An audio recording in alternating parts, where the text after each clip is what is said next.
A Journey to the Centre of the Earth by Jules Verne. Narrated and presented by Golden Fiction Tales. Chapter 1. My uncle makes a great discovery.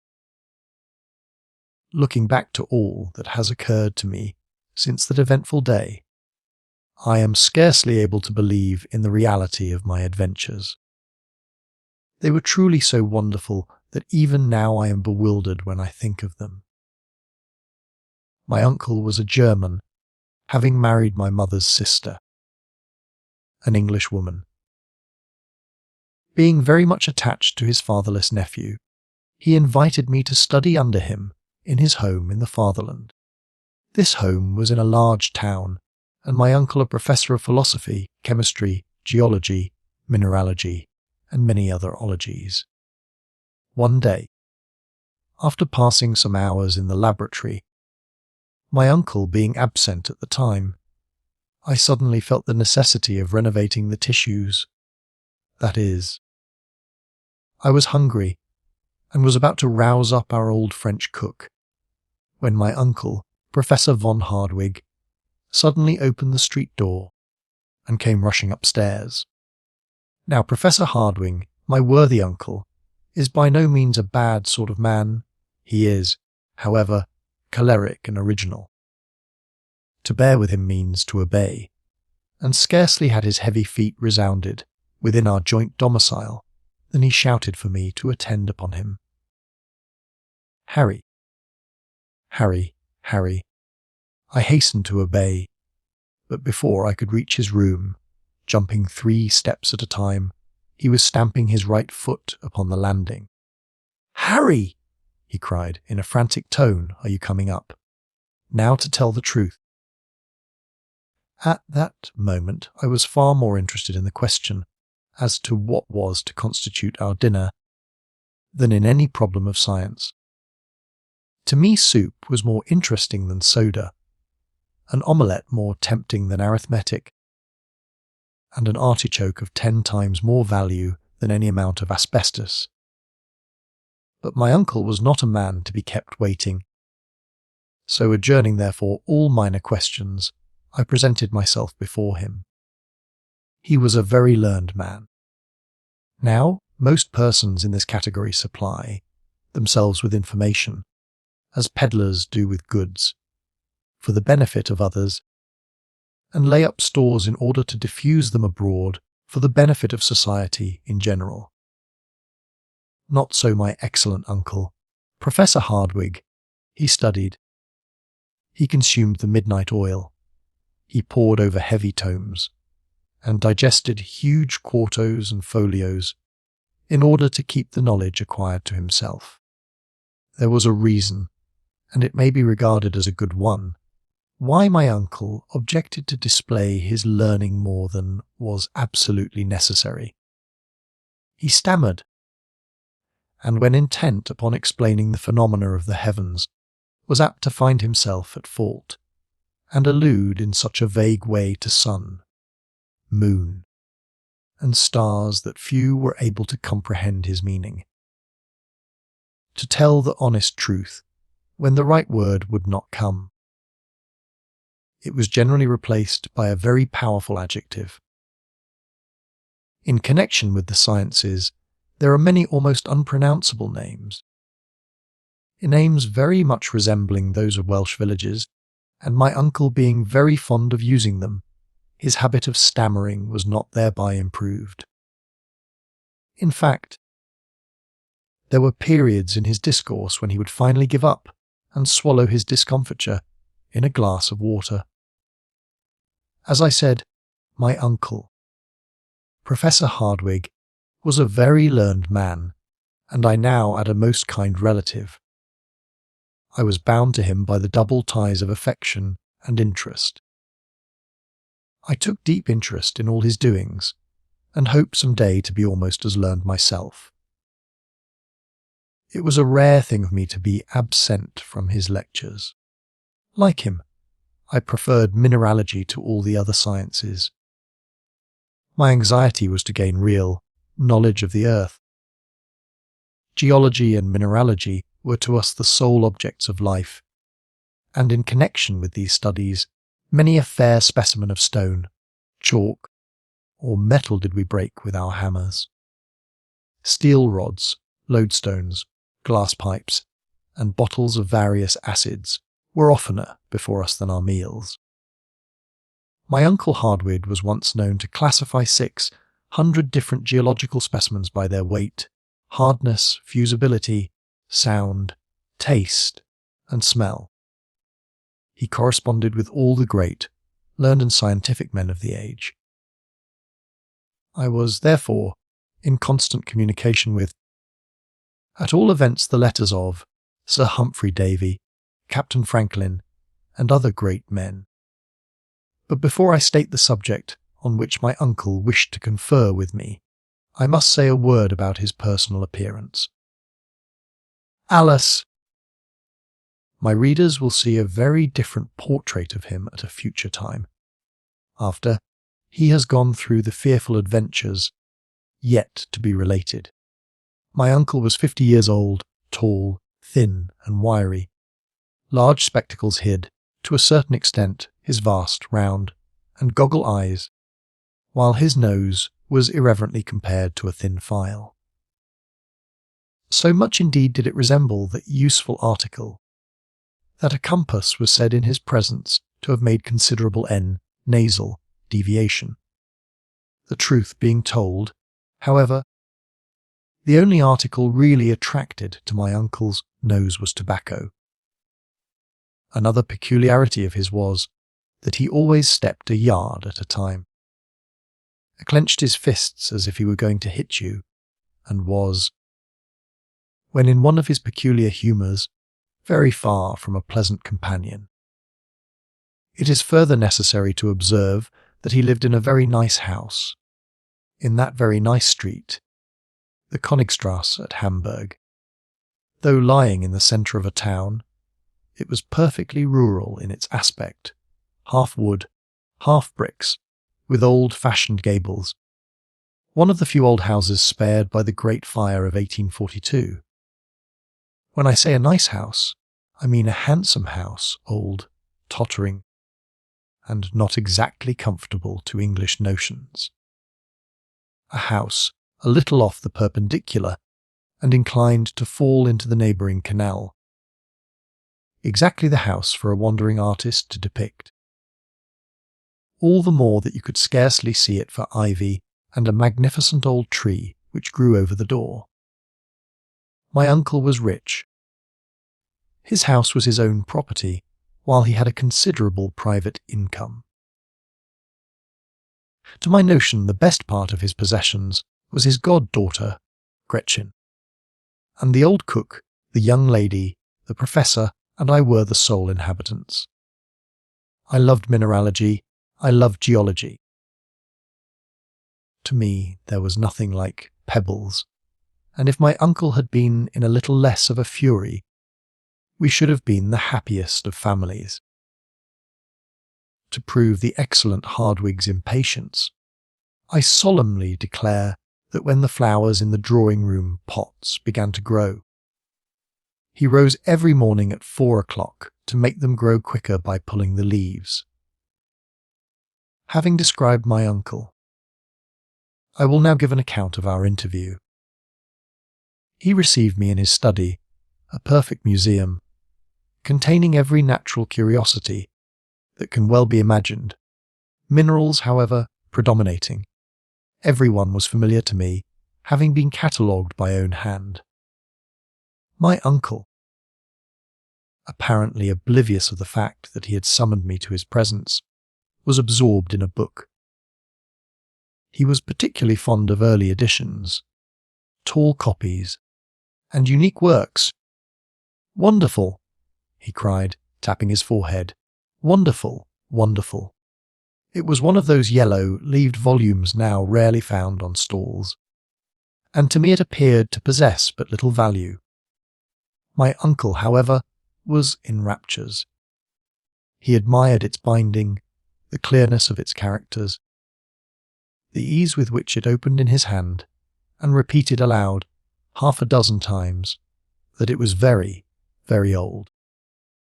To my fancy he was making a great fuss about nothing, but it was not my province to say so. On the contrary, I professed considerable interest in the subject and asked him what it was about. "It is the Hemes Kringli of Snorre Tarlson," he said, "the celebrated Icelandic author of the 12th century. It is a true and correct account of the Norwegian princes who reigned in Iceland." My next question related to the language in which it was written. I hoped at all events it was translated into German. My uncle was indignant at the very thought, and declared he wouldn't give a penny for a translation. His delight was to have found the original work in the Icelandic tongue, which he declared to be one of the most magnificent and yet simple idioms in the world, while at the same time its grammatical combinations were the most varied known to students. About as easy as German, was my insidious remark. My uncle shrugged his shoulders. "The letters, at all events," I said, "are rather difficult of comprehension. It is a runic manuscript. The language of the original population of Iceland, invented by Odin himself," cried my uncle, angry at my ignorance. I was about to venture upon some misplaced joke on the subject, when a small scrap of parchment fell out of the leaves. Like a hungry man snatching at a morsel of bread, the professor seized it. It was about 5 inches by 3 and was scrawled over in the most extraordinary fashion. The lines shown here are an exact facsimile of what was written on the venerable piece of parchment, and have wonderful importance, as they induced my uncle to undertake the most wonderful series of adventures which ever fell to the lot of human beings. My uncle looked keenly at the document for some moments, and then declared that it was runic. The letters were similar to those in the book, but then what did they mean? This was exactly what I wanted to know. Now, as I had a strong conviction that the runic alphabet and dialect were simply an invention to mystify poor human nature, I was delighted to find that my uncle knew as much about the matter as I did, which was nothing. At all events, the tremulous motion of his fingers made me think so. And yet, he muttered to himself, "It is old Icelandic, I am sure of it." And my uncle ought to have known, for he was a perfect polyglot dictionary in himself. He did not pretend, like a certain learned pundit, to speak the 2,000 languages and 4,000 idioms made use of in different parts of the globe. But he did know all the more important ones. It is a matter of great doubt to me now, to what violent measures my uncle's impetuosity might have led him, had not the clock struck 2, and our old French cook called out to let us know that dinner was on the table. "Bother the dinner!" cried my uncle. But as I was hungry, I sallied forth to the dining room, where I took up my usual quarters. Out of politeness I waited 3 minutes, but no sign of my uncle, the professor. I was surprised. He was not usually so blind to the pleasure of a good dinner. It was the Aikman of German luxury, parsley soup, a ham omelette with sorrel trimmings, an oyster veal stewed with prunes, delicious fruit, and sparkling Mosel. For the sake of poring over this musty old piece of parchment, my uncle forbore to share our meal. To satisfy my conscience, I ate for both. The old cook and housekeeper was nearly out of her mind, after taking so much trouble. To find her master not appear at dinner was to her a sad disappointment, which, as she occasionally watched the havoc I was making on the viands, became also alarm, if my uncle were to come to table after all. suddenly, just as I had consumed the last apple and drunk the last glass of wine. A terrible voice was heard at no great distance. It was my uncle roaring for me to come to him. I made very nearly one leap of it, so loud, so fierce was his tone. Chapter 2. The Mysterious Parchment. I declare, cried my uncle, striking the table fiercely with his fist. I declare to you it is runic, and contains some wonderful secret, which I must get at any price. I was about to reply when he stopped me. Sit down, he said, quite fiercely, and write to my dictation. I obeyed. I will substitute, he said, a letter of our alphabet for that of the runic. We will then see what that will produce. Now, begin and make no mistakes. The dictation commenced with the following incomprehensible result. Memrals Ezreal siekted skasm van tief niedrigit. Sam a trait soorden emtrangi nuect rilso at var. Inskrik yabs skadmi util front to. Iako sibo kidi, scarcely giving me time to finish. My uncle snatched the document from my hands and examined it with the most rapt and deep attention.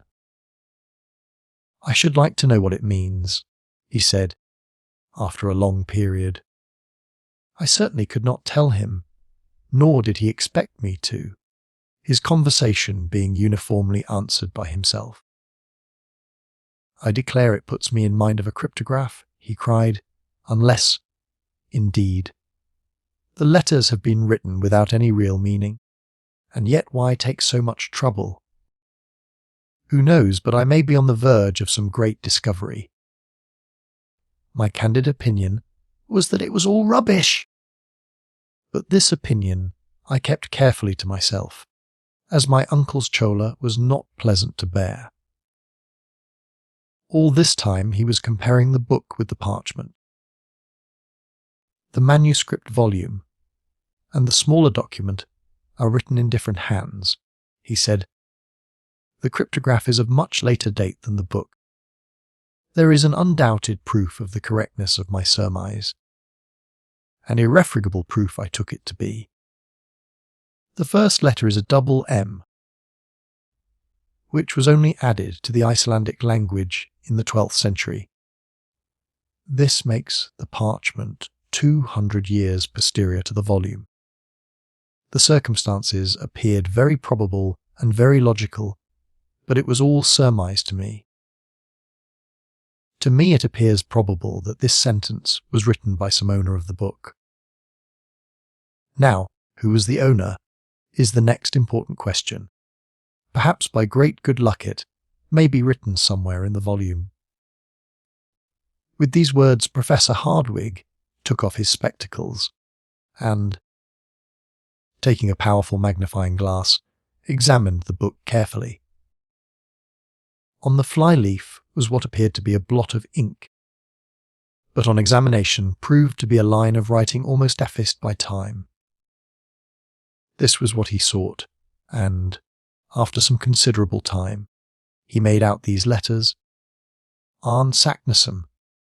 He cried in a joyous and triumphant tone, that is not only an Icelandic name, but of a learned professor of the 16th century, a celebrated alchemist.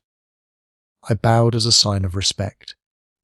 These alchemists, he continued, Avicenna, Bacon, Lully, Paracelsus, were the true, the only learned men of the day. They made surprising discoveries. May not this Saknussemm, nephew mine, have hidden on this bit of parchment some astounding invention? I believe the cryptograph to have a profound meaning, which I must make out. My uncle walked about the room in a state of excitement almost impossible to describe. It may be so, sir, I timidly observed, but why conceal it from posterity if it be a useful, a worthy discovery? Why, how should I know? Did not Galileo make a secret of his discoveries in connection with Saturn? But we shall see. Until I discover the meaning of this sentence, I will neither eat nor sleep. "My dear uncle," I began. "Nor you neither," he added. It was lucky I had taken double allowance that day. "In the first place," he continued, "there must be a clue to the meaning. If we could find that, the rest would be easy enough." I began seriously to reflect. The prospect of going without food and sleep was not a promising one, so I determined to do my best to solve the mystery. My uncle, meanwhile, went on with his soliloquy. "The way to discover it is easy enough. In this document, there are 132 letters, giving 79 consonants to 53 vowels. This is about the proportion found in most southern languages, the idioms of the north being much more rich in consonants. We may confidently predict, therefore, that we have to deal with a southern dialect. Nothing could be more logical. Now," said Professor Hardwigg, "to trace the particular language. As Shakespeare says, 'That is the question,' was my rather satirical reply." This man Saknussemm, he continued, was a very learned man. Now, as he did not write in the language of his birthplace, he probably, like most learned men of the 16th century, wrote in Latin. If, however, I prove wrong in this guess, we must try Spanish, French, Italian, Greek, and even Hebrew. My own opinion, though, is decidedly in favour of Latin. This proposition startled me. Latin was my favourite study, and it seemed sacrilege to believe this gibberish to belong to the country of Virgil. "Barbarous Latin, in all probability," continued my uncle, "but still Latin." "Very probably," I replied, not to contradict him. "Let us see into the matter." Continued my uncle, "Here you see we have a series of 132 letters, apparently thrown pell-mell upon paper, without method or organisation. There are words which are composed wholly of consonants, such as emem runnels. Others, which are nearly all vowels. The fifth, for instance, which is untief, and one of the last usebo. This appears an extraordinary combination. Probably we shall find that the phrase is arranged according to some mathematical plan. No doubt a certain sentence has been written out and then jumbled up, some plan to which some figure is the clue. Now, Harry, to show your English wit, what is that figure? I could give him no hint. My thoughts were indeed far away. While he was speaking, I had caught sight of the portrait of my cousin Gretchen, and was wondering when she would return.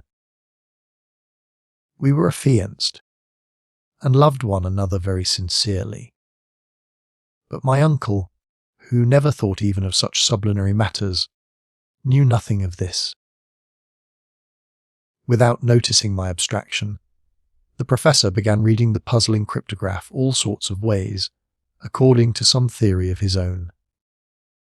Presently, rousing my wandering attention, he dictated one precious attempt to me.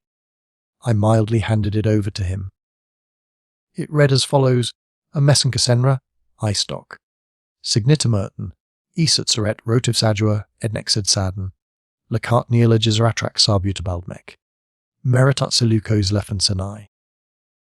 I could scarcely keep from laughing, while my uncle, on the contrary, got in a towering passion, struck the table with his fist, darted out of the room, out of the house, and then taking to his heels was presently lost to sight.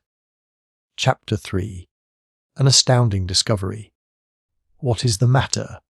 cried the cook, entering the room. "When will master have his dinner?" "Never. And his supper? I don't know.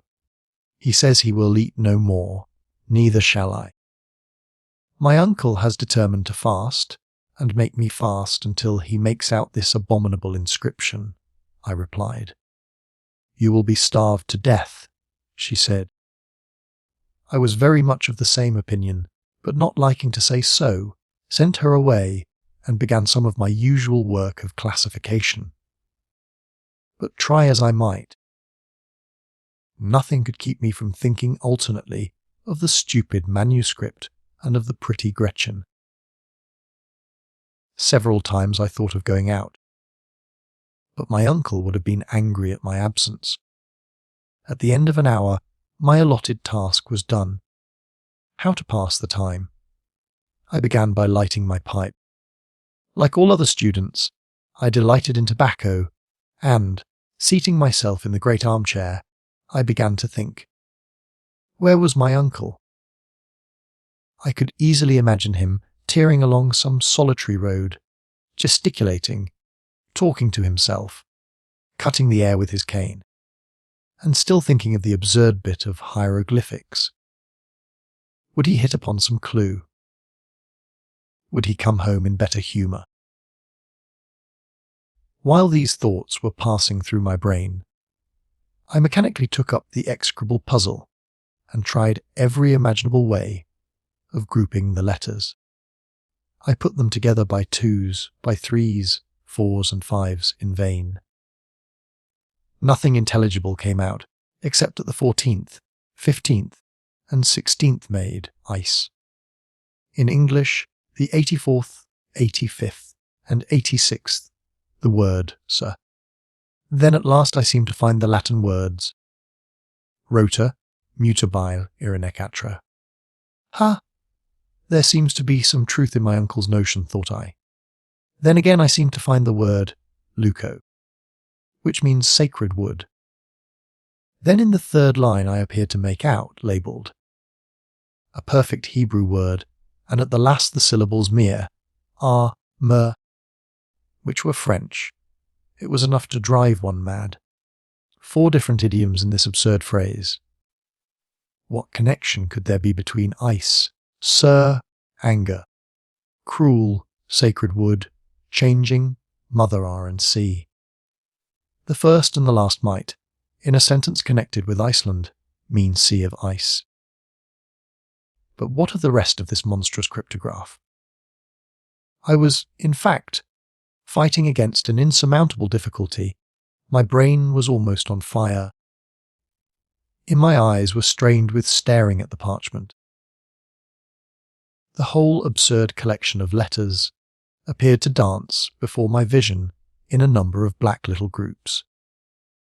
My mind was possessed with temporary hallucination. I was stifling. I wanted air. Mechanically I fanned myself with the document, of which now I saw the back and then the front. Imagine my surprise when glancing at the back of the wearisome puzzle, the ink having gone through. I clearly made out Latin words, and among others craterum and terrester. I had discovered the secret! It came upon me like a flash of lightning. I had got the clue. All you had to do to understand the document was to read it backwards. All the ingenious ideas of the professor were realized. He had dictated it rightly to me. By a mere accident I had discovered what he so much desired. My delight, my emotion may be imagined. My eyes were dazzled, and I trembled, so that at first I could make nothing of it. One look, however, would tell me all I wished to know. Let me read, I said to myself, after drawing a long breath. I spread it before me on the table. I passed my finger over each letter. I spelled it through. In my excitement I read it out.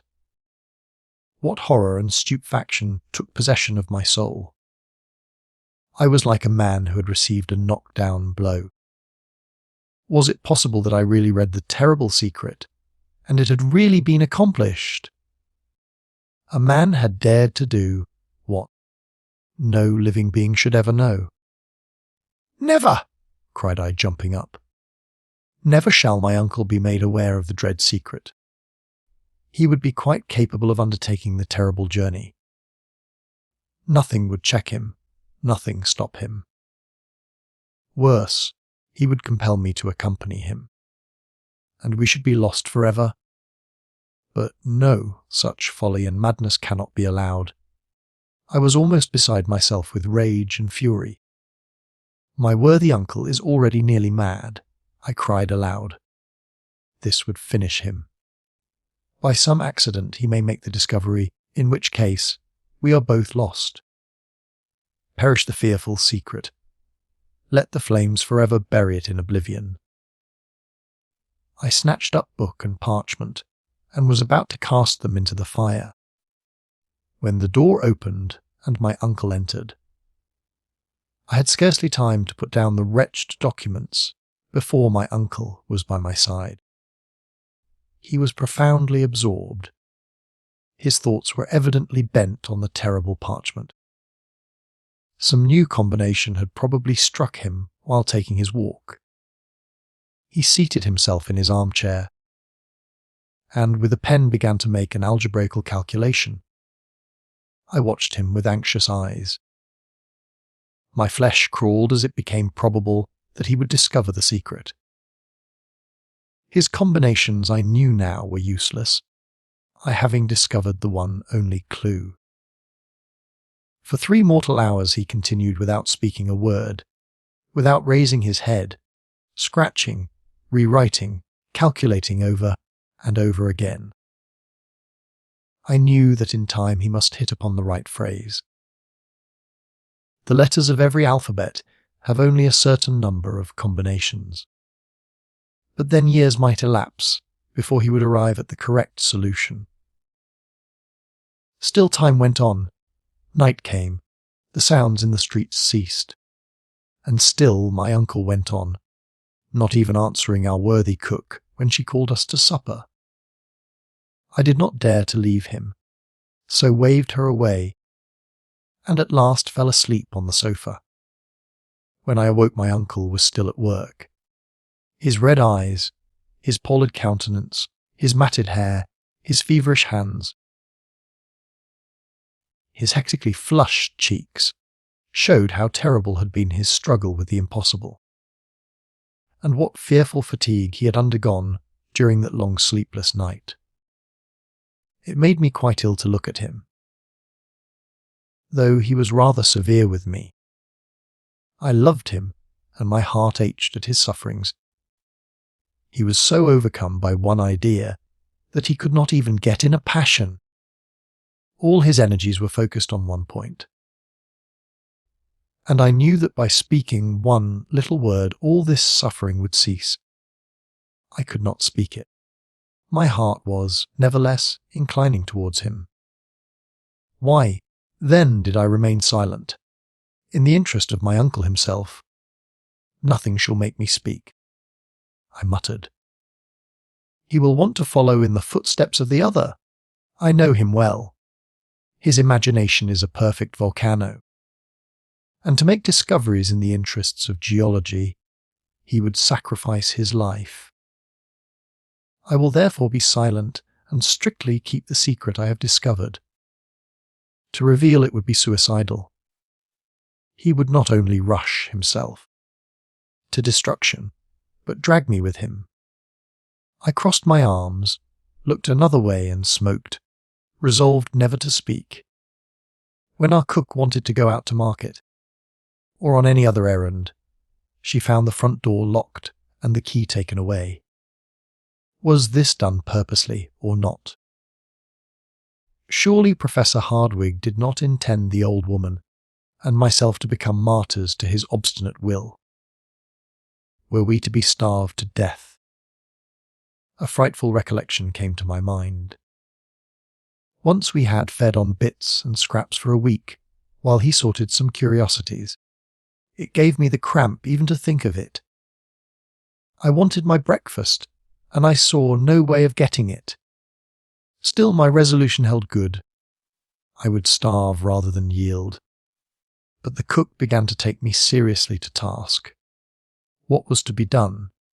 She could not go out, and I dared not. My uncle continued counting and writing. His imagination seemed to have translated him to the skies. He neither thought of eating nor drinking. In this way 12 o'clock came round. I was hungry, and there was nothing in the house. The cook had eaten the last bit of bread. This could not go on. It did, however, until 2, when my sensations were terrible. After all, I began to think the document very absurd. Perhaps it might only be a gigantic hoax. Besides, some means would surely be found to keep my uncle back from attempting any such absurd expedition. On the other hand, if he did attempt anything so quixotic, I should not be compelled to accompany him. Another line of reasoning partially decided me. Very likely he would make the discovery himself, when I should have suffered starvation for nothing. Under the influence of hunger, this reasoning appeared admirable. I determined to tell all. The question now arose as to how it was to be done. I was still dwelling on the thought when he rose and put on his hat. "What? Go out and lock us in?" "Never, uncle," I began. He did not appear even to hear me. "Professor Hardwigg," I cried. "What?" he retorted. "Did you speak?" "How about the key?" "What key? The key of the door?" "No." "Of these horrible hieroglyphics." He looked at me from under his spectacles and started at the odd expression of my face. Rushing forward, he clutched me by the arm and keenly examined my countenance. His very look was an interrogation. I simply nodded. With an incredulous shrug of the shoulders, he turned upon his heel. Undoubtedly, he thought I had gone mad. "I have made a very important discovery." His eyes flashed with excitement. His hand was lifted in a menacing attitude. For a moment neither of us spoke. It is hard to say which was most excited. "You don't mean to say that you have any idea of the meaning of the scrawl?" "I do," was my desperate reply. "Look at the sentence as dictated by you." "Well, but it means nothing," was the angry answer. "Nothing if you read from left to right, but mark, if from right to left."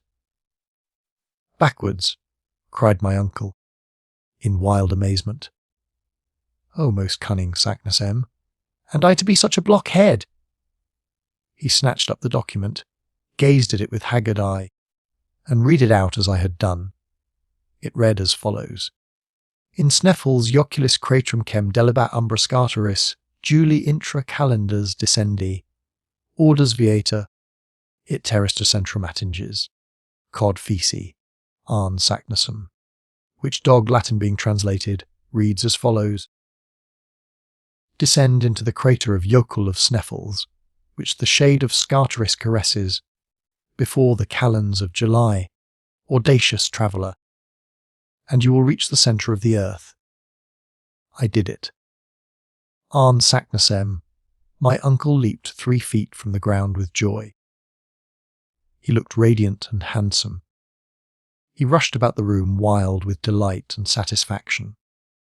He knocked over tables and chairs. He threw his books about until at last, utterly exhausted, he fell into his armchair. "What's o'clock?" he asked. "About 3. "My dinner does not seem to have done me much good," he observed. "Let me have something to eat. We can then start at once. Get my portmanteau ready." "What for?" "And your own," he continued. "We start at once." My horror may be conceived. I resolved, however, to show no fear. Scientific reasons were the only ones likely to influence my uncle. Now, there were many against this terrible journey. The very idea of going down to the centre of the earth was simply absurd. I determined, therefore, to argue the point after dinner. My uncle's rage was now directed against the cook for having no dinner ready.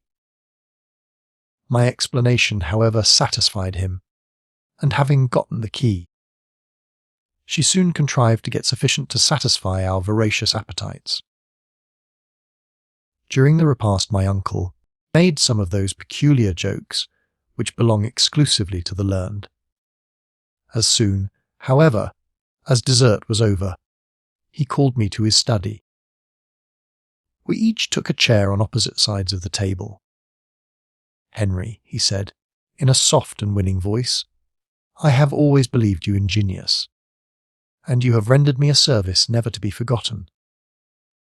Without you, this wondrous discovery would never have been made. It is my duty, therefore, to insist on your sharing the glory. He is in a good humour, thought I. I'll soon let him know my opinion of glory. In the first place," he continued, "you must keep the whole affair a profound secret. There is no more envious race of men than scientific discoverers. Many would start on the same journey. At all events, we will be the first in the field." "I doubt your having many competitors," was my reply. A man of real scientific acquirements would be delighted at the chance. We should find a perfect stream of pilgrims on the traces of Arne Saknussemm, if this document were once made public. "But, my dear sir, is not this paper very likely to be a hoax?" I urged.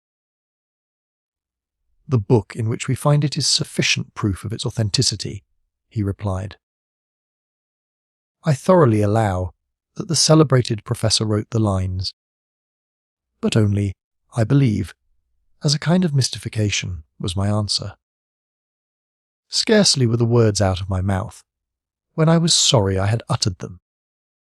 My uncle looked at me with a dark and gloomy scowl, and I began to be alarmed for the results of our conversation. His mood soon changed, however, and a smile took the place of a frown. "We shall see," he remarked, with decisive emphasis. "But see, what is all this about Uccle, and Sneffels, and this Scartaris? I have never heard anything about them. The very point to which I am coming. I lately received from my friend Augustus Petterman, of Leipzig, a map. Take down the third atlas from the second shelf, Series Z, Plate 4. I rose, went to the shelf, and presently returned with the volume indicated. "This," said my uncle, "is one of the best maps of Iceland. I believe it will settle all your doubts, difficulties and objections." With a grim hope to the contrary, I stooped over the map. Chapter 4. We start on the journey. "You see, the whole island is composed of volcanoes," said the professor, and remarked carefully that they all bear the name of Uccle. The word is Icelandic, and means a glacier. In most of the lofty mountains of that region the volcanic eruptions come forth from icebound caverns. Hence the name applied to every volcano on this extraordinary island. But what does this word Sneffels mean? To this question I expected no rational answer. I was mistaken. Follow my finger to the western coast of Iceland. There you see Reykjavik, its capital. Follow the direction of one of its innumerable fjords, or arms of the sea, and what do you see below the 65th degree of latitude? A peninsula, every like a thigh bone in shape. And in the centre of it, a mountain. Well, that's Sneffels. I had nothing to say. That is Sneffels. A mountain about 5,000 feet in height, one of the most remarkable in the whole island, and certainly doomed to be the most celebrated in the world, for through its crater shall reach the centre of the earth. "Impossible!" cried I, startled and shocked at the thought. "Why impossible?" said Professor Hardwing in his severest tones. "Because its crater is choked with lava, by burning rocks, by infinite dangers. But if it be extinct, that would make a difference. Of course it would. There are about 300 volcanoes on the whole surface of the globe, but the greater number are extinct. Of these Sneffels is one. No eruption has occurred since 1219. In fact, it has ceased to be a volcano at all. After this, what more could I say? Yes, I thought of another objection. But what is all this about Scartaris and the calends of July? My uncle reflected deeply. Presently, he gave forth the result of his reflections in a sententious tone. What appears obscure to you, to me is light. This very phrase shows how particular Saknussemm is in his directions. The Sneffels mountain has many craters. He is careful, therefore, to point the exact one, which is the highway into the interior of the earth. He lets us know, for this purpose, that about the end of the month of June, the shadow of Mount Scartaris falls upon the one crater. There can be no doubt about the matter. My uncle had an answer for everything. I accept all your explanations, I said, and Saknussemm is right. He found out the entrance to the bowels of the earth. He has indicated correctly. But that he or anyone else ever followed up the discovery is madness to suppose. Why so, young man? All scientific teaching, theoretical and practical, shows it to be impossible. I care nothing for theories, retorted my uncle. But is it not well known that heat increases 1 degree for every 70 feet you descend into the earth, which gives a fine idea of the central heat. All the matters which compose the globe are in a state of incandescence. Even gold, platinum, and the hardest rocks are in a state of fusion. What would become of us? Don't be alarmed at the heat, my boy. How so? Neither you nor anybody else know anything about the real state of the Earth's interior. All modern experiments tend to explode the older theories. Were any such heat to exist, the upper crust of the Earth would be shattered to atoms, and the world would be at an end. A long, learned and not uninteresting discussion followed, which ended in this wise. I do not believe in the dangers and difficulties which you, Henry, seem to multiply, and the only way to learn is like Arne Saknussemm, to go and see. Well, cried I, overcome at last, let us go and see, though how we can do that in the dark is another mystery. Fear nothing. We shall overcome these and many other difficulties. Besides, as we approach the centre, I expect to find it luminous. Nothing is impossible. And now that we have come to a thorough understanding, not a word to any living soul. Our success depends on secrecy and dispatch. Thus ended our memorable conference, which roused a perfect fever in me. Leaving my uncle, I went forth like one possessed. Reaching the banks of the Elbe, I began to think. Was all I had heard really and truly possible? Was my uncle in his sober senses, and could the interior of the earth be reached? Was I the victim of a madman? Or was he a discoverer of rare courage and grandeur of conception? To a certain extent I was anxious to be off. I was afraid my enthusiasm would cool. I determined to pack up at once. At the end of an hour, however, on my way home, I found that my feelings had very much changed. I'm all abroad, I cried. 'Tis a nightmare. I must have dreamed it. At this moment I came face to face with Gretchen, whom I warmly embraced. So you have come to meet me, she said. How good of you. But what is the matter? Well, it was no use mincing the matter. I told her all. She listened with awe, and for some minutes she could not speak. Well, I at last said, rather anxiously, what a magnificent journey. If I were only a man! A journey worthy of the nephew of Professor Hardwing. I should look upon it as an honour to accompany him. My dear Gretchen, I thought you would be the first to cry out against this mad enterprise.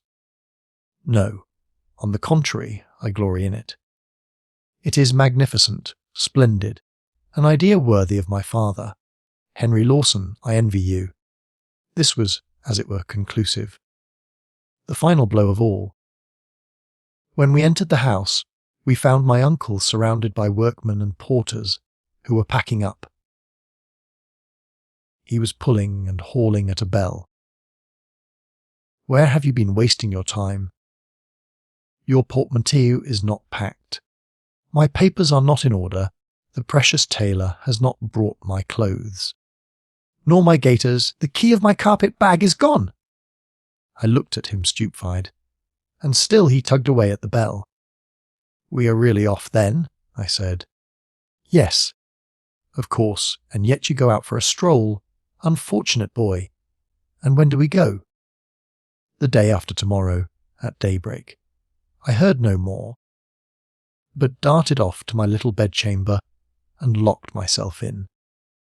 There was no doubt about it now. My uncle had been hard at work all the afternoon.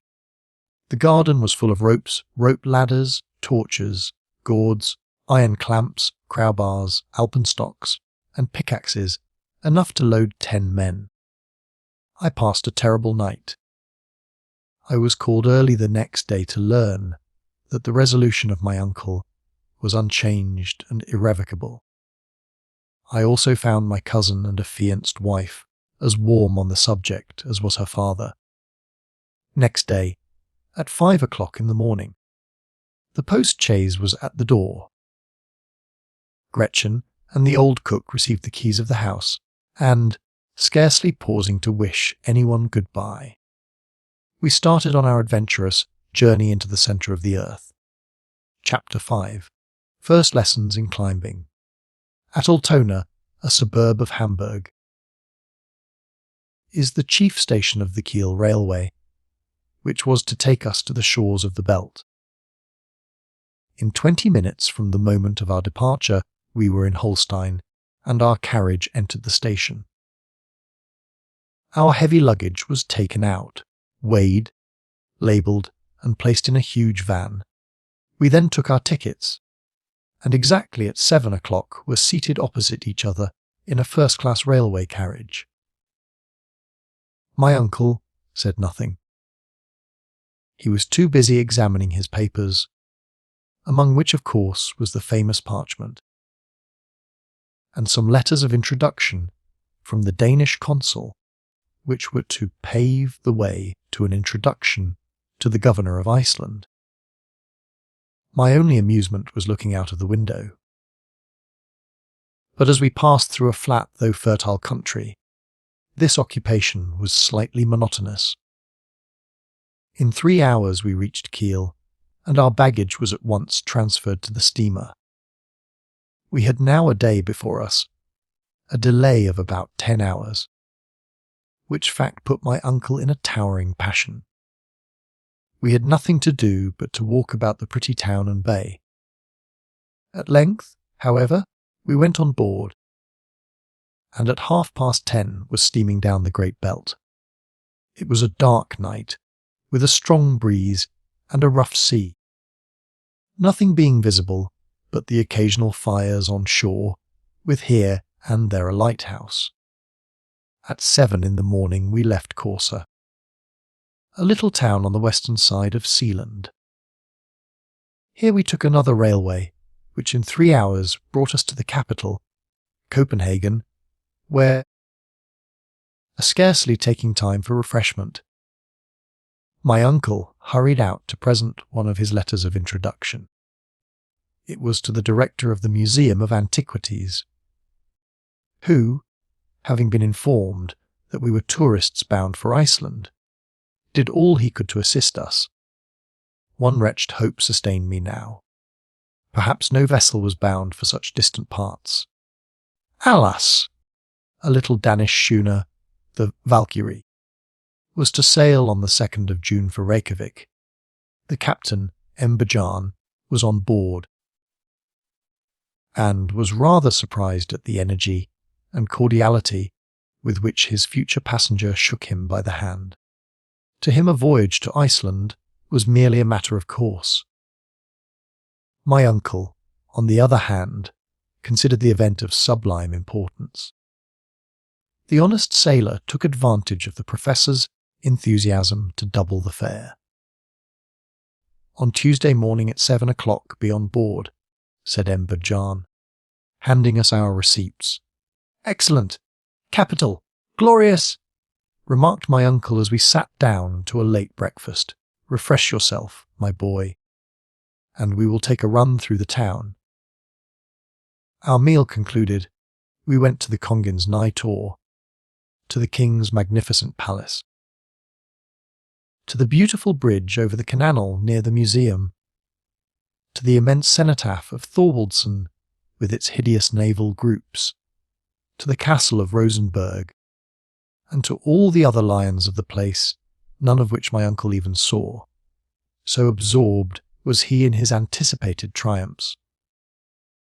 But one thing struck his fancy, and that was a certain Singleeple, situated on the island of Amak, which is the southeast quarter of the city of Copenhagen.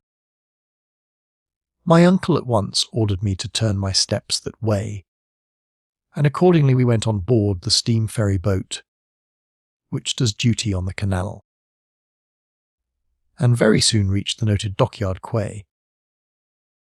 In the first instance we crossed some narrow streets where we met numerous groups of galley slaves, with parti-coloured trousers, grey and yellow, working under the orders and the sticks of severe taskmasters, and finally reached the Vorfrelsers Kirk.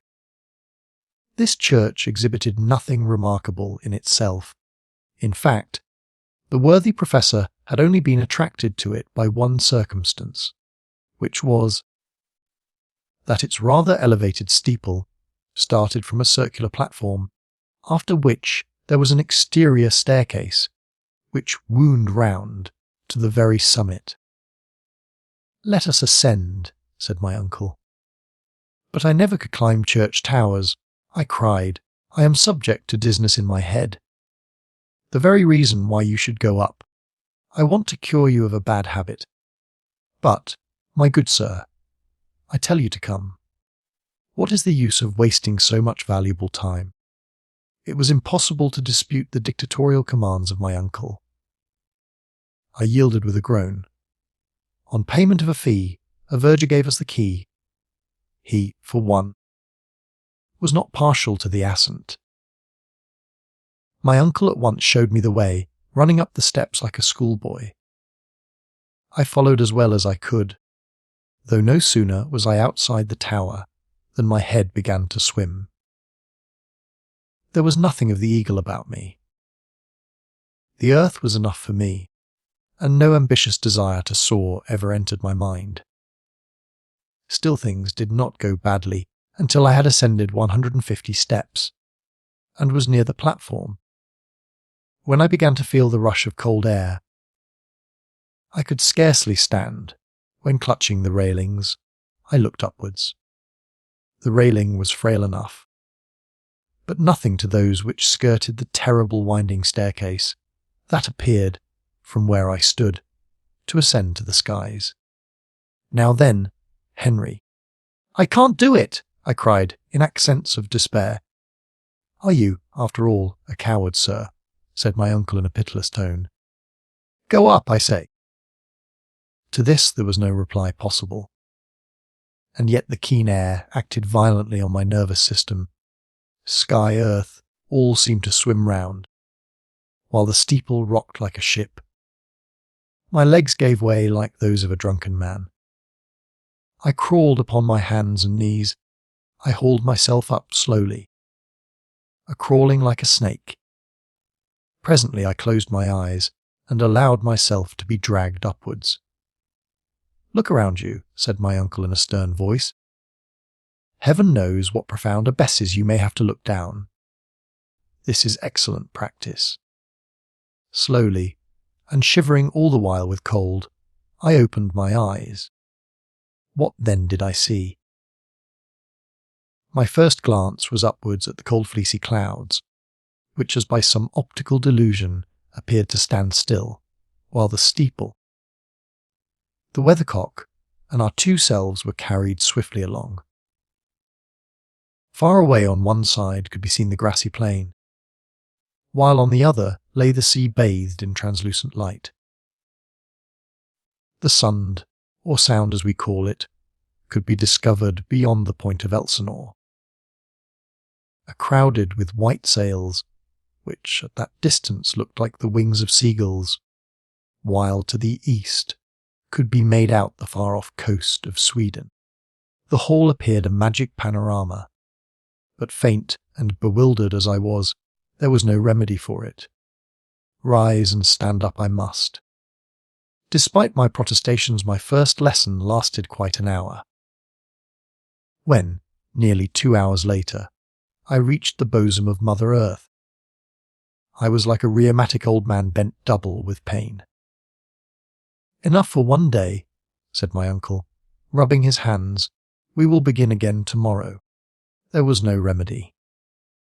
My lessons lasted 5 days, and at the end of that period, I ascended blithely enough, and found myself able to look down into the depths below without even winking, and with some degree of pleasure. Chapter 6. Our Voyage to Iceland. The hour of departure came at last.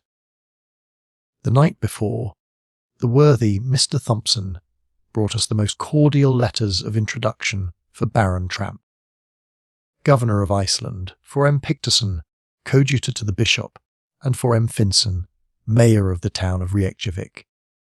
In return, my uncle nearly crushed his hands, so warmly did he shake them.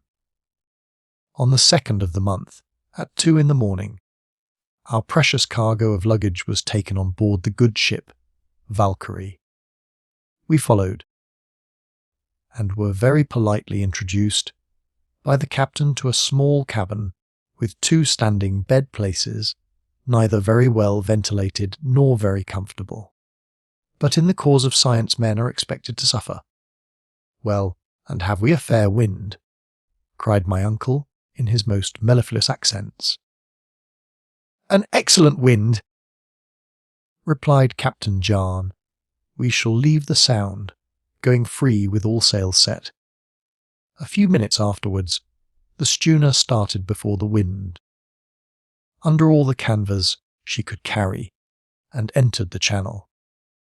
An hour later, the capital of Denmark seemed to sink into the waves, and we were at no great distance from the coast of Elsinore. My uncle was delighted, for myself, moody and dissatisfied.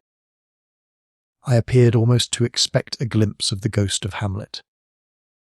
"Sublime madman," thought I, "you doubtless would approve our proceedings. You might perhaps even follow us to the centre of the earth, there to resolve your eternal doubts." But no ghost or anything else appeared upon the ancient walls. The fact is, the castle is much later than the time of the heroic Prince of Denmark. It is now the residence of the keeper of the Strait of the Sound, and through that sound more than 15,000 vessels of all nations pass every year. The castle of Kronborg soon disappeared in the murky atmosphere, as well as the tower of Helsingborg, which raises its head on the Swedish bank. And here the schooner began to feel in earnest the breezes of the Kattegat. The Valkyrie was swift enough, but with all sailing boats there is the same uncertainty. Her cargo was coal, furniture, pottery, woolen clothing, and a load of corn. As usual, the crew was small, 5 Danes doing the whole of the work. "How long will the voyage last?" asked my uncle. "Well, I should think about 10 days, replied the skipper, "unless, indeed, we meet with some northeast gales among the Faroe Islands. At all events, there will be no very considerable delay," cried the impatient professor. "No, Mr. Hardwigg," said the captain, "no fear of that. At all events, we shall get there some day." Towards evening the schooner doubled Cape Skagen, the northernmost part of Denmark, crossed the Skagerrak during the night, skirted the extreme point of Norway through the Got of Cape Lindesens, and then reached the northern seas. 2 days later we were not far from the coast of Scotland, somewhere near what Danish sailors call Peterhead, and then the Valkyrie, stretched out direct for the Faroe Islands, between Orkney and Shetland. Our vessel now felt the full force of the ocean waves, and the wind shifting. We with great difficulty made the Faroe Isles. On the 8th day, the captain made out Mygonness, the westernmost of the isles, and from that moment headed direct for Portland, a cape on the southern shores of the singular island for which we were bound. The voyage offered no incident worthy of record. I bore it very well, but my uncle, to his great annoyance, and even shame, was remarkably seasick. This mal de mer troubled him the more that it prevented him from questioning Captain Bijan as to the subject of Sneffels, as to the means of communication and the facilities of transport. All these explanations he had to adjourn to the period of his arrival. His time, meanwhile, was spent lying in bed groaning and dwelling anxiously on the hoped for termination of the voyage. I didn't pity him. On the 11th day we sighted Cape Portland, over which towered Mount Myrtle's Yokol, which, the weather being clear, we made out very readily. The cape itself is nothing but a huge mount of granite standing naked and alone to meet the Atlantic waves. The Valkyrie, kept off the coast, steering to the westward, on all sides were to be seen whole schools of whales and sharks. After some hours, we came in sight of a solitary rock in the ocean, forming a mighty vault through which the foaming waves poured with intense fury. The islets of Westman appeared to leap from the ocean, being so low in the water as scarcely to be seen until you were right upon them. From that moment the schooner was steered to the westward in order to round Cape Reykjanes, the western point of Iceland. My uncle, to his great disgust, was unable even to crawl on deck, so heavy a sea was on, and thus lost the first view of the land of promise. 48 hours later, after a storm which drove us far to sea under bare poles, we came once more in sight of land, and were boarded by a pilot who, after 3 hours of dangerous navigation, brought the schooner safely to an anchor in the Bay of Faxa before Reykjavik. My uncle came out of his cabin pale, haggard, thin, but full of enthusiasm, his eyes dilated with pleasure and satisfaction. Nearly the whole population of the town was on foot to see us land. The fact was that scarcely any one of them but expected some goods by the periodical vessel. Professor Hardwigg was in haste to leave his prison, or rather, as he called it, his hospital, but before he attempted to do so, he caught hold of my hand, led me to the quarterdeck of the schooner, took my arm with his left hand, and pointed inland with his right, over the northern part of the bay, to where rose a high peaked mountain, a double cone covered with eternal snow. Behold, he whispered in an awe-stricken voice, behold, Mount Sneffels! Then, without further remark, he put his finger to his lips, frowned darkly, and descended into the small boat which awaited us. I followed, and in a few minutes we stood upon the soil of mysterious Iceland. Scarcely were we fairly on shore when there appeared before us a man of excellent appearance, wearing the costume of a military officer. He was, however, but a civil servant, a magistrate, the governor of the island, Baron Tramp. The professor knew whom he had to deal with. He therefore handed him the letters from Copenhagen, and a brief conversation in Danish followed, to which I, of course, was a stranger, and for a very good reason, for I did not know the language in which they conversed. I afterwards heard, however, that Baron Tramp placed himself entirely at the beck and call of Professor Hardwing. My uncle was most graciously received by M. Finson, the mayor, who, as far as costume went, was quite as military as the governor, but also from character and occupation quite as pacific. As for his coadjutor, M. Picterson, he was absent on an episcopal visit to the northern portion of the diocese. We were therefore compelled to defer the pleasure of being presented to him. His absence was, however, more than compensated by the presence of M. Friedrichsen, Professor of Natural Science in the College of Reykjavik, a man of invaluable ability. This modest schooler spoke no languages save Icelandic and Latin. When, therefore, he addressed himself to me in the language of Horace, we at once came to understand one another. He was, in fact, the only person that I did thoroughly understand during the whole period of my residence in this benighted island. Out of 3 rooms of which his house was composed, 2 were placed at our service, and in a few hours we were installed with all our baggage, the amount of which rather astonished the simple inhabitants of Reykjavik. "Now, Harry," said my uncle, rubbing his hands, "and goes well.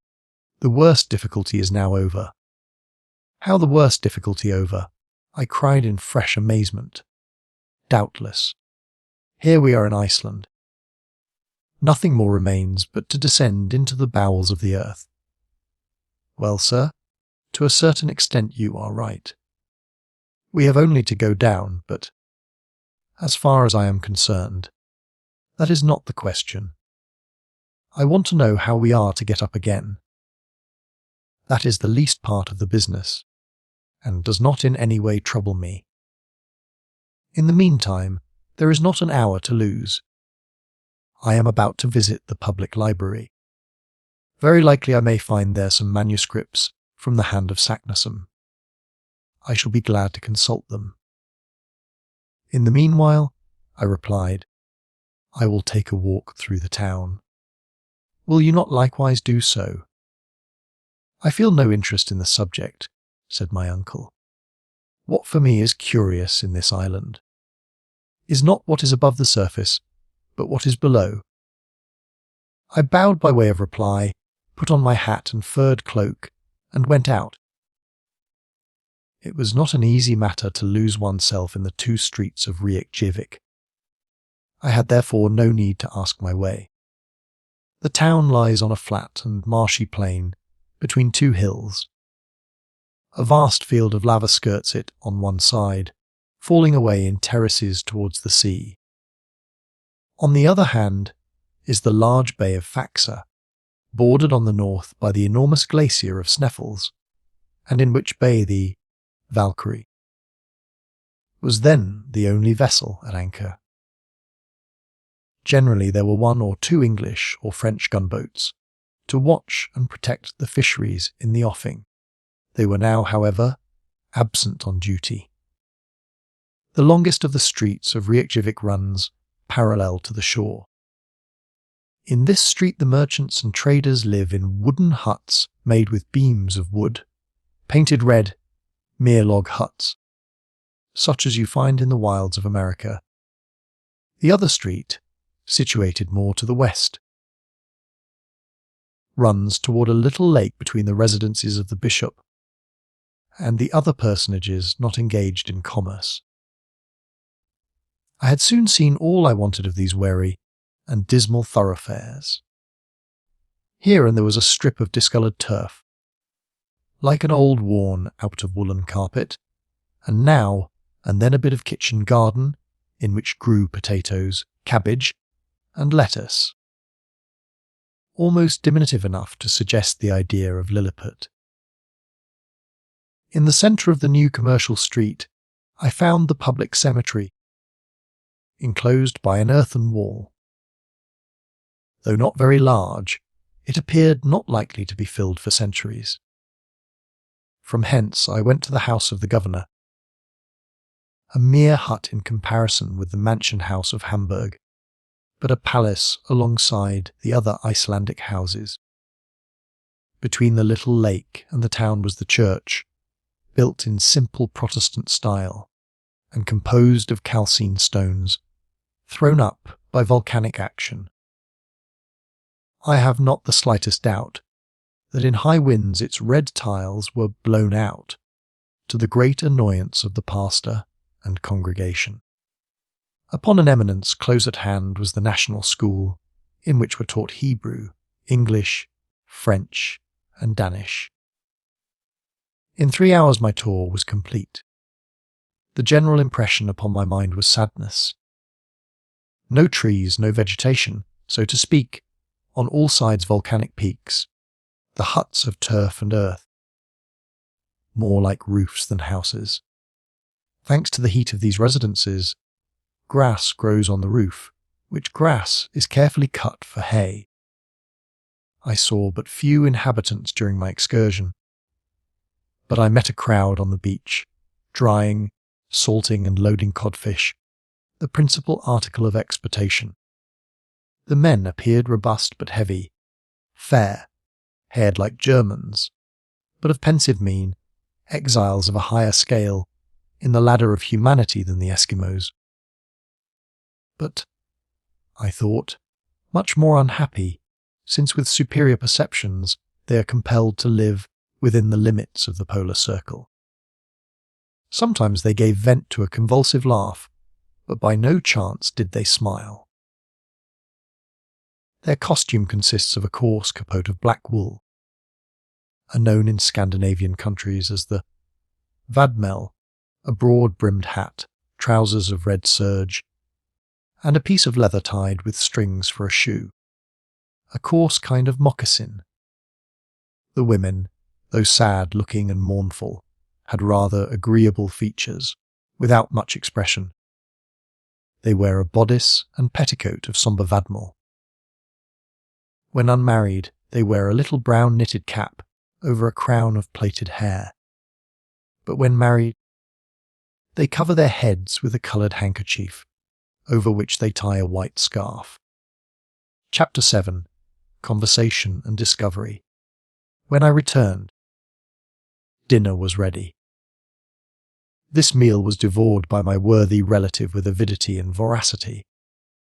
His shipward diet had turned his interior into a perfect gulf.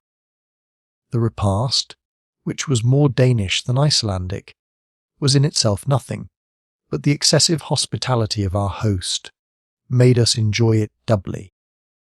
The conversation turned upon scientific matters, and M. Fridriksson asked my uncle what he thought of the public library. "Library, sir," cried my uncle. "It appears to me a collection of useless odd volumes, and a beggarly amount of empty shelves." "What?" cried M. Fridriksson. "Why?" "We have 8,000 volumes of most rare and valuable works, some in the Scandinavian language, besides all the new publications from Copenhagen." 8,000 volumes, my dear sir. Why, where are they?" cried my uncle. "Scattered over the country, Professor Hardwing. We are very studious, my dear sir, though we do live in Iceland. Every farmer, every labourer, every fisherman can both read and write. And we think that books, instead of being locked up in cupboards, far from the sight of students, should be distributed as widely as possible. The books of our library are therefore passed from hand to hand, without returning to the library shelves, perhaps, for years. Then, when foreigners visit you, there is nothing for them to see." "Well, sir," Foreigners have their own libraries, and our first consideration is that our humbler classes should be highly educated. Fortunately, the love of study is innate in the Icelandic people. In 1816 we founded a literary society and mechanics institute. Many foreign scholars of eminence are honorary members. We publish books destined to educate our people, and these books have rendered valuable services to our country. Allow me to have the honour, Professor Hardwig, to enrol you as an honorary member. My uncle, who already belonged to nearly every literary and scientific institution in Europe, immediately yielded to the amiable wishes of Gudum Friedrichsen. And now, he said, after many expressions of gratitude and goodwill, if you will tell me what books you expected to find, perhaps I may be of some assistance to you. I watched my uncle keenly. For a minute or two he hesitated, as if unwilling to speak. To speak openly was, perhaps, to unveil his projects. Nevertheless, after some reflection, he made up his mind.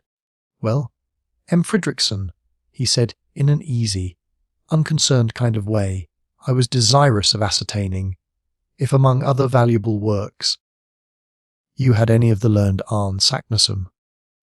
Arne Saknussemm! Cried the professor of Reykjavik. You speak of one of the most distinguished scholars of the 16th century, of the great naturalist, the great alchemist, the great traveller. Exactly so. One of the most distinguished men connected with Icelandic science and literature. As you say, sir. A man illustrious above all. Yes, sir. All this is true, but his works, we have none of them. Not in Iceland. There are none in Iceland or elsewhere, answered the other sadly. Why so? Because Arne Saknussemm was persecuted for heresy, and in 1573 his works were publicly burnt at Copenhagen by the hands of the common hangman. Very good. Capital, murmured my uncle, to the great astonishment of the worthy Icelander. You said, sir? Yes, all is clear. I see the link in the chain. Everything is explained. And I now understand why Arne Saknussemm, put out of court, forced to hide his magnificent discoveries, was compelled to conceal beneath the veil of an incomprehensible cryptograph the secret. What secret? A secret, which stammered my uncle. Have you discovered some wonderful manuscript? Cried M. Friedrichsen. No, I was carried away by my enthusiasm. A mere supposition. Very good, sir. But really, to turn to another subject, I hope you will not leave our island without examining into its mineralogical riches. Well, the fact is, I am rather late. So many learned men have been here before me. Yes, but there is still much to be done, cried M. Friedrichsen. You think so, said my uncle, his eyes twinkling with hidden satisfaction. Yes, you have no idea how many unknown mountains, glaciers, volcanoes there are which remain to be studied. Without moving from where we sit, I can show you one. Yonder on the edge of the horizon you see Sneffels. Oh yes, Sneffels, said my uncle. One of the most curious volcanoes in existence, the crater of which has been rarely visited. Extinct. Extinct, any time these 500 years, was the ready reply. Well, said my uncle, who dug his nails into his flesh and pressed his knees tightly together to prevent himself leaping up with joy. I have a great mind to begin my studies with an examination of the geological mysteries of this mount, Sneffel, Fiesel, what do you call it? Sneffels. My dear sir, this portion of the conversation took place in Latin, and I therefore understood all that had been said. I could scarcely keep my countenance when I found my uncle so cunningly concealing his delight and satisfaction. I must confess that his artful grimaces, put on to conceal his happiness, made him look like a new Mephistopheles. Yes, he continued, your proposition delights me. I will endeavour to climb to the summit of Sneffels, and, if possible, will descend into its crater. I very much regret, continued M. Friedrichsen, that my occupation will entirely preclude the possibility of my accompanying you. It would have been both pleasurable and profitable if I could have spared the time. No, 1,000 times no, cried my uncle. I do not wish to disturb the serenity of any man. I thank you, however, with all my heart. The presence of one so learned as yourself would no doubt have been most useful, but the duties of your office and profession before everything. In the innocence of his simple heart, our host did not perceive the irony of these remarks. I entirely approve your project, continued the Icelander after some further remarks. It is a good idea to begin by examining this volcano. You will make a harvest of curious observations. In the first place, how do you propose to get to Sneffels? By sea. I shall cross the bay. Of course, that is the most rapid route. Of course. But still it cannot be done. Why? We have not an available boat in all Reykjavik, replied the other. What is to be done? You must go by land along the coast. It is longer, but much more interesting. Then I must have a guide. Of course, and I have your very man, somebody on whom I can depend. Yes, an inhabitant of the peninsula on which Sneffels is situated. He is a very shrewd and worthy man, with whom you will be pleased. He speaks Danish like a Dane. When can I see him? Today? No, tomorrow. He will not be here before. Tomorrow be it, replied my uncle with a deep sigh. The conversation ended by compliments on both sides. During the dinner, my uncle had learned much as to the history of Arne Saknussemm, the reasons for his mysterious and hieroglyphical document. He also became aware that his host would not accompany him on his adventurous expedition, and that next day we should have a guide. Chapter 8. The Eider-Down hunter off at last. That evening I took a brief walk on the shore near Reykjavik, after which I returned to an early sleep on my bed of coarse planks, where I slept the sleep of the just. When I awoke I heard my uncle speaking loudly in the next room. I rose hastily and joined him. He was talking in Danish with a man of tall stature and of perfectly Herculean build. This man appeared to be possessed of very great strength. His eyes, which started rather prominently from a very large head, the face belonging to which was simple and naive, appeared very quick and intelligent. Very long hair, which even in England would have been accounted exceedingly red, fell over his athletic shoulders. This native of Iceland was active and supple in appearance, though he scarcely moved his arms, being in fact one of those men who despise the habit of gesticulation common to southern people. Everything in this man's manner revealed a calm and phlegmatic temperament. There was nothing indolent about him, but his appearance spoke of tranquillity. He was one of those who never seemed to expect anything from anybody, who liked to work when he thought proper, and whose philosophy nothing could astonish or trouble. I began to comprehend his character, simply from the way in which he listened to the wild and impassioned verbiage of my worthy uncle. While the excellent professor spoke sentence after sentence, he stood with folded arms, utterly still, motionless to all my uncle's gesticulations. When he wanted to say no, he moved his head from left to right. When he acquiesced, he nodded, so slightly that you could scarcely see the undulation of his head. This economy of motion was carried to the length of Avaris. Judging from his appearance, I should have been a long time before I had suspected him to be what he was, a mighty hunter.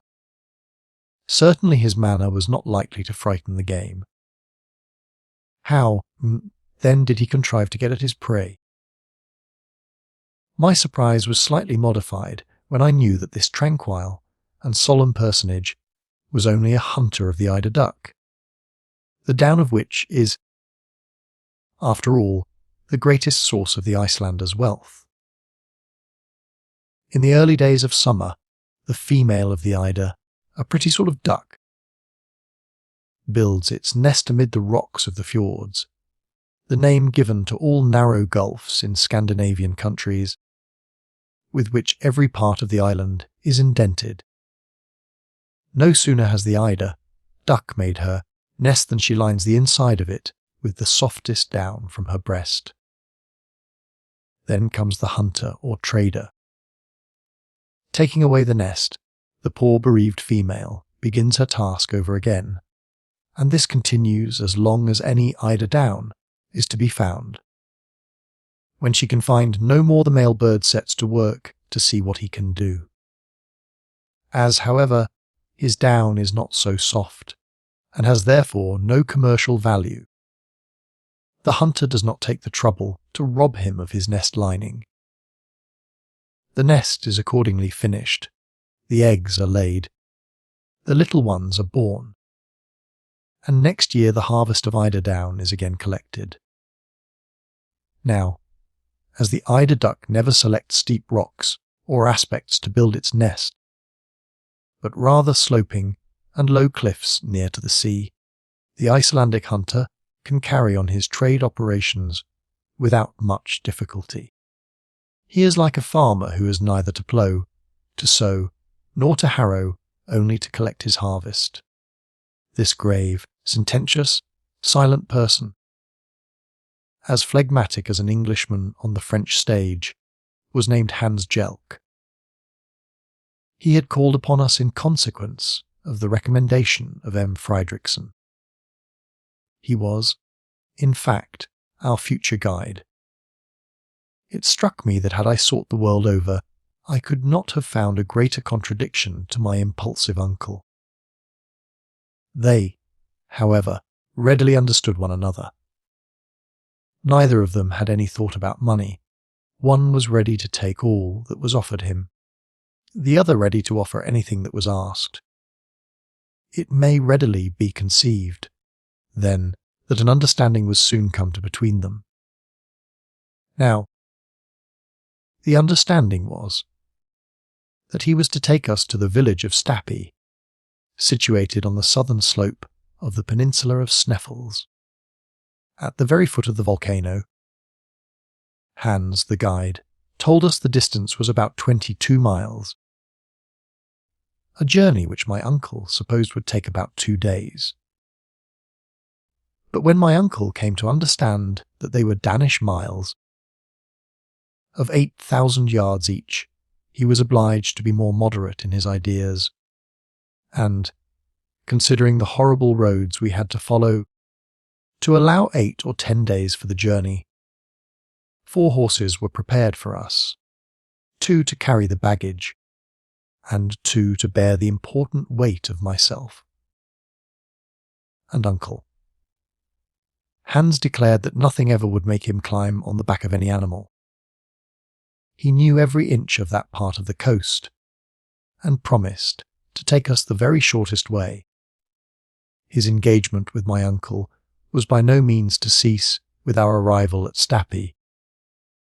He was further to remain in his service during the whole time required for the completion of his scientific investigations, at the fixed salary of 3 rix dollars a week, being exactly 14 shillings and 2pence, minus 1 farthing, English currency. One stipulation, however, was made by the guide, The money was to be paid to him every Saturday night, failing which, his engagement was at an end. The day of our departure was fixed. My uncle wished to hand the Eider-Down hunter an advance, but he refused in one emphatic word. Efter, which being translated from Icelandic into plain English means after.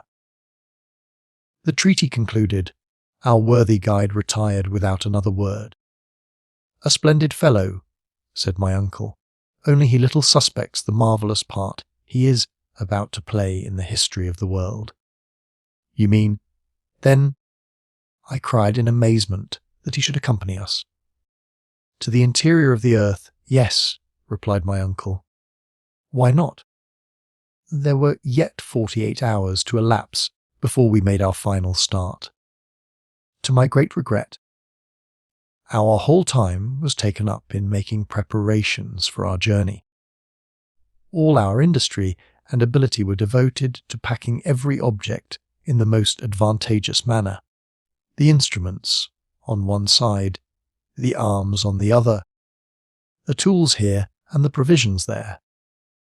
There were, in fact, 4 distinct groups. The instruments were, of course, of the best manufacture. 1. A centigrade thermometer of Eigel, counting up to 150 degrees, which to me did not appear half enough or too much. Too hot by half. If the degree of heat was to ascend so high, in which case we should certainly be cooked. Not enough.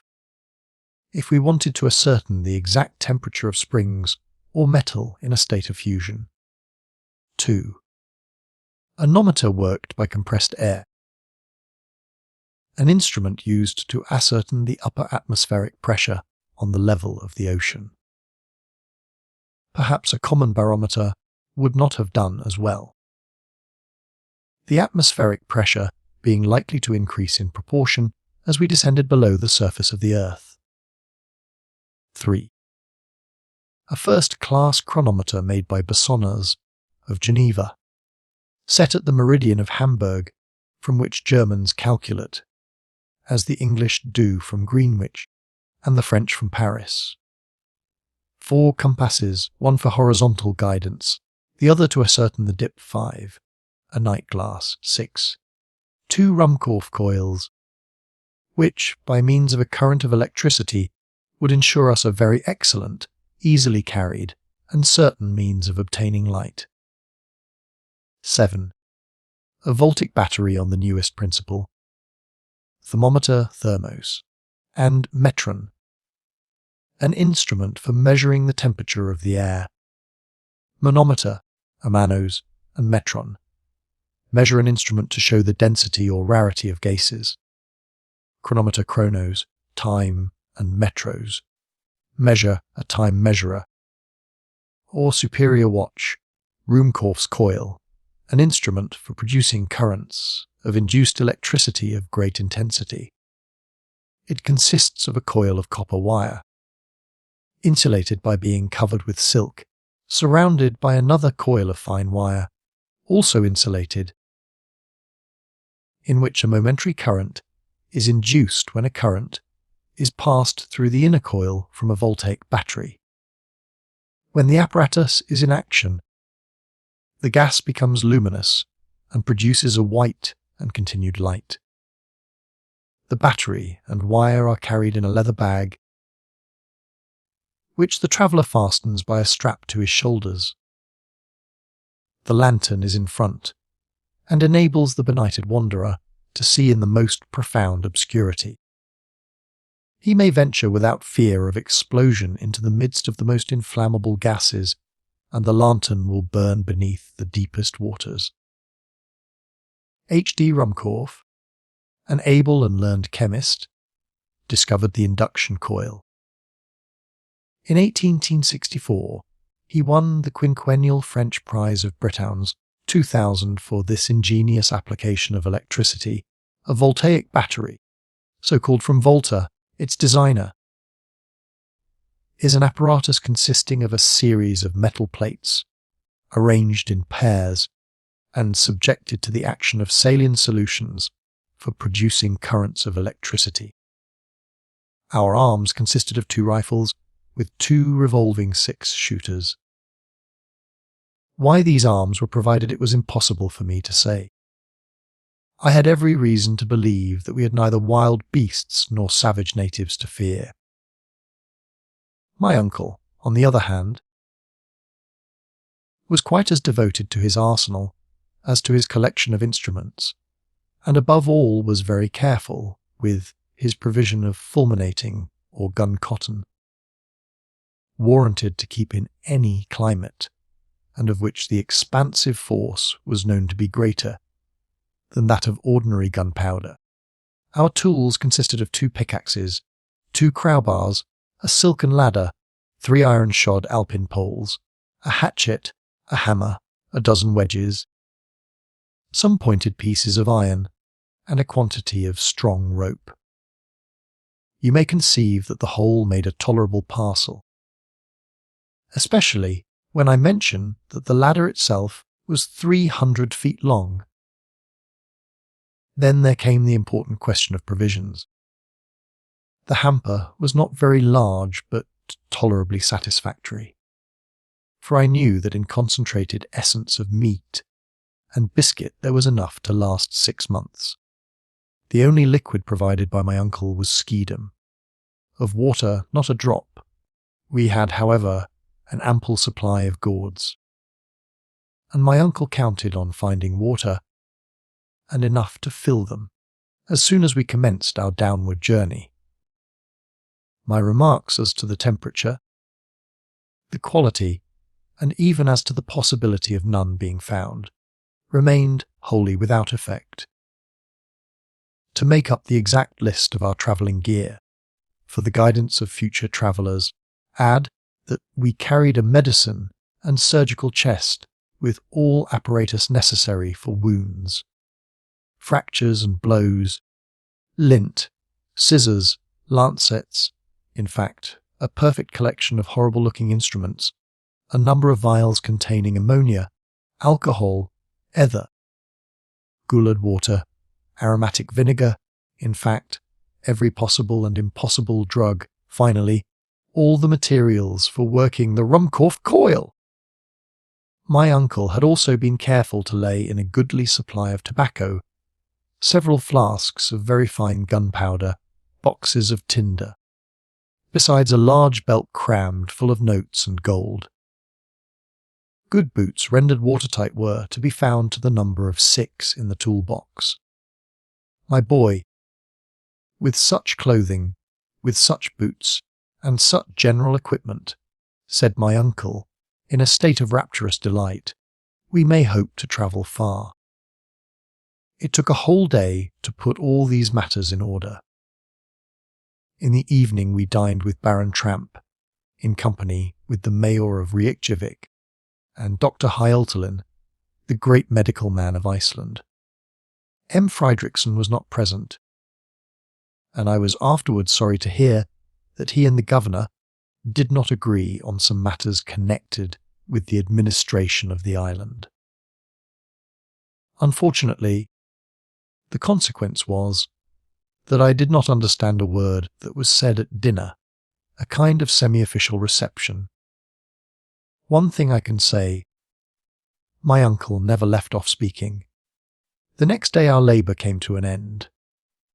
Our worthy host delighted my uncle, Professor Hardwigg, by giving him a good map of Iceland, a most important and precious document for a mineralogist.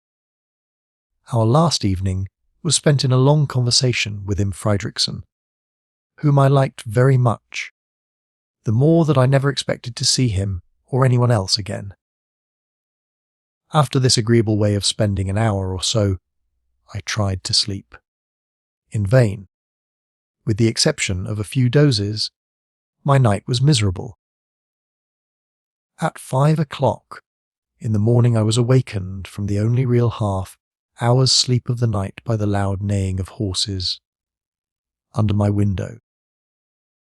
I hastily dressed myself and went down into the street. Hans was engaged in putting the finishing stroke to our baggage, which he did in a silent, quiet way that won my admiration, and yet he did it admirably well.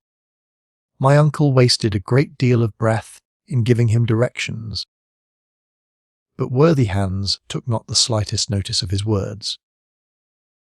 At 6 o'clock all our preparations were completed, and M. Fridriksson shook hands heartily with us. My uncle thanked him warmly, in the Icelandic language, for his kind hospitality, speaking truly from the heart. As for myself, I put together a few of my best Latin phrases and paid him the highest compliments I could. This fraternal and friendly duty performed, we sallied forth and mounted our horses. As soon as we were quite ready, M. Fridriksson advanced, and by way of farewell called after me in the words of Virgil, words which appeared to have been made for us, travellers starting for an uncertain destination. Equicunc viam dederit fortuna sequima. And whichsoever way thou goest, may fortune follow. Chapter 9. Our start. We meet with adventures by the way. The weather was overcast but settled when we commenced our adventurous and perilous journey. We had neither to fear fatiguing heat nor drenching rain. It was, in fact, real tourist weather.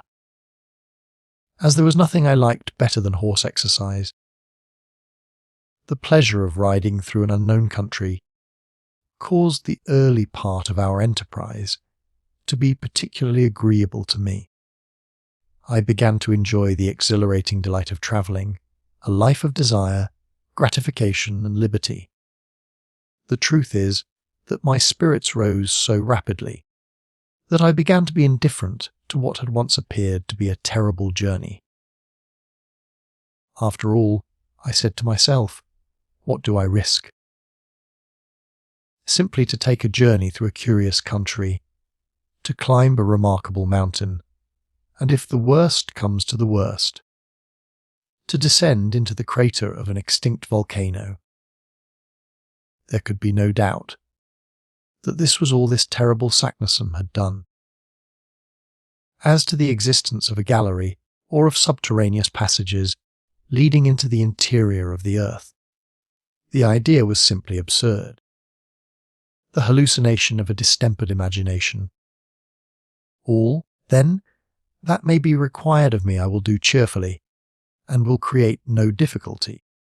It was just before we left Reykjavik that I came to this decision. Hans, our extraordinary guide, went first, walking with a steady, rapid, unvarying step. Our 2 horses with the luggage followed of their own accord, without requiring whip or spur. My uncle and I came behind, cutting a very tolerable figure upon our small but vigorous animals. Iceland is one of the largest islands in Europe. It contains 30,000 square miles of surface and has about 70,000 inhabitants. Geographers have divided it into 4 parts, and we had to cross the southwest quarter, which in the vernacular is called Sydvesturfjordunga. Hans, on taking his departure from Reykjavik, had followed the line of the sea.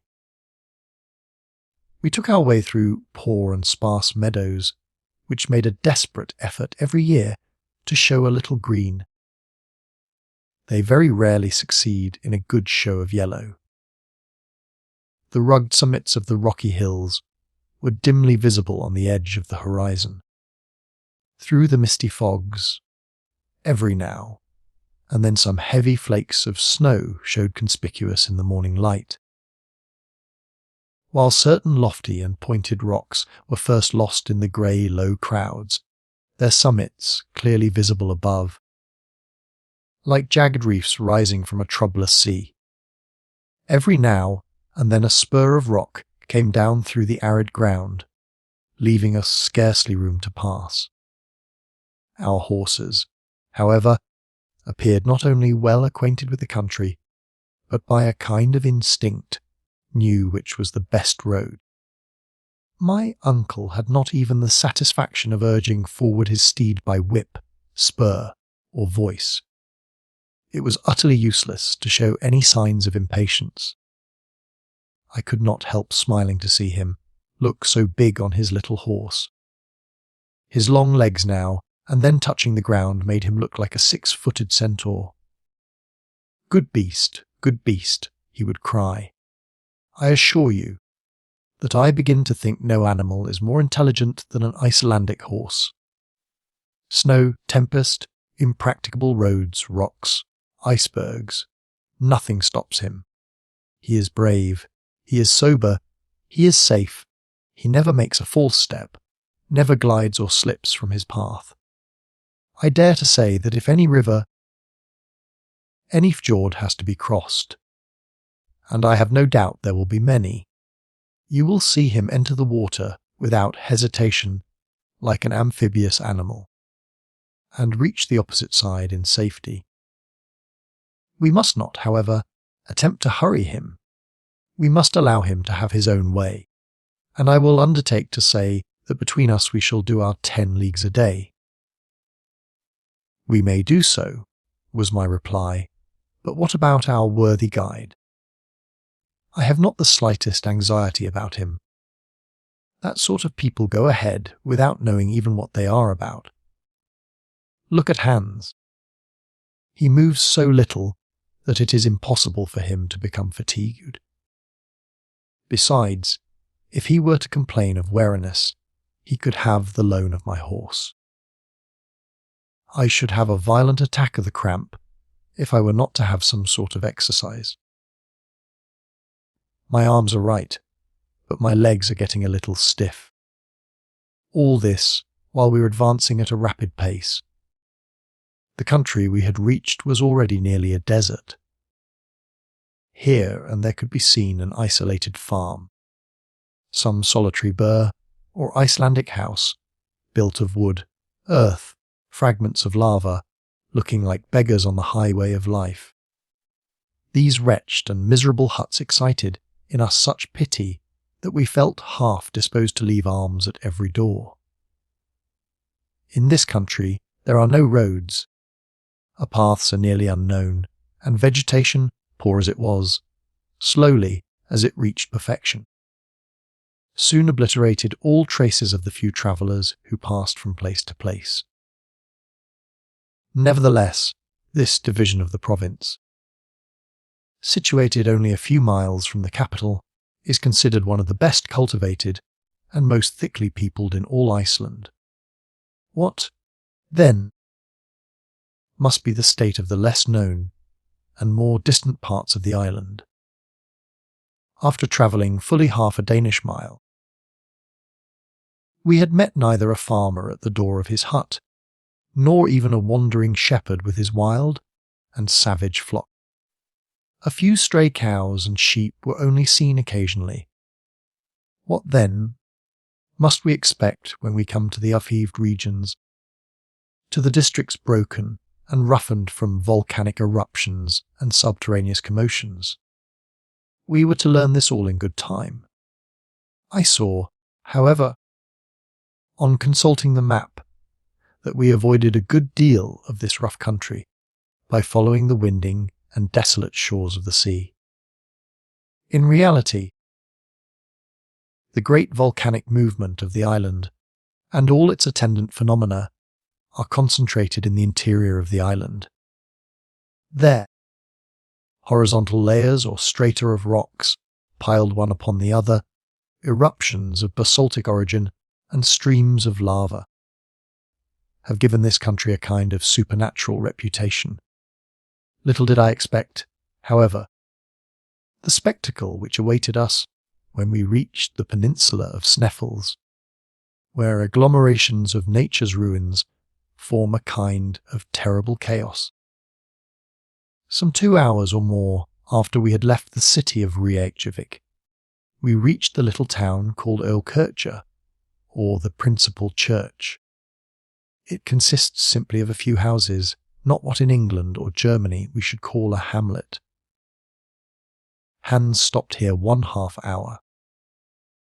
He shared our frugal breakfast, answered yes and no to my uncle's questions as to the nature of the road, and at last, when asked where we were to pass the night, was as laconic as usual.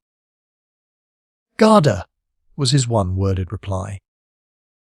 I took occasion to consult the map to see where Garda was to be found. After looking keenly, I found a small town of that name on the borders of the Hvalfjord, about 4 miles from Reykjavik. I pointed this out to my uncle, who made a very energetic grimace. Only 4 miles out of 22. Why, it is only a little walk. He was about to make some energetic observation to the guide, but Hans, without taking the slightest notice of him, went in front of the horses and walked ahead with the same imperturbable phlegm he had always exhibited. 3 hours later, still travelling over those apparently interminable and sandy prairies, we were compelled to go round the Kollafjord, an easier and shorter cut than crossing the gulfs. Shortly after, we entered a place of communal jurisdiction called Ijulberg, and the clock of which would then have struck 12, if any Icelandic church had been rich enough to possess so valuable and useful an article.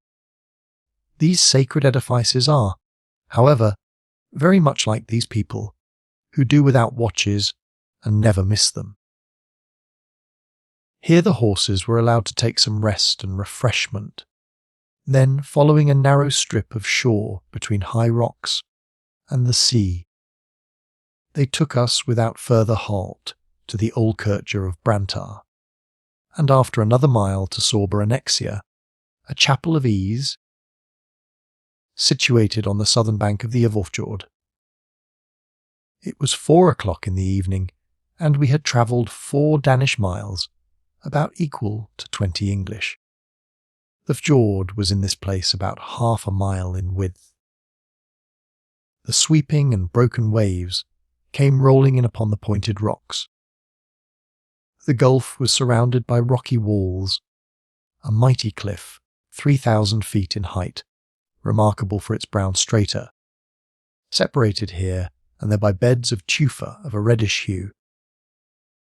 Now, whatever may have been the intelligence of our horses,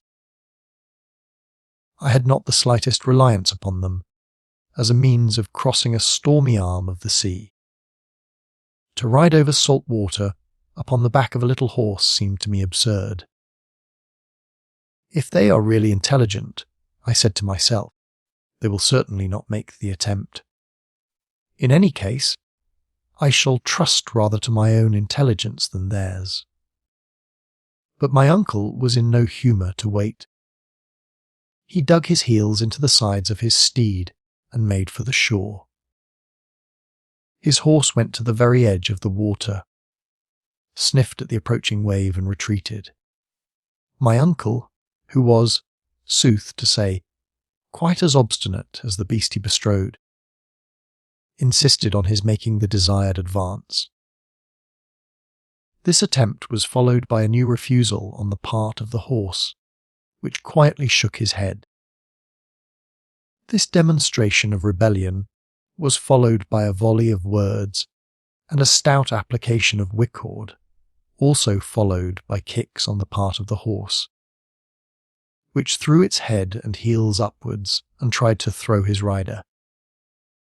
At length the sturdy little pony, spreading out his legs, in a stiff and ludicrous attitude, got from under the professor's legs and left him standing, with both feet on a separate stone, like the Colossus of Rhodes.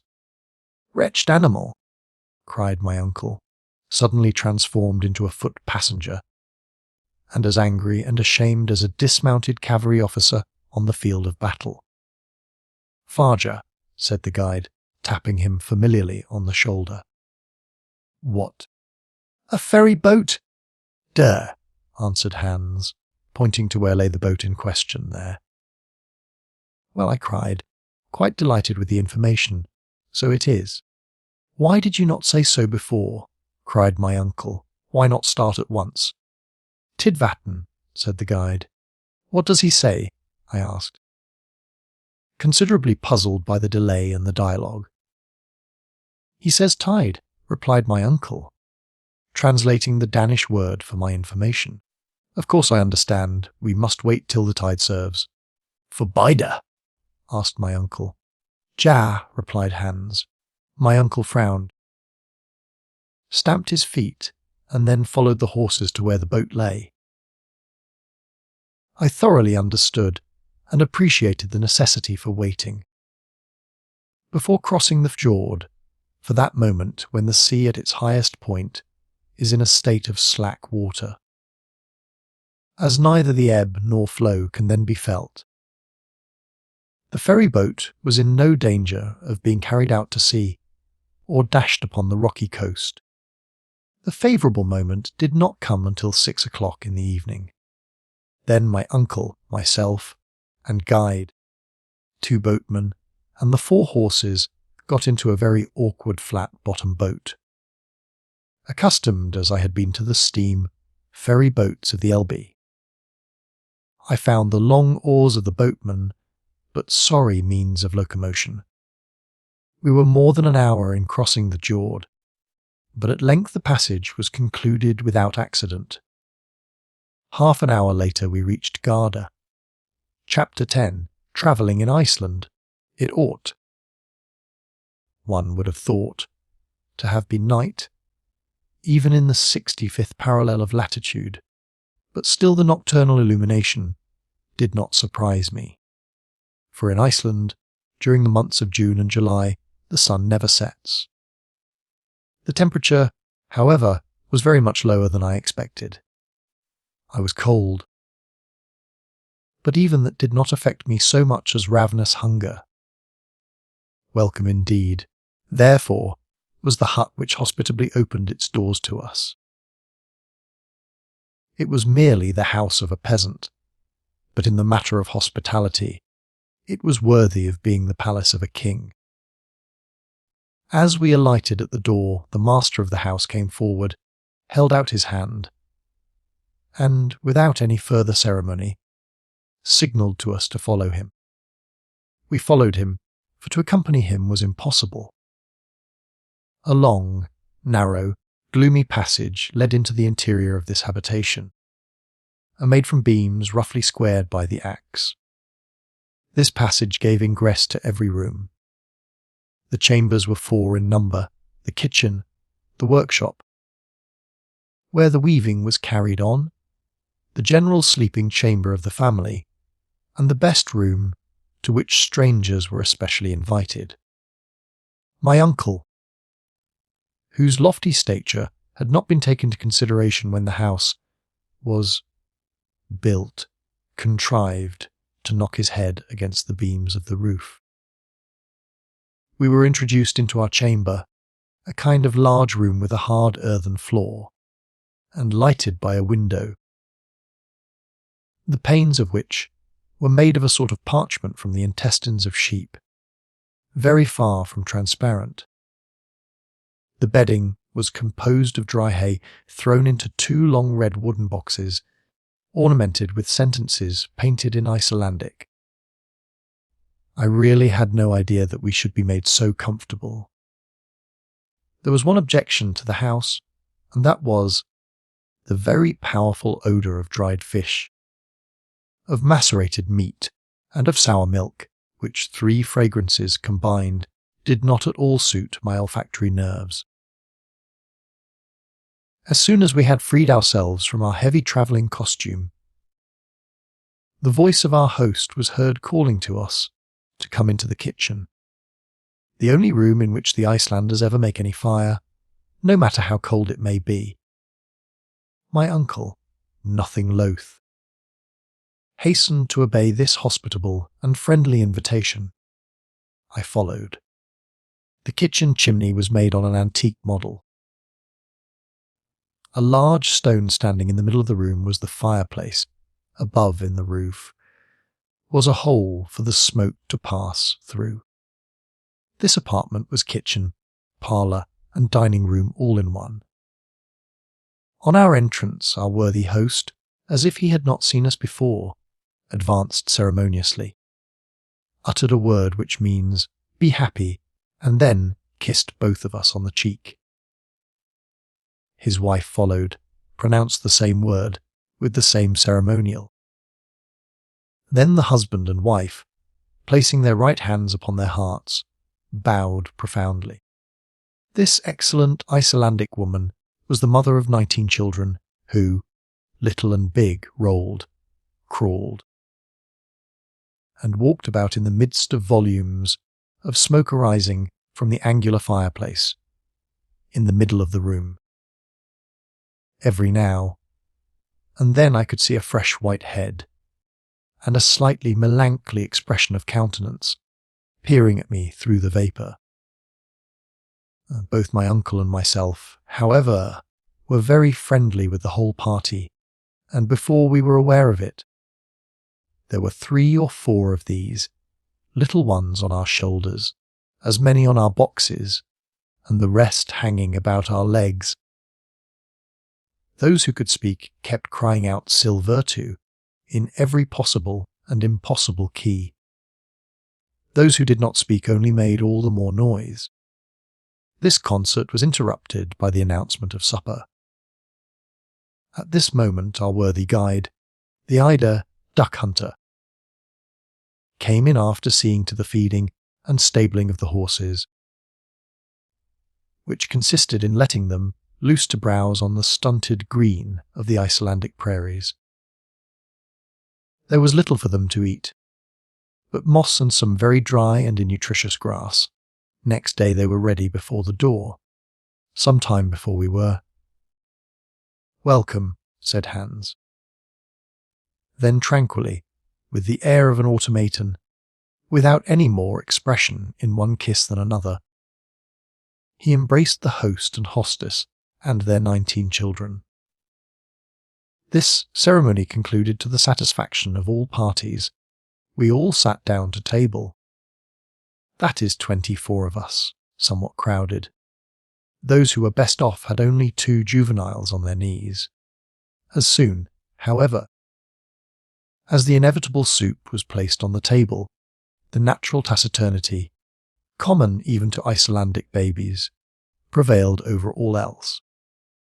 Our host filled our plates with a portion of lichen soup of Iceland moss, of by no means disagreeable flavour, an enormous lump of fish floating in sour butter. After that there came some skyer, a kind of curds and whey, served with biscuits and juniper berry juice. To drink, we had blander, skimmed milk with water. I was hungry, so hungry, that by way of dessert I finished up with a basin of thick oaten porridge. As soon as the meal was over, the children disappeared, whilst the grown people sat around the fireplace, on which was placed turf, heather, cow dung and dried fish bones. As soon as everybody was sufficiently warm, a general dispersion took place, all retiring to their respective couches.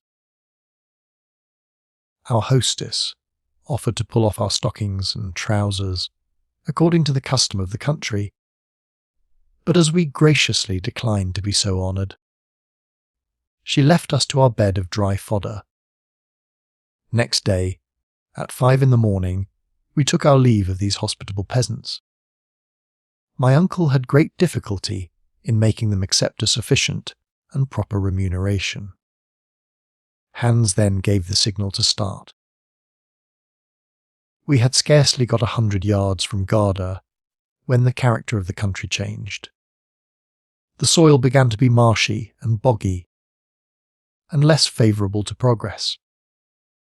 To the right, the range of mountains was prolonged indefinitely like a great system of natural fortifications, of which we skirted the glacis. We met with numerous streams and rivulets which it was necessary to ford, and that without wetting our baggage. As we advanced, the deserted appearance increased, and yet now and then we could see human shadows flitting in the distance. when a sudden turn of the track brought us within easy reach of one of these spectres. I felt a sudden impulse of disgust at the sight of a swollen head, with shining skin, utterly without hair, and whose repulsive and revolting wounds could be seen through his rags. The unhappy wretches never came forward to beg. On the contrary, they ran away, not so quick, however, but that Hans was able to salute them with the universal silvertu. "Spietelsk," said he. "A leaper," explained my uncle. The very sound of such a word caused a feeling of repulsion. The horrible affliction known as leprosy, which has almost vanished before the effects of modern science, is common in Iceland. It is not contagious but hereditary, so that marriage is strictly prohibited to these unfortunate creatures. These poor lepers did not tend to enliven our journey, the scene of which was inexpressibly sad and lonely. The very last tufts of grassy vegetation appeared to die at our feet. Not a tree was to be seen, except a few stunted willows about, as big as blackberry bushes. Now and then we watched a falcon soaring in the grey and misty air, taking his flight towards warmer and sunnier regions. I could not help feelings of melancholy come over me. I sighed for my own native land, and wished to be back with Gretchen. We were compelled to cross several little swords, and at last came to a real gulf. The tide was at its height, and we were able to go over at once, and reach the hamlet of Alfdanes, about a mile farther. That evening, after fording the Alpha and the Heater, two rivers rich in trout and pike, we were compelled to pass the night in a deserted house, worthy of being haunted by all the fays of Scandinavian mythology.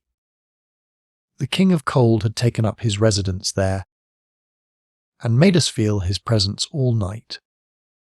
The following day was remarkable by its lack of any particular incidents. Always the same damp and swampy soil, the same dreary uniformity, the same sad and monotonous aspect of scenery.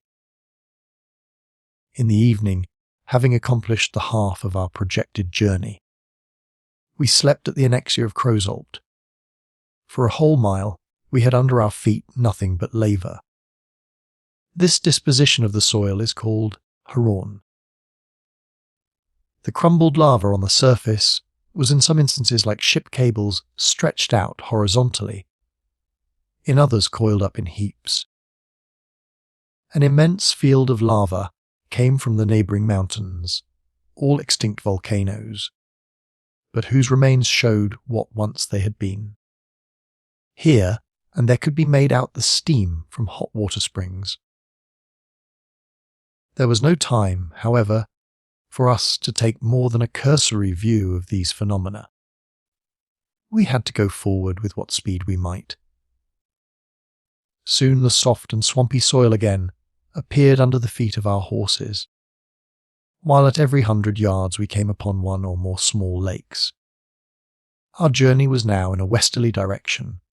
We had, in fact, swept round the great bay of Faxa, and the twin white summits of Sneffels rose to the clouds at a distance of less than 5 miles. The horses now advanced rapidly. The accidents and difficulties of the soil no longer checked them. I confess that fatigue began to tell severely upon me, but my uncle was as firm and as hard as he had been on the first day. I could not help admiring both the excellent professor and the worthy guide, for they appeared to regard this rugged expedition as a mere walk. On Saturday, the 20th June, at 6 o'clock in the evening, we reached Buda, a small town picturesquely situated on the shore of the ocean, and here the guide asked for his money. My uncle settled with him immediately. It was now the family of Hans himself, that is to say, his uncles, his cousins, German, who offered us hospitality. We were exceedingly well received, and, without taking too much advantage of the goodness of these worthy people, I should have liked very much to have rested with them after the fatigues of the journey. But my uncle, who did not require rest, had no idea of anything of the kind, and despite the fact that next day was Sunday, I was compelled once more to mount my steed. The soil was again affected by the neighbourhood of the mountains, whose granite peered out of the ground like tops of an old oak. We were skirting the enormous base of the mighty volcano. My uncle never took his eyes from off it. He could not keep from gesticulating, and looking at with a kind of sullen defiance, as much as to say, "That is the giant I have made up my mind to conquer." After 4 hours of steady travelling, the horses stopped of themselves before the door of the presbytery of Stapi. Chapter 11. We reach Mount Sneffels, the recur. Stapi is a town consisting of 30 huts, built on a large plain of lava, exposed to the rays of the sun, reflected from the volcano. It stretches its humble tenements along the end of a little fjord, surrounded by a basaltic wall of the most singular character. Basalt is a brown rock of igneous origin. It assumes regular forms, which astonish by their singular appearance. Here we found nature proceeding geometrically, and working quite after a human fashion, as if she had employed the plummet line, the compass, and the rule. If elsewhere she produces grand artistic effects by piling up huge masses without order or connection, if elsewhere we see truncated cones, imperfect pyramids with an odd succession of lines, here, as if wishing to give a lesson in regularity, and preceding the architects of the early ages, she has erected a severe order of architecture which neither the splendours of Babylon nor the marvels of Greece ever surpassed. I had often heard of the Giant's Causeway in Ireland, and of Fingal's Cave in one of the Hebrides, but the grand spectacle of a real basaltic formation had never yet come before my eyes. This at Stapi gave us an idea of one in all its wonderful beauty and grace. The wall of the fjord, like nearly the whole of the peninsula, consisted of a series of vertical columns in height about 30 feet. These upright pillars of stone, of the finest proportions, supported an archivolt of horizontal columns which formed a kind of half-vaulted roof above the sea.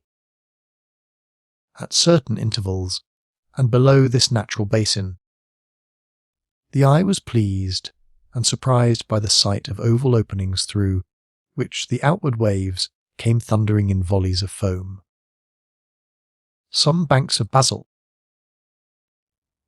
torn from their fastenings by the fury of the waves, lay scattered on the ground like the ruins of an ancient temple, ruins eternally young, over which the storms of ages swept without producing any perceptible effect. This was the last stage of our journey.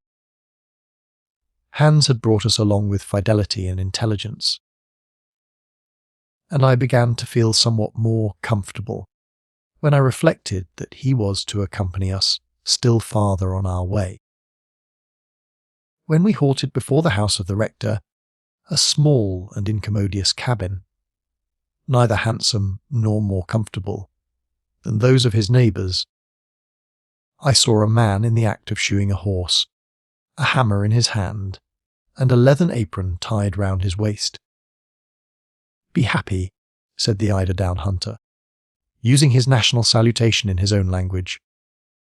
"Good dag, good day," replied the former, in excellent Danish. "Kirkoherde," cried Hans, turning round and introducing him to my uncle. The rector repeated the worthy professor, it appears, "My dear Harry, that this worthy man is the rector, and is not above doing his own work." During the speaking of these words, the guide intimated to the Kyrkoherde what was the true state of the case.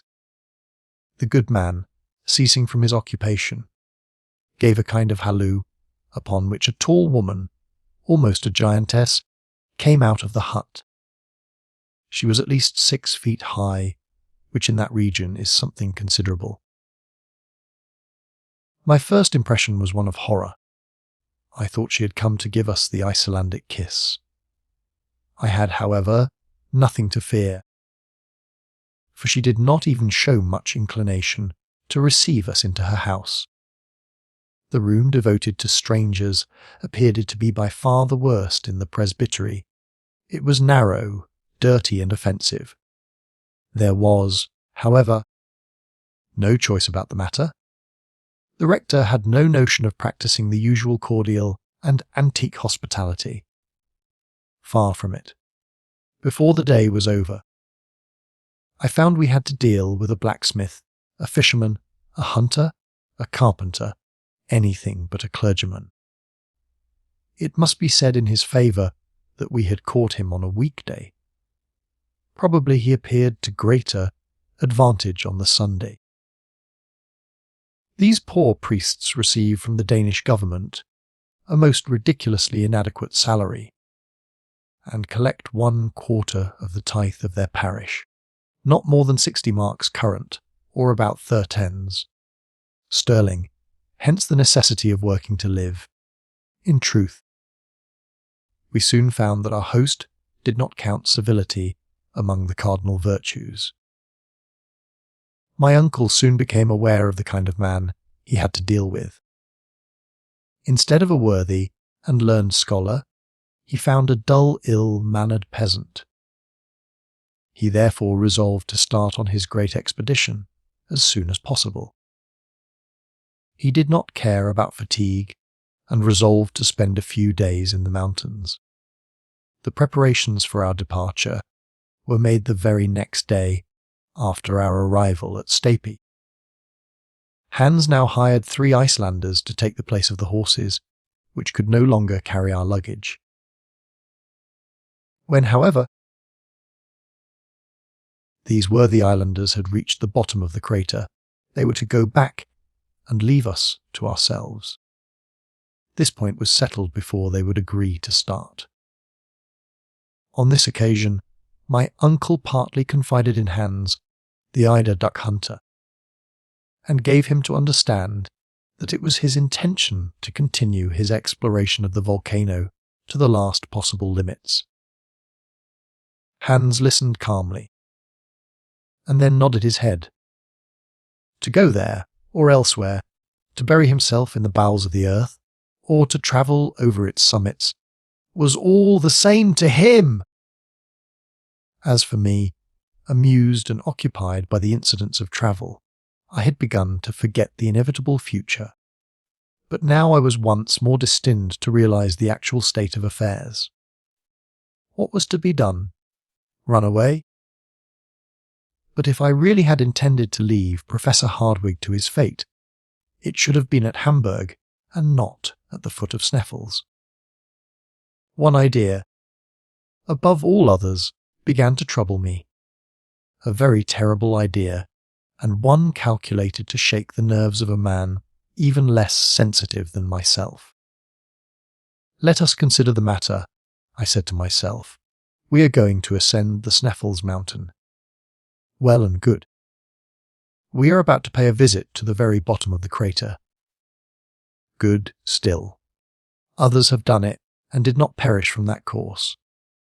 That, however, is not the whole matter to be considered. If a road does really present itself by which to descend into the dark and subterraneous bowels of Mother Earth, if this thrice unhappy Saknussemm has really told the truth, we shall be most certainly lost in the midst of the labyrinth of subterraneries of the volcano. Now, we have no evidence to prove that Sneffels is really extinct. What proof have we that an eruption is not shortly about to take place? Because the monster has slept soundly since 1219, does it follow that he is never to wake? If he does wake, what is to become of us? These were questions worth thinking about, and upon them I reflected long and deeply. I could not lie down in search of sleep without dreaming of eruptions. The more I thought, the more I objected to be reduced to the state of dross and ashes.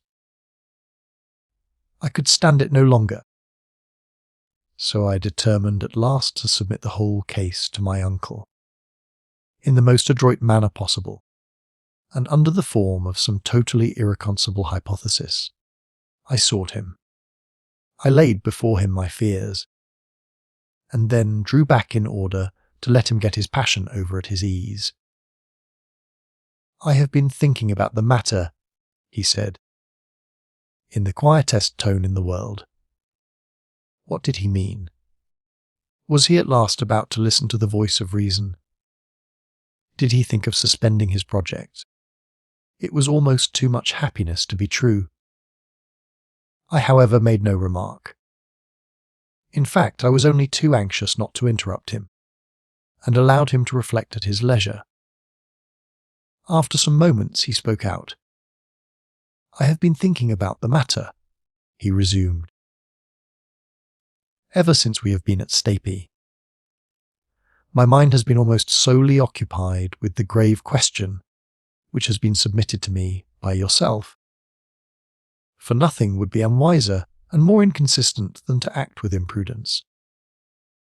I heartily agree with you, my dear uncle," was my somewhat hopeful rejoinder. It is now 600 years since Sneffels has spoken, but though now reduced to a state of utter silence, he may speak again. New volcanic eruptions are always preceded by perfectly well-known phenomena. I have closely examined the inhabitants of this region. I have carefully studied the soil, and I beg to tell you emphatically, my dear Harry, there will be no eruption at present. As I listened to his positive affirmations, I was stupefied and could say nothing. "I see you doubt my word," said my uncle. "Follow me." I obeyed mechanically. Leaving the presbytery, the professor took a road through an opening in the basaltic rock, which led far away from the sea. We were soon in open country, if we could give such a name to a place all covered with volcanic deposits. The whole land seemed crushed under the weight of enormous stones, of trap, of basalt, of granite, of lava, and of all other volcanic substances. I could see many spouts of steam rising in the air. These white vapours, called in the Icelandic language rieka, come from hot water fountains, and indicate by their violence the volcanic activity of the soil. Now, the sight of these appeared to justify my apprehension. I was, therefore, all the more surprised and mortified when my uncle thus addressed me. "You see all this smoke, Harry, my boy?" "Yes, sir." "Well, as long as you see them thus, you have nothing to fear from the volcano. How can that be?" "Be careful to remember this," continued the professor. "At the approach of an eruption, these spouts of vapour redouble their activity, to disappear altogether during the period of volcanic eruption. For the elastic fluids, no longer having the necessary tension, seek refuge in the interior of the crater. Instead of escaping through the fissures of the earth, if, then, the steam remains in its normal or habitual state, if their energy does not increase, and if you add to this the remark that the wind is not replaced by heavy atmospheric pressure and dead calm, you may be quite sure that there is no fear of any immediate eruption. But, enough, my boy. When science has sent forth her feet, it is only to hear and obey." I came back to the house quite downcast and disappointed. My uncle had completely defeated me with his scientific arguments. Nevertheless, I had still one hope, and that was, when once we were at the bottom of the crater, that it would be impossible in default of a gallery or tunnel to descend any deeper. And this, despite all the learned Saknussemms in the world.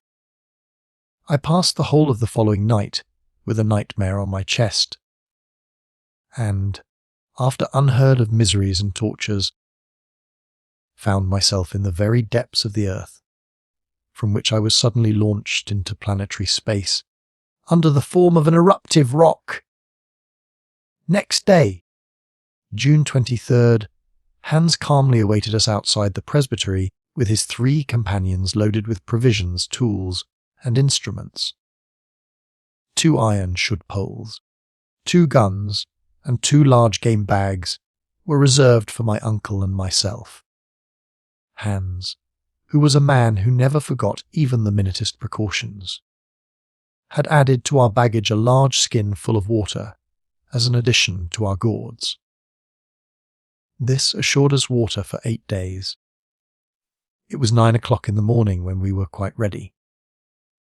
The rector and his huge wife or servant, I never knew which, stood at the door to see us off. They appeared to be about to inflict on us the usual final kiss of the Icelanders. To our supreme astonishment, their adieu took the shape of a formidable bill, in which they even counted the use of the pastoral house, really and truly the most abominable and dirty place I ever was in. The worthy couple cheated and robbed us like a Swiss innkeeper, and made us feel, by the sum we had to pay, the splendours of their hospitality. My uncle, however, paid without bargaining. A man who had made up his mind to undertake a voyage into the interior of the earth is not the man to haggle over a few miserable rix dollars. This important matter settled, Hans gave the signal for departure, and some few moments later we had left Stapi. Chapter 12. The Ascent of Mount Sneffels. The huge volcano, which was the first stage of our daring experiment, is above 5,000 feet high. Sneffels is the termination of a long range of volcanic mountains, of a different character to the system of the island itself. One of its peculiarities is its 2 huge pointed summits. From whence we started, it was impossible to make out the real outlines of the peak against the grey field of sky. All we could distinguish was a vast dome of white, which fell downwards from the head of the giant. The commencement of the great undertaking filled me with awe. Now that we had actually started, I began to believe in the reality of the undertaking. Our party formed quite a procession. We walked in single file, preceded by Hans, the imperturbable Eider duck hunter. He calmly led us by narrow paths where 2 persons could by no possibility walk abreast.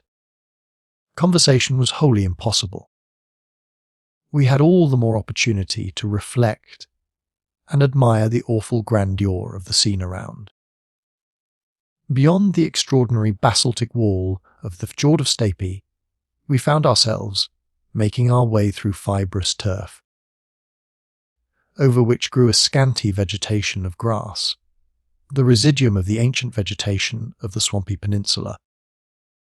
The vast mass of this combustible, the field of which as yet is utterly unexplored, would suffice to warm Iceland for a whole century. This mighty turf pit, measured from the bottom of certain ravines, is often not less than 70 feet deep, and presents to the eye the view of successive layers of black, burned up rocky detritus, separated by thin streaks of porous sandstone. The grandeur of the spectacle was undoubted, as well as its arid and deserted air. As a true nephew of the great Professor Hardwing, and despite my preoccupation and doleful fears of what was to come, I observed with great interest the vast collection of mineralogical curiosities spread out before me in this vast museum of natural history. Looking back to my recent studies, I went over in thought the whole geological history of Iceland. This extraordinary and curious island must have made its appearance from out of the great world of waters at a comparatively recent date. Like the coral islands of the Pacific, it may, for aught we know, be still rising by slow and imperceptible degrees. If this really be the case, its origin can be attributed to only one cause, that of the continued action of subterranean fires. This was a happy thought. If this were true, away with the theories of Sir Humphrey Davy, away with the authority of the Parchment of Arne Saknussemm. The wonderful pretensions to discovery on the part of my uncle, and to our journey, all must end in smoke. Charmed with the idea, I began more carefully to look about me. A serious study of the soil was necessary to negative or confirm my hypothesis. I took in every item of what I saw, and I began to comprehend the succession of phenomena which had preceded its formation. Iceland, being absolutely without sedimentary soil, is composed exclusively of volcanic tufa, that is to say, of an agglomeration of stones and of rocks of a porous texture. Long before the existence of volcanoes, it was composed of a solid body of massive trap rock, lifted bodily and slowly out of the sea by the action of the centrifugal force at work in the earth.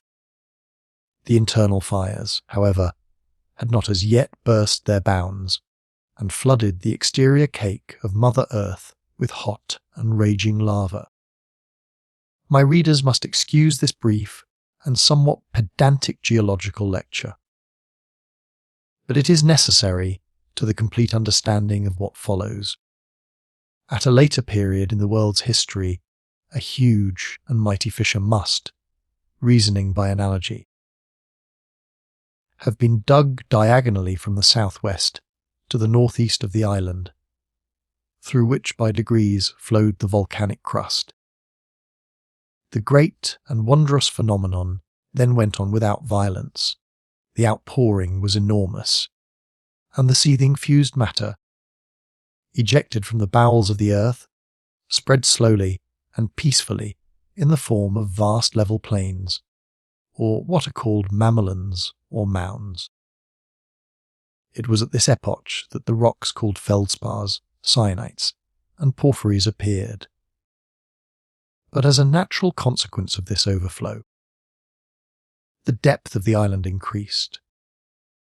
It can readily be believed what an enormous quantity of elastic fluids were piled up within its centre, when at last it afforded no other openings after the process of cooling the crust had taken place. At length a time came when, despite the enormous thickness and weight of the upper crust, the mechanical forces of the combustible gases below became so great that they actually upperheaved the weighty back and made for themselves huge and gigantic shafts. Hence the volcanoes, which suddenly arose through the upper crust, and next the craters, which burst forth at the summit of these new creations. It will be seen that the first phenomena in connection with the formation of the island were simply eruptive.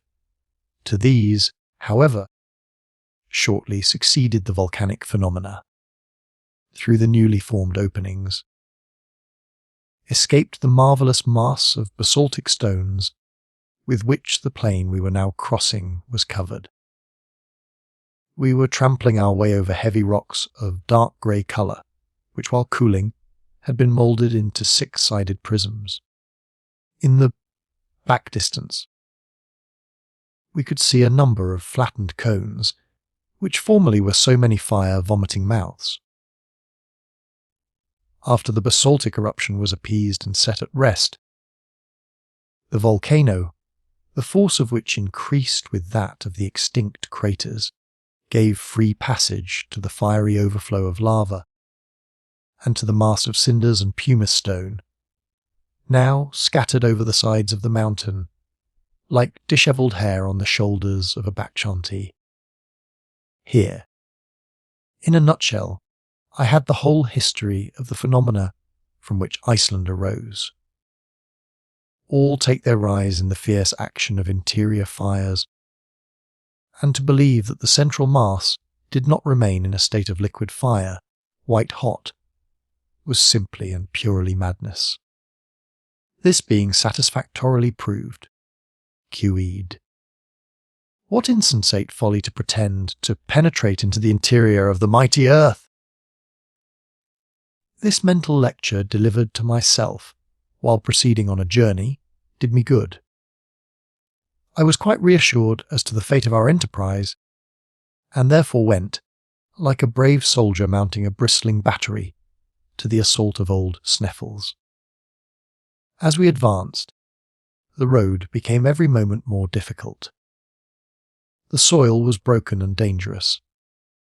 The rocks broke and gave way under our feet, and we had to be scrupulously careful in order to avoid dangerous and constant falls. Hans advanced as calmly as if he had been walking over Salisbury Plain. Sometimes he would disappear behind huge blocks of stone, and we momentarily lost sight of him. There was a little period of anxiety, and then there was a shrill whistle, just to tell us where to look for him. Occasionally he would take it into his head to stop, to pick up lumps of rock, and silently pile them up into small heaps, in order that we might not lose our way on our return. He had no idea of the journey we were about to undertake. At all events, the precaution was a good one, though how utterly useless and unnecessary, but I must not anticipate. 3 hours of terrible fatigue, walking incessantly, had only brought us to the foot of the great mountain. This will give some notion of what we had still to undergo. Suddenly, however, Hans cried a halt. That is, he made signs to that effect, and a summary kind of breakfast was laid out on the lava before us. My uncle, who now was simply Professor Hardwigg, was so eager to advance that he bolted his food like a greedy clown. This halt for refreshment was also a halt for repose. The Professor was therefore compelled to wait the good pleasure of his imperturbable guide, who did not give the signal for departure for a good hour. The 3 Icelanders, who were as taciturn as their comrade, did not say a word, but went on eating and drinking very quietly and soberly. From this, our first real stage, we began to ascend the slopes of the Sneffels volcano. Its magnificent snowy nightcap, as we began to call it, by an optical delusion very common in mountains, appeared to me to be close at hand. And yet how many long weary hours must elapse before we reached its summit? What unheard of fatigue must we endure? The stones on the mountainside, held together by no cement of soil, bound together by no roots or creeping herbs, gave way continually under our feet, and went rushing below into the plains like a series of small avalanches.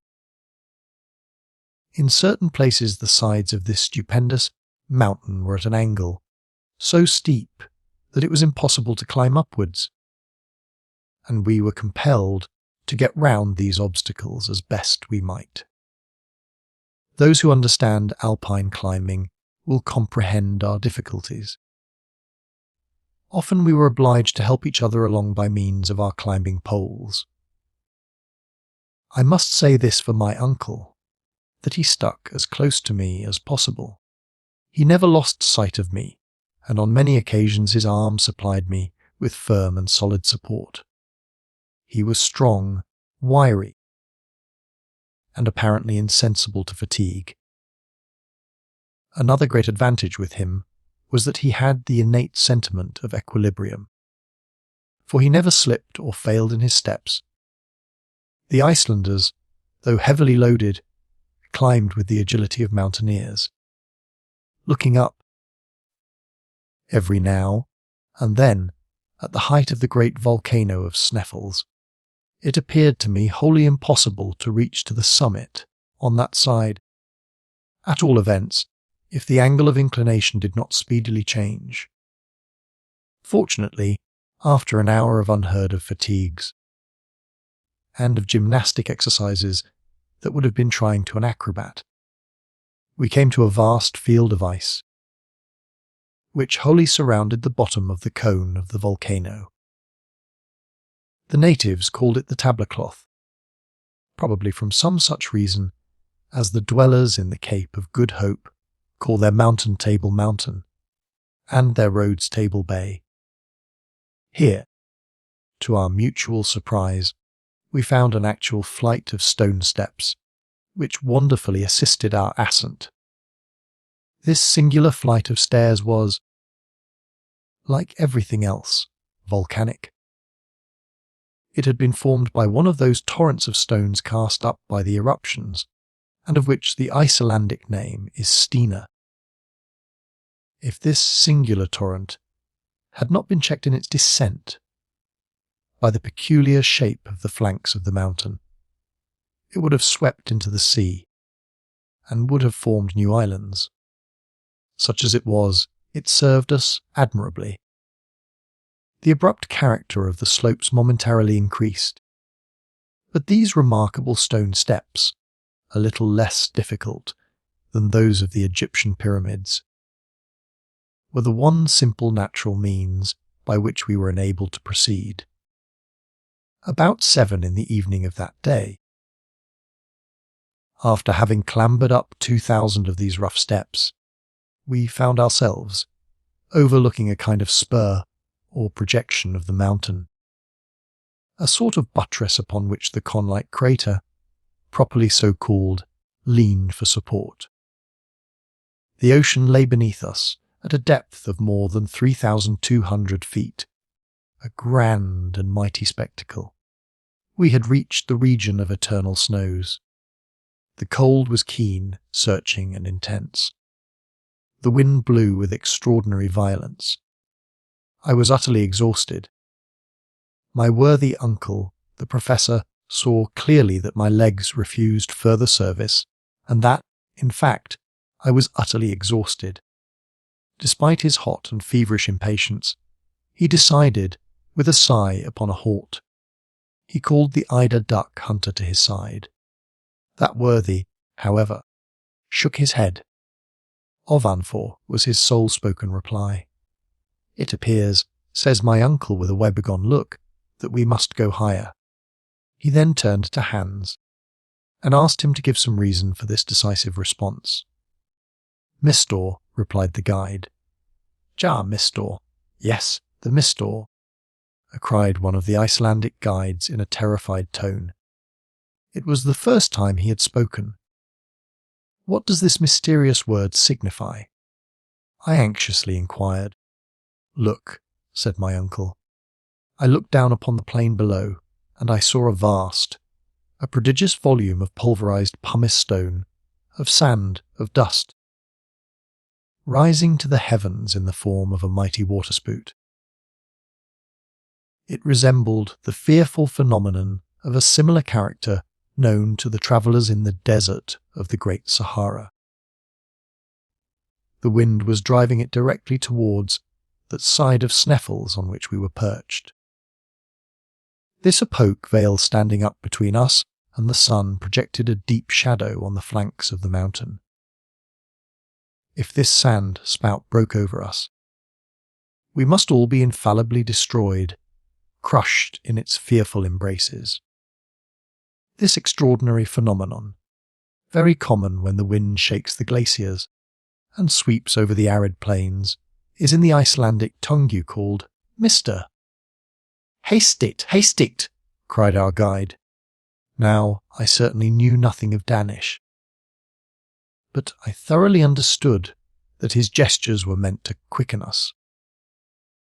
The guide turned rapidly in a direction which would take us to the back of the crater, all the while ascending slightly. We followed rapidly, despite our excessive fatigue. A quarter of an hour later, Hans paused to enable us to look back. The mighty whirlwind of sand was spreading up the slope of the mountain to the very spot where we had proposed to halt. Huge stones were caught up, cast into the air, and thrown about us during an eruption. We were happily a little out of the direction of the wind, and therefore out of reach of danger.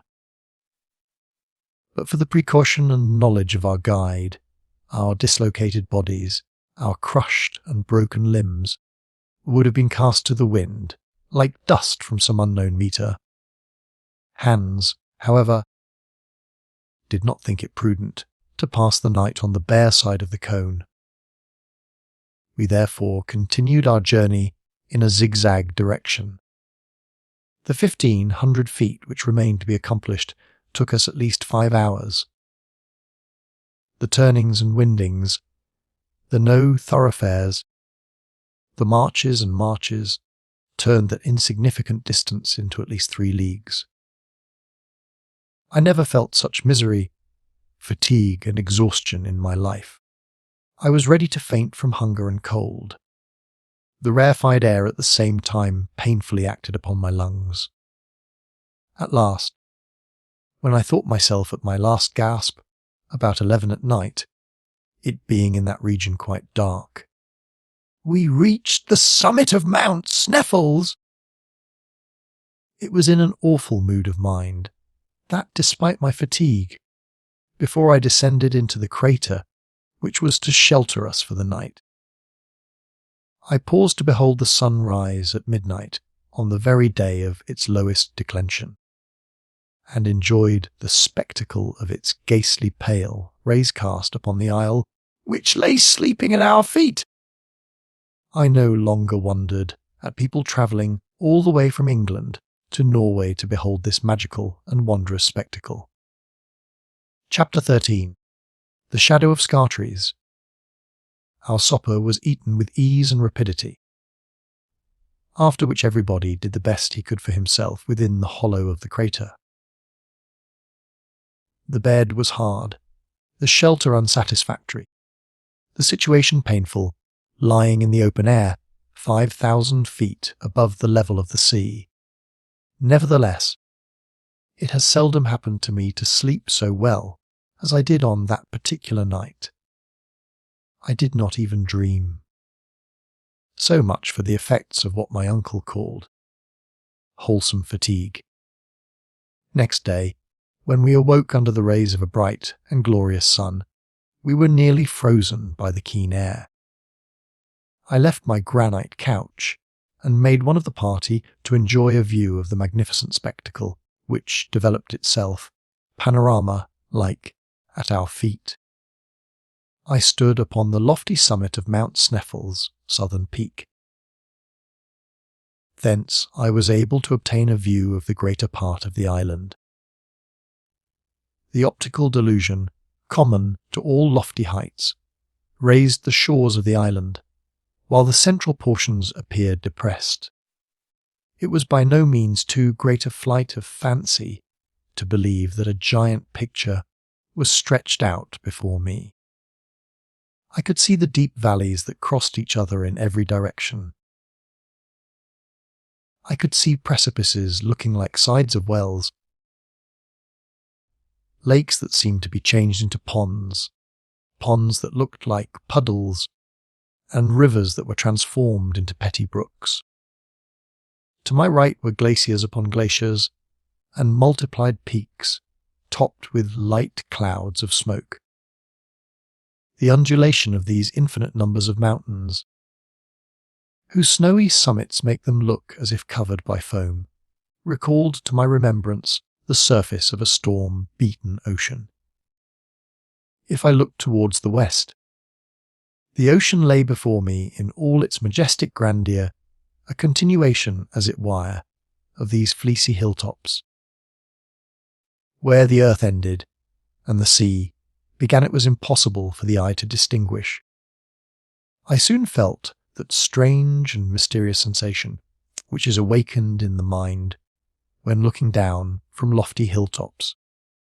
And now I was able to do so without any feeling of nervousness, having fortunately hardened myself to that kind of sublime contemplation. I wholly forgot who I was and where I was. I became intoxicated with a sense of lofty sublimity, without thought of the abysses into which my daring was soon about to plunge me. I was presently, however, brought back to the realities of life by the arrival of the Professor and Hans, who joined me upon the lofty summit of the peak. My uncle, turning in a westerly direction, pointed out to me a light cloud of vapour, a kind of haze, with a faint outline of land rising out of the waters. "Greenland," said he. "Greenland," cried I in reply.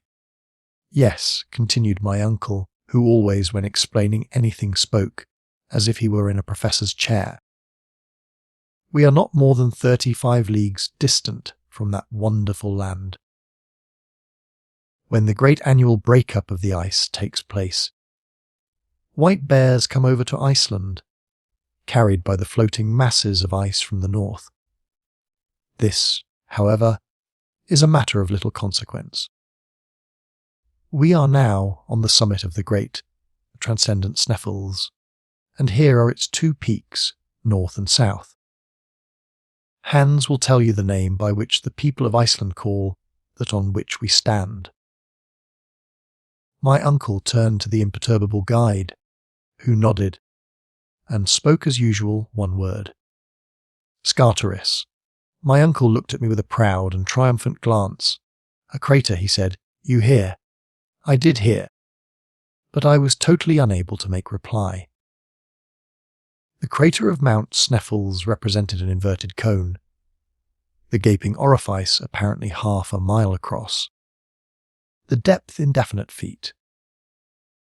Conceive what this hole must have been like when full of flame and thunder and lightning. The bottom of the funnel, shaped hollow, was about 500 feet in circumference, by which it will be seen that the slope from the summit to the bottom was very gradual, and we were therefore clearly able to get there without much fatigue or difficulty.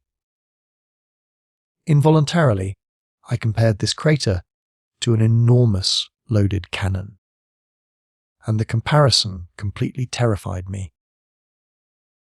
To descend into the interior of a cannon, I thought to myself, when perhaps it is loaded and will go off at the least shock, is the act of a madman. But there was no longer any opportunity for me to hesitate. Hans, with a perfectly calm and indifferent air, took his usual post at the head of the adventurous little band. I followed without uttering a syllable. I felt like the lamb led to the slaughter. In order to render the descent less difficult, Hans took his way down the interior of the cone in rather a zigzag fashion, making, as the sailors say, long tracks to the eastward, followed by equally long ones to the west. It was necessary to walk through the midst of eruptive rocks, some of which, shaken in their balance, went rolling down with thundering clamour to the bottom of the abyss. These continual falls awoke echoes of singular power and effect. Many portions of the cone consisted of inferior glaciers. Hans, whenever he met with one of these obstacles, advanced with a great show of precaution, sounding the soil with his long iron pole, in order to discover fissures and layers of deep, soft snow. In many doubtful or dangerous places, it became necessary for us to be tied together by a long rope in order that, should any one of us be unfortunate enough to slip, he would be supported by his companions. This connecting link was doubtless a prudent precaution, but not by any means unattended with danger.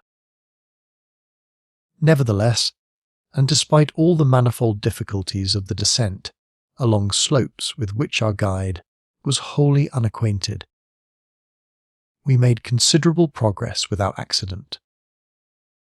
One of our great parcels of rope slipped from one of the Iceland porters, and rushed by a short cut to the bottom of the abyss. By midday we were at the end of our journey.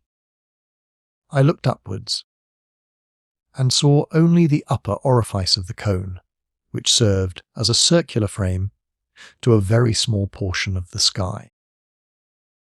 A portion which seemed to me singularly beautiful. Should I ever again gaze on that lovely sunlit sky? The only exception to this extraordinary landscape was the peak of Scartaris, which seemed lost in the great void of the heavens. The bottom of the crater was composed of 3 separate shafts, through which, during periods of eruption, when Sneffels was in action, the great central furnace sent forth its burning lava and poisonous vapours. Each of these chimneys or shafts gaped open-mouthed in our path. I kept as far away from them as possible, not even venturing to take the faintest peep downwards.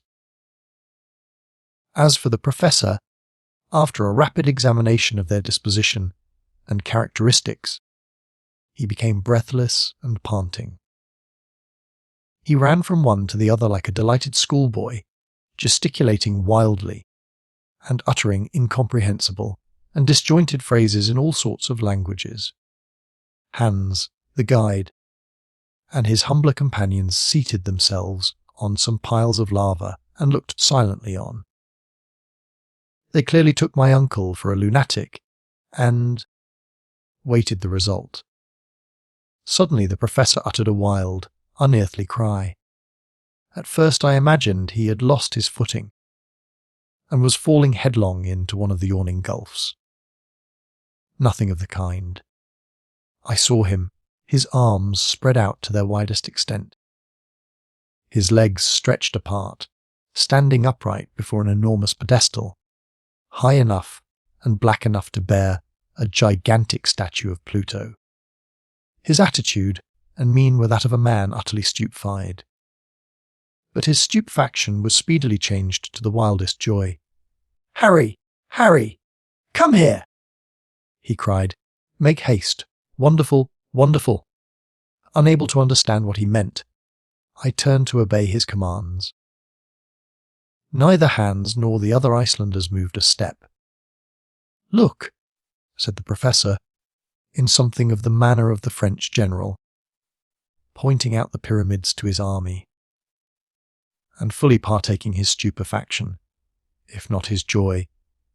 I read on the eastern side of the huge block of stone the same characters, half eaten away by the corrosive action of time, the name, to me 1,000 times accursed.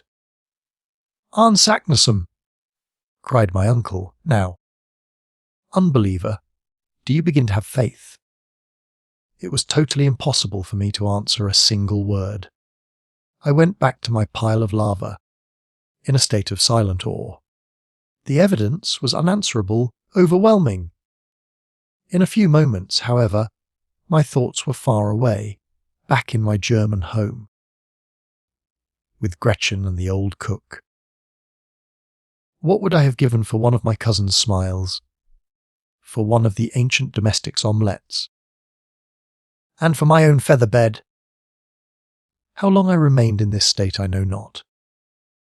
All I can say is that when at last I raised my head from between my hands, there remained at the bottom of the crater only myself, my uncle, and Hans. The Icelandic porters had been dismissed and were now descending the exterior slopes of Mount Sneffels on their way to Stapi. How heartily did I wish myself with them! Hans slept tranquilly at the foot of a rock in a kind of rill of lava, where he had made himself a rough and ready bed. My uncle was walking about the bottom of the crater like a wild beast in a cage. I had no desire, neither had I the strength, to move from my recumbent position. Taking example by the guide, I gave way to a kind of painful somnolency, during which I seemed both to hear and feel continued heavings and shudderings in the mountain. In this way we passed our first night in the interior of a crater. Next morning, a grey, cloudy, heavy sky hung like a funereal pall over the summit of the volcanic cone.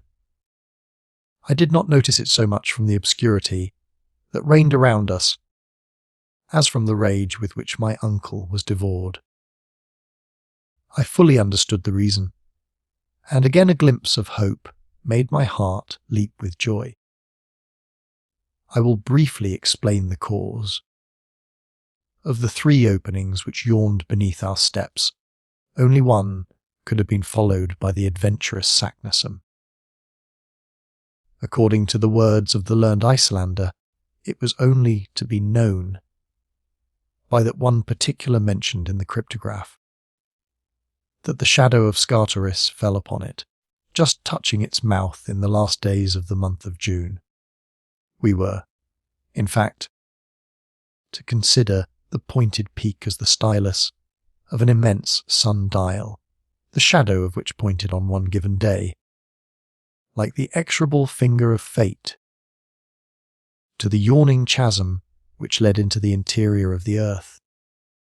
Now, as often happens in these regions, should the sun fail to burst through the clouds, no shadow, consequently no chance of discovering the right aperture. We had already reached the 25th June.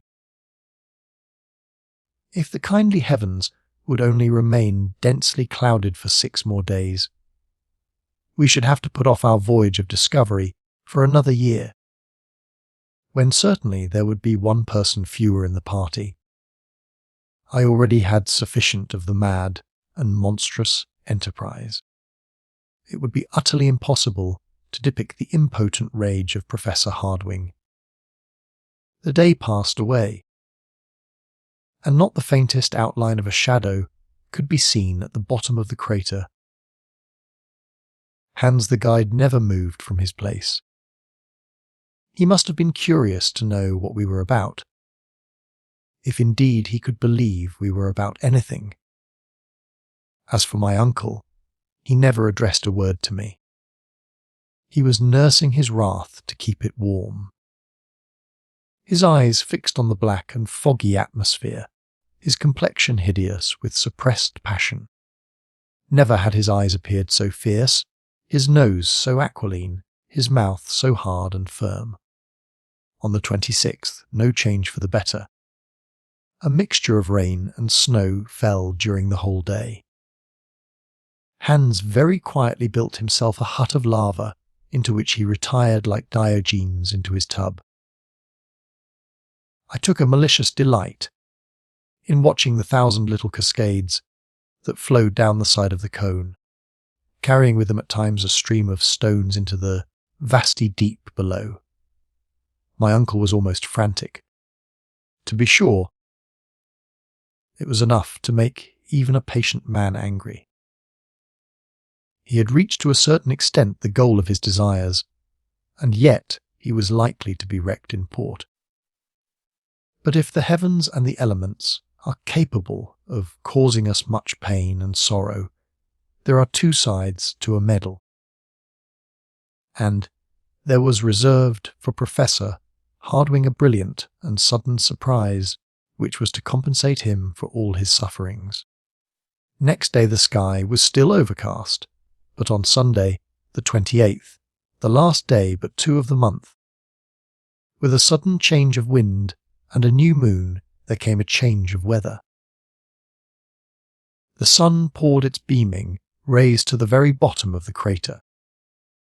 Each hillock, every rock, every stone, every asperity of the soil had its share of the luminous effulgence, and its shadow fell heavily on the soil. Among others, to his insane delight, the shadow of Scartaris was marked and clear, and moved slowly with the radiant start of day. My uncle moved with it in a state of mental ecstasy. At 12 o'clock exactly, when the sun had attained its highest altitude for the day, the shadow fell upon the edge of the central pit. "Here it is," gasped the professor in an agony of joy. "Here it is. We have found it. Forward, my friends, into the interior of the earth." I looked curiously at Hans to see what reply he would make to this terrific announcement. "Forward," said the guide tranquilly. "Forward it is," answered my uncle, who was now in the seventh heaven of delight. When we were quite ready, our watches indicated 13 minutes past 1, chapter 14. The real journey commences. Our real journey had now commenced. Hitherto our courage and determination had overcome all difficulties. We were fatigued at times, and that was all. Now we were about to encounter unknown and fearful dangers. I had not as yet ventured to take a glimpse down the horrible abyss, into which in a few minutes more I was about to plunge. The fatal moment had, however, at last arrived. I had still the option of refusing or accepting a share in this foolish and audacious enterprise. But I was ashamed to show more fear than the eider duck hunter. Hans seemed to accept the difficulties of the journey so tranquilly, with such calm indifference, with such perfect recklessness of all danger, that I actually blushed to appear less of a man than he. Had I been alone with my uncle, I should certainly have sat down and argued the point fully. But in the presence of the guide, I held my tongue. I gave one moment to the thought of my charming cousin, and then I advanced to the mouth of the central shaft. It measured about 100 feet in diameter, which made about 300 in circumference. I leaned over a rock which stood on its edge and looked down. My hair stood on end, my teeth chattered, my limbs trembled. I seemed utterly to lose my centre of gravity, while my head was in a sort of whirl, like that of a drunken man. There is nothing more powerful than this attraction towards an abyss. I was about to fall headlong into the gaping well, when I was drawn back by a firm and powerful hand. It was that of Hans. I had not taken lessons enough at the Frelsers, Kirk of Copenhagen, in the art of looking down from lofty eminences without blinking. However, few as the minutes were during which I gazed down this tremendous and even wondrous shaft, I had a sufficient glimpse of it to give me some idea of its physical conformation. Its sides, which were almost as perpendicular as those of a well, presented numerous projections which doubtless would assist our descent. It was a sort of wild and savage staircase, without banister or fence. A rope fastened above, near the surface, would certainly support our weight and enable us to reach the bottom. But how? When we had arrived at its utmost depth, were we to loosen it above? This was, I thought, a question of some importance. My uncle, however, was one of those men who are nearly always prepared with expedients. He hit upon a very simple method of obviating this difficulty. He unrolled a cord about as thick as my thumb, and at least 400 feet in length. He allowed about half of it to go down the pit and catch in a hitch over a great block of lava which stood on the edge of the precipice. This done, he threw the second half after the first. Each of us could now descend by catching the two cords in one hand. when about 200 feet below. All the explorer had to do was to let go one end and pull away at the other, when the cord would come falling at his feet. In order to go down farther, all that was necessary was to continue the same operation. This was a very excellent proposition, and no doubt a correct one. Going down appeared to me easy enough. It was the coming up again that now occupied my thoughts. "Now," said my uncle, as soon as he had completed this important preparation, "let us see about the baggage.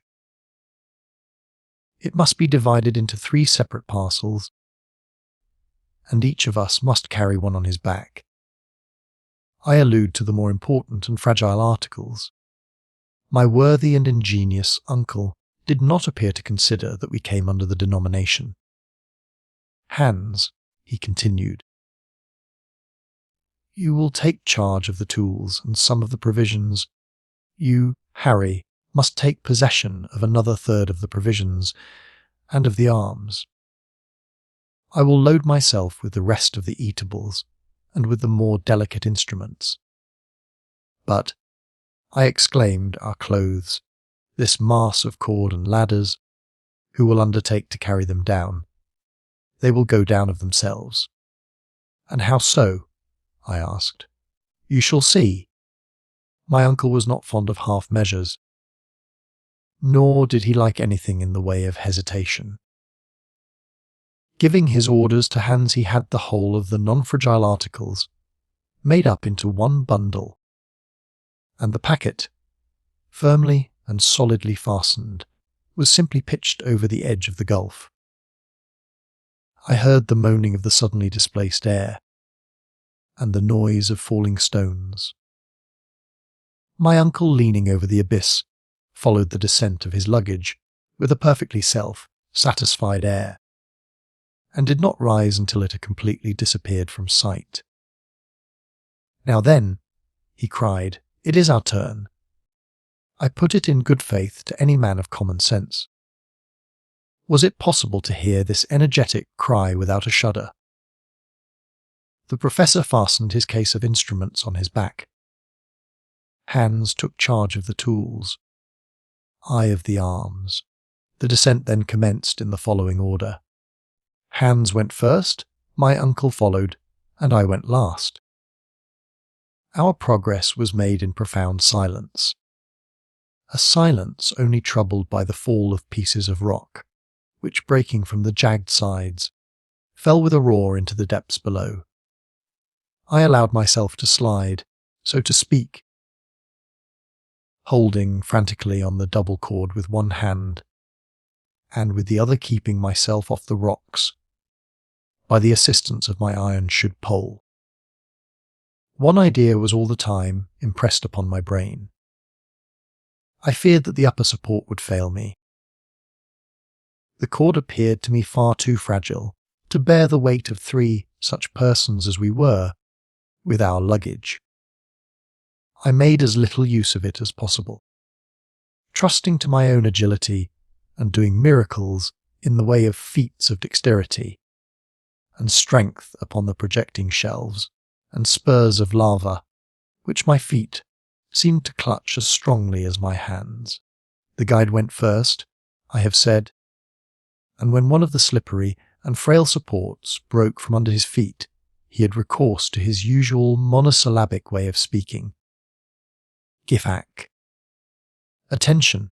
Look out!" repeated my uncle. In about half an hour, we reached a kind of small terrace formed by a fragment of rock projecting some distance from the sides of the shaft. Hans now began to haul upon the cord on one side only, the other going as quietly upward as the other came down. It fell at last, bringing with it a shower of small stones, lava and dust, a disagreeable kind of rain or hail. While we were seated on this extraordinary bench, I ventured once more to look downwards. With a sigh I discovered that the bottom was still wholly invisible. Were we, then, going direct to the interior of the earth? The performance with the cord recommenced, and a quarter of an hour later we had reached to the depth of another 200 feet. I have very strong doubts if the most determined geologist would, during that descent, have studied the nature of the different layers of earth around him. I did not trouble my head much about the matter. Whether we were among the combustible carbon, Silurians, or primitive soil, I neither knew nor cared to know. Not so the inveterate professor. He must have taken notes all the way down, for, at one of our halts, he began a brief lecture. "The farther we advance," said he, "the greater is my confidence in the result. The disposition of these volcanic strata absolutely confirms the theories of Sir Humphrey Davy. We are still within the region of the primordial soil. The soil in which took place the chemical operation of metals becoming inflamed by coming in contact with the air and water. I at once regret the old, and now forever exploded theory of a central fire. At all events, we shall soon know the truth." Such was the everlasting conclusion to which he came. I, however, was very far from being in humour to discuss the matter. I had something else to think of. My silence was taken for consent, and still we continued to go down. At the expiration of 3 hours, we were, to all appearance, as far off as ever from the bottom of the well.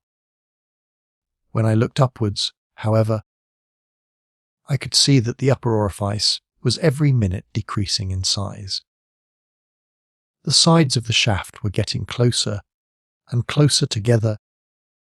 We were approaching the regions of eternal night, and still we continued to descend.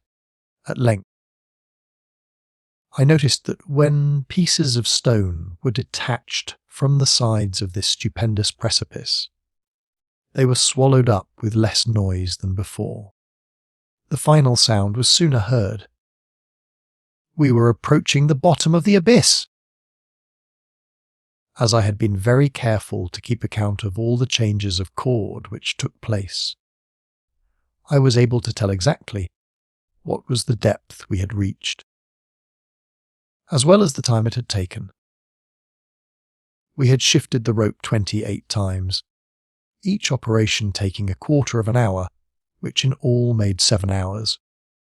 To this had to be added 28 pauses, in all 10 hours and a half. We started at 1. It was now, therefore, about 11 o'clock at night. It does not require great knowledge of arithmetic to know that 28 times 200 feet makes 5,600 feet in all, more than an English mile. While I was making this mental calculation, a voice broke the silence. It was the voice of Hans. "Halt!" he cried. I checked myself very suddenly, just at the moment when I was about to kick my uncle on the head. "We have reached the end of our journey," said the worthy professor in a satisfied tone. "What, the interior of the earth?" said I, slipping down to his side. "No, you stupid fellow!" "But we have reached the bottom of the well, and I suppose there is no farther progress to be made," I hopefully exclaimed. "Oh, yes. I can dimly see a sort of tunnel, which turns off obliquely to the right. At all events, we must see about that tomorrow. Let us sup now, and seek slumber as best we may." I thought it time, but made no observations on that point. I was fairly launched on a desperate course, and all I had to do was to go forward hopefully and trustingly. It was not even now quite dark, the light filtering down in a most extraordinary manner. We opened the provision bag, ate a frugal supper, and each did his best to find a bed amid the pile of stones, dirt, and lava which had accumulated for ages at the bottom of the shaft. I happened to grope out the pile of ropes, ladders, and clothes which we had thrown down, and upon them I stretched myself. After such a day's labour, my rough bed seemed as soft as down. For a while I lay in a sort of pleasant trance. Presently, after lying quietly for some minutes, I opened my eyes and looked upwards. As I did so, I made out a brilliant little dot at the extremity of this long, gigantic telescope. It was a star without scintillating rays. According to my calculation, it must be Beta in the constellation of the Little Bear. After this little bit of astronomical recreation, I dropped into a sound sleep. Chapter 15. We continue our descent. At 8 o'clock the next morning, a faint kind of dawn of day awoke us. The 1,001 prisms of the lava collected the light as it passed, and brought it to us like a shower of sparks. We were able with ease to see objects around us. "Well, Harry boy," cried the delighted professor, rubbing his hands together, "what say you now? Did you ever pass a more tranquil night in our house in the Königstrasse? No deafening sounds of cart wheels, no cries of hawkers, no bad language from boatman or waterman. Well, uncle, we are quite at the bottom of this well, but to me there is something terrible in this calm." "Why?" said the professor hotly. "One would say you were already beginning to be afraid. How will you get on presently? Do you know that as yet we have not penetrated 1 inch into the bowels of the earth?" "What can you mean, sir?" was my bewildered and astonished reply. "I mean to say that we have only just reached the soil of the island itself. This long vertical tube, which ends at the bottom of the crater of Sneffels, seizes here just about on a level with the sea." "Are you sure, sir?" "Quite sure. Consult the barometer." It was quite true that the mercury, after rising gradually in the instrument, as long as our descent was taking place, had stopped precisely at 29 degrees. "You perceive," said the professor, "we have as yet only to endure the pressure of air. I am curious to replace the barometer by the manometer." The barometer, in fact, was about to become useless as soon as the weight of the air was greater than what was calculated as above the level of the ocean. "But," said I, "is it not very much to be feared that this ever-increasing pressure may not in the end turn out very painful and inconvenient?" "No," said he. "We shall descend very slowly, and our lungs will be gradually accustomed to breathe compressed air. It is well known that aeronauts have gone so high as to be nearly without air at all. Why, then, should we not accustom ourselves to breathe when we have, I say, a little too much of it? For myself, I am certain I shall prefer it. Let us not lose a moment. Where is the packet which preceded us in our descent?" I smilingly pointed it out to my uncle. Hans had not seen it, and believed it caught somewhere above us. Hup, as he phrased it. "Now," said my uncle, "let us breakfast, and break fast like people who have a long day's work before them." Biscuit and dried meat, washed down by some mouthfuls of water flavoured with skydom, was the material of our luxurious meal. As soon as it was finished, my uncle took from his pocket a notebook destined to be filled by memoranda of our travels. He had already placed his instruments in order, and this is what he wrote. Monday, June 29th. Chronometer, hours and 17 minutes morning. Barometer, 29.6 inches. Thermometer, 6 degrees, 43 degrees Fahrenheit. Direction, east-southeast. This last observation referred to the obscure gallery, and was indicated to us by the compass. "Now, Harry," cried the professor, in an enthusiastic tone of voice. "We are truly about to take our first step into the interior of the earth, never before visited by man since the first creation of the world. You may consider, therefore, that at this precise moment our travels really commence." As my uncle made this remark, he took in one hand the Ruhmkorff coil apparatus, which hung round his neck, and with the other he put the electric current into communication with the worm of the lantern, and a bright light at once illumined that dark and gloomy tunnel. The effect was magical! Hans, who carried the second apparatus, had it also put into operation. This ingenious application of electricity to practical purposes enabled us to move along by the light of an artificial day, amid even the flow of the most inflammable and combustible gases. "Forward!" cried my uncle. Each took up his burden. Hans went first, my uncle followed, and I going third, we entered the sombre gallery. Just as we were about to engulf ourselves in this dismal passage, I lifted up my head, and through the tube-like shaft saw that Iceland sky I was never to see again. Was it the last I should ever see of any sky? The stream of lava flowing from the bowels of the earth in 1219 had forced itself a passage through the tunnel. It lined the whole of the inside with its thick and brilliant coating. The electric light added very greatly to the brilliancy of the effect. The great difficulty of our journey now began. How were we to prevent ourselves from slipping down the steeply inclined plane? Happily, some cracks, abrasures of the soil, and other irregularities served the place of steps, and we descended slowly, allowing our heavy luggage to slip on before, at the end of a long cord. But that which served as steps under our feet became in other places stalactites. The lava, very porous in certain places, took the form of little round blisters. Crystals of opaque quartz, adorned with limpid drops of natural glass, suspended to the roof like lustres, seemed to take fire as we passed beneath them.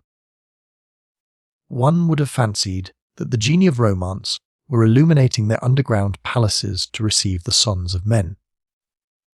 "Magnificent! Glorious!" I cried in a moment of involuntary enthusiasm. "What a spectacle, uncle! Do you not admire these variegated shades of lava, which run through a whole series of colours, from reddish-brown to pale yellow, by the most insensible degrees? And these crystals, they appear like luminous globes. You are beginning to see the charms of travel, Master Harry," cried my uncle. "Wait a bit until we advance farther. What we have as yet discovered is nothing. Onwards, my boy, onwards." It would have been a far more correct and appropriate expression had he said, "Let us slide," for we were going down an inclined plane with perfect ease. The compass indicated that we were moving in a southeasterly direction. The flow of lava had never turned to the right or the left. It had the inflexibility of a straight line. Nevertheless, to my surprise, we found no perceptible increase in heat. This proved the theories of Humphrey Davy to be founded on truth, and more than once I found myself examining the thermometer in silent astonishment. 2 hours after our departure, it only marked 54 degrees Fahrenheit. I had every reason to believe from this that our descent was far more horizontal than vertical. As for discovering the exact depth to which we had attained, nothing could be easier. The professor, as he advanced, measured the angles of deviation and inclination, but he kept the result of his observations to himself. About 8 o'clock in the evening, my uncle gave the signal for halting, Hans seated himself on the ground. The lamps were hung to fissures in the lava rock. We were now in a large cavern where air was not wanting. On the contrary, it abounded. What could be the cause of this? To what atmospheric agitation could be ascribed this draught? But this was a question which I did not care to discuss just then. Fatigue and hunger made me incapable of reasoning. An unceasing march of 7 hours had not been kept up without great exhaustion. I was really and truly worn out, and delighted enough I was to hear the word halt. Hans laid out some provisions on a lump of lava, and we each supped with keen relish. One thing, however, caused us great uneasiness. Our water reserve was already half exhausted. My uncle had full confidence in finding subterranean resources, but hitherto we had completely failed in so doing. I could not help calling my uncle's attention to the circumstance. "And you are surprised at this total absence of springs," he said. "Doubtless, I am very uneasy on the point. We have certainly not enough water to last us 5 days." "Be quite easy on that matter," continued my uncle. "I answer for it we shall find plenty of water, in fact far more than we shall want. But when we once get through this crust of lava, how can you expect springs to force their way through these solid stone walls? But what is there to prove that this concrete mass of lava does not extend to the centre of the earth? I don't think we have as yet done much in a vertical way." "What puts that into your head, my boy?" asked my uncle mildly. "Well, it appears to me that if we had descended very far below the level of the sea, we should find it rather hotter than we have."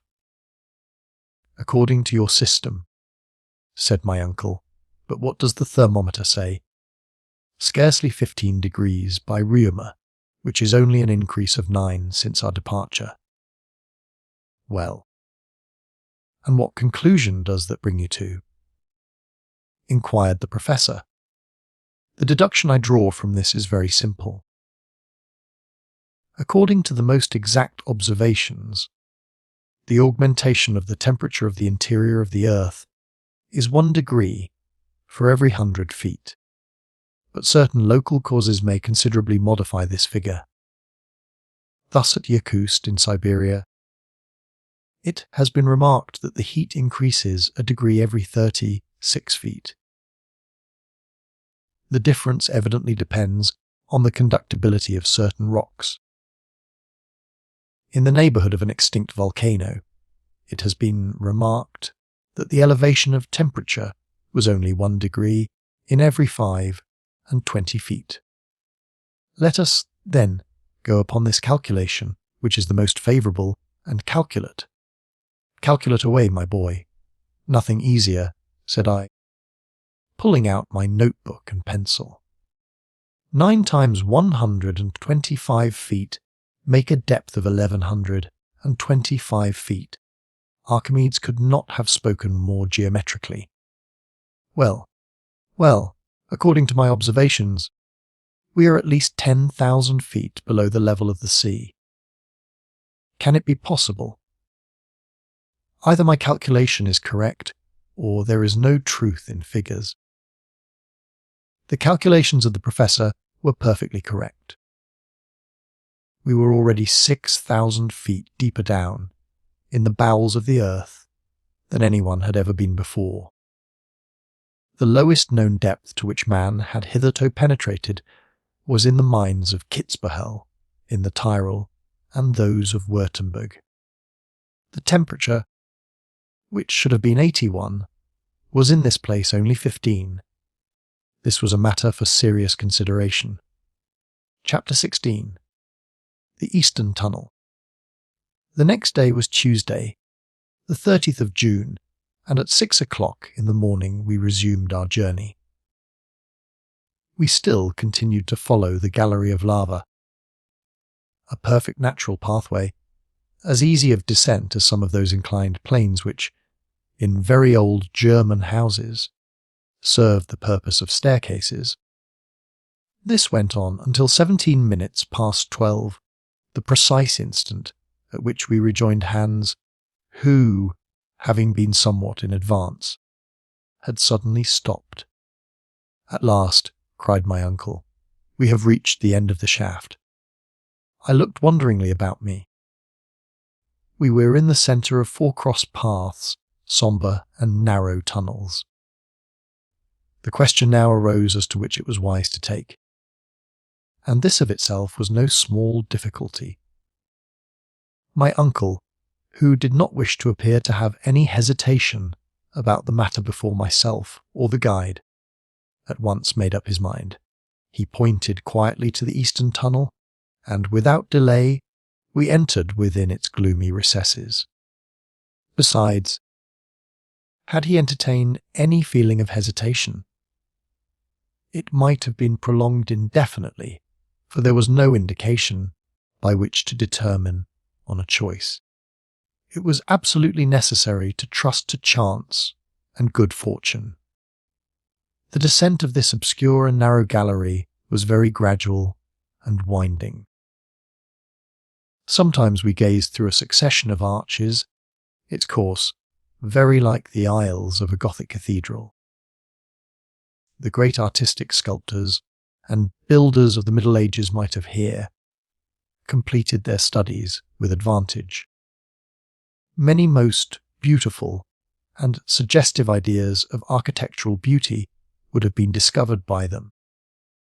After passing through this phase of the cavernous way, we suddenly came, about a mile farther on, upon a square system of arch, adopted by the early Romans, projecting from the solid rock and keeping up the weight of the roof. Suddenly we would come upon a series of low subterranean tunnels, which looked like beaver holes, or the work of foxes, through whose narrow and winding ways we had literally to crawl.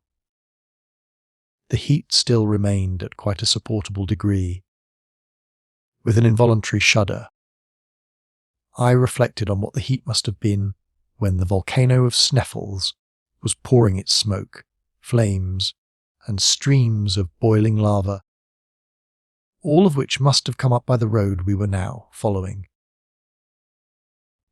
I could imagine the torrents of hot seething stone darting on, bubbling up with accompaniments of smoke, steam, and sulphurous stench. Only to think of the consequences, I mused, if the old volcano were once more to set to work. I did not communicate these rather unpleasant reflections to my uncle. He not only would not have understood them, but would have been intensely disgusted. His only idea was to go ahead. He walked, he slid. He clambered over piles of fragments.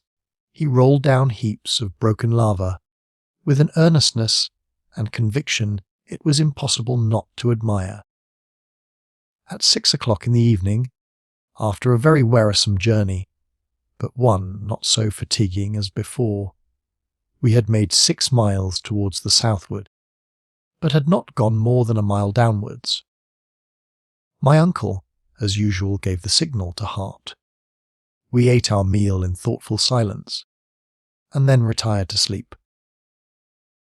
Our arrangements for the night were very primitive and simple. A travelling rug, in which each rolled himself, was all our bedding. We had no necessity to fear cold or any unpleasant visit. Travellers who bury themselves in the wilds and depths of the African desert, who seek profit and pleasure in the forests of the New World, are compelled to take it in turn to watch during the hours of sleep.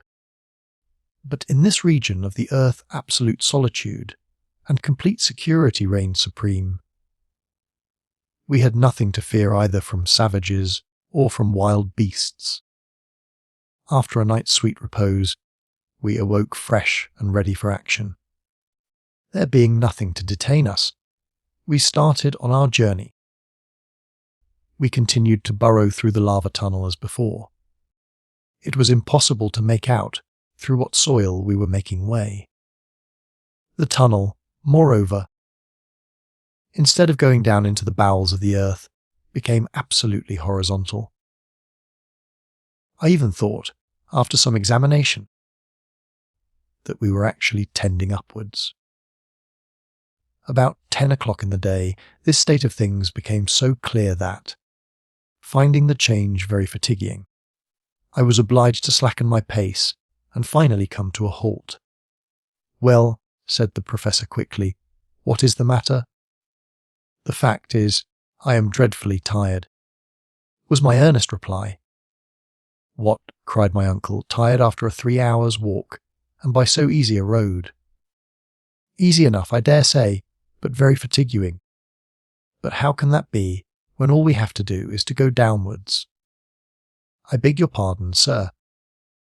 For some time I have noticed that we are going upwards." "Upwards?" cried my uncle, shrugging his shoulders. "How can that be?" "There can be no doubt about it. For the last half hour the slopes have been upward. And if we go on in this way much longer we shall find ourselves back in Iceland." My uncle shook his head with the air of a man who does not want to be convinced. I tried to continue the conversation. He would not answer me, but once more gave the signal for departure. His silence, I thought, was only caused by concentrated ill temper. However this might be, I once more took up my load, and boldly and resolutely followed Hans, who was now in advance of my uncle. I did not like to be beaten or even distanced. I was naturally anxious not to lose sight of my companions. The very idea of being left behind, lost in that terrible labyrinth, made me shiver as with the ague. Besides, if the ascending path was more arduous and painful to clamber, I had one source of secret consolation and delight. It was to all appearance taking us back to the surface of the earth. That of itself was hopeful. Every step I took confirmed me in my belief, and I began already to build castles in the air in relation to my marriage with my pretty little cousin. About 12 o'clock there was a great and sudden change in the aspect of the rocky sides of the gallery. I first noticed it from the diminution of the rays of light which cast back the reflection of the lamp. From being coated with shining and resplendent lava, it became living rock. The sides were sloping walls, which sometimes became quite vertical. We were now in what the geological professors call a state of transition, in the period of Silurian stones, so called because this specimen of early formation is very common in England in the counties formerly inhabited by the Celtic nation known as Cilias. "I can see clearly now," I cried. "The sediment from the waters, which once covered the whole, earth formed, during the second period of its existence, these schists and these calcareous rocks.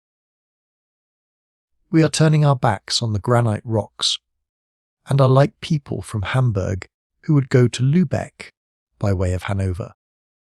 I might just as well have kept my observations to myself. My geological enthusiasm got the better, however, of my cooler judgment, and Professor Hardwing heard my observations. "What is the matter now?" he said in a tone of great gravity. "Well," cried I, "do you not see these different layers of calcareous rocks, and the first indication of slate strata?" "Well, what then?"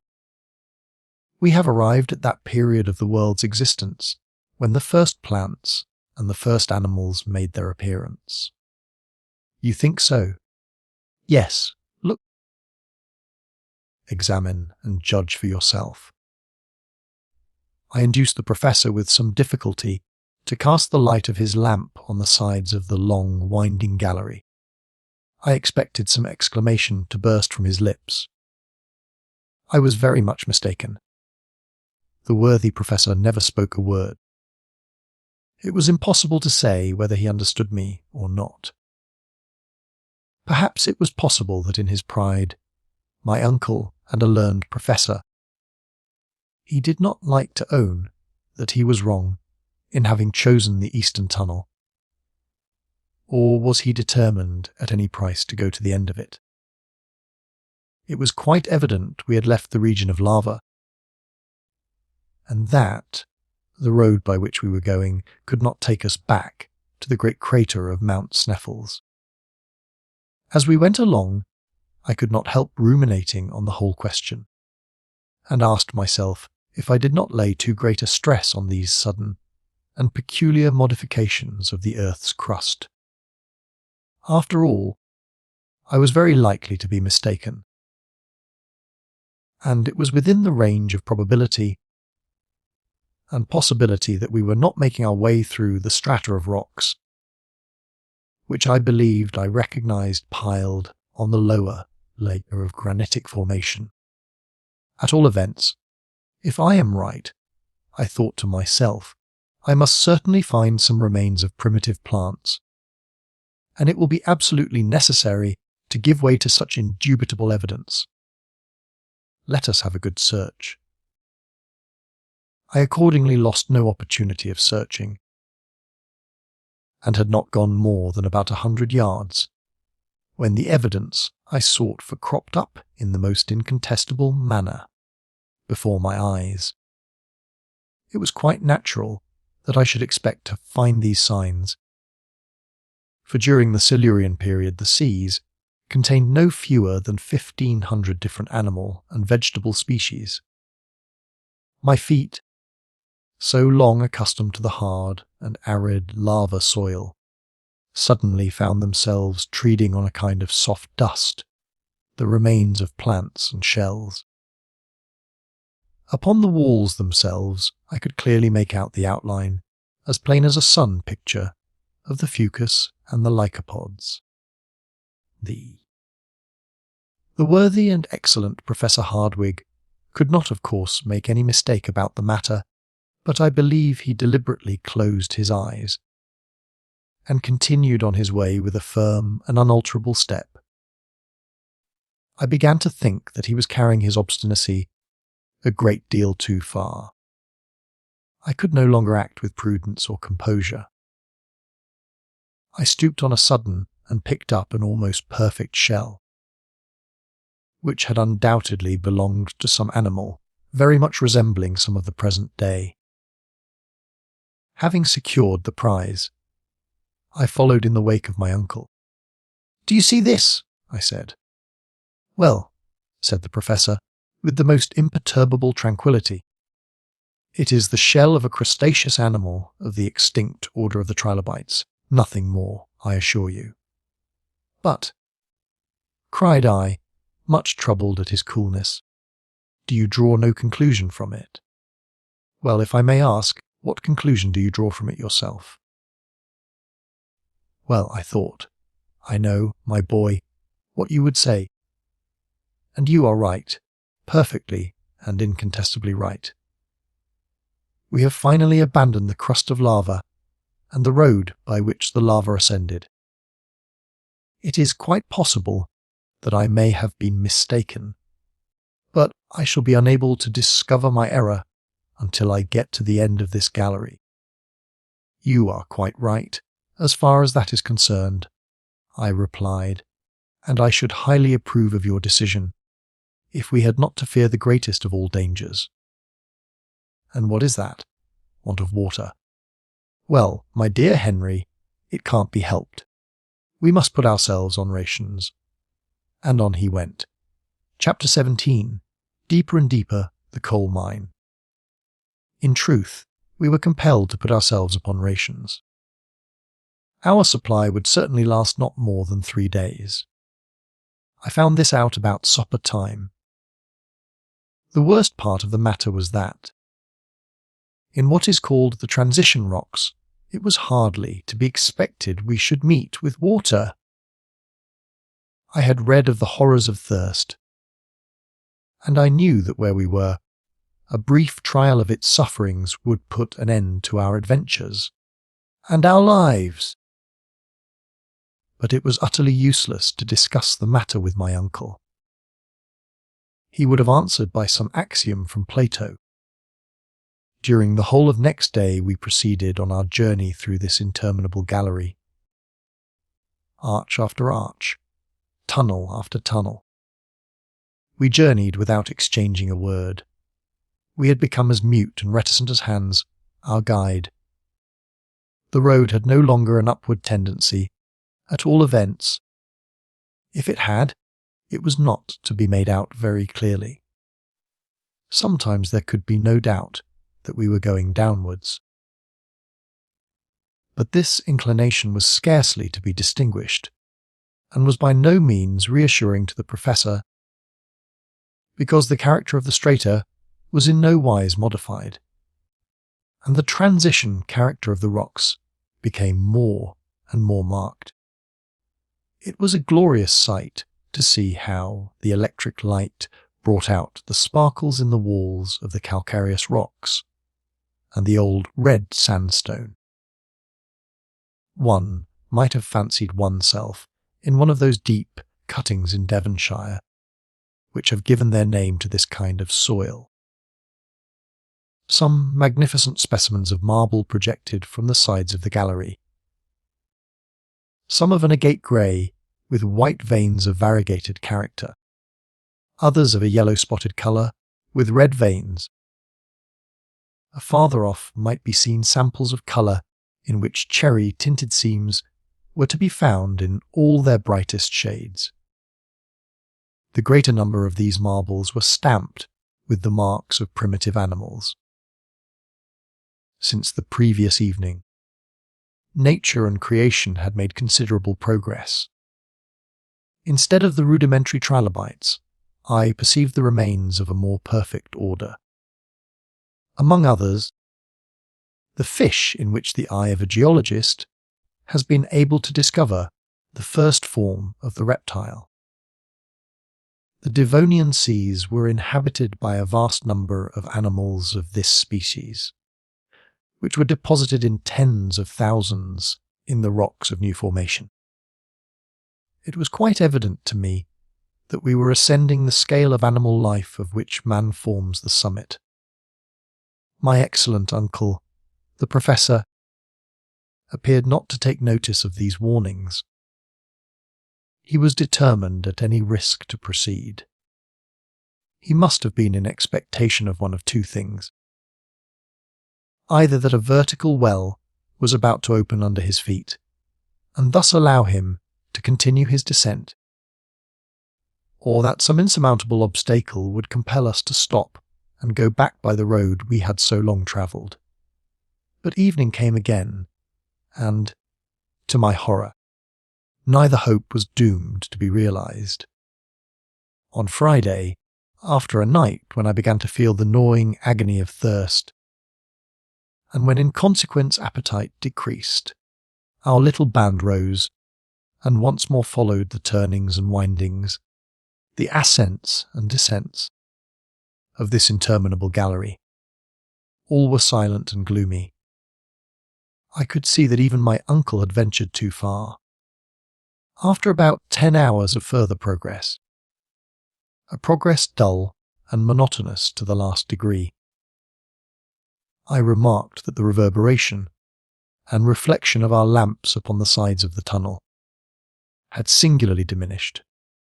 The marble, the schist, the calcareous rocks, the red sandstone had disappeared, leaving in their places a dark and gloomy wall, sombre and without brightness.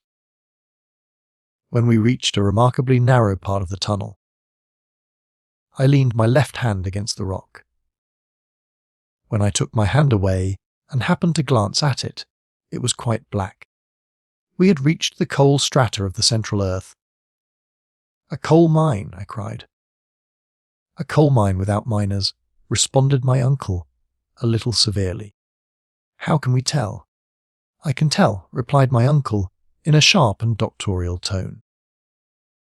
I am perfectly certain that this gallery through successive layers of coal was not cut by the hand of man, but whether it is the work of nature or not is of little concern to us. The hour for our evening meal has come. Let us sup. Hans, the guide, occupied himself in preparing food. I had come to that point when I could no longer eat. All I cared about were the few drops of water which fell to my share. What I suffered it is useless to record. The guide's gourd, not quite half full, was all that was left for us three, having finished their repast. My two companions laid themselves down upon their rugs, and found in sleep a remedy for their fatigue and sufferings. As for me, I could not sleep. I lay counting the hours until morning. The next morning, Saturday, at 6 o'clock, we started again. 20 minutes later, we suddenly came upon a vast excavation. From its mighty extent, I saw at once that the hand of man could have had nothing to do with this coal mine. The vault above would have fallen in. As it was only held together by some miracle of nature. This mighty natural cavern was about 100 feet wide, by about 150 high. The earth had evidently been cast apart by some violent subterranean commotion. The mass, giving way to some prodigious upheaving of nature, had split in two, leaving the vast gap into which we inhabitants of the earth had penetrated for the first time. The whole singular history of the coal period was written on those dark and gloomy walls. A geologist would have been able easily to follow the different phases of its formation. The seams of coal were separated by strata of sandstone, a compact clay which appeared to be crushed down by the weight from above. At that period of the world which preceded the secondary epoch, the earth was covered by a coating of enormous and rich vegetation due to the double action of tropical heat and perpetual humidity. A vast atmospheric cloud of vapour surrounded the earth on all sides, preventing the rays of the sun from ever reaching it. Hence the conclusion that these intense heats did not arise from this new source of caloric. Perhaps even the star of day was not quite ready for its brilliant work to illumine a universe. Climates did not as yet exist, and a level heat pervaded the whole surface of the globe, the same heat existing at the North Pole as at the equator. Whence did it come? From the interior of the earth. In spite of all the learned theories of Professor Hardwigg, a fierce and vehement fire certainly burned within the entrails of the great spheroid. Its action was felt even to the very topmost crust of the earth. The plants then in existence, being deprived of the vivifying rays of the sun, had neither buds, nor flowers, nor odour. But their roots drew a strong and vigorous life from the burning earth of early days. There were but few of what may be called trees, only herbaceous plants, immense turfs, briers, mosses, rare families, which, however, in those days were counted by tens and tens of thousands. It is entirely to this exuberant vegetation that coal owes its origin. The crust of the vast globe still yielded under the influence of the seething, boiling mass which was forever at work beneath. Hence arose numerous fissures and continual falling in of the upper earth. The dense mass of plants being beneath the waters soon formed themselves into vast agglomerations. Then came about the action of natural chemistry.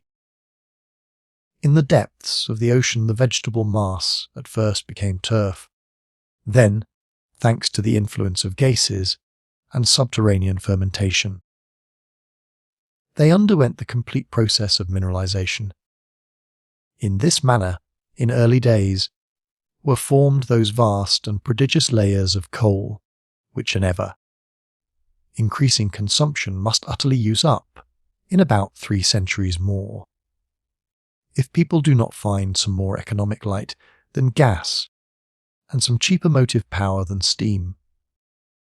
All these reflections, the memories of my school studies, came to my mind while I gazed upon these mighty accumulations of coal, whose riches, however, are scarcely likely to be ever utilized. The working of these mines could only be carried out at an expense that would never yield a profit. The matter, however, is scarcely worthy consideration. When coal is scattered over the whole surface of the globe, within a few yards of the upper crust. As I looked at these untouched strata, therefore, I knew they would remain as long as the world lasts. While we still continued our journey, I alone forgot the length of the road, by giving myself up wholly to these geological considerations. The temperature continued to be very much the same as while we were travelling amid the lava and the schists. On the other hand, my sense of smell was much affected by a very powerful odour. I immediately knew that the gallery was filled to overflowing with that dangerous gas the miners call fire damp, the explosion of which has caused such fearful and terrible accidents, making 100 widows and hundreds of orphans in a single hour. Happily, we were able to illumine our progress by means of the Ruhmkorff apparatus. If we had been so rash and imprudent as to explore this gallery, torch in hand, a terrible explosion would have put an end to our travels, simply because no travellers would be left. Our excursion through this wondrous coal mine in the very bowels of the earth lasted until evening. My uncle was scarcely able to conceal his impatience and dissatisfaction at the road continuing still to advance in a horizontal direction. The darkness, dense and opaque a few yards in advance, and in the rear, rendered it impossible to make out what was the length of the gallery. For myself, I began to believe that it was simply interminable, and would go on in the same manner for months. Suddenly, at 6 o'clock, we stood in front of a wall. To the right, to the left above, below, nowhere was there any passage. We had reached a spot where the rocks said, in unmistakable accents, "No thoroughfare." I stood stupefied. The guide simply folded his arms. My uncle was silent. "Well, well, so much the better," cried my uncle, at last. "I now know what we are about. We are decidedly not upon the road followed by Saknussemm. All we have to do is to go back.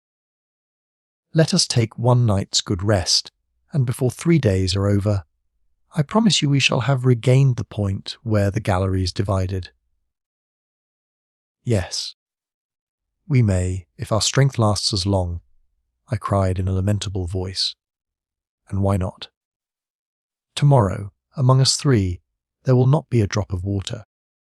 It is just gone." "And your courage with it," said my uncle, speaking in a severe tone. What could I say? I turned round on my side, and from sheer exhaustion fell into a heavy sleep disturbed by dreams of water. And I woke unrefreshed. I would have bartered a diamond mine for a glass of pure spring water. Chapter 18. The wrong road. Next day. Our departure took place at a very early hour. There was no time for the least delay. According to my account, we had 5 days hard work to get back to the place where the galleries divided. I can never tell all the sufferings we endured upon our return. My uncle bore like a man who has been in the wrong, that is, with concentrated and suppressed anger, Hans. With all the resignation of his pacific character, and I confess that I did nothing but complain and despair. I had no heart for this bad fortune. But there was one consolation. Defeat at the outset would probably upset the whole journey. As I had expected from the first, our supply of water gave completely out on our first day's march. Our provision of liquids was reduced to our supply of skedum, but this horrible, nay, I will say it, this infernal liquor burnt the throat, and I could not even bear the sight of it. I found the temperature to be stifling. I was paralysed with fatigue. More than once I was about to fall insensible to the ground. The whole party then halted, and the worthy Icelander and my excellent uncle did their best to console and comfort me. I could, however, plainly see that my uncle was contending painfully against the extreme fatigues of our journey and the awfulture generated by the absence of water. At length a time came when I ceased to recollect anything, when all was one awful, hideous, fantastic dream. At last, on Tuesday, the 7th of the month of July, after crawling on our hands and knees for many hours, more dead than alive, we reached the point of junction between the galleries. I lay like a log, an inert mass of human flesh, on the arid lava soil. It was then 10 in the morning. Hans and my uncle, leaning against the wall, tried to nibble away at some pieces of biscuit, while deep groans and sighs escaped from my scorched and swollen lips. Then I fell off into a kind of deep lethargy. Presently I felt my uncle approach, and lift me up tenderly in his arms.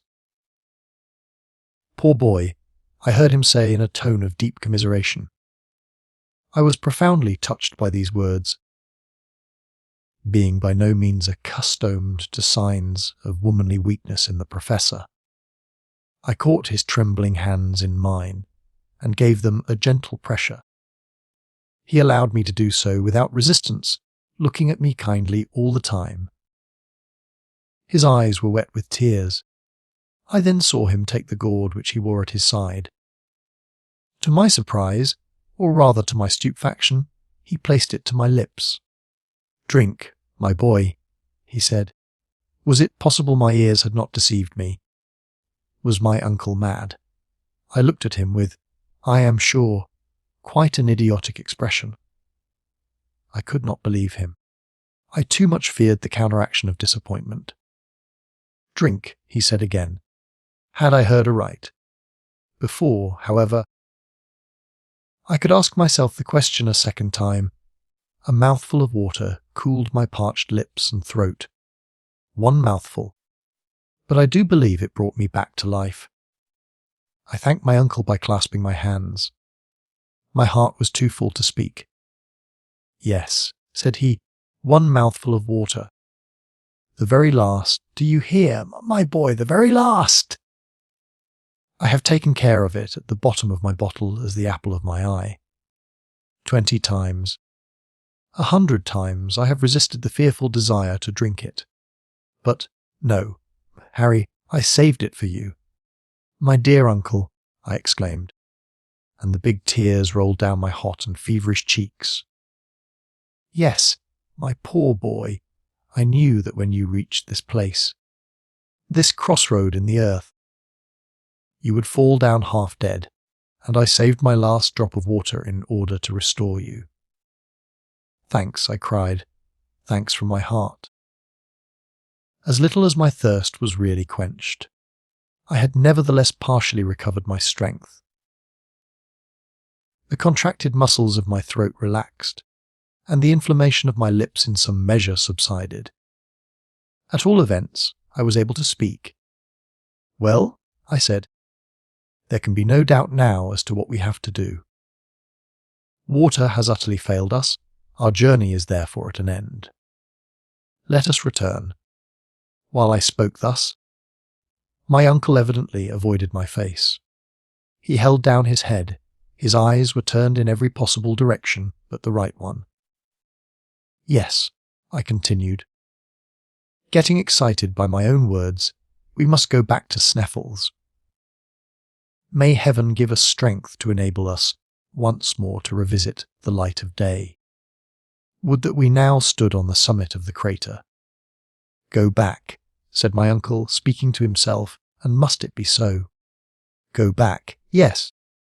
And without losing a single moment, I vehemently cried. For some moments there was silence under that dark and gloomy vault. So, my dear Harry, said the professor in a very singular tone of voice, those few drops of water have not sufficed to restore your energy and courage. Courage! I cried. I see that you are quite as downcast as before, and still give way to discouragement and despair. What, then, was the man made of, and what other projects were entering his fertile and audacious brain? You are not discouraged, sir. What? Give up just as we are on the verge of success, he cried. Never, never shall it be said that Professor Hardwing retreated. Then we must make up our minds to perish, I cried with a helpless sigh. No, Harry, my boy, certainly not.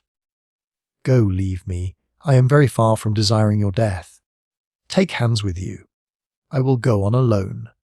You ask us to leave you. Leave me, I say. I have undertaken this dangerous and perilous adventure.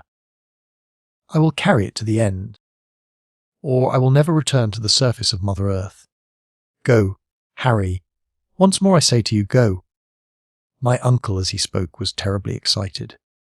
His voice, which before had been tender, almost womanly, became harsh and menacing. He appeared to be struggling with desperate energy against the impossible.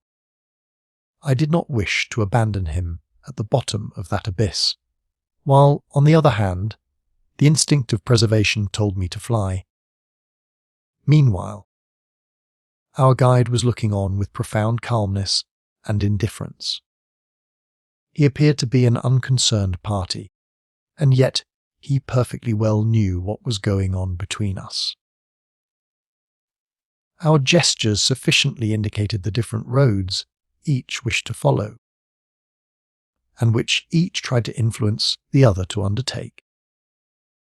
But Hans appeared not to take the slightest interest in what was really a question of life and death for us all, but waited quite ready to obey the signal which should say go aloft, or to resume his desperate journey into the interior of the earth. How then I wished with all my heart and soul that I could make him understand my words, my representations, my sighs and groans. The earnest accents in which I should have spoken would have convinced that cold, hard nature, those fearful dangers and perils of which the stolid guide had no idea, I would have pointed them out to him. I would have, as it were, made him see and feel. Between us, we might have convinced the obstinate professor. If the worst had come to the worst, we could have compelled him to return to the summit of Sneffels. I quietly approached Hans. I caught his hand in mine. He never moved a muscle. I indicated to him the road to the top of the crater. He remained motionless. My panting form, my haggard countenance, must have indicated the extent of my sufferings. The Icelander gently shook his head and pointed to my uncle. Master, he said. The word is Icelandic as well as English. The master! I cried, beside myself with fury, madman. No, I tell you he is not the master of our lives. We must fly! We must drag him with us! Do you hear me? Do you understand me, I say? I have already explained that I held Hans by the arm. I tried to make him rise from his seat. I struggled with him and tried to force him away. My uncle now interposed. "My good Henry, be calm," he said. "You will obtain nothing from my devoted follower. Therefore, listen to what I have to say." I folded my arms as well as I could and looked my uncle full in the face. "This wretched want of water," he said, "is the sole obstacle to the success of my project. In the entire gallery, made of lava, schist, and coal, it is true we found not one liquid molecule. It is quite possible that we may be more fortunate in the western tunnel." My sole reply was to shake my head with an air of deep incredulity. "Listen to me to the end," said the professor in his well-known lecturing voice. "While you lay yonder without life or motion, I undertook a reconnoitering journey into the conformation of this other gallery. I have discovered that it goes directly downwards into the bowels of the earth, and in a few hours will take us to the old granitic formation. In this we shall undoubtedly find innumerable springs. The nature of the rock makes this a mathematical certainty, and instinct agrees with logic to say that it is so. Now, this is the serious proposition which I have to make to you. When Christopher Columbus asked of his men 3 days to discover the land of promise, his men ill, terrified, and hopeless, yet gave him 3 days, and the New World was discovered. Now I, the Christopher Columbus of this subterranean region, only ask of you 1 more day. If, when that time is expired, I have not found the water of which we are in search, I swear to you, I will give up my mighty enterprise and return to the earth's surface. Despite my irritation and despair, I knew how much it cost my uncle to make this proposition and to hold such conciliatory language. Under the circumstances, what could I do but yield? "Well," I cried, "let it be as you wish, and may heaven reward your superhuman energy. But unless we discover water, our hours are numbered. Let us lose no time, but go ahead." Chapter 19. The Western Gallery, a New Route. Our descent was now resumed by means of the second gallery. Hans took up his post in front as usual. We had not gone more than 100 yards when the professor carefully examined the walls. "This is the primitive formation. We are on the right road. Onwards is our hope." When the whole earth got cool in the first hours of the world's morning, the diminution of the volume of the earth produced a state of dislocation in its upper crust, followed by ruptures, crevices, and fissures. The passage was a fissure of this kind, through which, ages ago, had flowed the eruptive granite. The 1,000 windings and turnings formed an inextricable labyrinth through the ancient soil. As we descended, successions of layers composing the primitive soil appeared with the utmost fidelity of detail. Geological science considers this primitive soil as the base of the mineral crust, and it has recognized that it is composed of 3 different strata or layers, all resting on the immovable rock known as granite. No mineralogists had even found themselves placed in such a marvelous position to study nature in all her real and naked beauty. The sounding rod,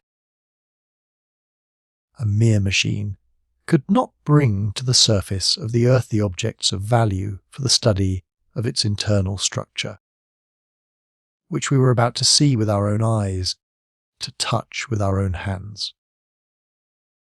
Remember that I am writing this after the journey.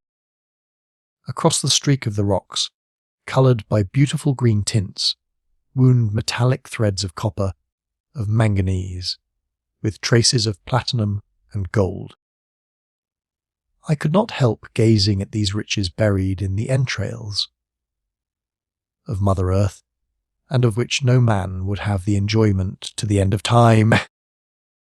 These treasures, mighty and inexhaustible, were buried in the morning of the earth's history, at such awful depths that no crowber or pickaxe will ever drag them from their tomb. The light of our Ruhmkorff's coil, increased tenfold by the myriad of prismatic masses of rock, sent its jets of fire in every direction, and I could fancy myself travelling through a huge hollow diamond, the rays of which produced myriads of extraordinary effects. Towards 6 o'clock, this festival of light began sensibly and visibly to decrease, and soon almost ceased. The sides of the gallery assumed a crystallized tint.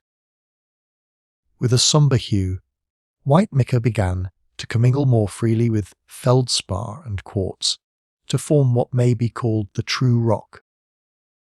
The stone which is hard above all, that supports, without being crushed, the 4 stories of the earth's soil. We were walled by an immense prison of granite. It was now 8 o'clock, and still there was no sign of water. The sufferings I endured were horrible. My uncle now kept at the head of our little column. Nothing could induce him to stop. I, meanwhile, had but one real thought. My ear was keenly on the watch to catch the sound of a spring, but no pleasant sound of falling water fell upon my listening ear. But at last the time came when my limbs refused to carry me longer. I contended heroically against the terrible tortures I endured, because I did not wish to compel my uncle to halt. To him I knew this would be the last fatal stroke. Suddenly I felt a deadly faintness come over me. My eyes could no longer see, my knees shook. I gave one despairing cry and fell. "Help! I am dying!" My uncle turned and slowly retraced his steps. He looked at me with folded arms, and then allowed one sentence to escape, in hollow accents, from his lips. "All is over." The last thing I saw was a face fearfully distorted with pain and sorrow, and then my eyes closed. When I again opened them, I saw my companions lying near me, motionless, wrapped in their huge travelling rugs. Were they asleep or dead? For myself, sleep was wholly out of the question. My fainting fit over, I was wakeful as the lark. I suffered too much for sleep to visit my eyelids, the more that I thought myself sick unto death, dying. The last words spoken by my uncle seemed to be buzzing in my ears. "All is over!" And it was probable that he was right. In the state of prostration to which I was reduced, it was madness to think of ever again seeing the light of day. Above were miles upon miles of the earth's crust. As I thought of it, I could fancy the whole weight resting on my shoulders. I was crushed, annihilated, and exhausted myself in vain attempts to turn in my granite bed. Hours upon hours passed away. A profound and terrible silence reigned around us, a silence of the tomb. Nothing could make itself heard through these gigantic walls of granite. The very thought was stupendous.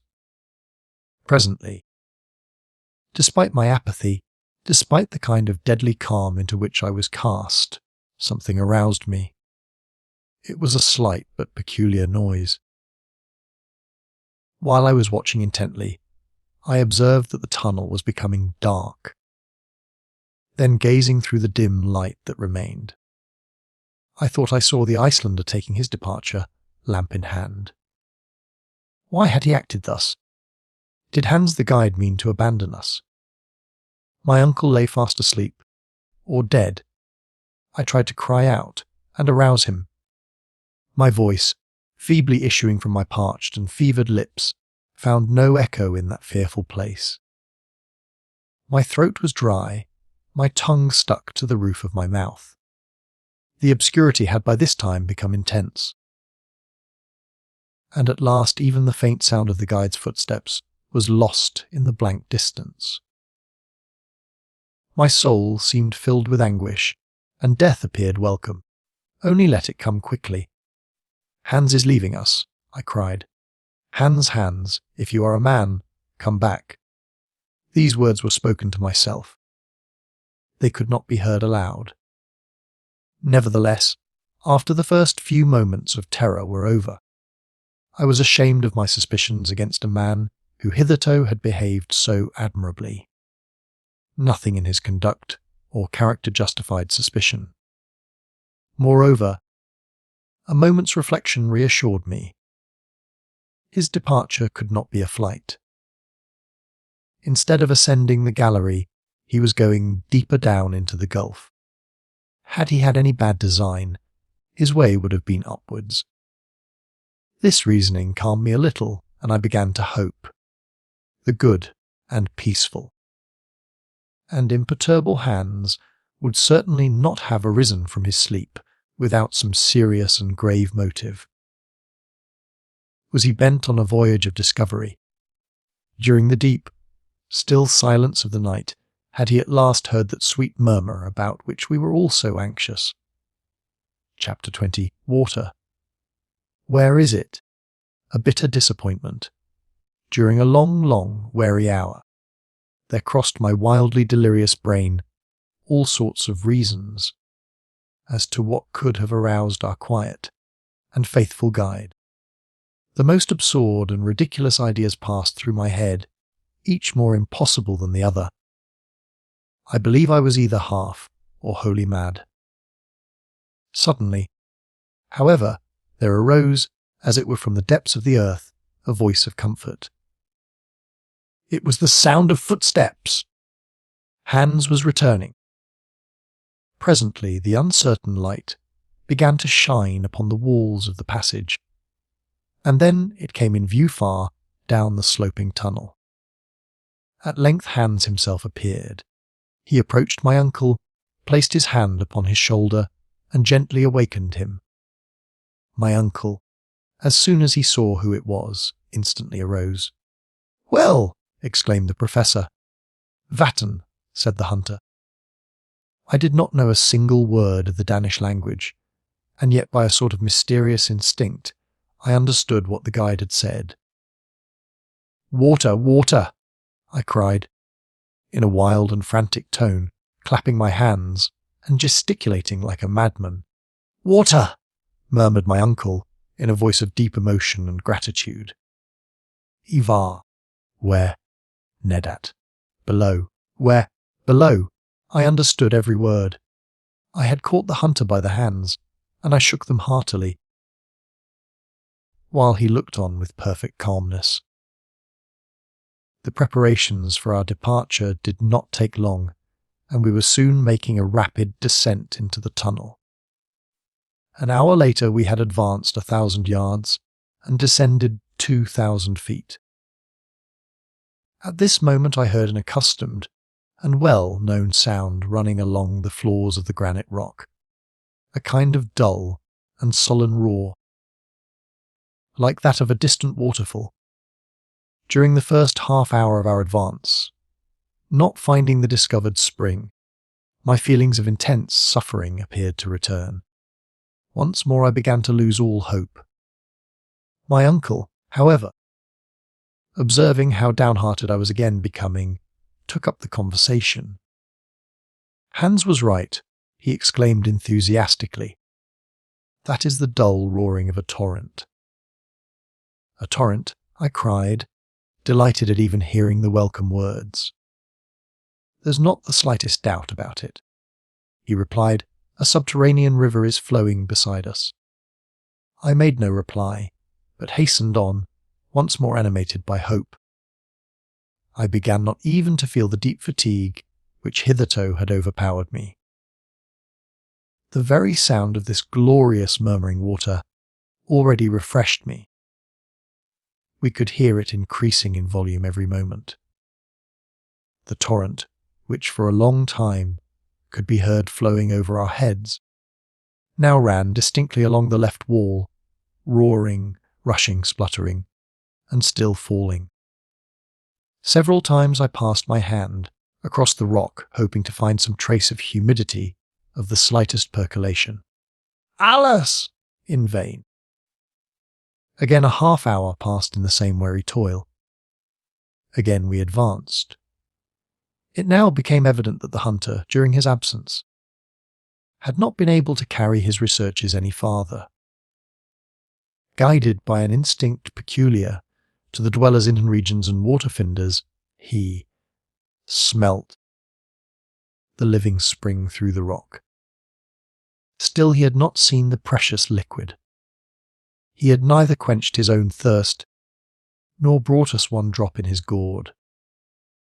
Moreover, we soon made the disastrous discovery that, if our progress continued, we should soon be moving away from the torrent, the sound of which gradually diminished. We turned back. Hans halted at the precise spot where the sound of the torrent appeared nearest. I could bear the suspense and suffering no longer, and seated myself against the wall, behind which I could hear the water seething and effervescing not 2 feet away. But a solid wall of granite still separated us from it. Hans looked keenly at me, and strange enough, for once I thought I saw a smile on his imperturbable face.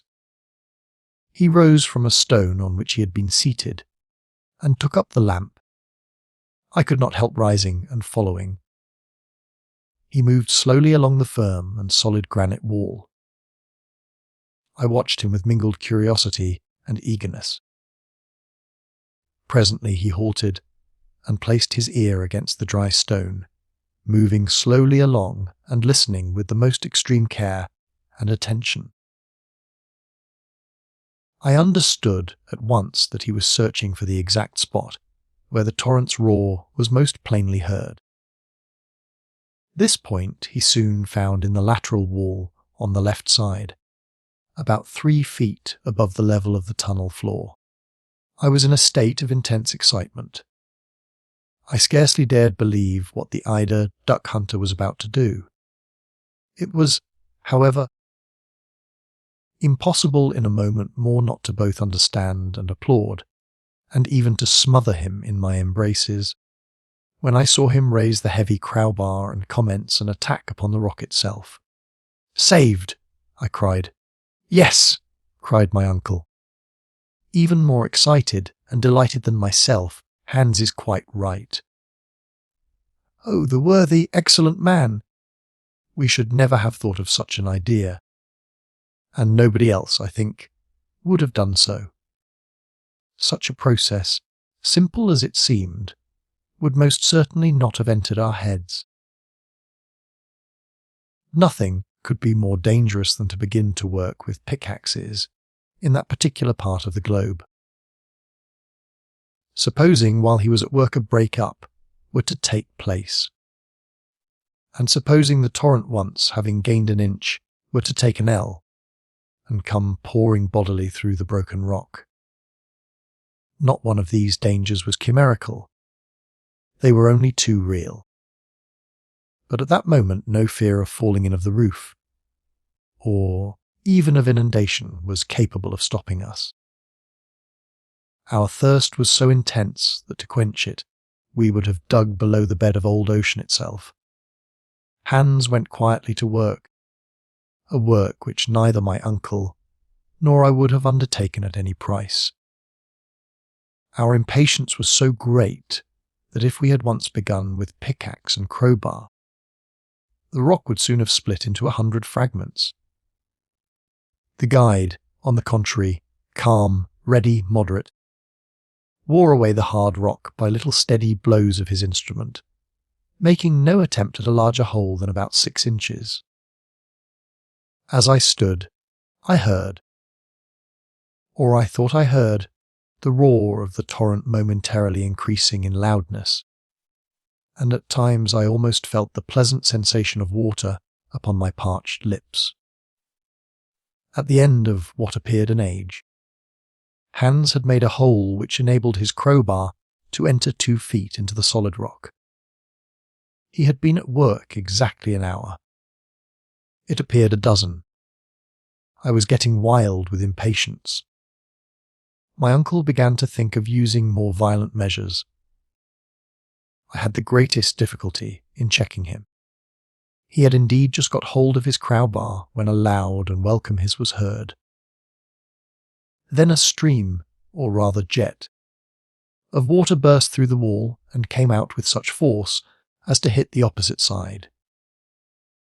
Hans, the guide, who was half upset by the shock, was scarcely able to keep down a cry of pain and grief. I understood his meaning when, plunging my hands into the sparkling jet, I myself gave a wild and frantic cry. The water was scalding hot! Boiling, I cried, in bitter disappointment. Well, never mind, said my uncle. It will soon get cool. The tunnel began to be filled by clouds of vapour, while a small stream ran away into the interior of the earth. In a short time we had some sufficiently cool to drink. We swallowed it in huge mouthfuls. Oh, what exalted delight! What rich and incomparable luxury! What was this water? Whence did it come? To us, what was that? The simple fact was, it was water, and though still with a tingle of warmth about it, it brought back to the heart that life which, but for it, must surely have faded away. I drank greedily, almost without tasting it. When, however, I had almost quenched my ravenous thirst, I made a discovery. Why, it is chalybeate water! A most excellent stomachic, replied my uncle, and highly mineralized. Here is a journey worth 20 to Spa. It's very good, I replied. I should think so. Water found 6 miles underground. There is a peculiarly inky flavour about it, which is by no means disagreeable. Hans may congratulate himself on having made a rare discovery. What do you say, nephew, according to the usual custom of travellers, to name the stream after him? Good, said I, and the name of Hansbach, Hansbrook, was at once agreed upon. Hans was not a bit more proud after hearing our determination than he was before. After having taken a very small modicum of the welcome refreshment, he had seated himself in a corner with his usual imperturbable gravity. Now, said I, it is not worth while letting this water run to waste. What is the use? Replied my uncle. The source from which this river rises is inexhaustible. Never mind, I continued, let us fill our goatskin and gourds, and then try to stop the opening up. My advice, after some hesitation, was followed or attempted to be followed. Hans picked up all the broken pieces of granite he had knocked out, and using some tow he happened to have about him, tried to shut up the fissure he had made in the wall. All he did was to scald his hands. The pressure was too great, and all our attempts were utter failures. It is evident, I remarked, that the upper surface of these springs is situated at a very great height above, as we may fairly infer from the great pressure of the jet. That is by no means doubtful, replied my uncle, if this column of water is about 32,000 feet high. The atmospheric pressure must be something enormous. But a new idea has just struck me. And what is that? Why be at so much trouble to close this aperture? Because I hesitated and stammered, having no real reason. When our water bottles are empty, we are not at all sure that we shall be able to fill them, observed my uncle. I think that is very probable. Well, then, let this water run. It will, of course, naturally follow in our track, and will serve to guide and refresh us. I think the idea a good one, I cried in reply. And with this rivulet as a companion, there is no further reason why we should not succeed in our marvellous project." "Ah, my boy," said the professor, laughing. "After all, you are coming round. More than that, I am now confident of ultimate success. One moment, nephew mine. Let us begin by taking some hours of repose." I had utterly forgotten that it was night. The chronometer, however, informed me of the fact. Soon we were sufficiently restored and refreshed, and had all fallen into a profound sleep. Chapter 21. Under the Ocean. By the next day we had nearly forgotten our past sufferings. The first sensation I experienced was surprise at not being thirsty, and I actually asked myself the reason. The running stream, which flowed in rippling wavelets at my feet, was the satisfactory reply. We breakfasted with a good appetite, and then drank our fill of the excellent water. I felt myself quite a new man. Ready to go anywhere my uncle chose to lead, I began to think, why should not a man as seriously convinced as my uncle succeed, with so excellent a guide as worthy Hans, and so devoted a nephew as myself? These were the brilliant ideas which now invaded my brain. Had proposition now been made to go back to the summit of Mount Sneffels, I should have declined the offer in a most indignant manner. But fortunately there was no question of going up. We were about to descend farther into the interior of the earth. "Let us be moving," I cried, awakening the echoes of the old world. We resumed our march on Thursday at 8 o'clock in the morning. The great granite tunnel, as it went round by sinuous and winding ways, presented every now and then sharp turns, and in fact all the appearance of a labyrinth. Its direction, however, was in general towards the southwest. My uncle made several pauses in order to consult his compass. The gallery now began to trend downwards in a horizontal direction, with about 2 inches of fall in every furlong. The murmuring stream flowed quietly at our feet. I could not but compare it to some familiar spirit, guiding us through the earth, and I dabbled my fingers in its tepid water, which sang like a nade as we progressed. My good humour began to assume a mythological character. As for my uncle, he began to complain of the horizontal character of the road. His route, he found, began to be indefinitely prolonged, instead of sliding down the celestial ray, according to his expression. But we had no choice, and as long as our road led towards the centre, however little progress we made, there was no reason to complain. Moreover, from time to time the slopes were much greater, the nade sang more loudly, and we began to dip downwards in earnest. As yet, however, I felt no painful sensation.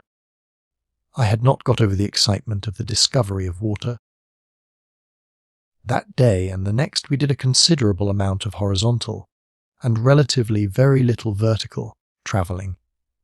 On Friday evening, the 10th of July, according to our estimation, we ought to have been 30 leagues to the southeast of Reykjavik, and about 2 leagues and a half deep. We now received a rather startling surprise. Under our feet there opened a horrible well. My uncle was so delighted that he actually clapped his hands, as he saw how steep and sharp was the descent. "Ah, ah!"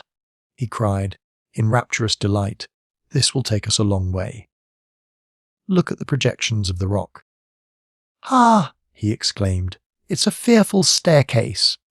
Hans, however, who in all our troubles had never given up the ropes, took care so to dispose of them as to prevent any accidents. Our descent then began. I dare not call it a perilous descent, for I was already too familiar with that sort of work to look upon it as anything but a very ordinary affair. This well was a kind of narrow opening in the massive granite of the kind known as a fissure. The contraction of the terrestrial scaffolding, when it suddenly cooled, had been evidently the cause. If it had ever served in former times as a kind of funnel through which passed the eruptive masses vomited by Sneffels, I was at a loss to explain how it had left no mark. We were, in fact, descending a spiral, something like those winding staircases in use in modern houses. We were compelled every quarter of an hour or thereabouts to sit down in order to rest our legs. Our calves atched. We then seated ourselves on some projecting rock with our legs hanging over, and gossiped while we ate a mouthful, drinking still from the pleasantly warm running stream, which had not deserted us. It is scarcely necessary to say that in this curiously shaped fissure, the Hansbach had become a cascade to the detriment of its size. It was still, however, sufficient and more for our wants. Besides, we knew that, as soon as the declivity ceased to be so abrupt, the stream must resume its peaceful course. At this moment it reminded me of my uncle, his impatience and rage, while when it flowed more peacefully, I pictured to myself the placidity of the Icelandic guide. During the whole of 2 days, the 6th and 7th of July, we followed the extraordinary spiral staircase of the fissure, penetrating 2 leagues farther into the crust of the earth, which put us 5 leagues below the level of the sea. On the 8th, however, at 12 o'clock in the day, the fissure suddenly assumed a much more gentle slope, still trending in a southeast direction. The road now became comparatively easy, and at the same time dreadfully monotonous. It would have been difficult for matters to have turned out otherwise. Our peculiar journey had no chance of being diversified by landscape and scenery. At all events, such was my idea. At length, on Wednesday the 15th, we were actually 7 leagues, 21 miles, below the surface of the earth, and 50 leagues distant from the mountain of Sneffels. Though, if the truth be told, we were very tired, our health had resisted all suffering, and was in a most satisfactory state. Our traveller's box of medicaments had not even been opened. My uncle was careful to note every hour the indications of the compass, of the manometer, and of the thermometer, all which he afterwards published in his elaborate philosophical and scientific account of our remarkable voyage. He was therefore able to give an exact relation of the situation. When, therefore, he informed me that we were 50 leagues in a horizontal direction distant from our starting point, I could not suppress a loud exclamation. "What is the matter now?" cried my uncle. "Nothing very important. Only an idea has entered my head," was my reply. "Well, out with it, my boy. It is my opinion that if your calculations are correct, we are no longer under Iceland." "Do you think so?" "We can very easily find out," I replied, pulling out a map and compasses. "You see," I said, after careful measurement, "that I am not mistaken. We are far beyond Cape Portland, and those 50 leagues to the southeast will take us into the open sea." "Under the open sea," cried my uncle, rubbing his hands with a delighted air. "Yes," I cried, "no doubt old ocean flows over our heads." "Well, my dear boy, what can be more natural?" "Do you not know that in the neighbourhood of Newcastle there are coal mines which have been worked far under the sea?" Now, my worthy uncle, the professor no doubt regarded this discovery as a very simple fact, but to me the idea was by no means a pleasant one. And yet when one came to think the matter over seriously, what mattered it whether the plains and mountains of Iceland were suspended over our devoted heads, or the mighty billows of the Atlantic Ocean? The whole question rested on the solidity of the granite roof above us. However, I soon got used to the ideal for the passage now level, now running down, and still always to the southeast, kept going deeper and deeper into the profound abysses of Mother Earth. 3 days later, on the 18th day of July, on a Saturday, we reached a kind of vast grotto. My uncle here paid Hans his usual Rix dollars, and it was decided that the next day should be a day of rest. Chapter 22. Sunday below ground. I awoke on Sunday morning without any sense of hurry and bustle attendant on an immediate departure. Though the day to be devoted to repose and reflection was spent under such strange circumstances and in so wonderful a place, the idea was a pleasant one. Besides, we all began to get used to this kind of existence. I had almost ceased to think of the sun, of the moon, of the stars, of the trees, houses, and towns, in fact, about any terrestrial necessities. In our peculiar position, we were far above such reflections. The grotto was a vast and magnificent hall. Along its granitic soil the stream flowed placidly and pleasantly. So great a distance was it now from its fiery source that its water was scarcely lukewarm, and could be drunk without delay or difficulty. After a frugal breakfast, the professor made up his mind to devote some hours to putting his notes and calculations in order.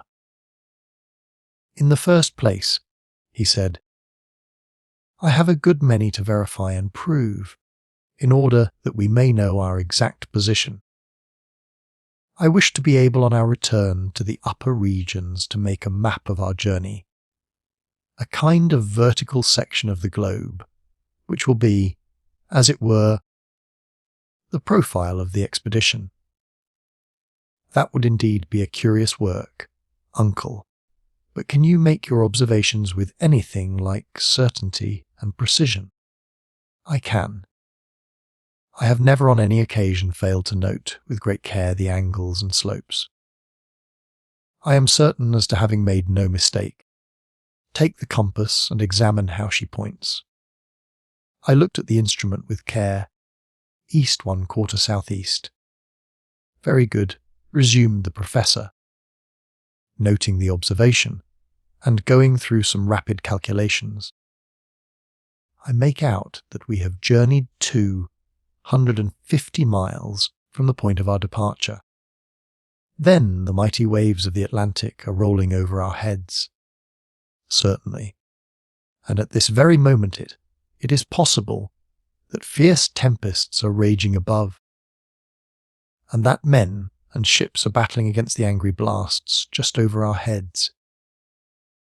It is quite within the range of possibility, rejoined my uncle, smiling. And that whales are playing in shoals, thrashing the bottom of the sea, the roof of our adamantine prison. Be quite at rest on that point.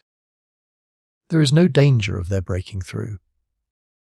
But to return to our calculations, we are to the southeast, 250 miles from the base of Sneffels, and, according to my preceding notes, I think we have gone 16 leagues in a downward direction.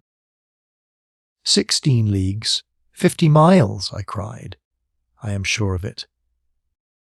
But that is the extreme limit allowed by science for the thickness of the Earth's crust, I replied, referring to my geological studies. I do not contravene that assertion, was his quiet answer. And at this stage of our journey, according to all known laws on the increase of heat, there should be here a temperature of 1500 degrees of Reaumur. There should be, you say, my boy, in which case this granite would not exist, but be in a state of fusion. But you perceive, my boy, that it is not so, and that facts, as usual, are very stubborn things, overruling all theories. I am forced to yield to the evidence of my senses, but I am nevertheless very much surprised. What heat does the thermometer really indicate? Continued the philosopher. 27/6, so that science is wrong by 1474 degrees and 4/10. According to which, it is demonstrated that the proportional increase in temperature is an exploded error. Humphrey Davy here shines forth in all his glory. He is right, and I have acted wisely to believe him. Have you any answer to make to this statement? Had I chosen to have spoken, I might have said a great deal. I in no way admitted the theory of Humphrey Davy. I still held out for the theory of proportional increase of heat, though I did not feel it. I was far more willing to allow that this chimney of an extinct volcano was covered by lava of a kind refractory to heat, in fact a bad conductor, which did not allow the great increase of temperature to percolate through its sides. The hot water jet supported my view of the matter. But without entering on a long and useless discussion, or seeking for new arguments to controvert my uncle, I contented myself with taking up facts as they were. Well, sir, I take for granted that all your calculations are correct, but allow me to draw from them a rigorous and definite conclusion. Go on, my boy, have your say, cried my uncle good-humouredly. At the place where we now are, under the latitude of Iceland, the terrestrial depth is about 1,583 leagues. 1,583 and a quarter. Well, suppose we say 1,600 in round numbers. Now, out of a voyage of 1,600 leagues we have completed 16. As you say, what then? At the expense of a diagonal journey of no less than 85 leagues. Exactly. We have been 20 days about it. Exactly 20 days. Now 16 is the 100th part of our contemplated expedition. If we go on in this way, we shall be 2,000 days. That is about 5 years and a half going down. The professor folded his arms, listened, but did not speak. Without counting that if a vertical descent of 16 leagues costs us a horizontal of 85, we shall have to go about 8,000 leagues to the southeast, and we must therefore come out somewhere in the circumference, long before we can hope to reach the centre. Bother your calculations, cried my uncle in one of his old rages. On what basis do they rest? How do you know that this passage does not take us direct to the end we require? Moreover, I have in my favour, fortunately, a precedent. What I have undertaken to do, another has done, and he having succeeded, why should I not be equally successful? I hope, indeed, you will, but still, I suppose I may be allowed to. You are allowed to hold your tongue, cried Professor Hardwing, when you talk so unreasonably as this. I saw at once that the old doctorial professor was still alive in my uncle, and fearful to rouse his angry passions, I dropped the unpleasant subject. Now then, he explained, consult the manometer. What does that indicate? A considerable amount of pressure. Very good. You see then that by descending slowly, and by gradually accustoming ourselves to the density of this lower atmosphere, we shall not suffer. Well, I suppose not, except it may be a certain amount of pain in the ears, was my rather grim reply. That, my dear boy, is nothing. and you will easily get rid of that source of discomfort by bringing the exterior air in communication with the air contained in your lungs.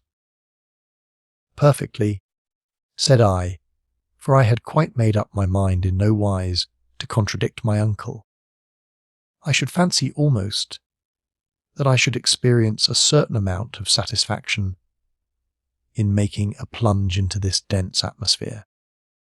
Have you taken note of how wonderfully sound is propagated? Of course I have.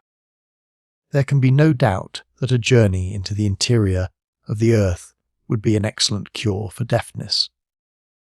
But then, uncle, I ventured mildly to observe, this density will continue to increase. Yes, according to a law which, however, is scarcely defined. It is true that the intensity of weight will diminish just in proportion to the depth to which we go. You know very well that it is on the surface of the earth that its action is most powerfully felt, while on the contrary, in the very centre of the earth bodies cease to have any weight at all. I know that is the case. But as we progress, will not the atmosphere finally assume the density of water? I know it. When placed under the pressure of 710 atmospheres, cried my uncle with imperturbable gravity. And when we are still lower down, I asked with natural anxiety, well, lower down, the density will become even greater. Then how shall we be able to make our way through this atmospheric fog? Well, my worthy nephew, we must ballast ourselves by filling our pockets with stones, said Professor Hardwigg. Faith, uncle, you have an answer for everything, was my only reply. I began to feel that it was unwise of me to go any farther into the wide field of hypotheses, for I should certainly have revived some difficulty, or rather impossibility, that would have enraged the professor. It was evident, nevertheless, that the air under a pressure which might be multiplied by thousands of atmospheres would end by becoming perfectly solid, and that then, admitting our bodies resisted the pressure, we should have to stop, in spite of all the reasonings in the world. Facts overcome all arguments, but I thought it best not to urge this argument. My uncle would simply have quoted the example of Saknussemm. Supposing the learned Icelanders' journey ever really to have taken place, there was one simple answer to be made. In the 16th century, neither the barometer nor the manometer had been invented. How then could Saknussemm have been able to discover when he did reach the centre of the earth? This unanswerable and learned objection I, however, kept to myself and, bracing up my courage, awaited the course of events, little aware of how adventurous yet were to be the incidents of our remarkable journey. The rest of this day of leisure and repose was spent in calculation and conversation. I made it a point to agree with the professor in everything, but I envied the perfect indifference of Hans, who, without taking any such trouble about the cause and effect, went blindly onwards wherever destiny chose to lead him. Chapter 23. Alone, it must in all truth be confessed, things as yet had gone on well, and I should have acted in bad taste to have complained, if the true medium of our difficulties did not increase. It was within the range of possibility that we might ultimately reach the end of our journey. Then, what glory would be ours? I began in the newly aroused ardour of my soul to speak enthusiastically to the professor. Well, was I serious? The whole state in which we existed was a mystery, and it was impossible to know whether or not I was in earnest. For several days after our memorable halt, the slopes became more rapid, Some were even of a most frightful character, almost vertical, so that we were forever going down into the solid interior mass. During some days, we actually descended 1.5 leagues, even 2 leagues towards the centre of the earth. The descents were sufficiently perilous, and while we were engaged in them, we learned fully to appreciate the marvellous coolness of our guide, Hans. Without him, we should have been wholly lost. The grave and impassible Icelander devoted himself to us with the most incomprehensible sang-froid and ease, and, thanks to him, many a dangerous pass was got over, where, but for him, we should inevitably have stuck fast. His silence increased every day. I think that we began to be influenced by this peculiar trait in his character. It is certain that the inanimate objects by which you are surrounded have a direct action on the brain. It must be that a man who shuts himself up between 4 walls must lose the faculty of associating ideas and words. How many persons condemned to the horrors of solitary confinement have gone mad, simply because the thinking faculties have lain dormant? During the 2 weeks that followed our last interesting conversation, there occurred nothing worthy of being especially recorded. I have, while writing these memoirs, taxed my memory in vain for one incident of travel during this particular period, but the next event to be related is terrible indeed. Its very memory, even now, makes my soul shudder and my blood run cold. It was on the 7th of August. Our constant and successive descents had taken us quite 30 leagues into the interior of the earth. That is to say, that there were above us 30 leagues, nearly 100 miles of rocks and oceans and continents and towns, to say nothing of living inhabitants. We were in a southeasterly direction, about 200 leagues from Iceland. On that memorable day the tunnel had begun to assume an almost horizontal course. I was on this occasion walking on in front. My uncle had charge of one of the Ruhmkorff coils. I had possession of the other. By means of its light, I was busy examining the different layers of granite. I was completely absorbed in my work. Suddenly halting and turning round, I found that I was alone. Well, thought I to myself, I have certainly been walking too fast, or else Hans and my uncle have stopped to rest. The best thing I can do is to go back and find them. Luckily, there is very little ascent to tire me. I accordingly retraced my steps and, while doing so, walked for at least 1/4 hour.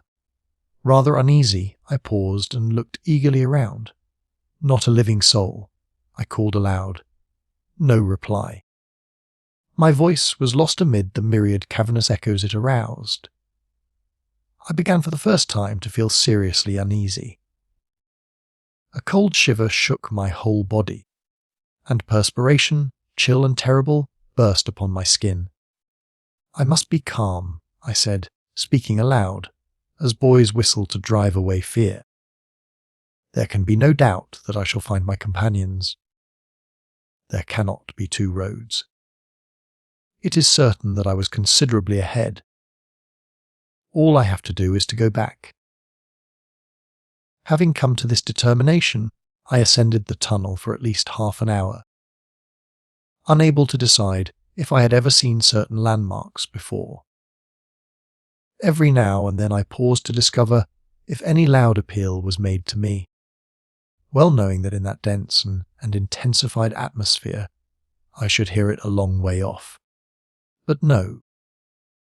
The most extraordinary silence reigned in this immense gallery. Only the echoes of my own footsteps could be heard. At last I stopped. I could scarcely realize the fact of my isolation. I was quite willing to think that I had made a mistake, but not that I was lost. If I had made a mistake, I might find my way. If lost, I shuddered to think of it.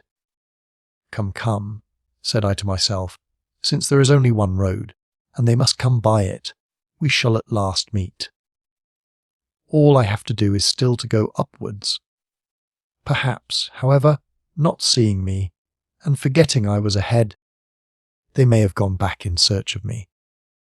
Still, even in this case, if I make haste, I shall get up to them. There can be no doubt about the matter.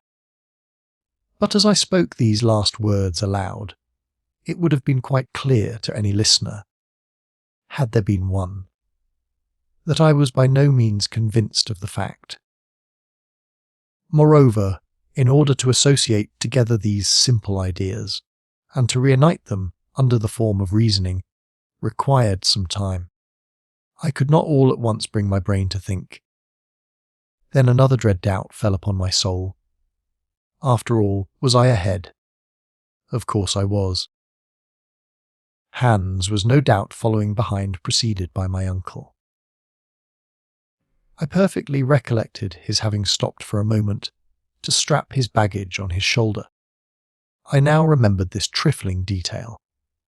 It was, I believe, just at that very moment that I had determined to continue my route. Again, thought I, reasoning as calmly as was possible, there is another sure means of not losing my way.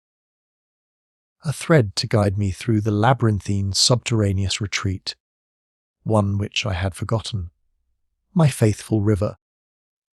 This course of reasoning roused my drooping spirits, and I resolved to resume my journey without further delay. No time was to be lost. It was at this moment that I had reason to bless the thoughtfulness of my uncle. When he refused to allow the Eider hunter to close the orifices of the hot spring, that small fissure in the great mass of granite. This beneficent spring, after having saved us from thirst during so many days, would now enable me to regain the right road. Having come to this mental decision, I made up my mind, before I started upwards, that ablution would certainly do me a great deal of good. I stopped to plunge my hands and forehead in the pleasant water of the Hansbach stream, blessing its presence as a certain consolation. Conceive my horror and stupefaction! I was treading a hard, dusty, shingly road of granite. The stream on which I reckoned had wholly disappeared. Chapter 24. Lost. No words in any human language can depict my utter despair. I was literally buried alive, with no other expectation before me but to die in all the slow, horrible torture of hunger and thirst. Mechanically I crawled about, feeling the dry and arid rock. Never to my fancy had I ever felt anything so dry. But I frantically asked myself, how had I lost the course of the flowing stream? There could be no doubt it had ceased to flow in the gallery in which I now was. Now I began to understand the cause of the strange silence which prevailed when last I tried if any appeal from my companions might perchance reach my ear. It so happened that when I first took an imprudent step in the wrong direction, I did not perceive the absence of the all-important stream. It was now quite evident that when we halted, another tunnel must have received the waters of the little torrent, and that I had unconsciously entered a different gallery. To what unknown depths had my companions gone? Where was I? How to get back? Clue or landmark there was absolutely none. My feet left no signs on the granite and shingle. My brain throbbed with agony as I tried to discover the solution of this terrible problem. My situation, after all sophistry and reflection, had finally to be summed up in 3 awful words. Lost. Lost. lost at a depth which, to my finite understanding, appeared to be immeasurable. These 30 leagues of the crust of the earth weighed upon my shoulders like the globe on the shoulders of Atlas. I felt myself crushed by the awful weight. It was indeed a position to drive the sanest man to madness.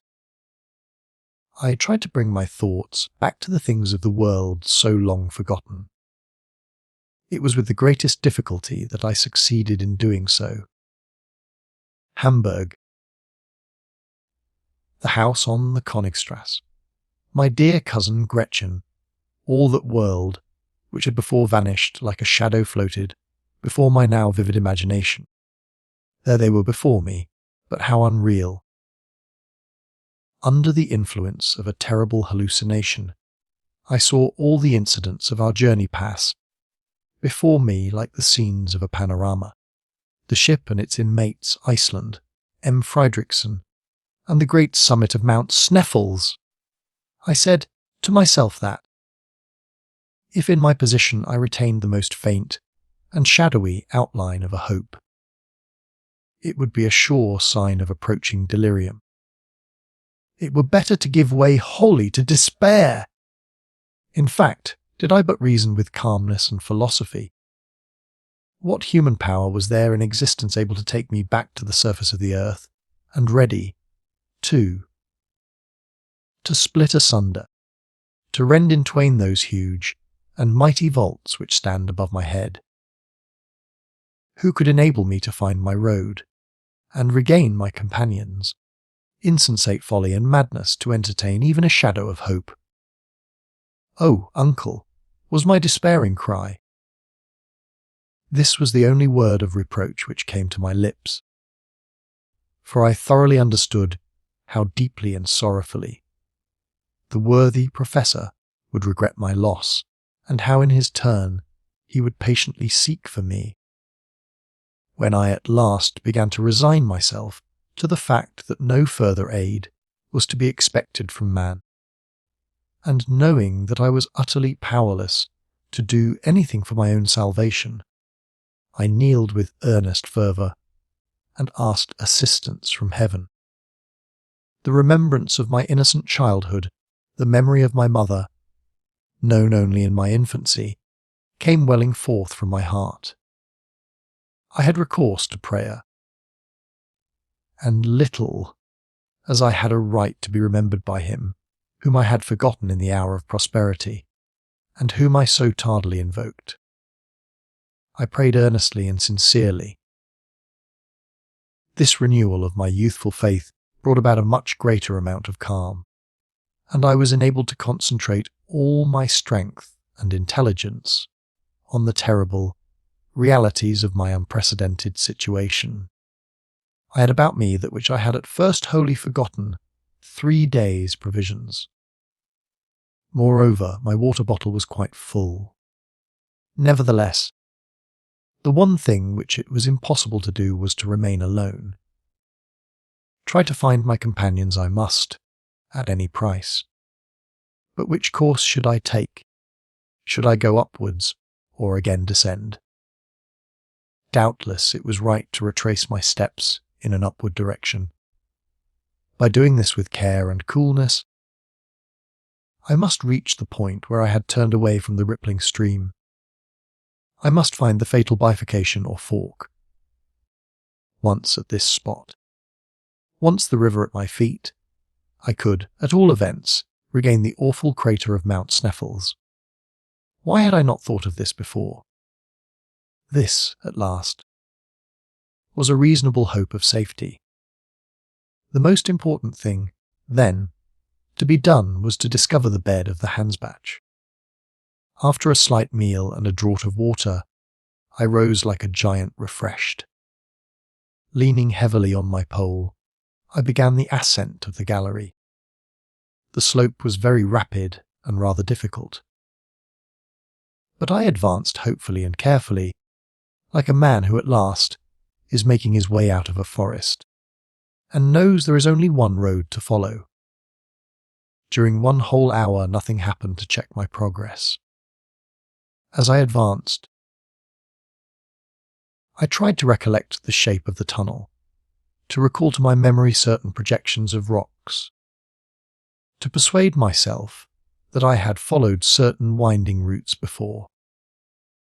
But no one particular sign could I bring to mind, and I was soon forced to allow that this gallery would never take me back to the point at which I had separated myself from my companions. It was absolutely without issue, a mere blind alley in the earth. The moment at length came when, facing the solid rock, I knew my fate, and fell inanimate on the arid floor. To describe the horrible state of despair and fear into which I then fell would now be vain and impossible. My last hope, the courage which had sustained me, drooped for the sight of this pitiless granite rock, lost in a vast labyrinth, the sinuosities of which spread in every direction, without guide, clue, or compass. I knew it was a vain and useless task to attempt flight. All that remained to me was to lie down and die. To lie down and die the most cruel and horrible of deaths. In my state of mind, the idea came into my head that one day, perhaps, when my fossil bones were found, their discovery so far below the level of the earth might give rise to solemn and interesting scientific discussions. I tried to cry aloud, but hoarse, hollow, and inarticulate sounds alone could make themselves heard through my parched lips. I literally panted for breath. In the midst of all these horrible sources of anguish and despair, a new horror took possession of my soul. My lamp, by falling down, I had got out of order. I had no means of repairing it. Its light was already becoming paler and paler, and soon would expire. With a strange sense of resignation and despair, I watched the luminous current in the coil getting less and less. A procession of shadows moved flashing along the granite wall. I scarcely dared to lower my eyelids, fearing to lose the last spark of this fugitive light. Every instant it seemed to me that it was about to vanish, and to leave me forever, in utter darkness. At last, one final trembling flame remained in the lamp. I followed it with all my power of vision. I gasped for breath. I concentrated upon it all the power of my soul. As upon the last scintillation of light, I was ever destined to see. And then I was to be lost forever in Cimmerian and tenebrous shades. A wild and plaintive cry escaped my lips. On earth, during the most profound and comparatively complete darkness, light never allows a complete destruction and extinction of its power.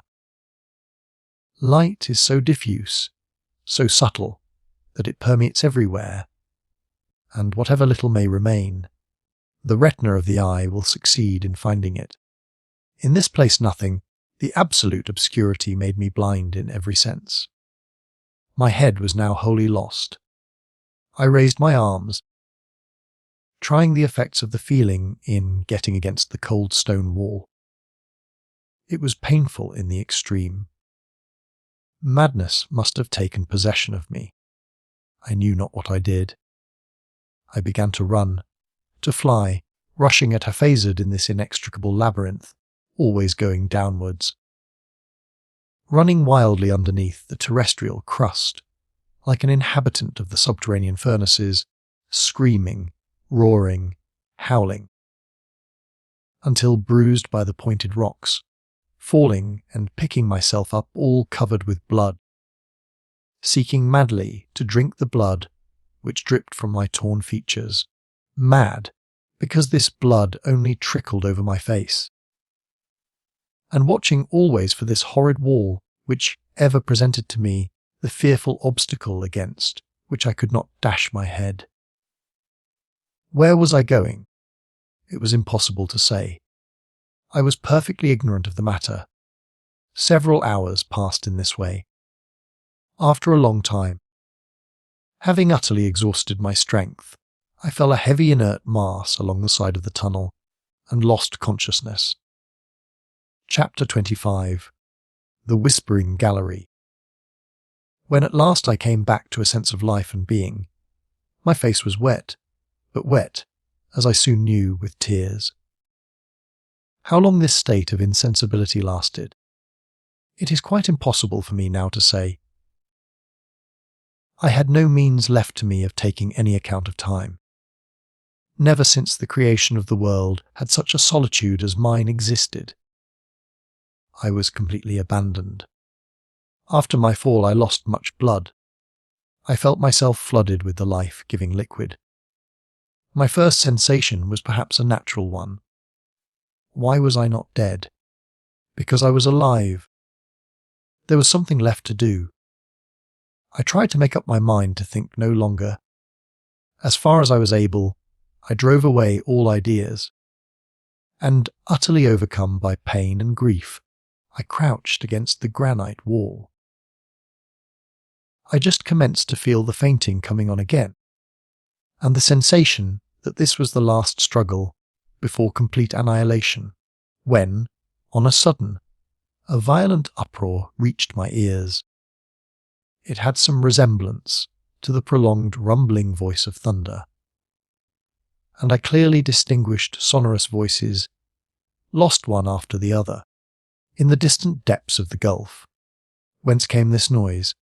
Naturally, it was to be supposed from new phenomena which were taking place in the bosom of the solid mass of Mother Earth. The explosion of some gaseous vapours, or the fall of some solid, of the granitic or other rock. Again I listened with deep attention.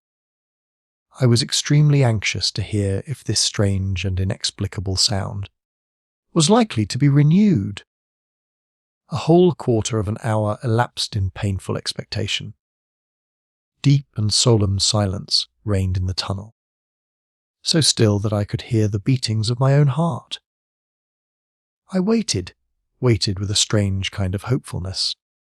Suddenly my ear, which leaned accidentally against the wall, appeared to catch, as it were, the faintest echo of a sound. I thought that I heard vague, incoherent and distant voices. I quivered all over with excitement and hope. "It must be hallucination," I cried. "It cannot be. It is not true." But no. By listening more attentively, I really did convince myself that what I heard was truly the sound of human voices. To make any meaning out of the sound, however, was beyond my power. I was too weak even to hear distinctly. Still, it was a positive fact that someone was speaking. Of that I was quite certain. There was a moment of fear. A dread fell upon my soul that it might be my own words brought back to me by a distant echo. Perhaps, without knowing it, I might have been crying aloud. I resolutely closed my lips and once more placed my ear to the huge granite wall. Yes, for certain. It was in truth the sound of human voices. I now, by the exercise of great determination, dragged myself along the sides of the cavern, until I reached a point where I could hear more distinctly. But though I could detect the sound, I could only make out uncertain, strange, and incomprehensible words. They reached my ear as if they had been spoken in a low tone, murmured, as it were, afar off.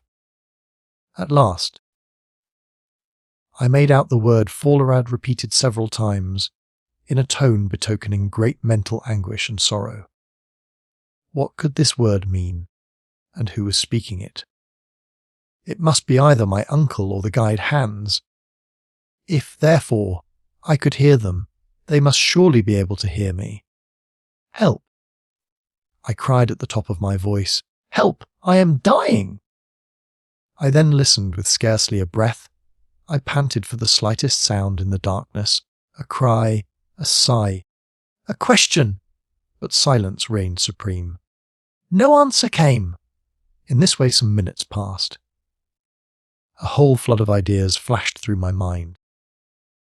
I began to fear that my voice, weakened by sickness and suffering, could not reach my companions who were in search of me. "It must be they," I cried. "Who else could by any possibility be buried 100 miles below the level of the earth?" The mere supposition was preposterous. I began, therefore, to listen again with the most breathless attention. As I moved my ears along the side of the place I was in, I found a mathematical point, as it were, where the voices appeared to attain the maximum of intensity. The word "Follerad" again distinctly reached my ear. Then came again that rolling noise like thunder, which had awakened me out of torpor. I begin to understand. I said to myself after some little time devoted to reflection, it is not through the solid mass that the sound reaches my ears. The walls of my cavernous retreat are of solid granite, and the most fearful explosion would not make uproar enough to penetrate them. The sound must come along the gallery itself. The place I was in must possess some peculiar acoustic properties of its own. Again I listened, and this time, yes, this time, I heard my name distinctly pronounced, cast as it were into space. It was my uncle, the professor, who was speaking. He was in conversation with the guide, and the word which had so often reached my ears, "Follerad," was a Danish expression. Then I understood it all. In order to make myself heard, I too must speak as it were along the side of the gallery, which would carry the sound of my voice, just as the wire carries the electric fluid from point to point. But there was no time to lose. If my companions were only to remove a few feet from where they stood, the acoustic effect would be over. My whispering gallery would be destroyed. I again therefore crawled towards the wall, and said as clearly and distinctly as I could, "Uncle Hardwigg." I then awaited a reply. Sound does not possess the property of travelling with such extreme rapidity. Besides, the density of the air at that depth from light and motion was very far from adding to the rapidity of circulation. Several seconds elapsed, which to my excited imagination appeared ages, and these words reached my eager ears and moved my wildly beating heart. "Harry, my boy, is that you?" A short delay between question and answer. "Yes, yes. Where lost you? And your lamp? Out. But the guiding stream is lost. Keep your courage, Harry. We will do our best." "One moment, my uncle," I cried. "I have no longer strength to answer your questions. But, for heaven's sake, do you continue to speak to me?" Absolute silence, I felt, would be annihilation. "Keep up your courage," said my uncle. "As you are so weak, do not speak. We have been searching for you in all directions, both by going upwards and downwards in the gallery. My dear boy, I had begun to give over all hope, and you can never know what bitter tears of sorrow and regret I have shed. At last, supposing you to be still on the road beside the Hansbach, we again descended, firing off guns as signals. Now, however, that we have found you, and that our voices reach each other, it may be a long time before we actually meet. We are conversing by means of some extraordinary acoustic arrangement of the labyrinth. But do not despair, my dear boy. It is something gained even to hear each other." While he was speaking, my brain was at work reflecting. A certain undefined hope, vague and shapeless as yet, made my heart beat wildly. In the first place, it was absolutely necessary for me to know one thing. I once more, therefore, leaned my head against the wall, which I almost touched with my lips, and again spoke. "Uncle, my boy," was his answer after a few moments. "It is of the utmost consequence that we should know how far we are asunder." "That is not difficult. You have your chronometer at hand?" I asked. "Certainly." "Well, take it into your hand. Pronounce my name, noting exactly the second at which you speak. I will reply as soon as I hear your words, and you will then note exactly the moment at which my reply reaches you." "Very good. And the mean time between my question and your answer will be the time occupied by my voice in reaching you." "That is exactly what I mean, Uncle," was my eager reply. "Are you ready?" "Yes." "Well, make ready. I am about to pronounce your name," said the professor. I applied my ear close to the sides of the cavernous gallery, and as soon as the word "Harry" reached my ear, I turned round, and, placing my lips to the wall, repeated the sound. 40 seconds, said my uncle. There has elapsed 40 seconds between the two words. The sound, therefore, takes 20 seconds to ascend. Now, allowing 1,020 feet for every second, we have 20,400 feet, a league and a half and 1/8. These words fell on my soul like a kind of death knell. A league and a half, I muttered in a low and despairing voice. It shall be got over, my boy, cried my uncle in a cheery tone, depend on us. But do you know whether to ascend or descend? I asked faintly enough. We have to descend, and I will tell you why. You have reached a vast open space, a kind of bare crossroad, from which galleries diverge in every direction. That in which you are now lying must necessarily bring you to this point. For it appears that all these mighty fissures, these fractures of the globe's interior, radiate from the vast cavern which we at this moment occupy. Rouse yourself, then have courage and continue your route. Walk if you can, if not drag yourself along, slide. If nothing else is possible. The slope must be rather rapid, and you will find strong arms to receive you at the end of your journey. Make a start, like a good fellow. These words served to rouse some kind of courage in my sinking frame. Farewell for the present. Good uncle, I am about to take my departure. As soon as I start, our voices will cease to commingle. Farewell, then, until we meet again. Adieu, Harry, until we say welcome. Such were the last words which reached my anxious ears before I commenced my weary and almost hopeless journey.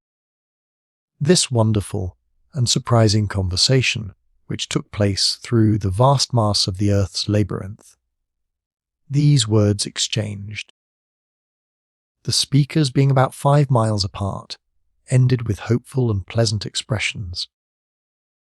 I breathed one more prayer to heaven. I sent up words of thanksgiving, believing, in my inmost heart, that he had led me to the only place where the voices of my friends could reach my ears. This apparently astounding acoustic mystery is easily explainable by simple natural laws. It arose from the conductibility of the rock. There are many instances of this singular propagation of sound which are not perceptible in its less mediate positions. In the interior gallery of St. Paul's and amid the curious caverns in Sicily, these phenomena are observable. The most marvellous of them all is known as the ear of Dionysius. These memories of the past, of my early reading and studies, came fresh to my thoughts.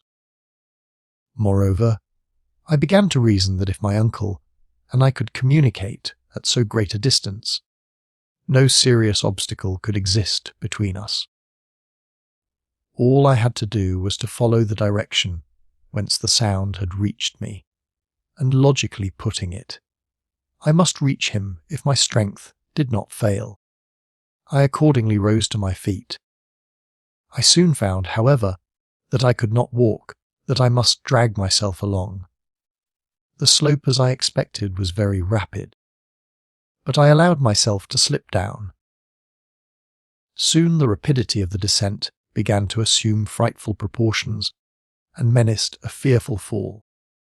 I clutched at the sides, I grasped at projections of rocks, I threw myself backwards. All in vain. My weakness was so great I do nothing to save myself. Suddenly earth failed me. I was first launched into a dark and gloomy void. I then struck against the projecting asperities of a vertical gallery, a perfect well. My head bounded against a pointed rock, and I lost all knowledge of existence. As far as I was concerned, death had claimed me for his own. Chapter 26. A Rapid Recovery.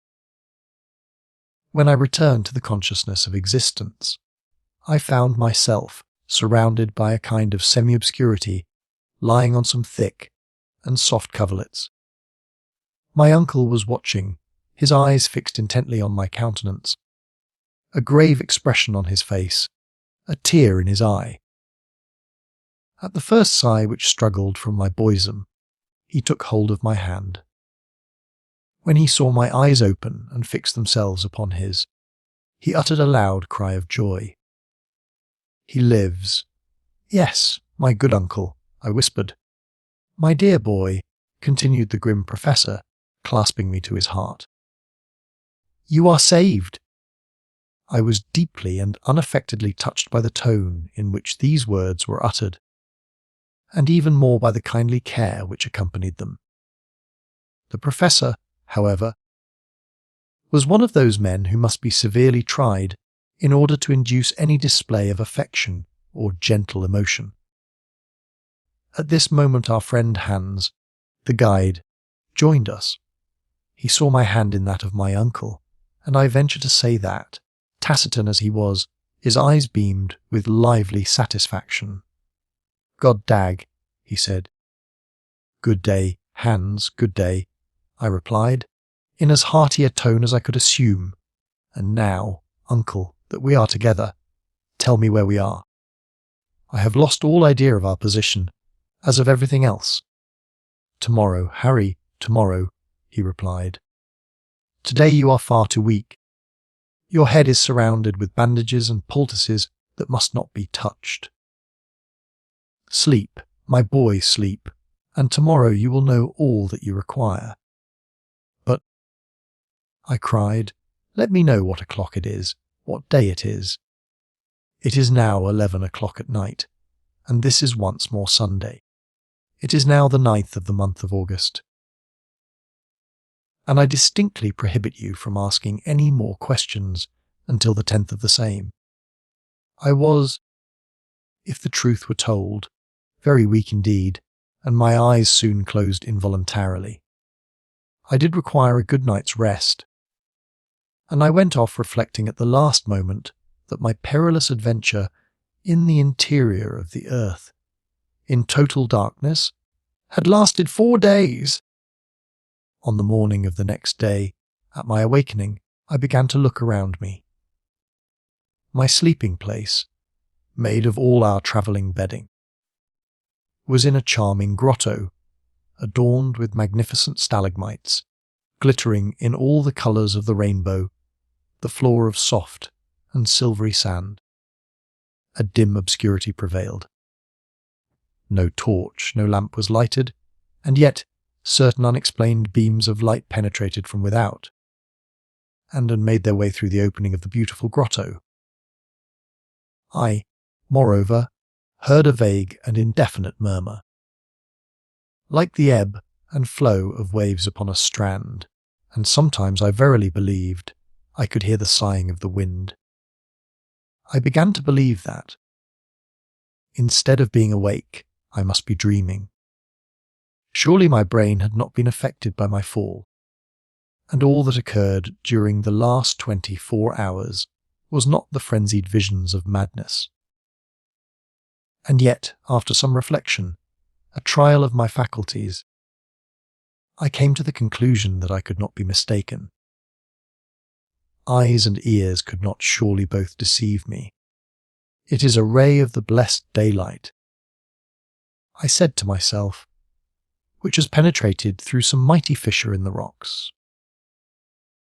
But what is the meaning of this murmur of waves? This unmistakable moaning of the salt sea billows? I can hear, too, plainly enough, the whistling of the wind.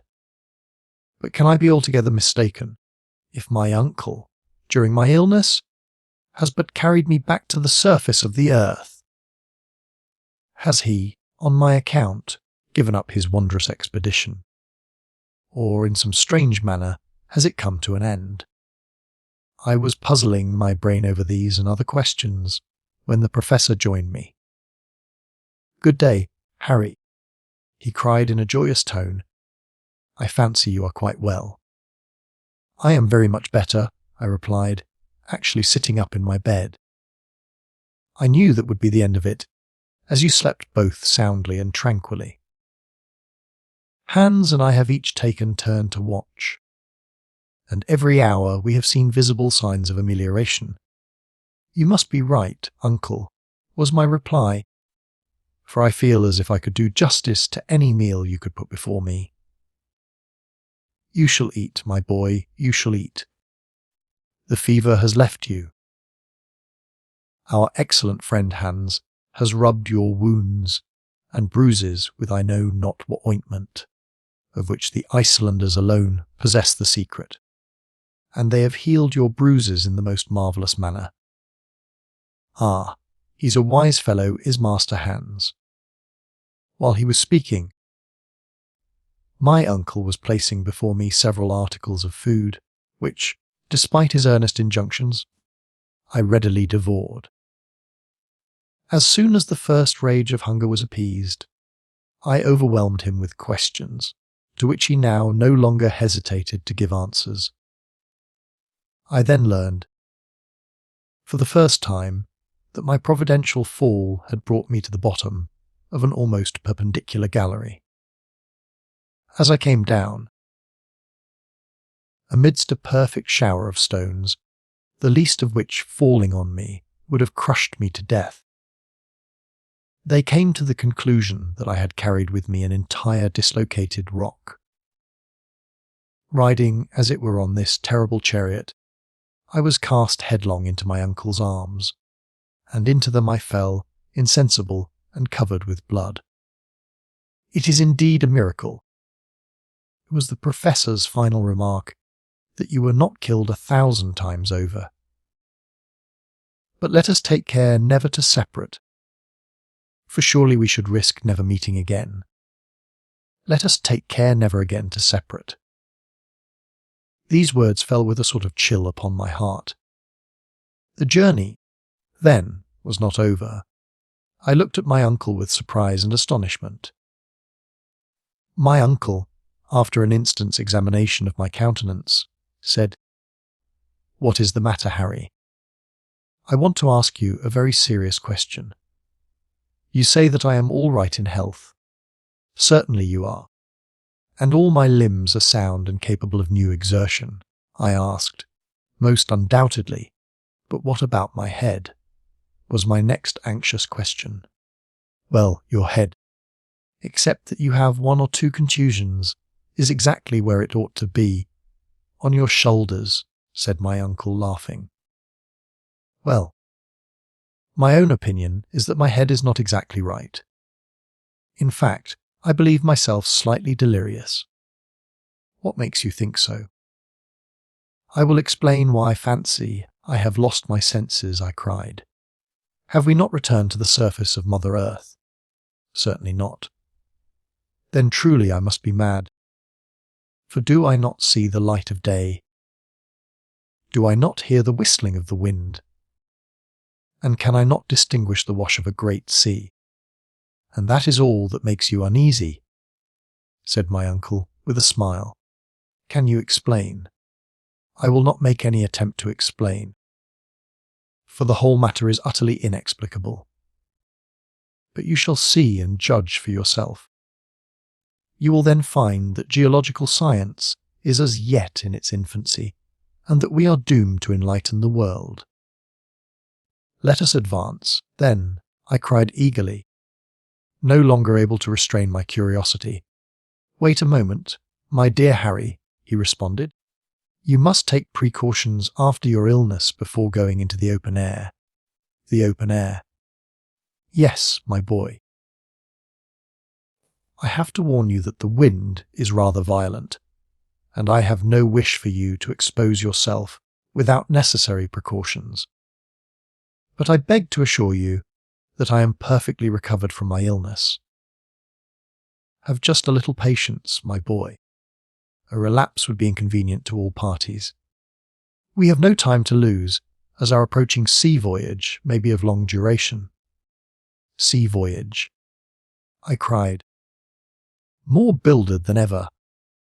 Yes, you must take another day's rest, and we shall be ready to go on board by tomorrow, replied my uncle, with a peculiar smile.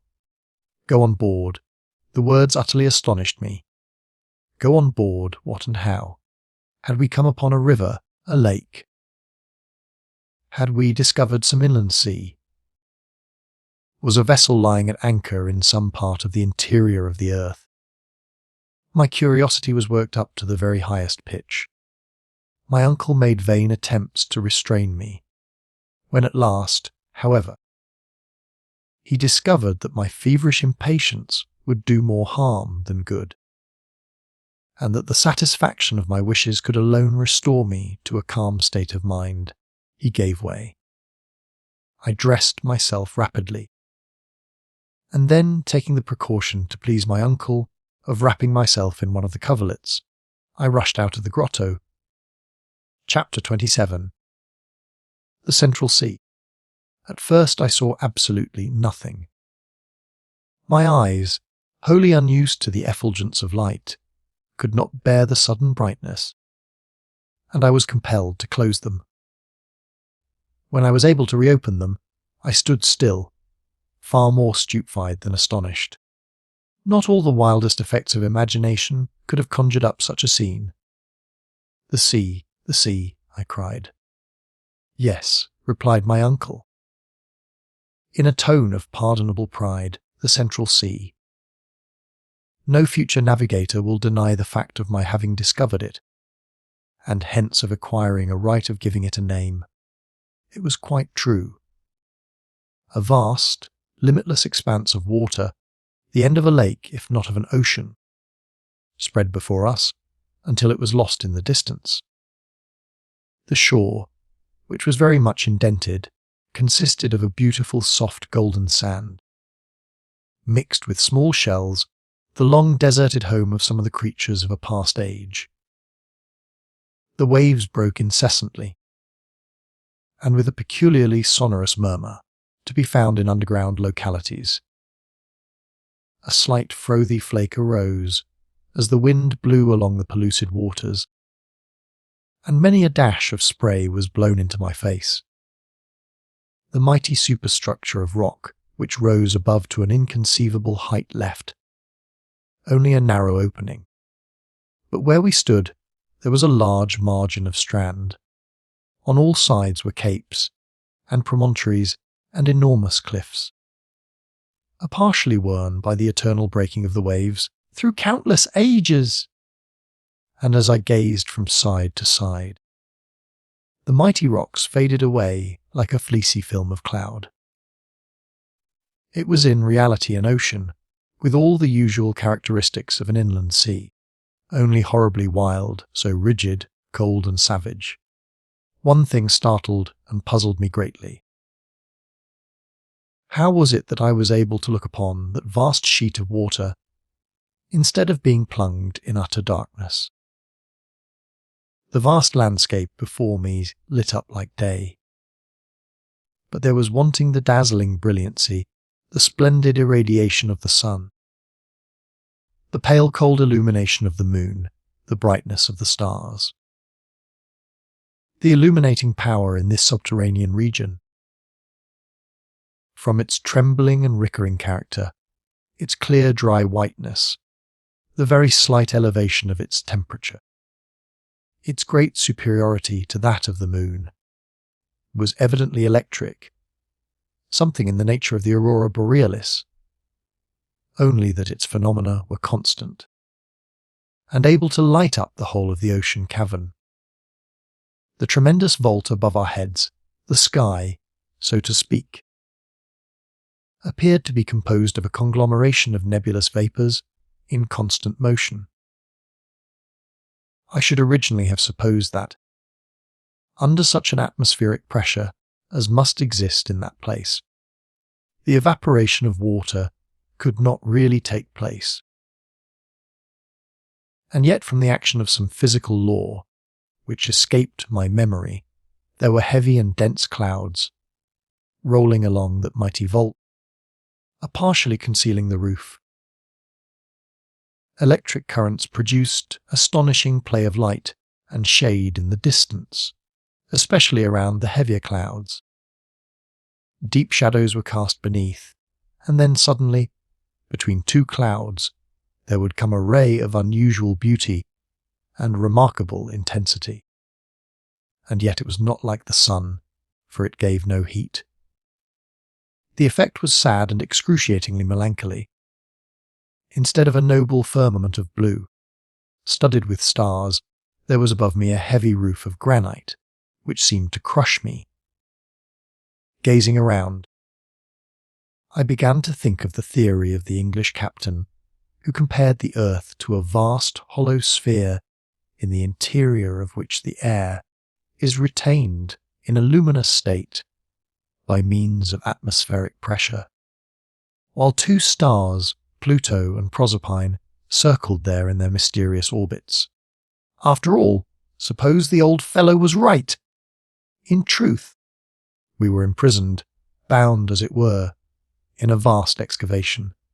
Its width it was impossible to make out, the shore, on either hand, widening rapidly until lost to sight, while its length was equally uncertain. A haze on the distant horizon bounded our view. As to its height, we could see that it must be many miles to the roof. Looking upward, it was impossible to discover where the stupendous roof began. The lowest of the clouds must have been floating at an elevation of 2,000 yards, a height greater than that of terrestrial vapours, which circumstance was doubtless owing to the extreme density of the air. I use the word cavern in order to give an idea of the place. I cannot describe its awful grandeur. Human language fails to convey an idea of its savage sublimity. Whether this singular vacuum had, or had not been caused by the sudden cooling of the earth when in a state of fusion, I could not say. I had read of most wonderful and gigantic caverns, but none in any way like this. The great Grotto of Gachara in Colombia, visited by the learned Humboldt, the vast and partially explored Mammoth Cave in Kentucky. What were these holes in the earth to that in which I stood in speechless admiration? With its vapoury clouds, its electric light, and the mighty ocean slumbering in its bosom. Imagination, not description, can alone give an idea of the splendour and vastness of the cave. I gazed at these marvels in profound silence. Words were utterly wanting to indicate the sensations of wonder I experienced. I seemed, as I stood upon that mysterious shore, as if I were some wandering inhabitant of a distant planet, present for the first time at the spectacle of some terrestrial phenomena belonging to another existence. To give body and existence to such new sensations would have required the coinage of new words, and here my feeble brain found itself wholly at fault. I looked on, I thought, I reflected, I admired, in a state of stupefaction not altogether unmingled with fear. The unexpected spectacle restored some colour to my pallid cheeks. I seemed to be actually getting better under the influence of this novelty. Moreover, the vivacity of the dense atmosphere reanimated my body by inflating my lungs with unaccustomed oxygen. It will be readily conceived that after an imprisonment of 47 days, in a dark and miserable tunnel, it was with infinite delight that I breathed this saline air. It was like the genial, reviving influence of the salt sea waves. My uncle had already got over the first surprise. With the Latin poet Horace, his idea was that, not to admire is all the art I know, to make man happy and to keep him so. Well, he said, after giving me time thoroughly to appreciate the marvels of this underground sea, do you feel strong enough to walk up and down? Certainly, was my ready answer. Nothing would give me greater pleasure. Well then, my boy, he said, lean on my arm, and we will stroll along the beach. I accepted his offer eagerly, and we began to walk along the shores of this extraordinary lake. To our left were abrupt rocks, piled one upon the other. A stupendous titanic pile, down their sides leaped innumerable cascades, which at last, becoming limpid and murmuring streams, were lost in the waters of the lake.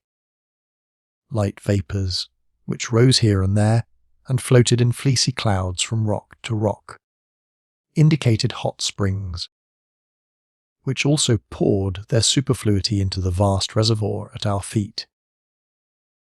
Among them I recognized our old and faithful stream, the Hansbach, which, lost in that wild basin, seemed as if it had been flowing since the creation of the world. We shall miss our excellent friend, I remarked, with a deep sigh. Bah, said my uncle testily, what matters it? That or another, it is all the same. I thought the remark ungrateful, and felt almost inclined to say so, but I forbore. At this moment my attention was attracted by an unexpected spectacle. After we had gone about 500 yards, we suddenly turned a steep promontory and found ourselves close to a lofty forest. It consisted of straight trunks with tufted tops, in shape like parasols. The air seemed to have no effect upon these trees, which in spite of a tolerable breeze, remained as still and motionless as if they had been petrified. I hastened forward. I could find no name for these singular formations. Did they not belong to the 2,000 and more known trees, or were we to make the discovery of a new growth? By no means. When we at last reached the forest and stood beneath the trees, my surprise gave way to admiration. In truth, I was simply in the presence of a very ordinary product of the earth, of singular and gigantic proportions. My uncle unhesitatingly called them by their real names. It is only, he said, in his coolest manner, a forest of mushrooms. On close examination I found that he was not mistaken. Judge of the development attained by this product of damp hot soils. I had heard that the Lycopodon gigantine reaches 9 feet in circumference, but here were white mushrooms, nearly 40 feet high, and with tops of equal dimensions. They grew in countless thousands. The light could not make its way through their massive substance, and beneath them reigned a gloomy and mystic darkness. Still I wished to go forward. The cold in the shades of this singular forest was intense. For nearly an hour we wandered about in this visible darkness. At length I left the spot, and once more returned to the shores of the lake, to light and comparative warmth. But the amazing vegetation of subterraneous land was not confined to gigantic mushrooms. New wonders awaited us at every step. We had not gone many hundred yards, when we came upon a mighty group of other trees with discoloured leaves. The common humble trees of Mother Earth, of an exorbitant and phenomenal size. Lycopods 100 feet high, flowering ferns as tall as pines. Gigantic grasses! Astonishing, magnificent, splendid! Cried my uncle. Here we have before us the whole flora of the second period of the world. That of transition. Behold the humble plants of our gardens, which in the first ages of the world were mighty trees. Look around you, my dear Harry. No botanist ever before gazed on such a sight. My uncle's enthusiasm, always a little more than was required, was now excusable. You are right, uncle, I remarked. Providence appears to have designed the preservation in this vast and mysterious hothouse of antediluvian plants, to prove the sagacity of learned men in figuring them so marvellously on paper. Well said, my boy, very well said. It is indeed a mighty hothouse. But you would also be within the bounds of reason and common sense if you added that it is also a vast menagerie. I looked rather anxiously around. If the animals were as exaggerated as the plants, the matter would certainly be serious. A menagerie, doubtless. Look at the dust we are treading underfoot. Behold the bones with which the whole soil of the seashore is covered. Bones, I replied. Yes, certainly. The bones of antediluvian animals. I stooped down as I spoke, and picked up one or two singular remains, relics of a bygone age.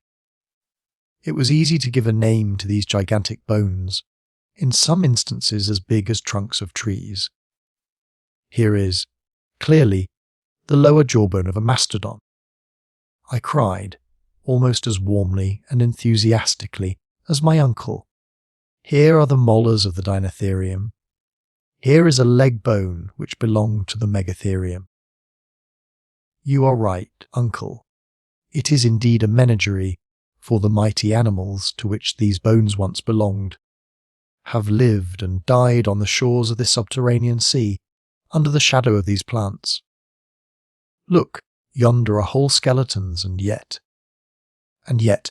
nephew, said my uncle, noticing that I suddenly came to a full stop. I do not understand the presence of such beasts in granite caverns, however vast and prodigious, was my reply. Why not? Said my uncle, with very much of his old professional impatience. Because it is well known that animal life only existed on Earth during the secondary period, when the sedimentary soil was formed by the alluviums, and thus replaced the hot and burning rocks of the primitive age. I have listened to you earnestly and with patience, Harry, and I have a simple and clear answer to your objections. And that is, that this itself is a sedimentary soil. How can that be at such enormous depth from the surface of the earth? The fact can be explained both simply and geologically. At a certain period, the earth consisted only of an elastic crust, liable to alternative upward and downward movements in virtue of the law of attraction. It is very probable that many a landslip took place in those days, and that large portions of sedimentary soil were cast into huge and mighty chasms. Quite possible, I dryly remarked. But, uncle, if these antediluvian animals formerly lived in these subterranean regions, what more likely than that one of these monsters may at this moment be concealed behind one of yonder mighty rocks? As I spoke, I looked keenly around, examining with care every point of the horizon, but nothing alive appeared to exist on these deserted shores. I now felt rather fatigued, and told my uncle so. The walk and excitement were too much for me in my weak state. I therefore seated myself at the end of a promontory.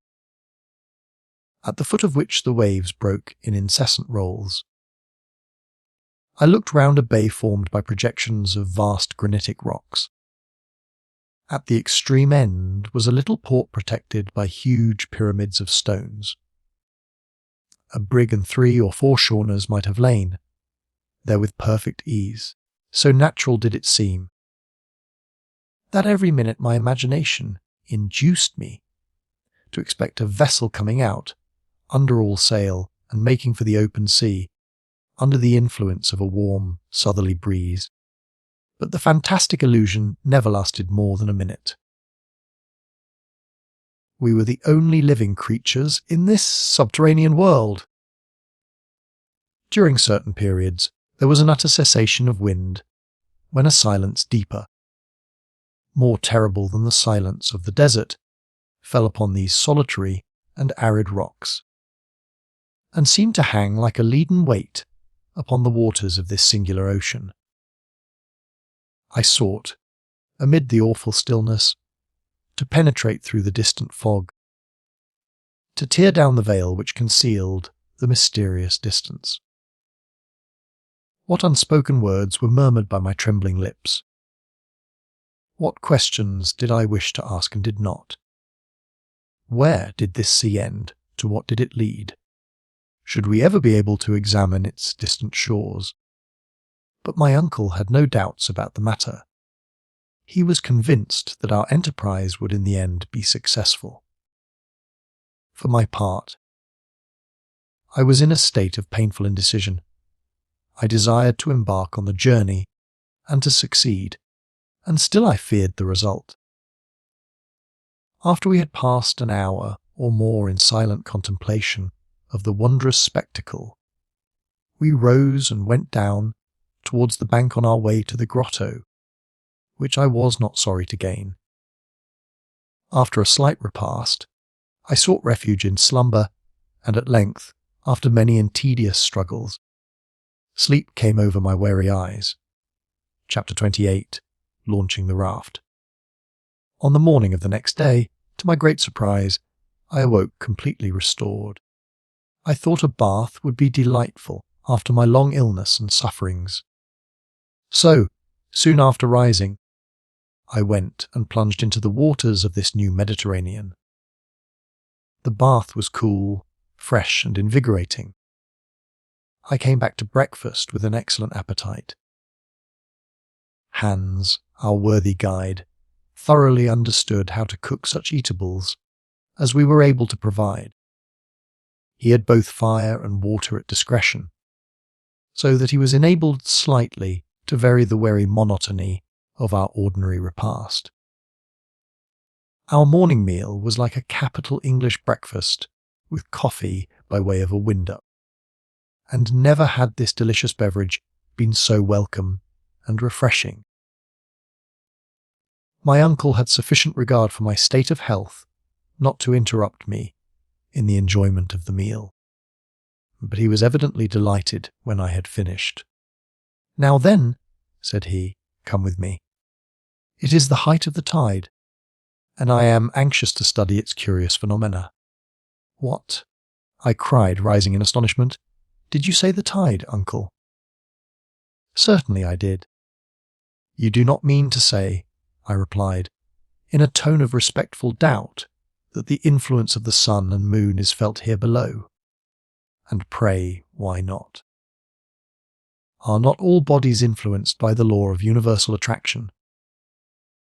Why should this vast underground sea be exempt from the general law, the rule of the universe? Besides, there is nothing like that which is proved and demonstrated. Despite the great atmospheric pressure down here, you will notice that this inland sea rises and falls with as much regularity as the Atlantic itself." As my uncle spoke, we reached the sandy shore, and saw and heard the waves breaking monotonously on the beach. They were evidently rising. "This is truly the flood," I cried, looking at the water at my feet. "Yes, my excellent nephew," replied my uncle, rubbing his hands with the gusto of a philosopher. and you see by these several streaks of foam that the tide rises at least 10 or 12 feet. It is indeed marvellous. By no means, he responded. On the contrary, it is quite natural. It may appear so in your eyes, my dear uncle, was my reply. But all the phenomena of the place appear to me to partake of the marvellous. It is almost impossible to believe that which I see. Who in his wildest dreams could have imagined that, beneath the crust of our earth, there could exist a real ocean, with ebbing and flowing tides, with its changes of winds, and even its storms? I for one should have laughed the suggestion to scorn. But, Harry, my boy, why not? Inquired my uncle, with a piting smile. Is there any physical reason in opposition to it? Well, if we give up the great theory of the central heat of the earth, I certainly can offer no reasons why anything should be looked upon as impossible. Then you will own, he added, that the system of Sir Humphrey Davy is wholly justified by what we have seen. I allow that it is, and that point once granted, I certainly can see no reason for doubting the existence of seas and other wonders, even countries, in the interior of the globe. That is so. But of course these varied countries are uninhabited. Well, I grant that it is more likely than not. Still, I do not see why this sea should not have given shelter to some species of unknown fish. Hitherto we have not discovered any, and the probabilities are rather against our ever doing so, observed the professor. I was losing my scepticism in the presence of these wonders. Well, I am determined to solve the question. It is my intention to try my luck with my fishing line and hook. Certainly, make the experiment, said my uncle, pleased with my enthusiasm. While we are about it, it will certainly be only proper to discover all the secrets of this extraordinary region. But, after all, where are we now? I asked. All this time I have quite forgotten to ask you a question, which, doubtless, your philosophical instruments have long since answered. Well, replied the professor, examining the situation from only one point of view. We are now distant 350 leagues from Iceland. So much, was my exclamation. I have gone over the matter several times, and am sure not to have made a mistake of 500 yards, replied my uncle positively. And as to the direction, are we still going to the southeast? Yes, with a western declination of 19 degrees, 42 minutes, just as it is above. As for the inclination, I have discovered a very curious fact. The declination is the variation of the needle from the true meridian of a place. Inclination is the dip of the magnetic needle with a tendency to incline towards the earth. What may that be, uncle? Your information interests me. Why? That the needle, instead of dipping towards the pole as it does on Earth, in the northern hemisphere, has an upward tendency.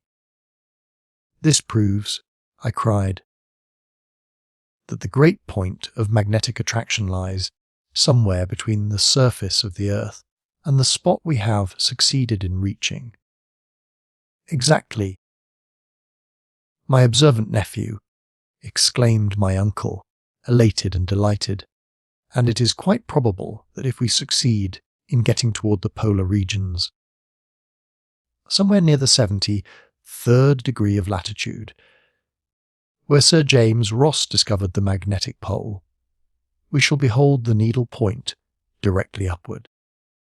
We have therefore discovered by analogy that this great centre of attraction is not situated at a very great depth.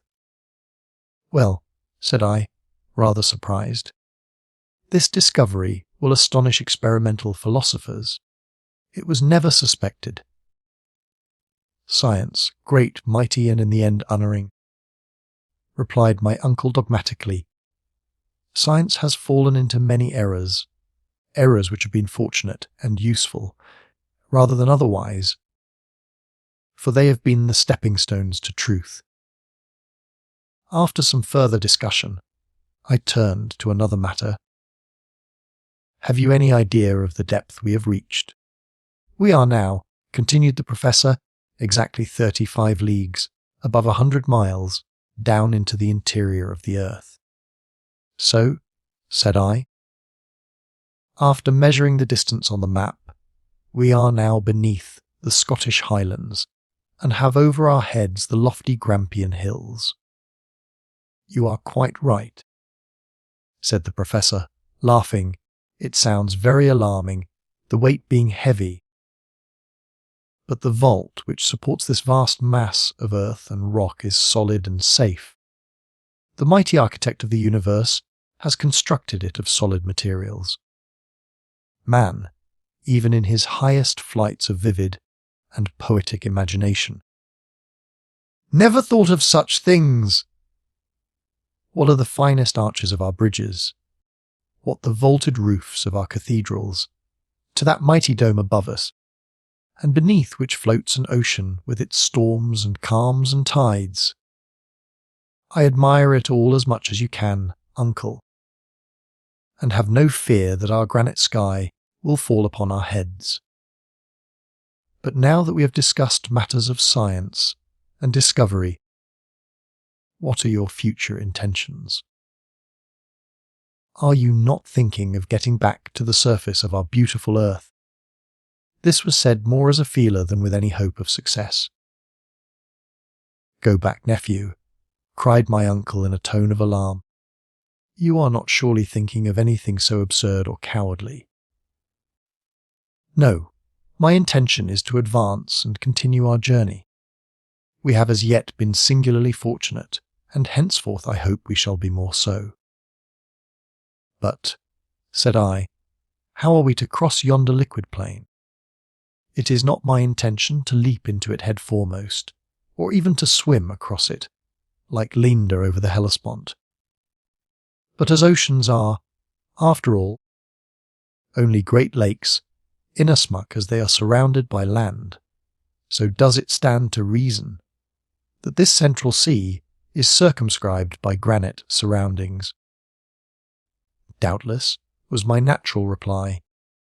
Well, then, do you not think that when once we reach the other end, we shall find some means of continuing our journey? Probably, but what extent do you allow to this internal ocean? Well, I should fancy it to extend about 40 or 50 leagues, more or less. But even supposing this approximation to be a correct one, what then? I asked. My dear boy, we have no time for further discussion. We shall embark tomorrow. I looked around with surprise and incredulity. I could see nothing in the shape of boat or vessel. What? I cried. We are about to launch out upon an unknown sea. And where, if I may ask, is the vessel to carry us? Well, my dear boy, it will not be exactly what you would call a vessel. For the present we must be content with a good and solid raft. A raft, I cried incredulously. But down here a raft is as impossible of construction as a vessel, and I am at a loss to imagine. My good Harry, if you were to listen instead of talking so much, you would hear, said my uncle, waxing a little impatient. I should hear, yes, certain knocks with the hammer, which Hans is now employing to make the raft. He has been at work for many hours. Making a raft, yes. But where has he found trees suitable for such a construction? He found the trees all ready to his hand. Come, and you shall see our excellent guide at work.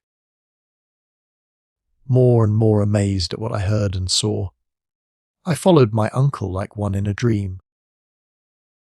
After a walk of about a quarter of an hour, I saw Hans at work on the other side of the promontory, which formed our natural port. A few minutes more and I was beside him. To my great surprise, on the sandy shore lay a half-finished raft. It was made from beams of a very peculiar wood, and a great number of limbs, joints, boards, and pieces lay about, sufficient to have constructed a fleet of ships and boats. I turned to my uncle, silent with astonishment and awe. "Where did all this wood come from?" I cried. "What wood is it?" "Well, there is pine wood, fir, and the palms of the northern regions, mineralized by the action of the sea," he replied. Sententiously. "Can it be possible?" "Yes," said the learned professor. "What you see is called fossil wood." "But then," cried I, after reflecting for a moment, "like the lignites, it must be as hard and as heavy as iron, and therefore will certainly not float." Sometimes that is the case. Many of these woods have become true anthracites, but others again, like those you see before you, have only undergone one phase of fossil transformation. "But there is no proof, like demonstration," added my uncle, picking one or two of these precious waifs and casting them into the sea. The piece of wood, after having disappeared for a moment, came to the surface and floated about with the oscillation produced by wind and tide. "Are you convinced?" said my uncle with a self-satisfied smile. "I am convinced," I cried, "that what I see is incredible."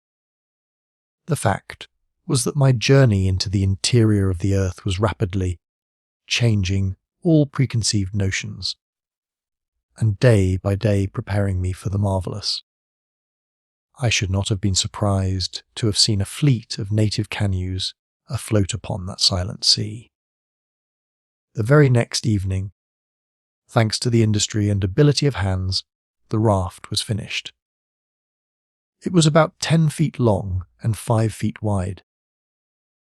The beams, bound together with stout ropes, were solid and firm, and once launched by our united efforts, the improvised vessel floated tranquilly upon the waters of what the professor had well named the Central Sea. Chapter 29. On the waters, a raft voyage. On the 13th of August we were up betimes. There was no time to be lost.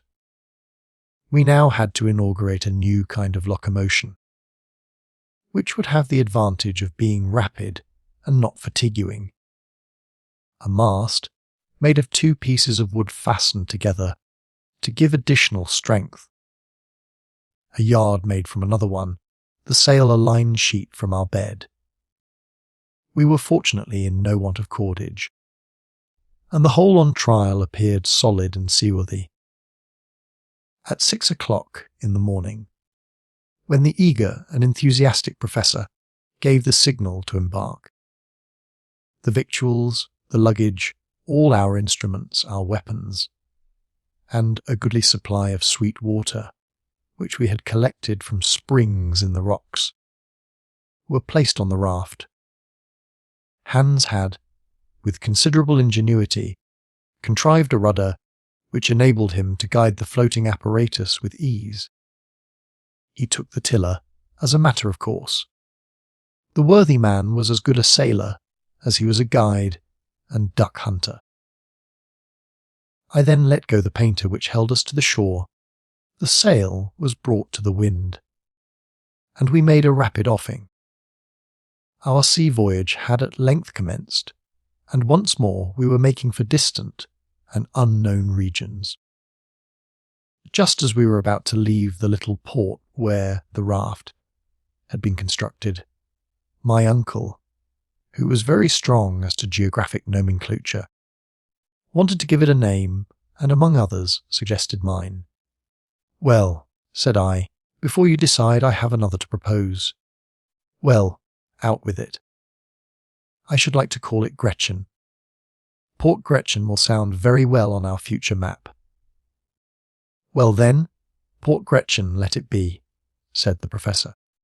And thus it was that the memory of my dear girl was attached to our adventurous and memorable expedition. When we left the shore, the wind was blowing from the northward and eastward. We went directly before the wind at a much greater speed than might have been expected from a raft. The dense layers of atmosphere at that depth had great propelling power and acted upon the sail with considerable force.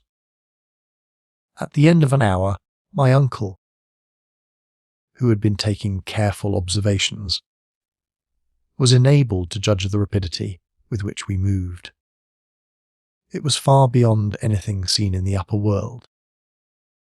If, he said, we continue to advance at our present rate, we shall have travelled at least 30 leagues in 24 hours. With a mere raft, this is an almost incredible velocity. I certainly was surprised, and without making any reply went forward upon the raft. Already the northern shore was fading away on the edge of the horizon. The two shores appeared to separate more and more, leaving a wide and open space for our departure. Before me I could see nothing but the vast and apparently limitless sea, upon which we floated, the only living objects in sight. Huge and dark clouds cast their grey shadows below, shadows which seemed to crush that colourless and sullen water by their weight. Anything more suggestive of gloom and of regions of nether darkness I never beheld. Silvery rays of electric light, reflected here and there upon some small spots of water, brought up luminous sparkles in the long wake of our cumbrous bark. Presently we were wholly out of sight of land. Not a vestige could be seen, nor any indication of where we were going. So still and motionless did we seem, without any distant point to fix our eyes on, that but for the phosphoric light at the wake of the raft, I should have fancied that we were still and motionless. But I knew that we were advancing at a very rapid rate. About 12 o'clock in the day, vast collections of seaweed were discovered surrounding us on all sides. I was aware of the extraordinary vegetative power of these plants, which have been known to creep along the bottom of the great ocean and stop the advance of large ships. But never were seaweeds ever seen so gigantic and wonderful as those of the Central Sea. I could well imagine how, seen at a distance, tossing and heaving on the summit of the billows, the long lines of algae have been taken for living things, and thus have been fertile sources of the belief in sea serpents. Our raft swept past great specimens of fucus or searac, from 3,000 to 4,000 feet in length, immense, incredibly long, looking like snakes that stretched out far beyond our horizon. It afforded me great amusement to gaze on their variegated ribbon, like endless lengths. Hour after hour passed without our coming to the termination of these floating weeds. If my astonishment increased, my patience was well nigh exhausted. What natural force could possibly have produced such abnormal and extraordinary plants?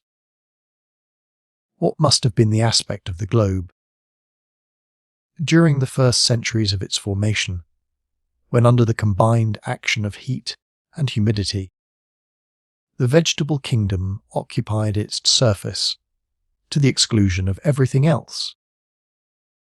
These were considerations of never-ending interest for the geologist and the philosopher. All this while we were advancing on our journey. And at length night came, but as I had remarked the evening before, the luminous state of the atmosphere was in nothing diminished. Whatever was the cause, it was a phenomenon upon the duration of which we could calculate with certainty.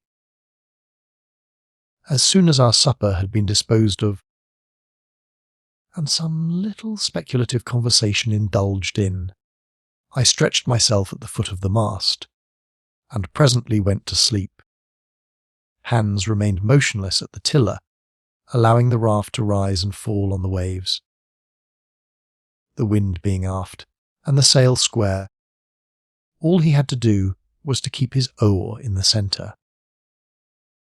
Ever since we had taken our departure from the newly named Port Gretchen, my worthy uncle had directed me to keep a regular log of our day's navigation, with instructions to put down even the most minute particulars. Every interesting and curious phenomenon, the direction of the wind, our rate of sailing, the distance we went, in a word, every incident of our extraordinary voyage. From our log, therefore, I tell the story of our voyage on the Central Sea. Friday, August 14th. A steady breeze from the northwest. Raft progressing with extreme rapidity and going perfectly straight. Coast still dimly visible about 30 leagues to leeward.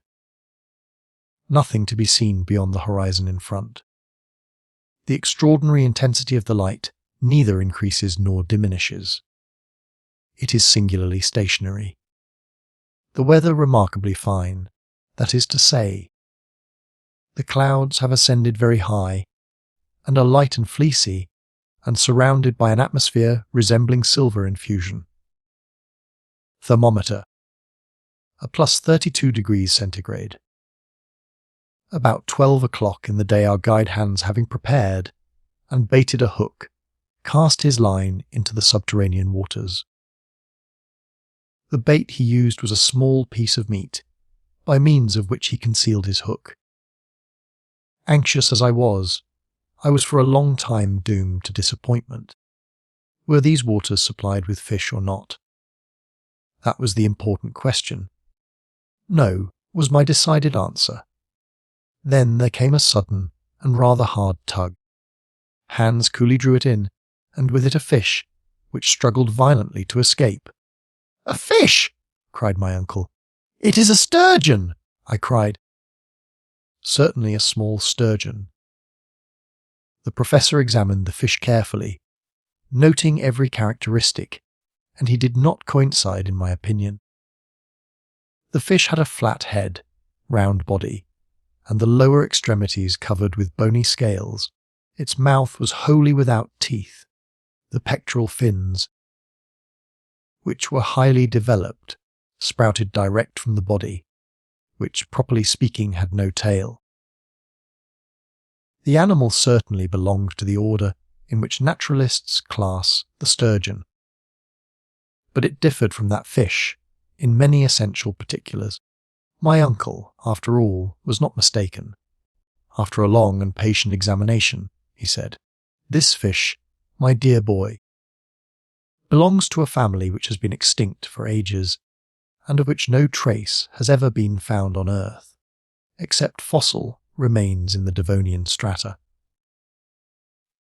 "You do not mean to say," I cried, "that we have captured a live specimen of a fish belonging to the primitive stock that existed before the deluge?" "We have," said the professor, who all this time was continuing his observations, "and you may see by careful examination that these fossil fish have no identity with existing species.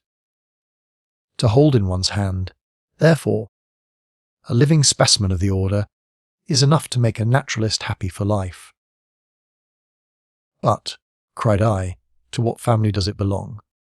"To the order of ganoids, an order of fish having angular scales, covered with bright enamel, forming one of the family of the cephalospides of the genus." "Well, sir," I remarked, as I noticed my uncle hesitated to conclude, "to the genus Pterictis, yes, I am certain of it. Still, though I am confident of the correctness of my surmise, this fish offers to our notice a remarkable peculiarity, never known to exist in any other fish but those which are the natives of subterranean waters, wells, lakes, in caverns, and such like hidden pools. And what may that be? It is blind. Blind, I cried, much surprised. Not only blind, continued the professor, but absolutely without organs of sight. I now examined our discovery for myself. It was singular, to be sure, but it was really a fact. This, however, might be a solitary instance, I suggested. The hook was baited again and once more thrown into the water. This subterranean ocean must have been tolerably well supplied with fish, for in 2 hours we took a large number of perictis, as well as other fish belonging to another supposed extinct family, the dipterides, a genus of fish furnished with 2 fins only, whence the name, though my uncle could not class it exactly. All, without exception, however, were blind. This unexpected capture enabled us to renew our stock of provisions in a very satisfactory way.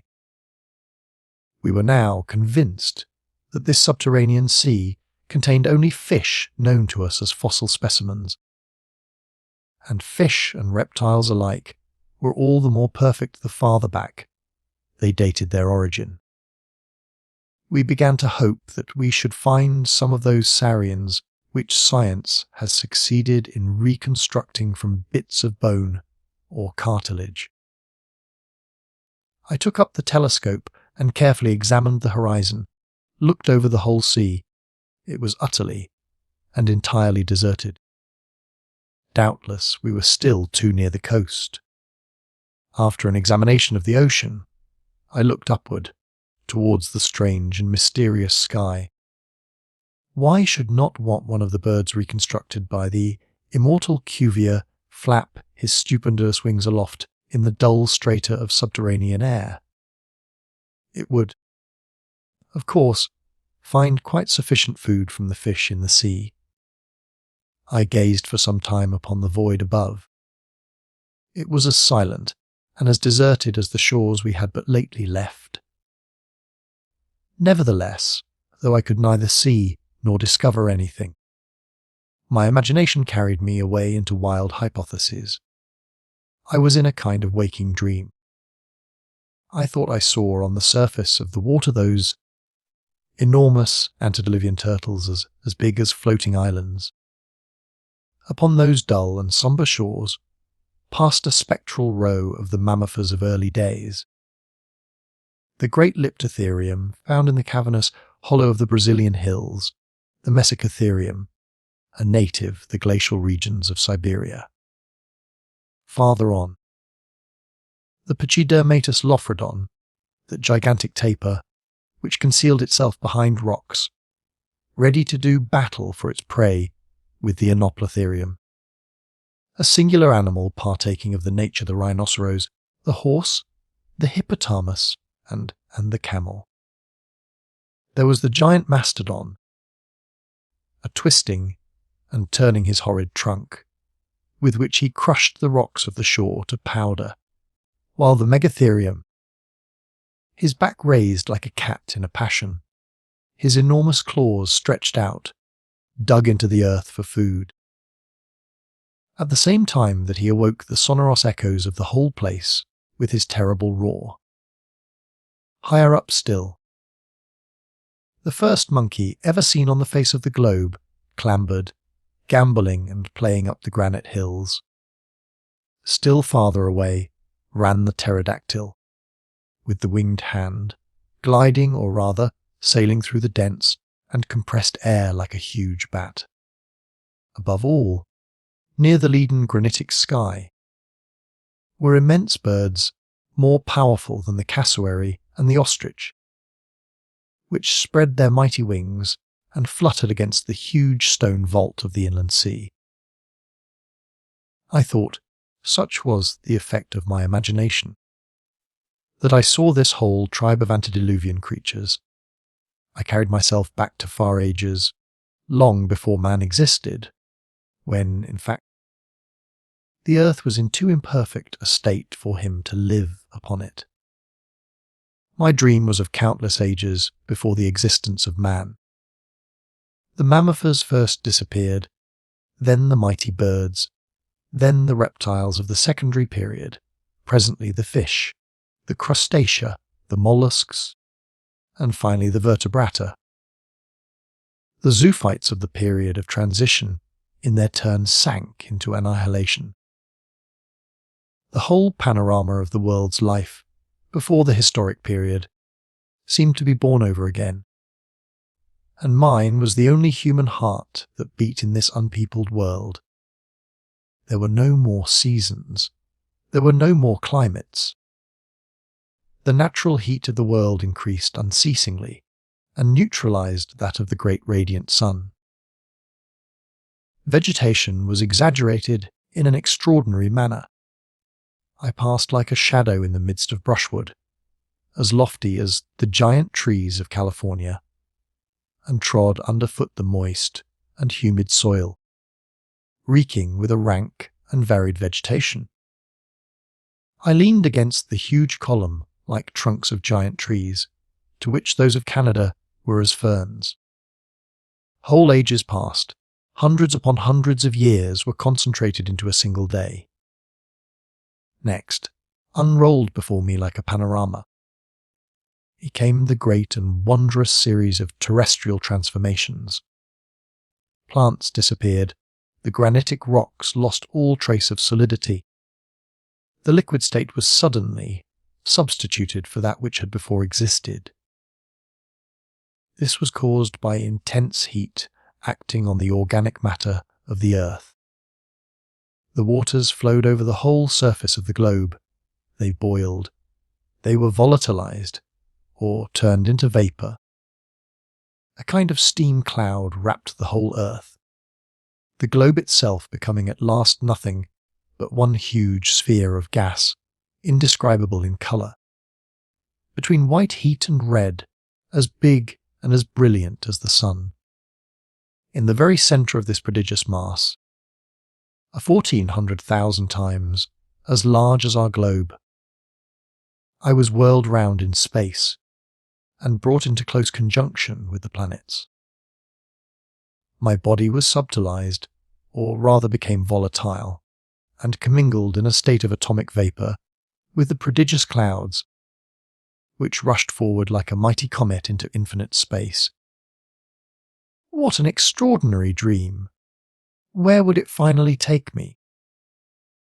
My feverish hand began to write down the marvellous details more like the imaginings of a lunatic than anything sober and real. I had during this period of hallucination forgotten everything, the professor, the guide, and the raft on which we were floating. My mind was in a state of semi-oblivion. "What is the matter, Harry?" said my uncle suddenly. My eyes, which were wide opened like those of a somnambulist, were fixed upon him, but I did not see him, nor could I clearly make out anything around me. "Take care, my boy," again cried my uncle. "You will fall into the sea." As he uttered these words, I felt myself seized on the other side by the firm hand of our devoted guide. Had it not been for the presence of mind of Hans, I must infallibly have fallen into the waves and been drowned. "Have you gone mad?" cried my uncle, shaking me on the other side. What is the matter?" I said at last, coming to myself. "Are you ill, Henry?" continued the professor in an anxious tone. No, but I have had an extraordinary dream. It, however, has passed away. All now seems well," I added, looking around me with strangely puzzled eyes. "All right," said my uncle. "A beautiful breeze, a splendid sea. We are going along at a rapid rate. And if I am not out in my calculations, we shall soon see land. I shall not be sorry to exchange the narrow limits of our raft for the mysterious strand of the subterranean ocean." As my uncle uttered these words, I rose and carefully scanned the horizon. But the line of water was still confounded with the lowering clouds that hung aloft, and in the distance appeared to touch the edge of the water. Chapter 30. Terrific Saurian Combat. Saturday, August 15th. The sea still retains its uniform monotony. The same leaden hue, the same eternal glare from above. No indication of land being in sight. The horizon appears to retreat before us, more and more as we advance. My head, still dull and heavy from the effects of my extraordinary dream, which I cannot as yet banish from my mind. The professor, who has not dreamed, is, however, in one of his morose and unaccountable humours. Spends his time in scanning the horizon, at every point of the compass. His telescope is raised every moment to his eyes, and when he finds nothing to give any clue to our whereabouts, he assumes a Napoleonic attitude and walks anxiously. I remarked that my uncle, the professor, had a strong tendency to resume his old impatient character, and I could not but make a note of this disagreeable circumstance in my journal. I saw clearly that it had required all the influence of my danger and suffering to extract from him one scintillation of humane feeling. Now that I was quite recovered, his original nature had conquered and obtained the upper hand. And, after all, what had he to be angry and annoyed about? Now more than at any other time. Was not the journey being accomplished under the most favourable circumstances? Was not the raft progressing with the most marvellous rapidity? What, then, could be the matter? After one or two preliminary hymns, I determined to inquire. "You seem uneasy, uncle," said I, when for about the 100th time he put down his telescope and walked up and down, muttering to himself. "No, I am not uneasy," he replied in a dry, harsh tone. "By no means." "Perhaps I should have said impatient," I replied, softening the force of my remark. "Enough to make me so, I think. And yet we are advancing at a rate seldom attained by a raft," I remarked. "What matters that?" cried my uncle. "I am not vexed at the rate we go at, but I am annoyed to find the sea so much vaster than I expected." I then recollected that the professor, before our departure, had estimated the length of this subterranean ocean as at most about 30 leagues. Now we had travelled at least over thrice that distance without discovering any trace of the distant shore. I began to understand my uncle's anger. "We are not going down," suddenly exclaimed the professor. "We are not progressing with our great discoveries. All this is utter loss of time. After all, I did not come from home to undertake a party of pleasure. This voyage on a raft over a pond annoys and wearies me." He called this adventurous journey a party of pleasure, and this great inland sea a pond. "But," argued I, "if we have followed the route indicated by the great Saknussemm, we cannot be going far wrong. That is the question, as the immortal Shakespeare has it. Are we following the route indicated by that wondrous sage? Did Saknussemm ever fall in with this great sheet of water? If he did he cross it? I begin to fear that the rivulet we adopted for a guide has led us wrong. In any case, we can never regret having come thus far. It is worth the whole journey to have enjoyed this magnificent spectacle. It is something to have seen. I care nothing about seeing, nor about magnificent spectacles. I came down into the interior of the earth with an object, and that object I mean to attain. Don't talk to me about admiring scenery, or any other sentimental trash. After this, I thought it well to hold my tongue, and allow the professor to bite his lips until the blood came, without further remark. At 6 o'clock in the evening, Our matter-of-fact guide, Hans, asked for his week's salary and, receiving his 3 rix dollars, put them carefully in his pocket. He was perfectly contented and satisfied. Sunday, August 16th. Nothing new to record. The same weather as before. The wind has a slight tendency to freshen up, with signs of an approaching gale. When I awoke, my first observation was in regard to the intensity of the light. I keep on fearing, day after day, that the extraordinary electric phenomenon should become first obscured and then go wholly out, leaving us in total darkness. Nothing, however, of the kind occurs. The shadow of the raft, its mast and sails, is clearly distinguished on the surface of the water. This wondrous sea is, after all, infinite in its extent. It must be quite as wide as the Mediterranean, or perhaps even as the great Atlantic Ocean. Why, after all, should it not be so? My uncle has on more than one occasion tried deep sea soundings. He tied the cross of one of our heaviest crowbars to the extremity of a cord, which he allowed to run out to the extent of 200 fathoms. We had the greatest difficulty in hoisting in our novel kind of lead. When the crowbar was finally dragged on board, Hans called my attention to some singular marks upon its surface. The piece of iron looked as if it had been crushed between 2 very hard substances.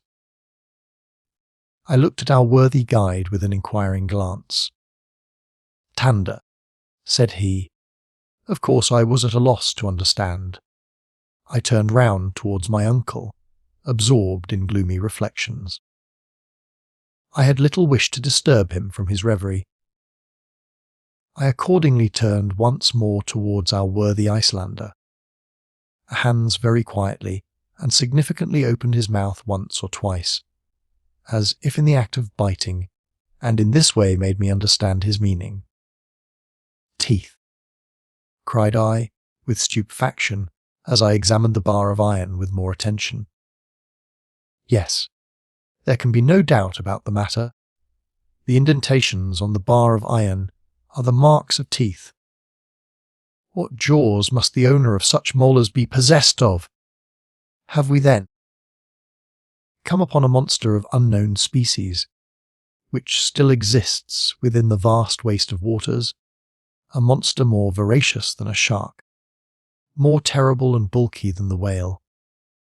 I am unable to withdraw my eyes from the bar of iron, actually half crushed.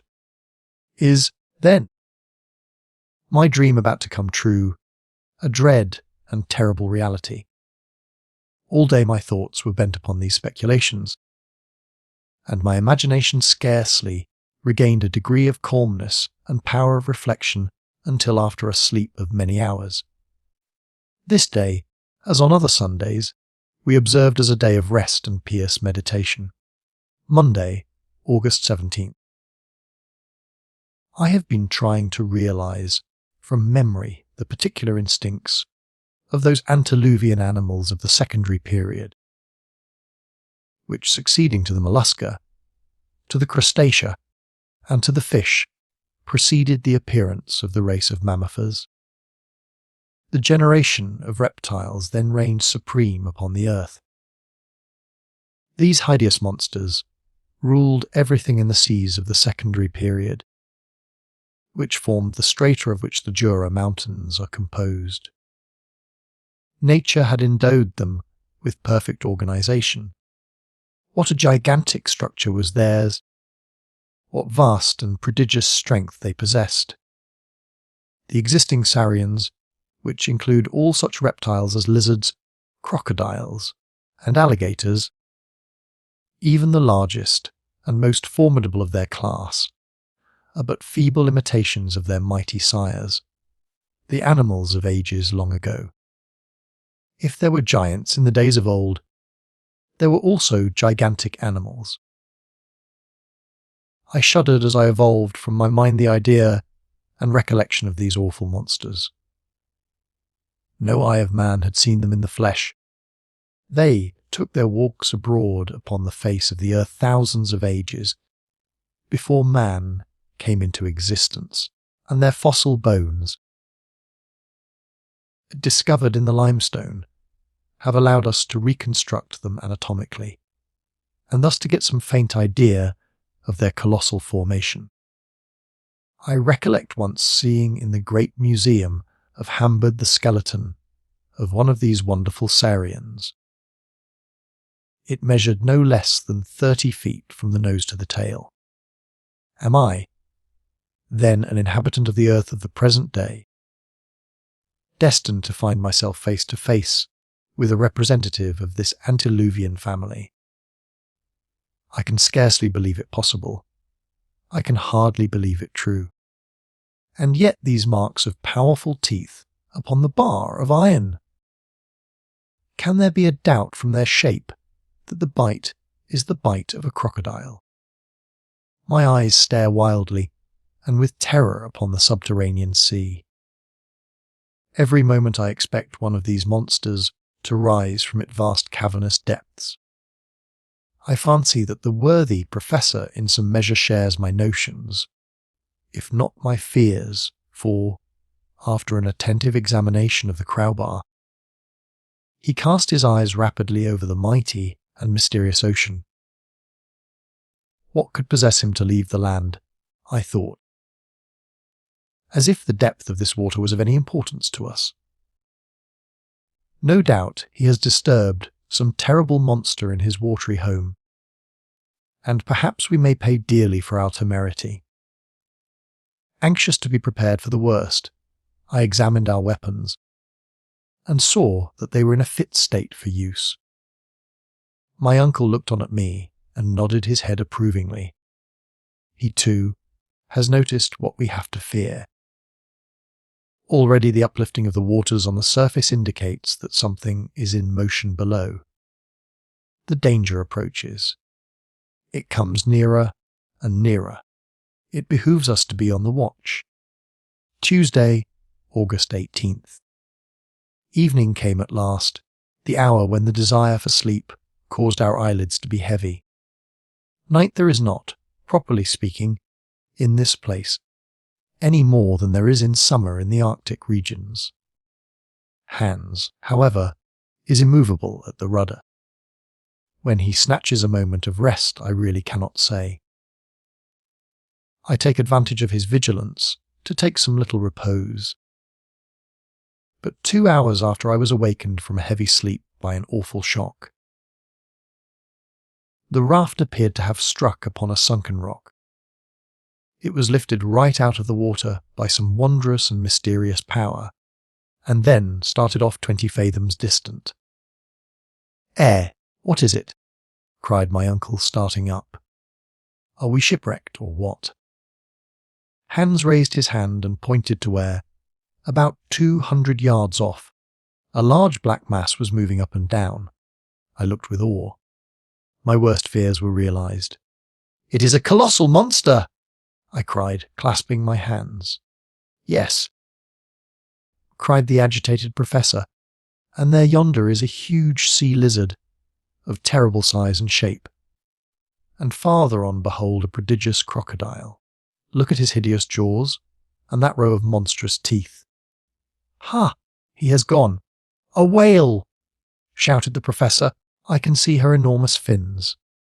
See, how she blows air and water."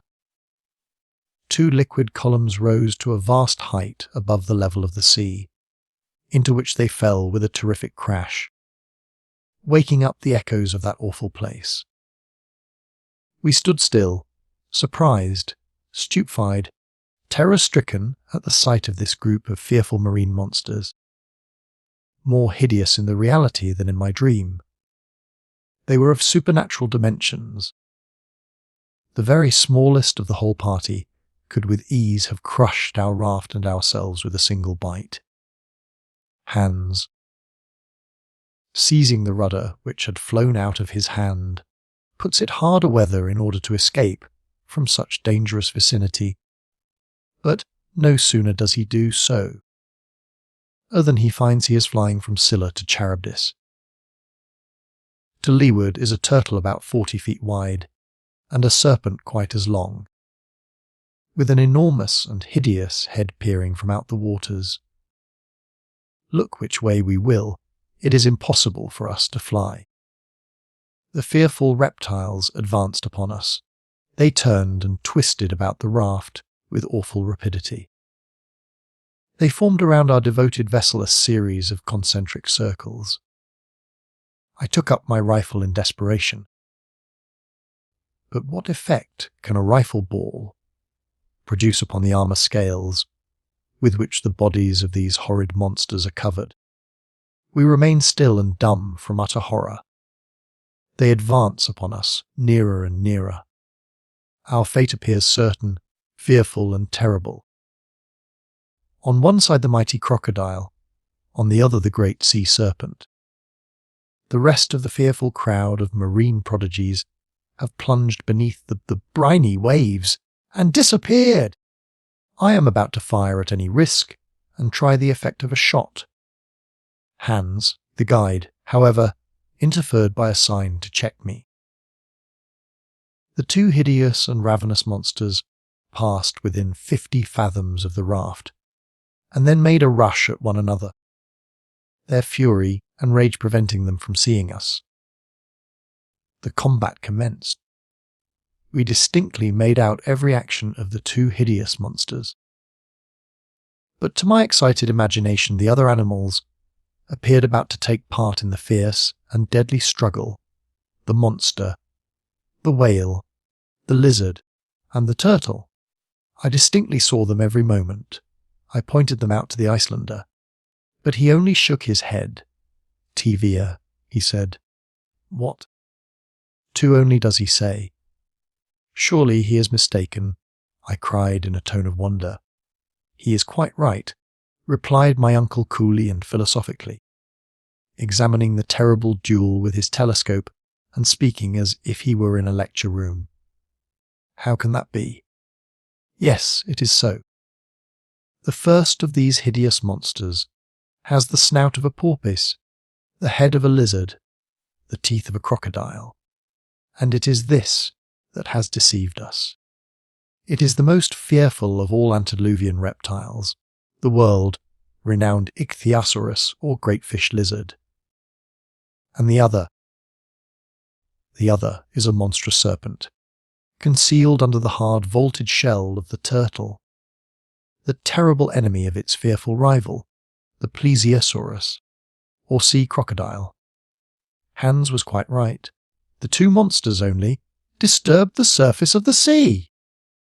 At last of mortal eyes gazed upon two reptiles of the great primitive ocean. I see the flaming red eyes of the Ichthyosaurus, each as big, or bigger than a man's head.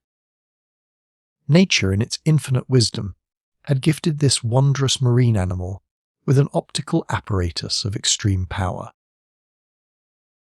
capable of resisting the pressure of the heavy layers of water which rolled over him in the depths of the ocean, where he usually fed. It has by some authors truly been called the whale of the Saurian race, for it is as big and quick in its motions as our king of the seas. This one measures not less than 100 feet in length, and I can form some idea of his girth when I see him lift his prodigious tail out of the waters.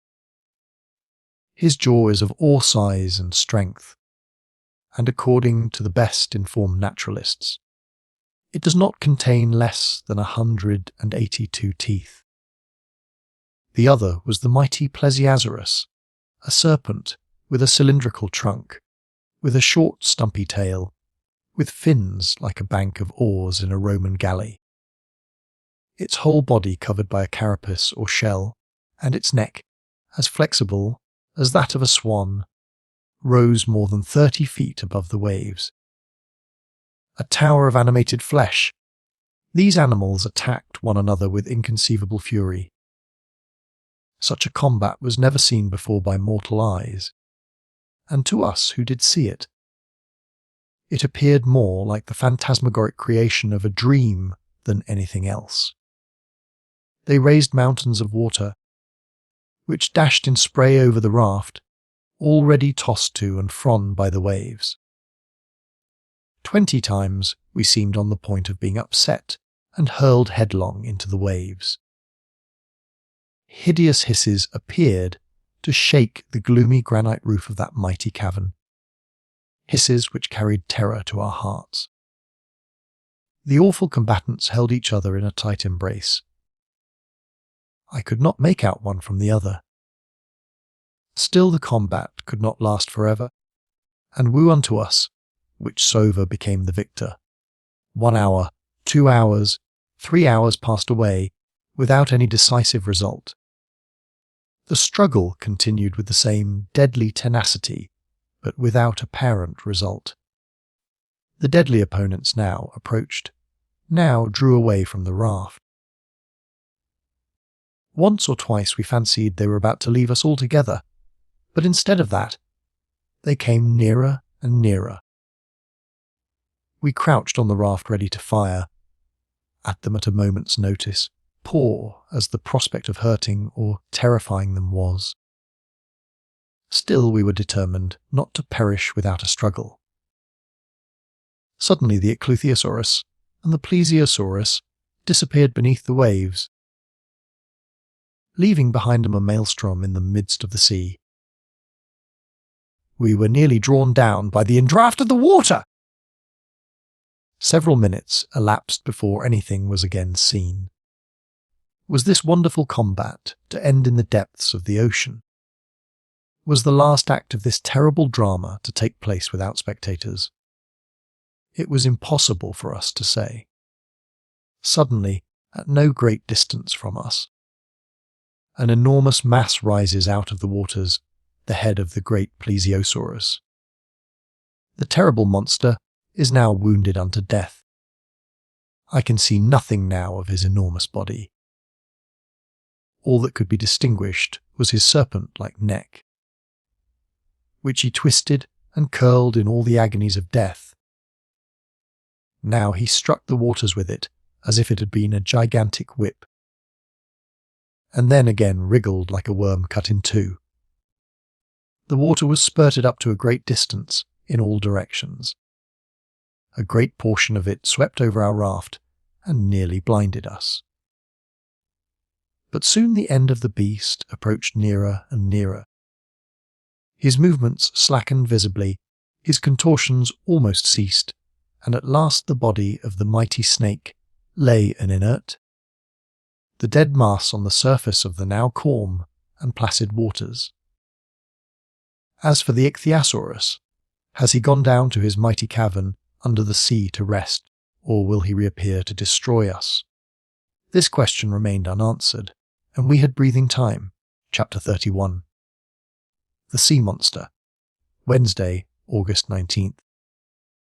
Fortunately the wind, which for the present blows with some violence, has allowed us to escape from the scene of the unparalleled and extraordinary struggle. Hans, with his usual imperturbable calm, remained at the helm.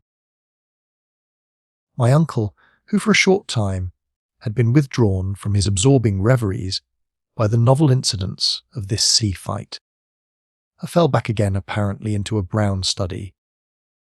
His eyes were fixed impatiently on the widespread ocean. Our voyage now became monotonous and uniform. Dull as it has become, I have no desire to have it broken by any repetition of the perils and adventures of yesterday. Thursday, August 20th. The wind is now north-northeast, and blows very irregularly. It has changed to fitful gusts. The temperature is exceedingly high. We are now progressing at the average rate about 10 miles and a half per hour. About 12 o'clock a distant sound as of thunder fell upon our ears.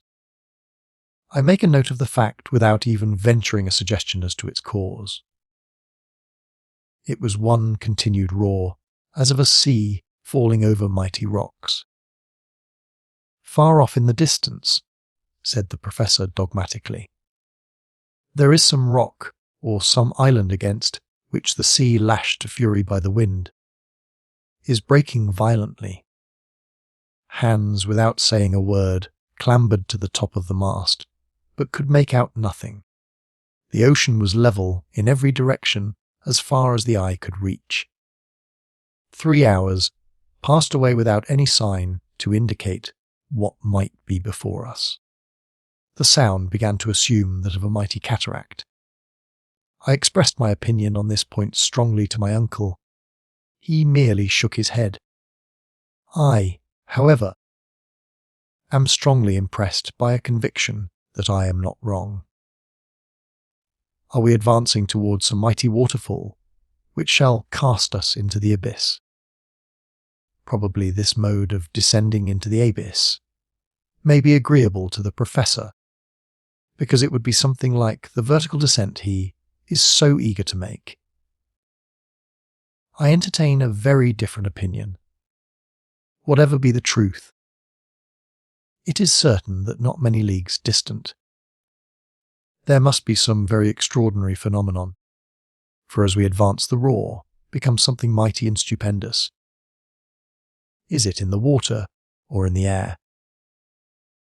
I cast hasty glances aloft at the suspended vapours, and I seek to penetrate their mighty depths. But the vault above is tranquil. The clouds, which are now elevated to the very summit, appear utterly still and motionless, and completely lost in the irradiation of electric light. It is necessary, therefore, to seek for the cause of this phenomenon elsewhere. I examine the horizon, now perfectly calm, pure, and free from all haze. Its aspect still remains unchanged. But if this awful noise proceeds from a cataract, if, so to speak in plain English, this vast interior ocean is precipitated into a lower basin, if these tremendous roars are produced by the noise of falling waters, the current would increase in activity, and its increasing swiftness would give me some idea of the extent of the peril with which we are menaced. I consult the current.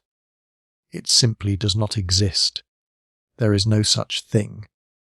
An empty bottle cast into the water lies to leeward without motion. About 4 o'clock Hans rises, clambers up the mast, and reaches the truck itself. From this elevated position his looks are cast around. They take in a vast circumference of the ocean. At last his eyes remain fixed. His face expresses no astonishment, but his eyes slightly dilate. "He has seen something at last," cried my uncle. "I think so," I replied. Hans came down, stood beside us, and pointed with his right hand to the south. "De near," he said.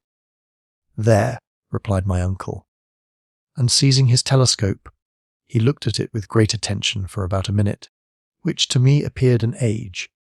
I knew not what to think or expect. "Yes, yes," he cried in a tone of considerable surprise, "there it is." "What?" I asked. "A tremendous spurt of water rising out of the waves." "Some other marine monster," I cried, already alarmed. "Perhaps. Then let us steer more to the westward, for we know what we have to expect from antediluvian animals," was my eager reply. "Go ahead," said my uncle. I turned towards Hans. Hans was at the tiller steering with his usual imperturbable calm.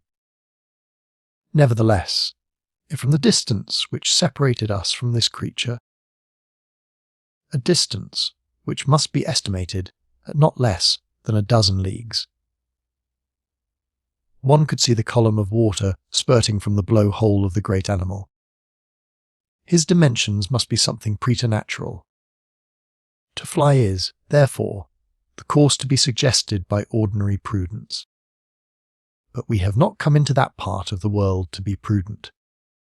Such is my uncle's determination. We, accordingly, continued to advance. The nearer we come, the loftier is the spouting water, What monster can fill himself with such huge volumes of water, and then unceasingly spout them out in such lofty jets? At 8 o'clock in the evening, reckoning as above ground, where there is day and night, we are not more than 2 leagues from the mighty beast. Its long, black, enormous, mountainous body lies on the top of the water like an island. But then sailors have been said to have gone ashore on sleeping whales, mistaking them for land. Is it illusion, or is it fear? Its length cannot be less than 1,000 fathoms. What, then, is this cetaceous monster of which no Cuvier ever thought? It is quite motionless and presents the appearance of sleep. The sea seems unable to lift him upwards. It is rather the waves which break on his huge and gigantic frame. The waterspout, rising to a height of 500 feet, breaks in spray with a dull, sullen roar. We advance like senseless lunatics towards this mighty mass. I honestly confess that I was abjectly afraid. I declared that I would go no farther. I threatened in my terror to cut the sheet of the sail. I attacked the professor with considerable acrimony. Calling him foolhardy mad, I know not what, he made no answer. Suddenly the imperturbable Hans once more pointed his finger to the menacing object. "Home! An island!" cried my uncle. "An island," I replied, shrugging my shoulders at this poor attempt at deception. "Of course it is," cried my uncle, bursting into a loud and joyous laugh. "But the waterspout, geyser," said Hans. "Yes, of course, a geyser," replied my uncle, still laughing. "A geyser like those common in Iceland. Jets like this are the great wonders of the country." At first I would not allow that I had been so grossly deceived. What could be more ridiculous than to have taken an island for a marine monster? But kick as one may, one must yield to evidence, and I was finally convinced of my error. It was nothing, after all, but a natural phenomenon. As we approached nearer and nearer, the dimensions of the liquid sheaf of waters became truly grand and stupendous. The island had, at a distance, presented the appearance of an enormous whale, whose head rose high above the waters. The geyser, a word the Icelanders pronounce geyser, and which signifies fury, rose majestically from its summit. Dull detonations are heard every now and then, and the enormous jet, taken as it were with sudden fury, shakes its plume of vapour, and bounds into the first layer of the clouds. It is alone. Neither spurts of vapour nor hot springs surround it, and the whole volcanic power of that region is concentrated in one sublime column. The rays of electric light mix with this dazzling sheaf, every drop, as it falls assuming the prismatic colours of the rainbow. "Let us go on shore," said the professor, after some minutes of silence. "It is necessary, however, to take great precaution, in order to avoid the weight of falling waters, which would cause the raft to founder in an instant." Hans, however, steers admirably, and brings us to the other extremity of the island. I was the first to leap on the rock.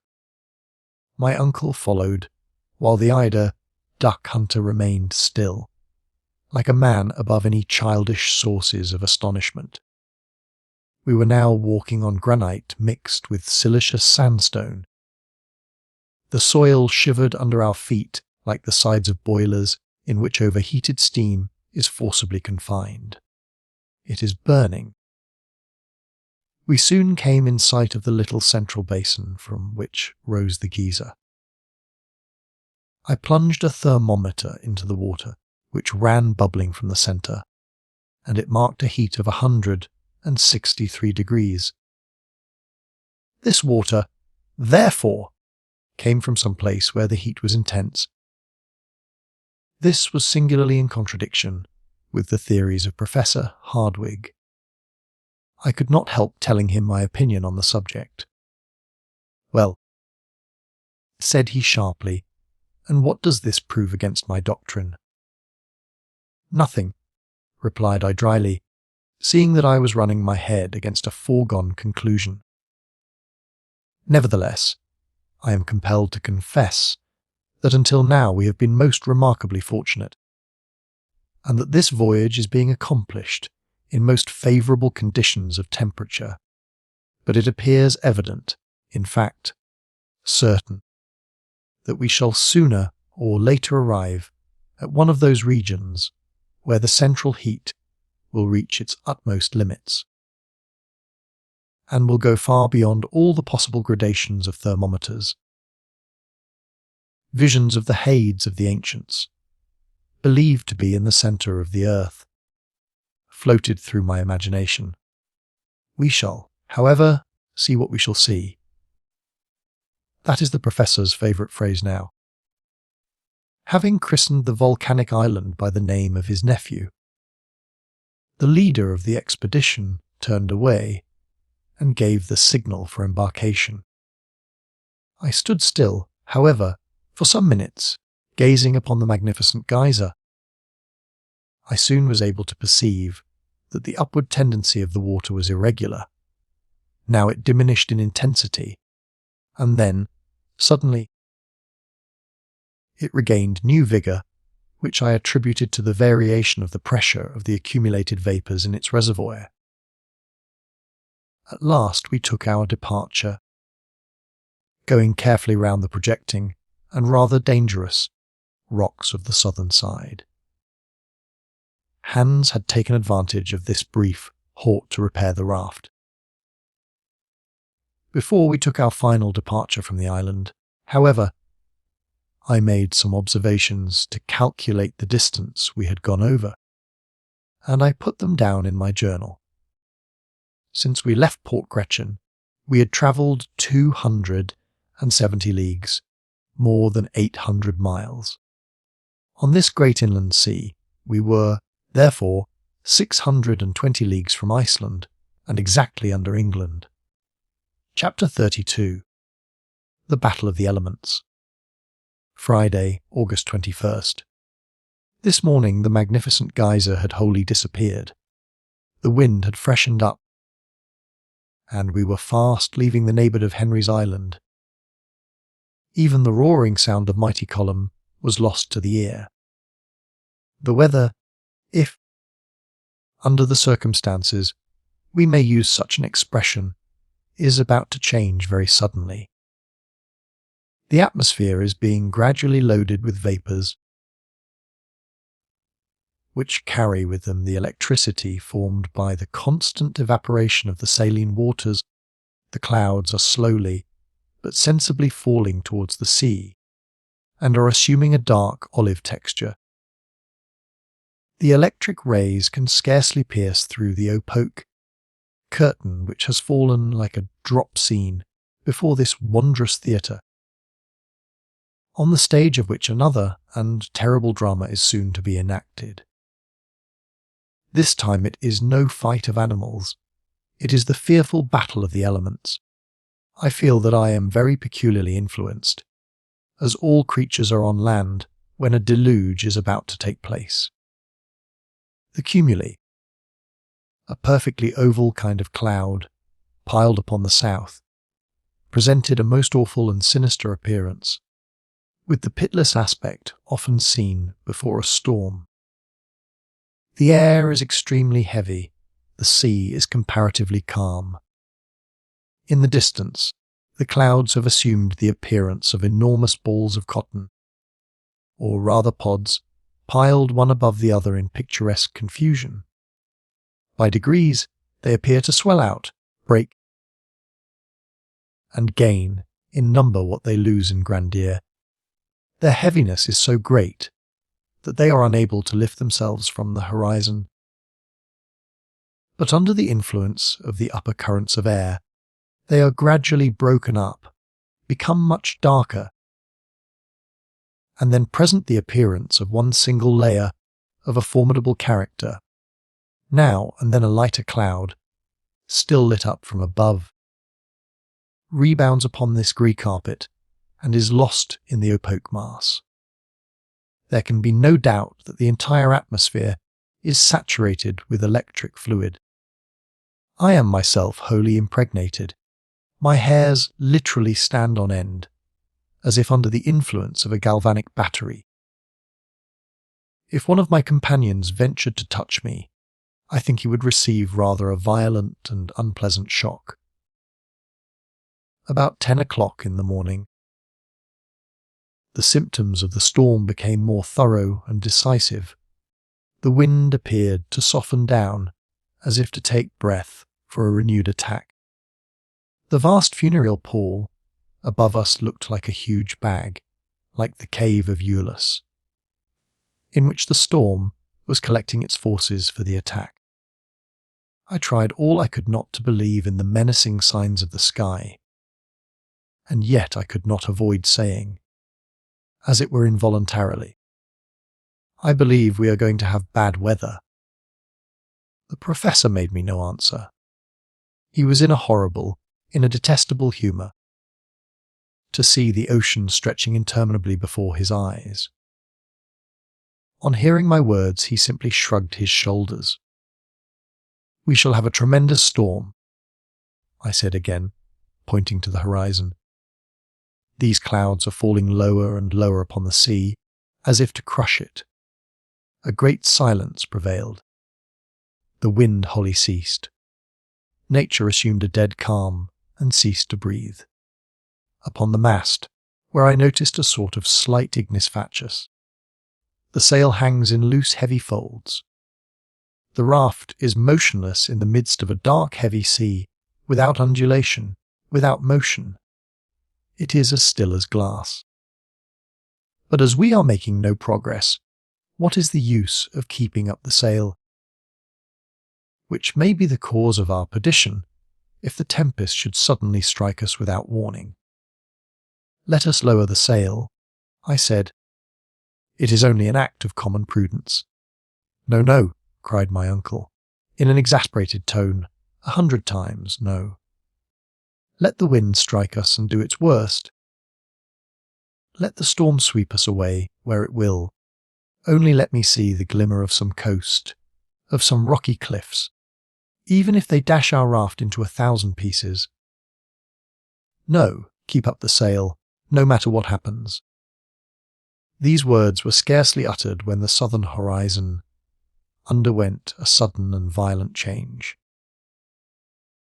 The long accumulated vapours were resolved into water, and the air required to fill up the void produced became a wild and raging tempest. It came from the most distant corners of the mighty cavern. It raged from every point of the compass. It roared, it yelled, it shrieked with glee as of demons let loose. The darkness increased and became indeed darkness visible. The raft rose and fell with the storm, and bounded over the waves. My uncle was cast headlong upon the deck. I with great difficulty dragged myself towards him. He was holding on with might and main to the end of a cable, and appeared to gaze with pleasure and delight at the spectacle of the unchained elements. Hands never moved a muscle. His long hair driven hither, and thither by the tempest, and scattered wildly over his motionless face, gave him a most extraordinary appearance. For every single hair was illuminated by little sparkling sprigs. His countenance presents the extraordinary appearance of an antediluvian man, a true contemporary of the megatherium. Still the mast holds good against the storm. The sail spreads out and fills like a soap bubble about to burst. The raft rushes on at a pace impossible to estimate, but still less swiftly than the body of water displaced beneath it, the rapidity of which may be seen by the lines which fly right and left in the wake. "The sail! The sail!" I cried, making a trumpet of my hands, and then endeavouring to lower it. "Let it alone," said my uncle, more exasperated than ever. "Neje," said Hans, gently shaking his head. Nevertheless, the rain formed a roaring cataract before this horizon of which we were in search, and to which we were rushing like madmen. But before this wilderness of waters reached us, the mighty veil of cloud was torn in twain, the sea began to foam wildly, and the electricity, produced by some vast and extraordinary chemical action in the upper layer of cloud, is brought into play. To the fearful claps of thunder are added dazzling flashes of lightning, such as I had never seen. The flashes crossed one another, hurled from every side, while the thunder came pealing like an echo. The mass of vapour becomes incandescent. The hailstones, which strike the metal of our boots and our weapons, are actually luminous. The waves, as they rise, appear to be fire-eating monsters. Beneath which seethes an intense fire, their crests surmounted by columns of flame. My eyes are dazzled, blinded by the intensity of light. My ears are deafened by the awful roar of the elements. I am compelled to hold on to the mast, which bends like a reed beneath the violence of the storm, to which none ever before seen by mariners bore any resemblance. Here my travelling notes become very incomplete, loose and vague. I have only been able to make out one or two fugitive observations, jotted down in a mere mechanical way. But even their brevity, even their obscurity, show the emotions which overcame me. Sunday, August 23rd. Where have we got to? In what region are we wandering? We are still carried forward with inconceivable rapidity. The night has been fearful, something not to be described. The storm shows no signs of cessation. We exist in the midst of an uproar which has no name. The detonations as of artillery are incessant. Our ears literally bleed. We are unable to exchange a word or hear each other speak. The lightning never ceases to flash for a single instant. I can see the zigzags, after a rapid dart, strike the arched roof of this mightiest of mighty vaults. If it were to give way and fall upon us, other lightnings plunge their forked streaks in every direction and take the form of globes of fire, which explode like bombshells over a beleaguered city. The general crash and roar do not apparently increase. It has already gone far beyond what human ear can appreciate. If all the powder magazines in the world were to explode together, it would be impossible for us to hear worse noise. There is a constant emission of light from the storm clouds. The electric matter is incessantly released. Evidently, the gaseous principles of the air are out of order. Innumerable columns of water rush up like waterspouts and fall back upon the surface of the ocean in foam. Whither are we going? My uncle still lies at full length upon the raft, without speaking, without taking any note of time. The heat increases. I look at the thermometer. To my surprise it indicates. The exact figure is here rubbed out in my manuscript. Monday, August 24th. This terrible storm will never end. Why should not this state of the atmosphere, so dense and murky, once modified, again remain definitive? We are utterly broken and harassed by fatigue. Hans remains just as usual. The raft runs to the southeast invariably. We have now already run 200 leagues from the newly discovered island. About 12 o'clock the storm became worse than ever. We are obliged now to fasten every bit of cargo tightly on the deck of the raft, or everything would be swept away. We make ourselves fast too, each man lashing the other. The waves drive over us, so that several times we are actually under water. We had been under the painful necessity of abstaining from speech for 3 days and 3 nights. We opened our mouths, we moved our lips, but no sound came. Even when we placed our mouths to each other's ears, it was the same. The wind carried the voice away. My uncle once contrived to get his head close to mine after several almost vain endeavours. He appeared to my nearly exhausted senses to articulate some word. I had a notion, more from intuition than anything else, that he said to me, "We are lost." I took out my notebook, from which, under the most desperate circumstances, I never parted, and wrote a few words as legibly as I could. "Take in sail." With a deep sigh he nodded his head and acquiesced. His head had scarcely time to fall back in the position from which he had momentarily raised it than a disc or ball of fire appeared on the very edge of the raft, our devoted, our doomed craft.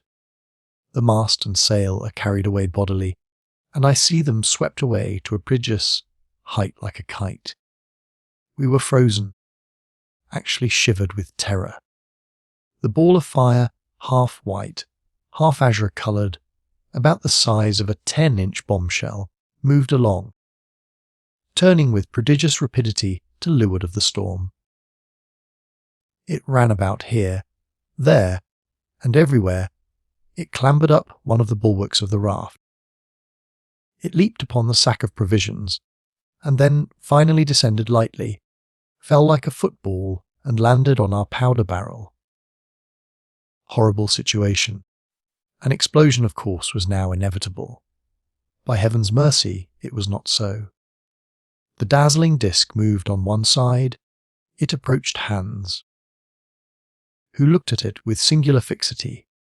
Then it approached my uncle, who cast himself on his knees to avoid it. It came towards me. As I stood pale and shuddering in the dazzling light and heat, it pirouetted round my feet, which I endeavoured to withdraw.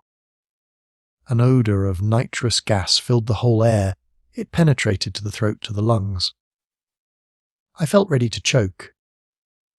Why is it that I cannot withdraw my feet? Are they riveted to the flooring of the raft? No. The fall of the electric globe has turned all the iron on board into lodestones. The instruments, the tools, the arms are clanging together with awful and horrible noise. The nails of my heavy boots adhere closely to the plate of iron incrustated in the wood. I cannot withdraw my foot. It is the old story again of the mountain of adamant. At last, by a violent and almost superhuman effort, I tear it away just as the ball, which is still executing its gyratory motions, is about to run round it and drag me with it if... Oh, what intense, stupendous light! The globe of fire bursts. We are enveloped in cascades of living fire, which flood the space around with luminous matter. Then all went out, and darkness once more fell upon the deep.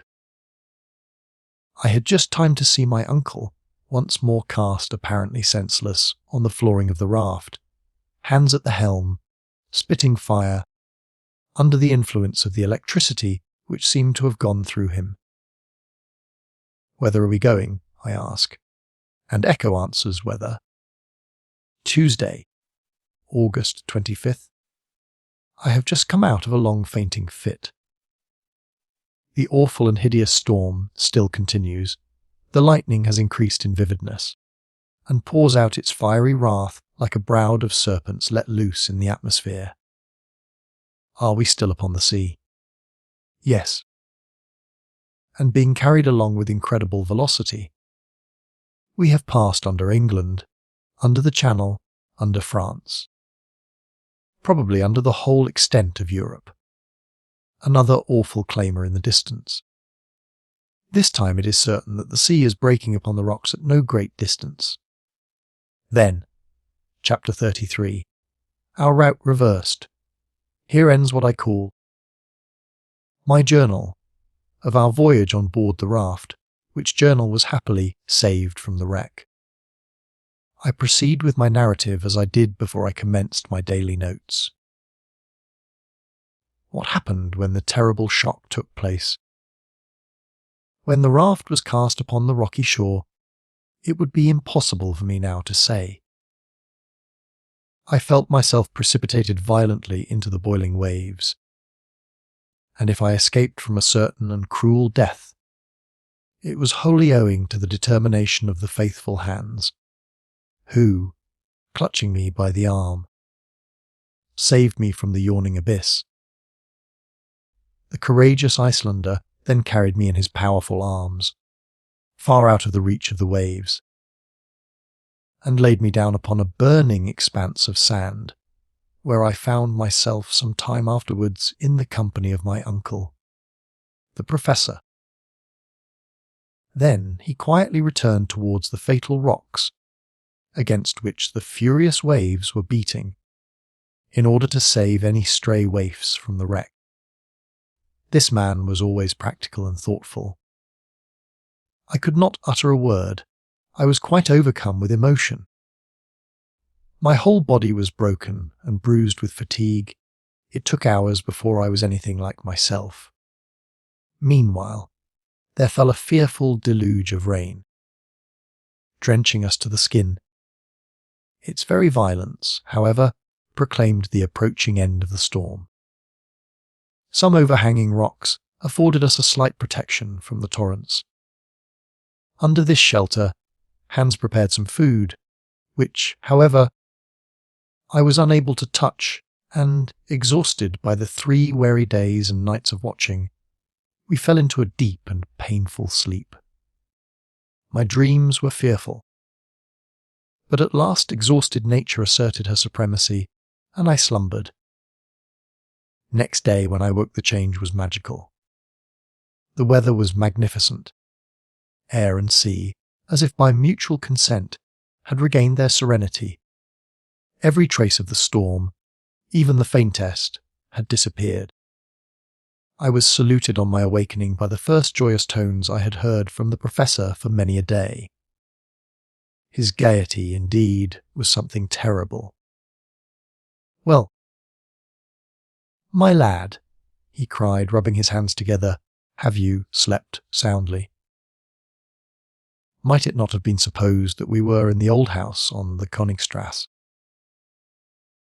That I had just come down quietly to my breakfast, and that my marriage with Gretchen was to take place that very day? My uncle's coolness was exasperating. Alice, considering how the tempest had driven us in an easterly direction, we had passed under the whole of Germany, under the city of Hamburg, where I had been so happy, under the very street which contained all I loved and cared for in the world. It was a positive fact that I was only separated from her by a distance of 40 leagues. But these 40 leagues were of hard, impenetrable granite.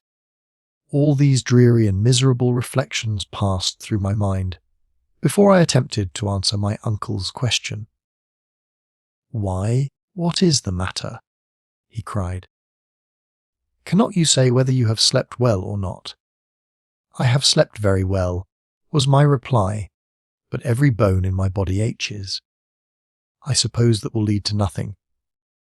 "Nothing at all, my boy. It is only the result of the fatigue of the last few days, that is all.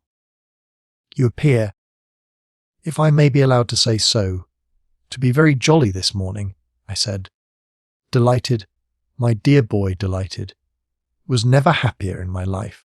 We have at last reached the wished-for port. The end of our expedition," cried I, in a tone of considerable surprise. "No, but to the confines of that sea which I began to fear would never end. But go round the whole world. We will now tranquilly resume our journey by land. and once again endeavour to dive into the centre of the earth. "My dear uncle," I began, in a hesitating kind of way, "allow me to ask you one question." "Certainly, Harry, a dozen if you think proper. One will suffice." "How about getting back?" I asked. "How about getting back? What a question to ask." "We have not as yet reached the end of our journey." "I know that." "All I want to know is how you propose we shall manage the return voyage." "In the most simple manner in the world," said the imperturbable professor.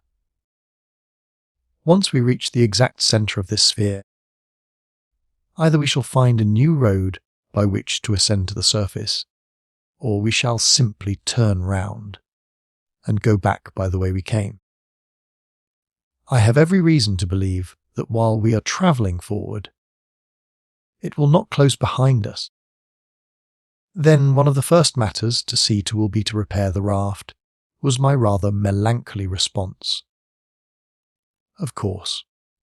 We must attend to that above all things," continued the professor. "Then comes the all-important question of provisions," I urged. "Have we anything like enough left to enable us to accomplish such great, such amazing designs as you contemplate carrying out?" I have seen into the matter, and my answer is in the affirmative. Hans is a very clever fellow, and I have reason to believe that he has saved the greater part of the cargo. But the best way to satisfy your scruples is to come and judge for yourself." Saying which, he led the way out of the kind of open grotto in which we had taken shelter. I had almost begun to hope that which I should rather have feared, and this was the impossibility of such a shipwreck leaving even the slightest signs of what it had carried as freight. I was, however, thoroughly mistaken. As soon as I reached the shores of this inland sea, I found Hans standing gravely in the midst of a large number of things laid out in complete order. My uncle wrung his hands with deep and silent gratitude. His heart was too full for speech. This man, whose superhuman devotion to his employers I not only never saw surpassed, nor even equalled, had been hard at work all the time we slept, and at the risk of his life had succeeded in saving the most precious articles of our cargo. Of course, under the circumstances, we necessarily experienced several severe losses. Our weapons had wholly vanished, but experience had taught us to do without them. The provision of powder had, however, remained intact, after having narrowly escaped blowing us all to atoms in the storm. "Well," said the professor, who was now ready to make the best of everything, "as we have no guns, all we have to do is to give up all idea of hunting." "Yes, my dear sir, we can do without them, but what about all our instruments? Here is the manometer, the most useful of all, and which I gladly accept in lieu of the rest. With it alone I can calculate the depth as we proceed. By its means alone I shall be able to decide when we have reached the centre of the earth." Ha! Ha! But for this little instrument we might make a mistake, and run the risk of coming out at the antipodes? All this was said amid bursts of unnatural laughter. "But the compass," I cried, "without that what can we do?" "Here it is, safe and sound," he cried, with real joy. Ah, and here we have the chronometer and the thermometers." Hans the Hunter is indeed an invaluable man. It was impossible to deny this fact. As far as the nautical and other instruments were concerned, nothing was wanting. Then, on further examination, I found ladders, cords, pickaxes, crowbars, and shovels, all scattered about on the shore. There was, however, finally the most important question of all, and that was provisions. "But what are we to do for food?" I asked. "Let us see to the commissariat department," replied my uncle gravely. The boxes which contained our supply of food for the voyage were placed in a row along the strand, and were in a capital state of preservation. The sea had in every case respected their contents, and to sum up in one sentence, taking into consideration biscuits, salt meat, skedum and dried fish, we could still calculate on having about 4 months' supply, if used with prudence and caution. 4 months, cried the sanguine professor in high glee. Then we shall have plenty of time both to go and to come. And with what remains I undertake to give a grand dinner to my colleagues of the Johannium. I sighed. I should by this time have become used to the temperament of my uncle, and yet this man astonished me more and more every day. He was the greatest human enigma I ever had known. Now, before we do anything else, we must lay in a stock of fresh water. The rain has fallen in abundance and filled the hollows of the granite. There is a rich supply of water, and we have no fear of suffering from thirst, which in our circumstances is of the last importance. As for the raft, I shall recommend Hans to repair it to the best of his abilities, though I have every reason to believe we shall not require it again. How is that?"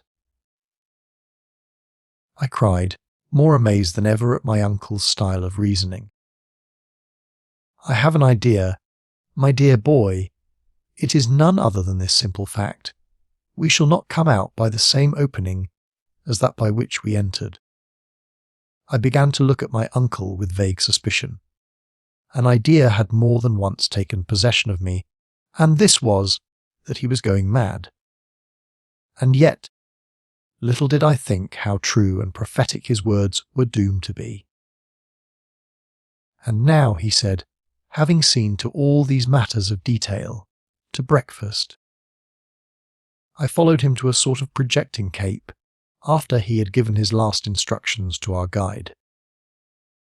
In this original position, with dried meat, biscuit, and a delicious cup of tea, we made a satisfactory meal, I may say one of the most welcome and pleasant I ever remember. Exhaustion, the keen atmosphere, the state of calm after so much agitation, all contributed to give me an excellent appetite. Indeed, it contributed very much to producing a pleasant and cheerful state of mind. While breakfast was in hand, and between the sips of warm tea, I asked my uncle if he had any idea of how we now stood in relation to the world above. For my part, I added, "I think it will be rather difficult to determine." "Well, if we were compelled to fix the exact spot," said my uncle, "it might be difficult. Since during the 3 days of that awful tempest, I could keep no account either of the quickness of our pace, or of the direction in which the raft was going. Still, we will endeavour to approximate to the truth. We shall not, I believe, be so very far out." "Well, if I recollect rightly," I replied, "our last observation was made at the Geyser Island." "Harry's Island, my boy! Harry's Island." "Do not decline the honour of having named it, given your name to an island discovered by us, the first human beings who trod it since the creation of the world. Let it be so, then." At Harry's Island we had already gone over 270 leagues of sea, and we were, I believe, about 600 leagues, more or less, from Iceland. "Good. I am glad to see that you remember so well. Let us start from that point, and let us count 4 days of storm, during which our rate of travelling must have been very great. I should say that our velocity must have been about 80 leagues to the 24 hours. I agreed that I thought this a fair calculation. There were then 300 leagues to be added to the grand total. Yes, and the Central Sea must extend at least 600 leagues from side to side. Do you know, my boy, Harry, that we have discovered an inland lake larger than the Mediterranean? Certainly, and we only know of its extent in one way. It may be hundreds of miles in length. Very likely. Then, said I, after calculating for some minutes, if your provisions are right, we are at this moment exactly under the Mediterranean itself. Do you think so? Yes, I am almost certain of it. Are we not 900 leagues distant from Reykjavik? That is perfectly true, and a famous bit of road we have travelled, my boy. But why we should be under the Mediterranean more than under Turkey or the Atlantic Ocean can only be known when we are sure of not having deviated from our course. And of this we know nothing. I do not think we were driven very far from our course. The wind appears to me to have been always about the same. My opinion is that this shore must be situated to the southeast of Port Gretchen. Good, I hope so. It will, however, be easy to decide the matter by taking the bearings from our departure by means of the compass. Come along, and we will consult that invaluable invention. The professor now walked eagerly in the direction of the rock, where the indefatigable hands had placed the instruments in safety. My uncle was gay and light-hearted. He rubbed his hands and assumed all sorts of attitudes. He was to all appearance once more a young man. Since I had known him, never had he been so amiable and pleasant. I followed him, rather curious to know whether I had made any mistake in my estimation of our position.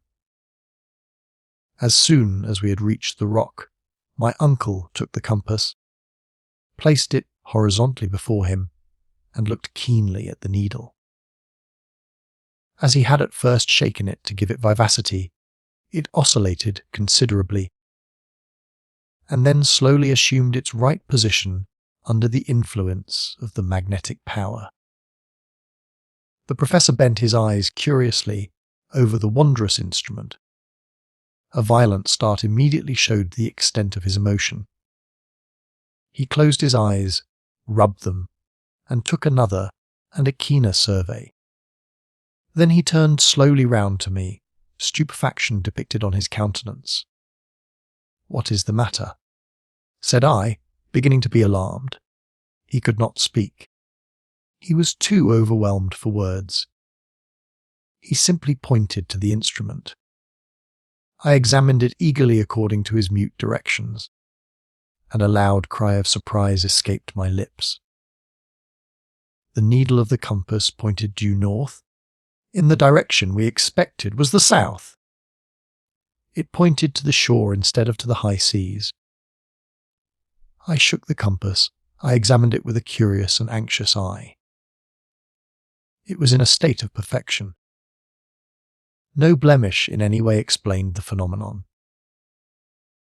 Whatever position we forced the needle into, it returned invariably to the same unexpected point. It was useless attempting to conceal from ourselves the fatal truth. There could be no doubt about it, unwelcome as was the fact that during the tempest there had been a sudden slant of wind, of which we'd been unable to take any account, and thus the raft had carried us back to the shores we had left, apparently forever, so many days before, Chapter 34, A Voyage of Discovery. It would be altogether impossible for me to give any idea of the utter astonishment which overcame the professor on making this extraordinary discovery. Amazement, incredulity, and rage were blended in such a way as to alarm me. During the whole course of my life, I had never seen a man at first so chapfallen, and then so furiously indignant. The terrible fatigues of our sea voyage, the fearful dangers we had passed through, had all gone for nothing. We had to begin them all over again. Instead of progressing, as we fondly expected, during a voyage of so many days, we had retreated. Every hour of our expedition on the raft had been so much lost time. Presently, however, the indomitable energy of my uncle overcame every other consideration. "So," he said, between his set teeth, "fatality will play me these terrible tricks. The elements themselves conspire to overwhelm me with mortification. Air, fire, and water combine their united efforts to oppose my passage. Well, they shall see what the earnest will of a determined man can do. I will not yield. I will not retreat even 1 inch. And we shall see who shall triumph in this great contest, man or nature." Standing upright on a rock, irritated and menacing, Professor Hardwigg, like the ferocious Ajax, seemed to defy the fates. I, however, took upon myself to interfere, and to impose some sort of check upon such insensate enthusiasm. "Listen to me, uncle," I said, in a firm but temperate tone of voice. "There must be some limit to ambition here below. It is utterly useless to struggle against the impossible. Pray listen to reason. We are utterly unprepared for a sea voyage. It is simply madness to think of performing a journey of 500 leagues upon a wretched pile of beams, with a counterpane for a sail, a paltry stick for a mast, and a tempest to contend with. As we are totally incapable of steering our frail craft, we shall become the mere plaything of the storm, and it is acting the part of madmen if we, a second time, run any risk upon this dangerous and treacherous central sea. These are only a few of the reasons and arguments I put together. Reasons and arguments which to me appeared unanswerable. I was allowed to go on without interruption for about 10 minutes. The explanation to this I soon discovered. The professor was not even listening, and did not hear a word of all my eloquence. "To the raft," he cried in a hoarse voice, when I paused for a reply. Such was the result of my strenuous effort to resist his iron will. I tried again. I begged and implored him. I got into a passion, but I had to deal with a will more determined than my own. I seemed to feel like the waves which fought and battled against the huge mass of granite at our feet, which had smiled grimly for so many ages at their puny efforts. Hans, meanwhile, without taking part in our discussion, had been repairing the raft. One would have supposed that he instinctively guessed at the further projects of my uncle. By means of some fragments of cordage, he had again made the raft seaworthy. While I had been speaking, he had hoisted a new mast and sail, the latter already fluttering and waving in the breeze.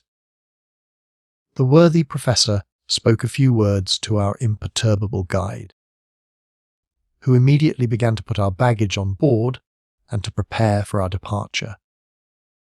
The atmosphere was now tolerably clear and pure, and the northeast wind blew steadily and serenely. It appeared likely to last for some time. What, then, could I do? Could I undertake to resist the iron will of 2 men? It was simply impossible, if even I could have hoped for the support of Hans. This, however, it was out of the question. It appeared to me that the Iceland had set aside all personal will and identity. He was a picture of abnegation. I could hope for nothing from one so infatuated with and devoted to his master. All I could do, therefore, was to swim with the stream, in a mood of stolid and sullen resignation, I was about to take my accustomed place on the raft when my uncle placed his hand upon my shoulder.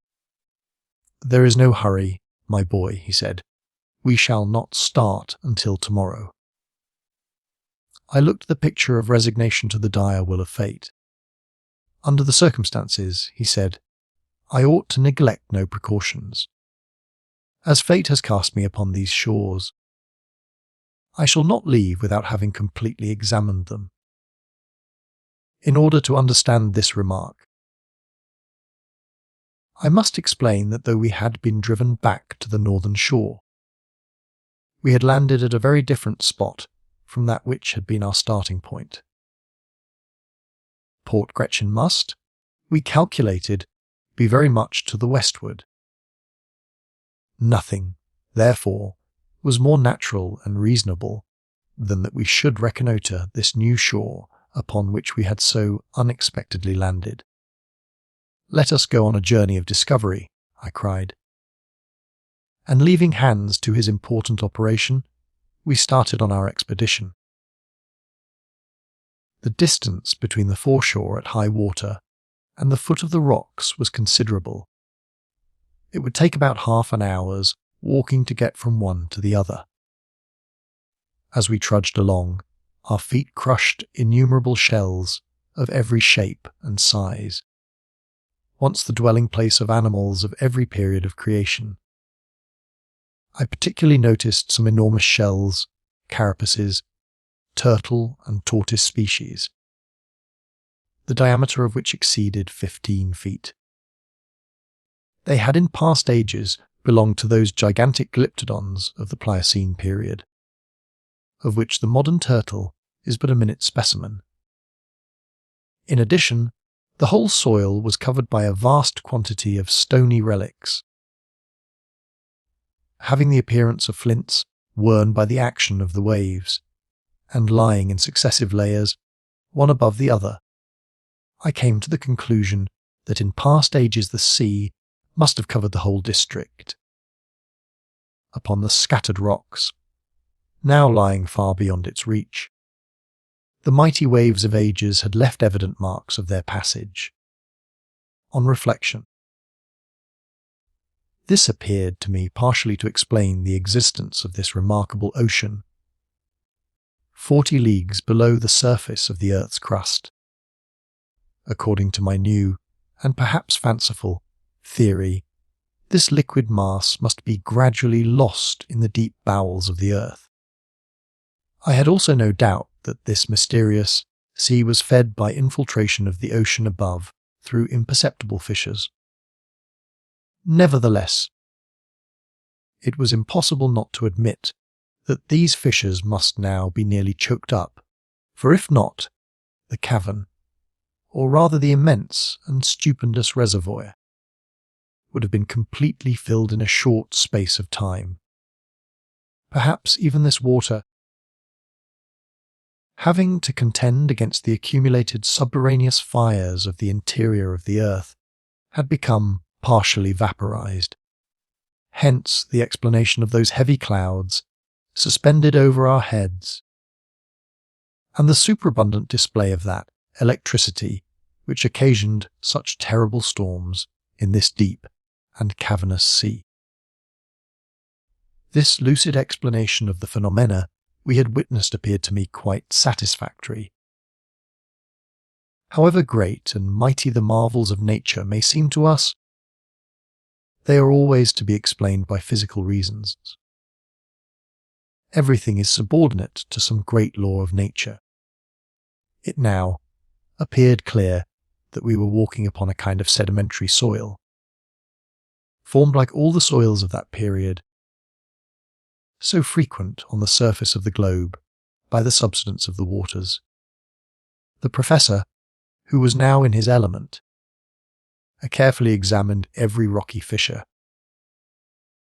Let him only find an opening, and it directly became important to him to examine its depth.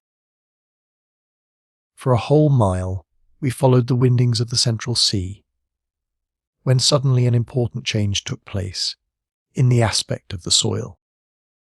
It seemed to have been rudely cast up, convulsionized, as it were, by a violent offer-heaving of the lower strata. In many places, hollows here and hillocks there attested great dislocations.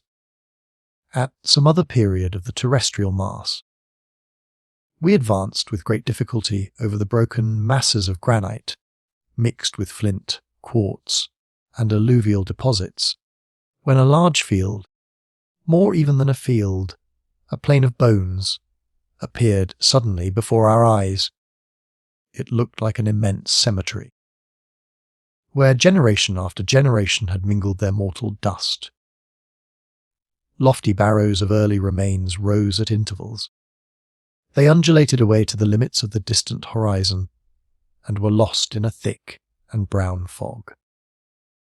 On that spot, some 3 square miles in extent, was accumulated the whole history of animal life.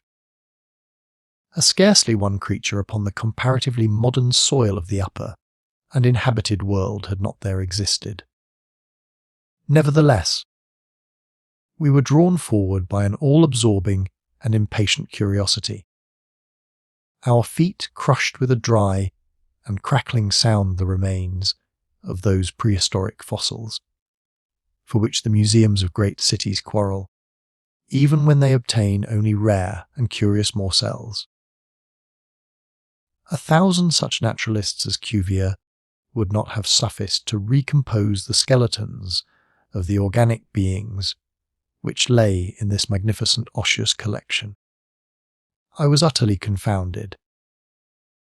My uncle stood for some minutes with his arms raised on high, towards the thick granite vault which served us for a sky. His mouth was wide open, his eyes sparkled wildly behind his spectacles, which he had fortunately saved. His head bobbed up and down, and from side to side, while his whole attitude and mien expressed unbounded astonishment. He stood in the presence of an endless, wondrous, and inexhaustibly rich collection of antediluvian monsters, piled up for his own private and peculiar satisfaction. Fancy, an enthusiastic lover of books, carried suddenly into the very midst of the famous library of Alexandria, burned by the sacrilegious Omar, and which some miracle had restored to its pristine splendour. Such was something of the state of mind in which Uncle Hardwigg was now placed. For some time he stood thus, literally agaste at the magnitude of his discovery.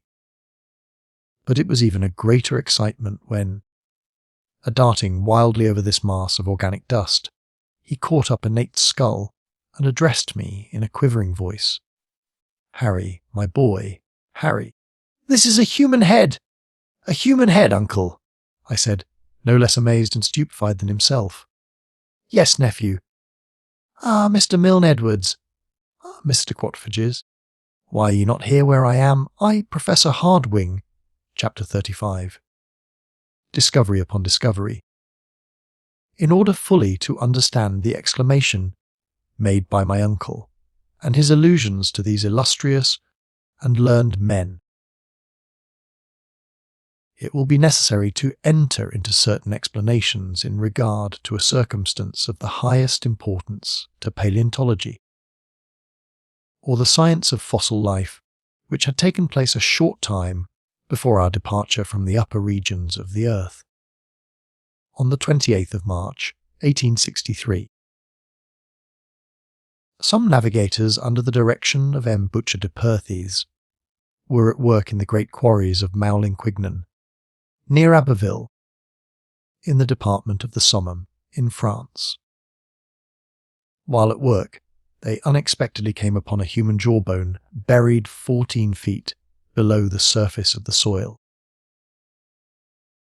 It was the first fossil of the kind that had ever been brought to the light of day. Near this unexpected human relic were found stone hatchets and carved flints, coloured and clothed by time in one uniform brilliant tint of verdigris. The report of this extraordinary and unexpected discovery spread not only all over France, but over England and Germany, Many learned men belonging to various scientific bodies, and noteworthy among others Messrs. Milne, Edwards, and Quatrophages, took the affair very much to heart, demonstrated the incontestable authenticity of the bone in question, and became, to use the phrase then recognised in England, the most ardent supporters of the jawbone question. To the eminent geologists of the United Kingdom who looked upon the fact as certain, Messrs.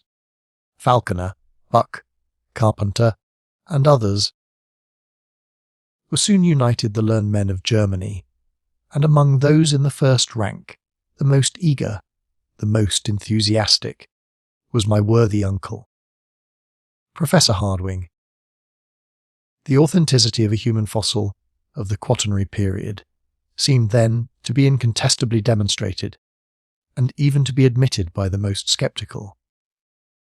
This system or theory, call it what you will, had, it is true, a bitter adversary in Eider de Beaumont. This learned man, who holds such a high place in the scientific world, holds that the soil of Mauling Quigno does not belong to the Diluvium, but to a much less ancient stratum, and, in accordance with Cuvier in this respect, he would by no means admit that the human species was contemporary with the animals of the Quaternary epoch. My worthy uncle, Professor Hardwing, in concert with the great majority of geologists, had held firm, had disputed, discussed, and finally, after considerable talking and writing, Eider de Beaumont had been pretty well left alone in his opinions. We were familiar with all the details of this discussion, but were far from being aware then that since our departure the matter had entered upon a new phase.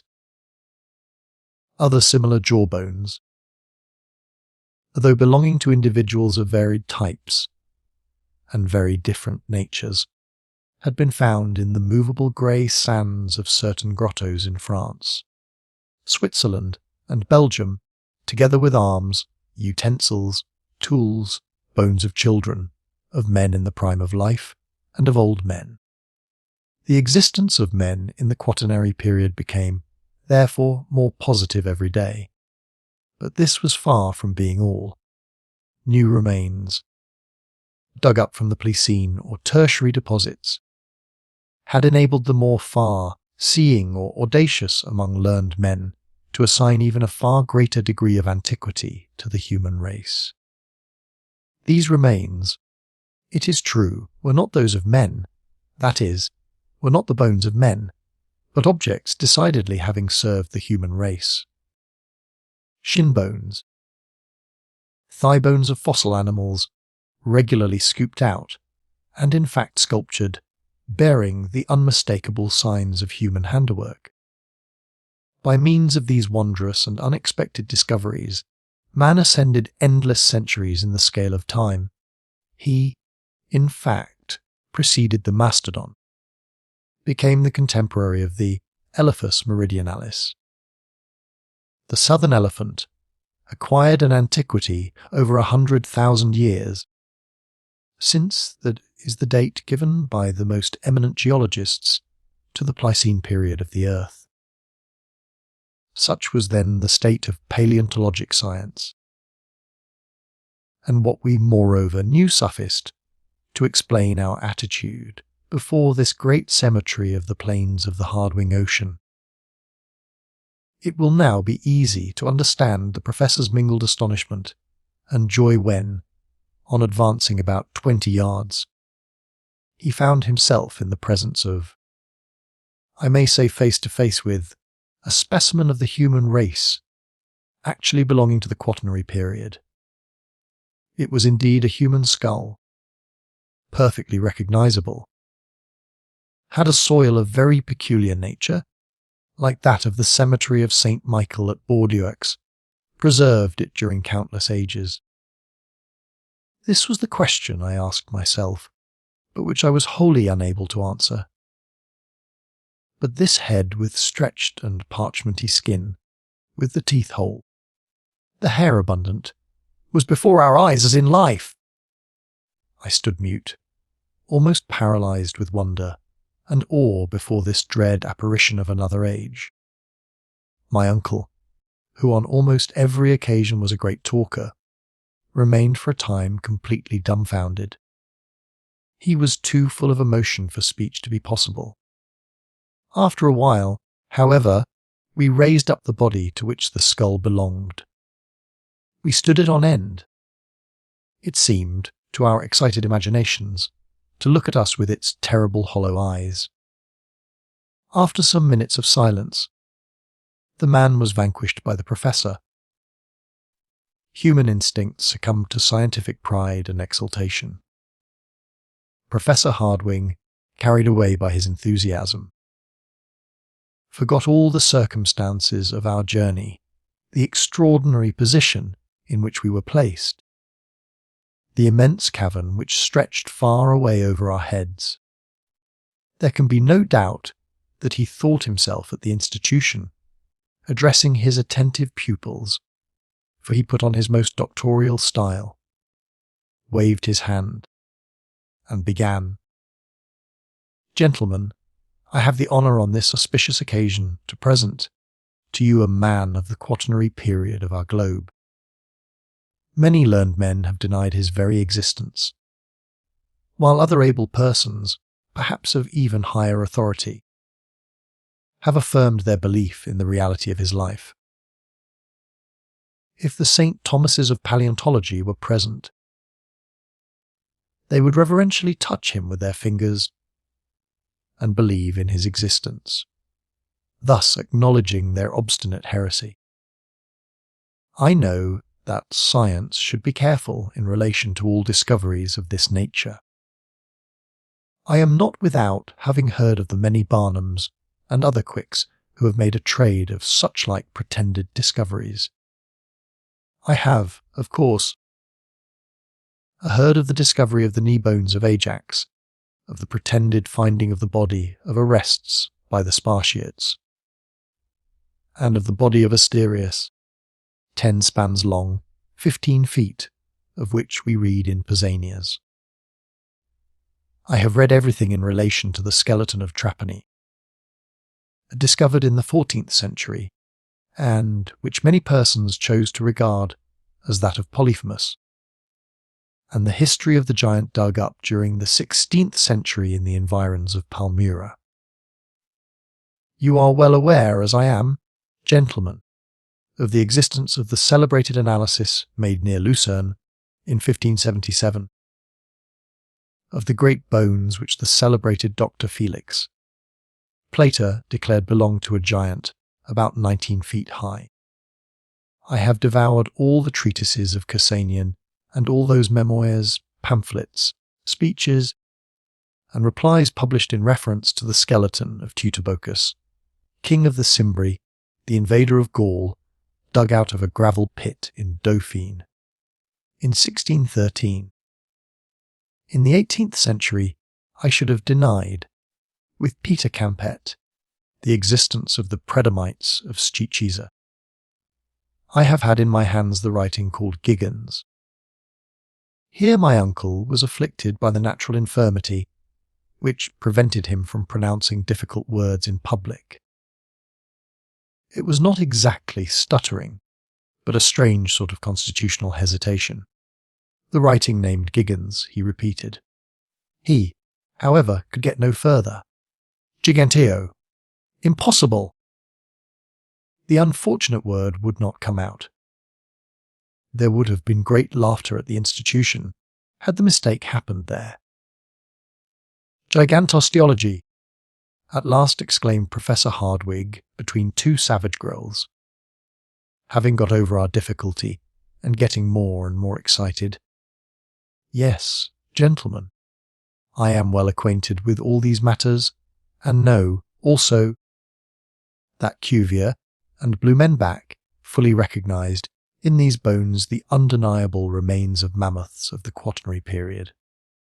But after what we now see, to allow a doubt is to insult scientific inquiry. There is the body, you can see it, You can touch it. It is not a skeleton. It is a complete and uninjured body, preserved with an anthropological object. I did not attempt to controvert this singular and astounding assertion. If I could but wash this corpse in a solution of sulphuric acid, continued my uncle, I would undertake to remove all the earthy particles, and these resplendent shells, which are encrusted all over this body. But I am without this precious dissolving medium. Nevertheless, such as it is, this body will tell its own history. Here the professor held up the fossil body and exhibited it with rare dexterity. No professional showman could have shown more activity. As on examination you will see, my uncle continued, it is only about 6 feet in length, which is a long way from the pretended giants of early days.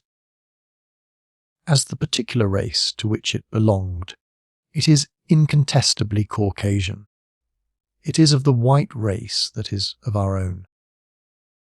The skull of this fossil being is a perfect ovoid, without any remarkable or prominent development of the cheekbones, and without any projection of the jaw. It presents no indication of the prognathism which modifies the facial angle. Measure the angle for yourselves, and you will find that it is just 90 degrees. But I will advance still farther on the road of inquiry and deduction, and I dare venture to say that this human sample or specimen belongs to the Japhetic family, which spread over the world from India to the uttermost limits of Western Europe. There is no occasion, gentlemen, to smile at my remarks. The facial angle is formed by 2 planes, one more or less vertical, which is in a straight line with the forehead and the incisors, the other horizontal, which passes through the organs of hearing and the lower nasal bone. Prognathism, in anthropological language, means that particular projection of the jaw which modifies the facial angle. Of course, nobody smiled. But the excellent professor was so accustomed to beaming countenances at his lectures that he believed he saw all his audience laughing during the delivery of his learned dissertation. Yes, he continued, with renewed animation, this is a fossil man, a contemporary of the mastodons, with the bones of which this whole amphitheatre is covered. But if I am called on to explain how he came to this place, how these various strata, by which he is covered, have fallen into this vast cavity, I can undertake to give you no explanation. Doubtless, if we carry ourselves back to the Quaternary epoch, we shall find that great and mighty convulsions took place in the crust of the earth, the continually cooling operation, through which the earth had to pass, produced fissures, landslips, and chasms, through which a large portion of the earth made its way. I come to no absolute conclusion, but there is the man, surrounded by the works of his hands, his hatchets, and his carved flints, which belong to the stony period, and the only rational supposition is that, like myself, he visited the centre of the earth as a travelling tourist, a pioneer of science. At all events, there can be no doubt of his great age, and of his being one of the oldest race of human beings. The professor with these words ceased his oration, and I burst forth into loud and unanimous applause. Besides, after all, my uncle was right. Much more learned men than his nephew would have found it rather hard to refute his facts and arguments. Another circumstance soon presented itself. This fossilized body was not the only one in this vast plain of bones, the cemetery of an extinct world. Other bodies were found. As we trod the dusty plain, and my uncle, was able to choose the most marvellous of these specimens in order to convince the most incredulous. In truth, it was a surprising spectacle, the successive remains of generations and generations of men and animals confounded together in one vast cemetery. But a great question now presented itself to our notice, and one we were actually afraid to contemplate in all its bearings. Had these once animated beings been buried so far beneath the soil by some tremendous convulsion of nature, after they had been earth to earth and ashes to ashes, or had they lived here below, in this subterranean world, under this factitious sky, born, married, and given in marriage, and died at last, just like ordinary inhabitants of the earth? Up to the present moment, marine monsters, fish, and such like animals had alone been seen alive. The question, which rendered us rather uneasy, was a pertinent one. Were any of these men of the abyss wandering about the deserted shores of this wondrous sea of the centre of the earth? This was a question which rendered me very uneasy and uncomfortable. How, should they really be in existence, would they receive us men from above? Chapter 36. What is it? For a long and weary hour we tramped over this great bed of bones. We advanced regardless of everything, drawn on by ardent curiosity. What other marvels did this great cavern contain? What other wondrous treasures for the scientific man? My eyes were quite prepared for any number of surprises. My imagination lived in expectation of something new and wonderful. The borders of the great central ocean had for some time disappeared behind the hills that were scattered over the ground occupied by the plain of bones. The imprudent and enthusiastic professor, who did not care whether he lost himself or not, hurried me forward. We advanced silently, bathed in waves of electric fluid, by reason of a phenomenon which I cannot explain, and thanks to its extreme diffusion, now complete. The light illumined equally the sides of every hill and rock. Its seat appeared to be nowhere, in no determined force, and produced no shade whatever. The appearance presented was that of a tropical country at midday in summer. In the midst of the equatorial regions, and under the vertical rays of the sun, all signs of vapour had disappeared.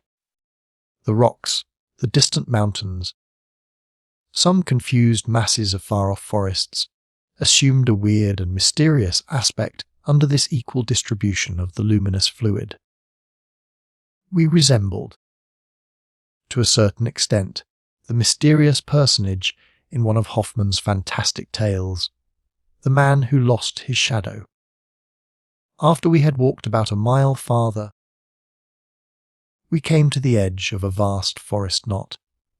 However, one of the vast mushroom forests we had discovered near Port Gretchen. It was the glorious and wild vegetation of the Tertiary period in all its superb magnificence. Huge palms, of a species now unknown, superb palmacites.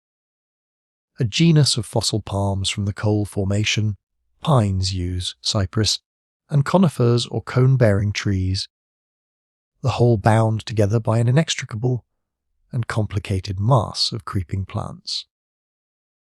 A beautiful carpet of mosses and ferns grew beneath the trees. Pleasant brooks murmured beneath umbrageous boughs, little worthy of this name, for no shade did they give. Upon their borders grew small tree-like shrubs, such as are seen in the hot countries on our own inhabited globe. The one thing wanting in these plants, these shrubs, these trees, was colour. Forever deprived of the vivifying warmth of the sun, they were vapid and colourless. All shade was lost in one uniform tint, of a brown and faded character. The leaves were wholly devoid of verdure, and the flowers, so numerous during the tertiary period which gave them birth, were without colour and without perfume, something like paper discoloured by long exposure to the atmosphere. My uncle ventured beneath the gigantic groves. I followed him, though not without a certain amount of apprehension. Since nature had shown herself capable of producing such stupendous vegetable supplies, why might we not meet with mammals just as large, and therefore dangerous? I particularly remarked, in the clearings left by trees that had fallen and been partially consumed by time, many leguminous, bean-like shrubs, such as the maple and other eatable trees, dear to ruminating animals. Then there appeared confounded together and intermixed the trees of such varied lands, specimens of the vegetation of every part of the globe. There was the oak near the palm tree, the Australian eucalyptus, an interesting class of the order Myrtaceae, leaning against the tall Norwegian pine, the poplar of the north, mixing its branches with those of the New Zealand chorus. It was enough to drive the most ingenious classifier of the upper regions out of his mind, and to upset all his received ideas about botany. Suddenly I stopped short and restrained my uncle. The extreme diffuseness of the light enabled me to see the smallest objects in the distant copses. I thought I saw, no, I really did see with my own eyes, immense, gigantic animals moving about under the mighty trees. Yes, they were truly gigantic animals, a whole herd of mastodons, not fossils, but living, and exactly like those discovered in 1801 on the marshy banks of the Great Ohio in North America. Yes, I could see these enormous elephants, whose trunks were tearing down large boughs, and working in and out the trees like a legion of serpents. I could hear the sounds of the mighty tusks uprooting huge trees. The boughs crackled, and the whole masses of leaves and green branches went down the capacious throats of these terrible monsters. That wondrous dream, when I saw the ante-historical times revivified, when the tertiary and quaternary periods passed before me, was now realized. And there we were alone, far down in the bowels of the earth, at the mercy of its ferocious inhabitants. My uncle paused, full of wonder and astonishment. "Come," he said at last, when his first surprise was over, "come along, my boy, and let us see them nearer." "No," replied I, restraining his efforts to drag me forward. "We are wholly without arms. What should we do in the midst of that flock of gigantic quadrupeds? Come away, uncle, I implore you. No human creature can with impunity brave the ferocious anger of these monsters." "No human creature," said my uncle, suddenly lowering his voice to a mysterious whisper. "You are mistaken, my dear Henry. Look, look yonder! It seems to me that I behold a human being. A being like ourselves, a man." I looked, shrugging my shoulders, decided to push incredulity to its very last limits. But whatever might have been my wish, I was compelled to yield to the weight of ocular demonstration. Yes, not more than a quarter of a mile off, leaning against the trunk of an enormous tree, was a human being, a proteus of these subterranean regions, a new son of Neptune keeping this innumerable herd of mastodons. Immanis pecorus custus, immania ips, the keeper of gigantic cattle. Himself still more gigantic. Yes, it was no longer a fossil whose corpse we had raised from the ground in the great cemetery, but a giant capable of guiding and driving these prodigious monsters. His height was above 12 feet. His head, as big as the head of a buffalo. It was lost in a mane of matted hair. It was indeed a huge mane, like those which belonged to the elephants of the earlier ages of the world. In his hand was a branch of a tree, which served as a crook for this antediluvian shepherd. We remained profoundly still, speechless with surprise, but we might at any moment be seen by him. Nothing remained for us but instant flight. "Come! Come!" I cried, dragging my uncle along, and, for the first time, he made no resistance to my wishes. A quarter of an hour later, we were far away from that terrible monster. Now that I think of the matter calmly, and that I reflect upon it dispassionately, now that months, years, have passed since this strange and unnatural adventure befell us, what am I to think? What am I to believe? No, it is utterly impossible. Our ears must have deceived us, and our eyes have cheated us. We have not seen what we believed we had seen. No human being could by any possibility have existed in that subterranean world. No generation of men could inhabit the lower caverns of the globe without taking note of those who peopled the surface, without communication with them. It was folly. Nothing else. I am rather inclined to admit the existence of some animal resembling, in structure, the human race. Of some monkey of the first geological epochs, like that discovered by M. Lartet in the ossiferous deposit of Sanson. But this animal, or being, whichsoever it was, surpassed in height all things known to modern science. Never mind. However unlikely it may be, it might have been a monkey. But a man, a living man, and with him a whole generation of gigantic animals, buried in the entrails of the earth. It was too monstrous to be believed! Chapter 37. The Mysterious Dagger. During this time, we had left the bright and transparent forest far behind us. We were mute with astonishment, overcome by a kind of feeling which was next door to apathy. We kept running in spite of ourselves. It was a perfect right, which resembled one of those horrible sensations we sometimes meet within our dreams.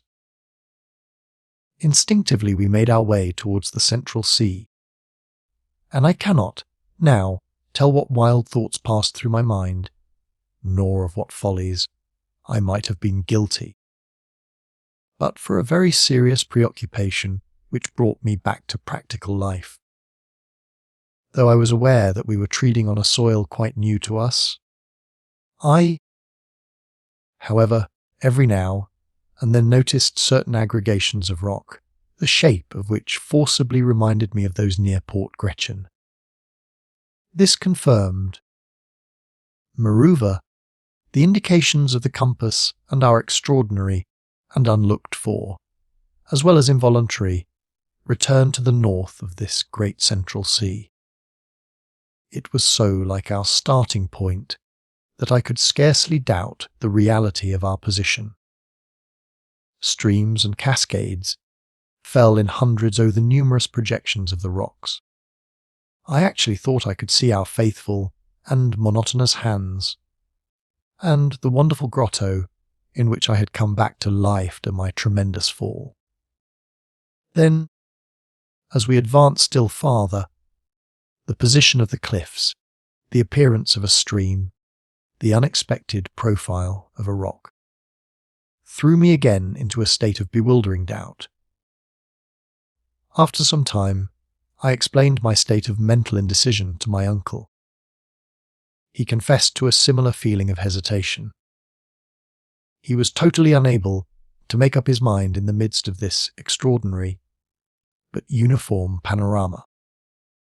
There can be no doubt, I insisted, that we have not landed exactly at the place whence we first took our departure.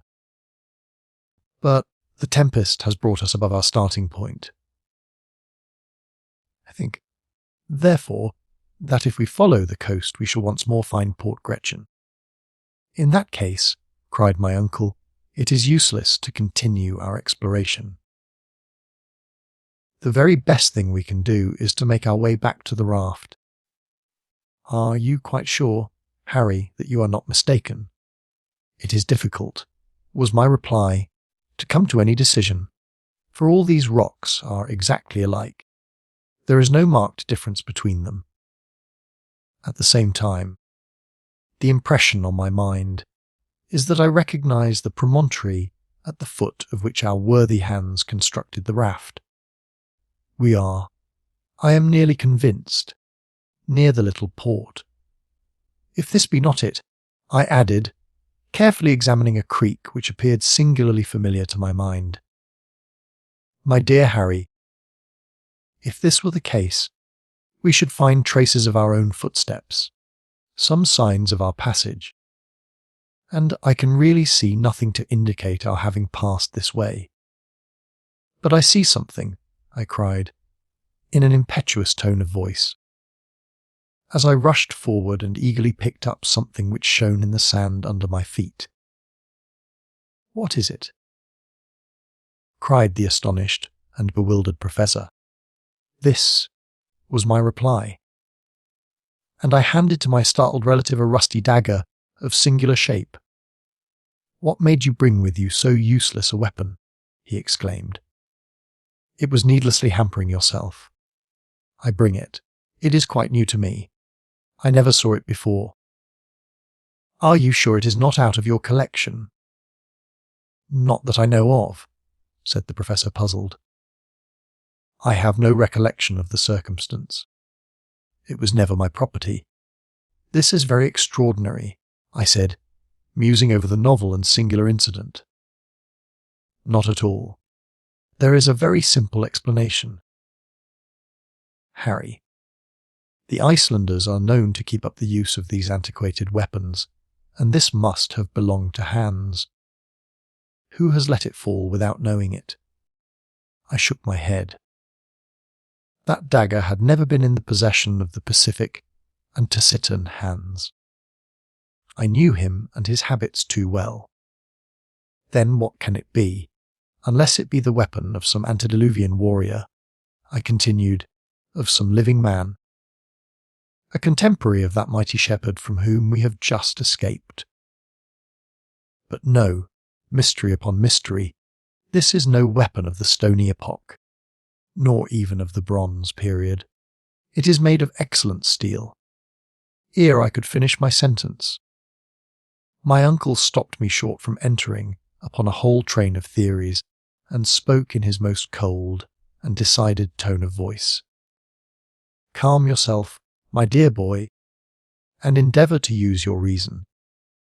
This weapon, upon which we have fallen so unexpectedly, is a true Dagger, one of those worn by gentlemen in their belts during the 16th century. It's used to give the coup de grace, the final blow, to the foe who would not surrender. It is clearly of Spanish workmanship. It belongs neither to you, nor to me, nor the Eider-Down hunter, nor to any of the living beings who may still exist so marvellously in the interior of the earth." "What can you mean, uncle?" I said, now lost in a host of surmises. "Look closely at it," he continued. "These jagged edges were never made by the resistance of human blood and bone. The blade is covered with a regular coating of iron mould and rust, which is not a day old, not a year old, not a century old, but much more." The professor began to get quite excited, according to custom, and was allowing himself to be carried away by his fertile imagination. I could have said something. He stopped me. "Harry," he cried, "we are now on the verge of a great discovery. This blade of a dagger you have so marvellously discovered, after being abandoned upon the sand for more than 100, 200, even 300 years, has been indented by someone endeavouring to carve an inscription on these rocks. But this poniard never got here of itself. I exclaimed, it could not have twisted itself. Someone, therefore, must have preceded us upon the shores of this extraordinary sea. Yes, a man. But what man has been sufficiently desperate to do such a thing? A man who has somewhere written his name with this very dagger. A man who has endeavoured once more to indicate the right road to the interior of the earth. Let us look around, my boy. You know not the importance of your singular and happy discovery. Prodigiously interested, we walked along the wall of rock, examining the smallest fissures, which might finally expand into the much-wished for gully or shaft. We at last reached a spot where the shore became extremely narrow. The sea almost bathed the foot of the rocks, which were here very lofty and steep. There was scarcely a path wider than 2 yards at any point. At last, under a huge overhanging rock, we discovered the entrance of a dark and gloomy tunnel. There, on a square tablet of granite, which had been smoothed by rubbing it with another stone, we could see 2 mysterious and much worn letters, the 2 initials of the bold and extraordinary traveller who had preceded us on our adventurous journey. "A's!" cried my uncle. "You see, I was right. Arn Saknussemm, always Arn Saknussemm." Chapter 38. No outlet blasting the rock. Ever since the commencement of our marvellous journey, I had experienced many surprises, had suffered from many illusions. I thought that I was Case, hardened against all surprises, and could neither see nor hear anything to amaze me again. I was like a many who, having been round the world, finds himself wholly blaze and proof against the marvellous. When, however, I saw these 2 letters, which had been engraven 300 years before, I stood fixed in an attitude of mute surprise. Not only was the signature of the learned and enterprising alchemist written in the rock, but I held in my hand the very identical instrument with which he had laboriously engraved it. It was impossible, without showing an amount of incredulity scarcely becoming a sane man, to deny the existence of the traveller, and the reality of that voyage, which I believed all along to have been a myth, the mystification of some fertile brain. While these reflections were passing through my mind, my uncle, the professor, gave way to an access of feverish and poetical excitement. "Wonderful and glorious genius, great Saknussemm," he cried, "you have left no stone unturned, no resource omitted, to show to other mortals the way into the interior of our mighty globe. And your fellow creatures can find the trail left by your illustrious footsteps 300 years ago at the bottom of these obscure subterranean abodes. You have been careful to secure for others the contemplation of these wonders and marvels of creation. Your name engraved at every important stage of your glorious journey leads the hopeful traveller direct to the great and mighty discovery to which you devoted such energy and courage. The audacious traveller who shall follow your footsteps to the last will doubtless find your initials engraved with your own hand upon the centre of the earth. I will be that audacious traveller.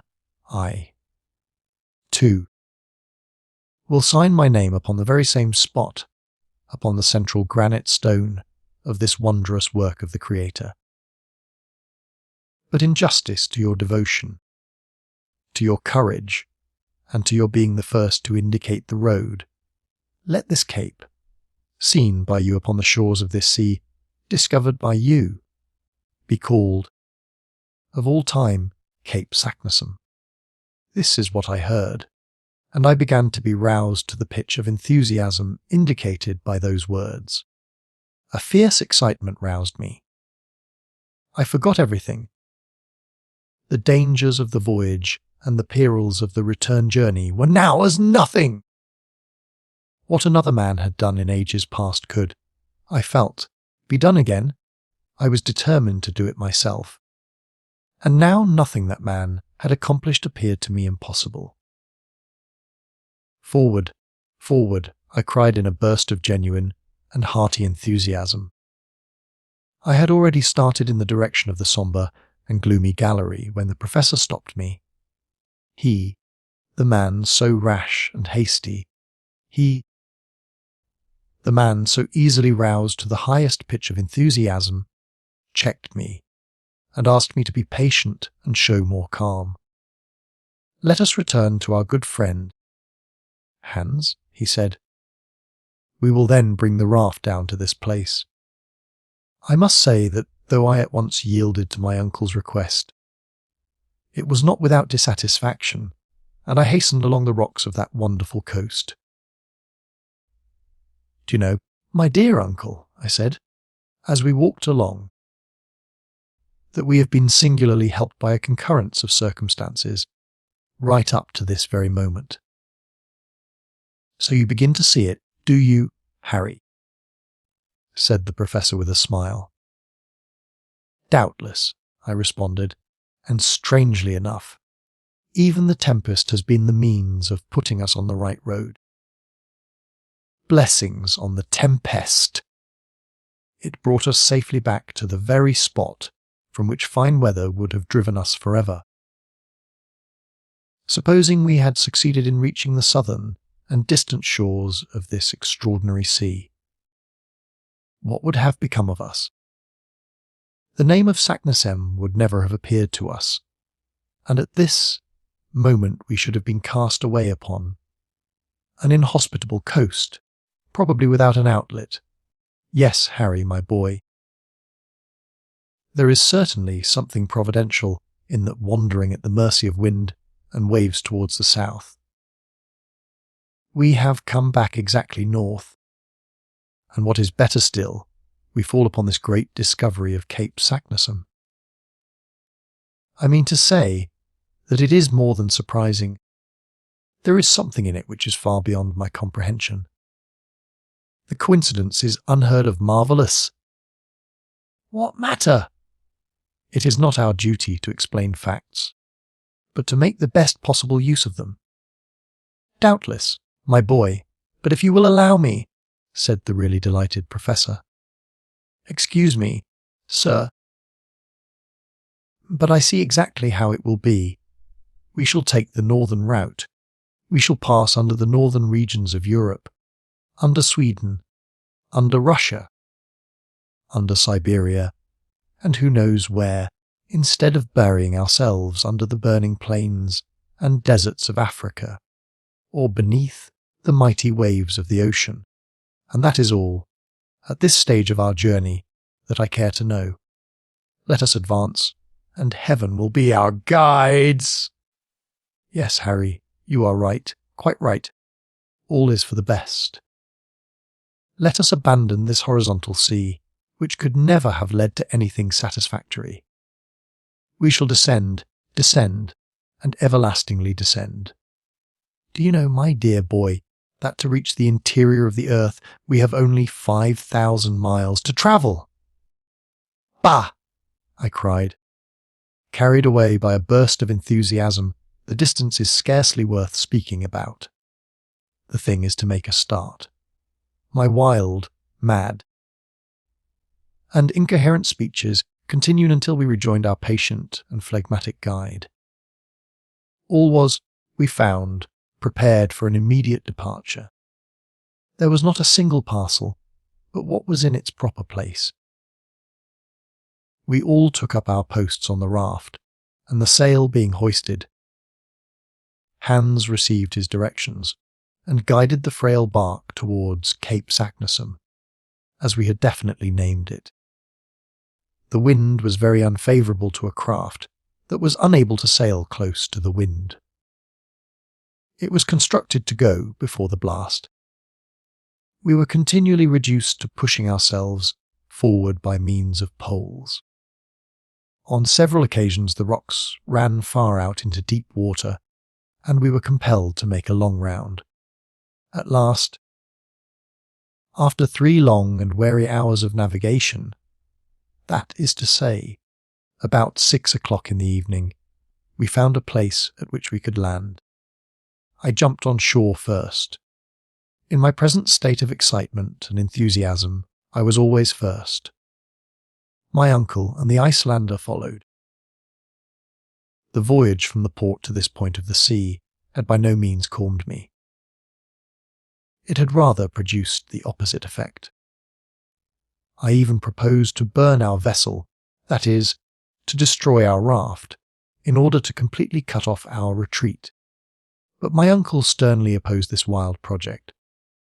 I began to think him particularly lukewarm and unenthusiastic. "At any rate, my dear uncle," I said, "let us start without delay." "Yes, my boy, I am quite as eager to do so as you can be. But, in the first place, let us examine this mysterious gallery, in order to find if we shall need to prepare and mend our ladders." My uncle now began to see to the efficiency of our Ruhmkorff coil, which would doubtless soon be needed. The raft, securely fastened to a rock, was left alone. Moreover, the opening into the new gallery was not 20 paces distant from the spot. Our little troop, with myself at the head, advanced. The orifice, which was almost circular, presented a diameter of about 5 feet. The sombre tunnel was cut in the living rock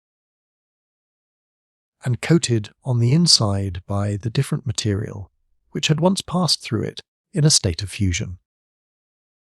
The lower part was about level with the water, so that we were able to penetrate to the interior without difficulty. We followed an almost horizontal direction, when, at the end of about a dozen paces, our further advance was checked by the interposition of an enormous block of granite rock. "Accursed stone!" I cried furiously, on perceiving that we were stopped by what seemed an insurmountable obstacle. In vain we looked to the right, in vain we looked to the left, in vain examined it above and below. There existed no passage, no sign of any other tunnel. I experienced the most bitter and painful disappointment. So enraged was I that I would not admit the reality of any obstacle. I stooped to my knees. I looked under the mass of stone. No hole, no interstice. I then looked above. The same barrier of granite. Hans, with the lamp, examined the sides of the tunnel in every direction. But all in vain! It was necessary to renounce all hope of passing through. I had seated myself upon the ground. My uncle walked angrily and hopelessly up and down. He was evidently desperate. "But," I cried after some moments' thought, "what about Arne Saknussemm?" "You are right," replied my uncle. "He can never have been checked by a lump of rock." "No, 10,000 times no," I cried, with extreme vivacity. "This huge lump of rock, in consequence of some singular concussion, or process, one of those magnetic phenomena which have so often shaken the terrestrial crust, has in some unexpected way closed up the passage. Many and many years have passed away since the return of Saknussemm, and the fall of this huge block of granite. Is it not quite evident that this gallery was formerly the outlet for the pent-up lava in the interior of the earth, and that these eruptive matters then circulated freely? Look at these recent fissures in the granite roof. It is evidently formed of pieces of enormous stone, placed here as if by the hand of a giant, who had worked to make a strong and substantial arch. One day, after an unusually strong shock, the vast rock which stands in our way, and which was doubtless the key of a kind of arch, fell through to a level with the soil and has barred our further progress. We are right, then, in thinking that this is an unexpected obstacle, with which Saknussemm did not meet, and if we do not upset it in some way, we are unworthy of following in the footsteps of the great discoverer, and incapable of finding our way to the centre of the earth. In this wild way I addressed my uncle. The zeal of the professor, his earnest longing for success, had become part and parcel of my being. I wholly forgot the past. I utterly despised the future. Nothing existed for me upon the surface of this spheroid in the bosom of which I was engulfed. No towns, no country, no Hamburg, no Königstrasse. Not even my poor Gretchen, who by this time would believe me utterly lost in the interior of the earth. "Well," cried my uncle, roused to enthusiasm by my words, "let us go to work with pickaxes, with crowbars, with anything that comes to hand, but down with these terrible walls. It is far too tough and too big to be destroyed by a pickaxe or crowbar," I replied. "What then? As I said, it is useless to think of overcoming such a difficulty by means of ordinary tools." "What then? What else but gunpowder, a subterranean mine? Let us blow up the obstacle that stands in our way." "Gunpowder! Yes, all we have to do is to get rid of this paltry obstacle." "To work, Hans, to work!" cried the professor. The Icelander went back to the raft, and soon returned with a huge crowbar, with which he began to dig a hole in the rock, which was to serve as a mine. It was by no means a slight task. It was necessary, for our purpose, to make a cavity large enough to hold 50 pounds of fulminating gun cotton, the expansive power of which is 4 times as great as that of ordinary gunpowder. I had now roused myself to an almost miraculous state of excitement. While Hans was at work, I actively assisted my uncle to prepare a long wick, made from damp gunpowder, the mass of which we finally enclosed in a bag of linen. "We are bound to go through," I cried, enthusiastically. "We are bound to go through," responded the professor, tapping me on the back. At midnight, our work as miners was completely finished. The charge of fulminating cotton was thrust into the hollow, and the match, which we had made of considerable length, was ready. A spark was now sufficient to ignite this formidable engine, and to blow the rock to atoms. We will now rest until tomorrow. It was absolutely necessary to resign myself to my fate, and to consent to wait for the explosion for 6 weary hours. Chapter 39. The explosion and its results. The next day, which was the 27th of August, was a date celebrated in our wondrous subterranean journey. I never think of it even now, but I shudder with horror. My heart beats wildly at the very memory of that awful day. From this time forward, our reason, our judgment, our human ingenuity have nothing to do with the course of events. We are about to become the plaything of the great phenomena of the earth. At 6 o'clock we were all up and ready. The dreaded moment was arriving when we were about to seek an opening into the interior of the earth by means of gunpowder. What would be the consequences of breaking through the crust of the earth? I begged that it might be my duty to set fire to the mine. I looked upon it as an honour. This task once performed, I could rejoin my friends upon the raft, which had not been unloaded. As soon as we were all ready, we were to sail away to some distance to avoid the consequences of the explosion. the effects of which would certainly not be concentrated in the interior of the earth. The slow match we calculated to burn for about 10 minutes. More or less, before it reached the chamber in which the great body of powder was confined. I should therefore have plenty of time to reach the raft and put off to a safe distance. I prepared to execute my self-allotted task, not, it must be confessed, without considerable emotion. After a hearty repast, my uncle and the hunter guide embarked on board the raft, while I remained alone upon the desolate shore.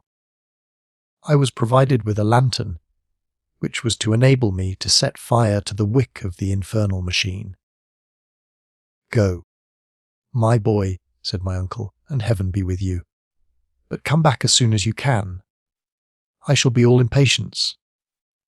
"Be easy on that matter," I replied. "There is no fear of my delaying on the road." Having said this, I advanced toward the opening of the sombre gallery. My heart beat wildly. I opened my lantern and seized the extremity of the wick.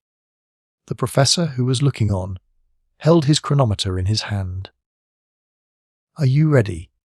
cried he. "Quite ready." "Well, then, fire away." I hastened to put the light to the wick, which crackled and sparkled, hissing and spitting like a serpent. Then, running as fast as I could, I returned to the shore. "Get on board, my lad, and you, Hans, shove off," cried my uncle. By a vigorous application of his pole, Hans sent us flying over the water.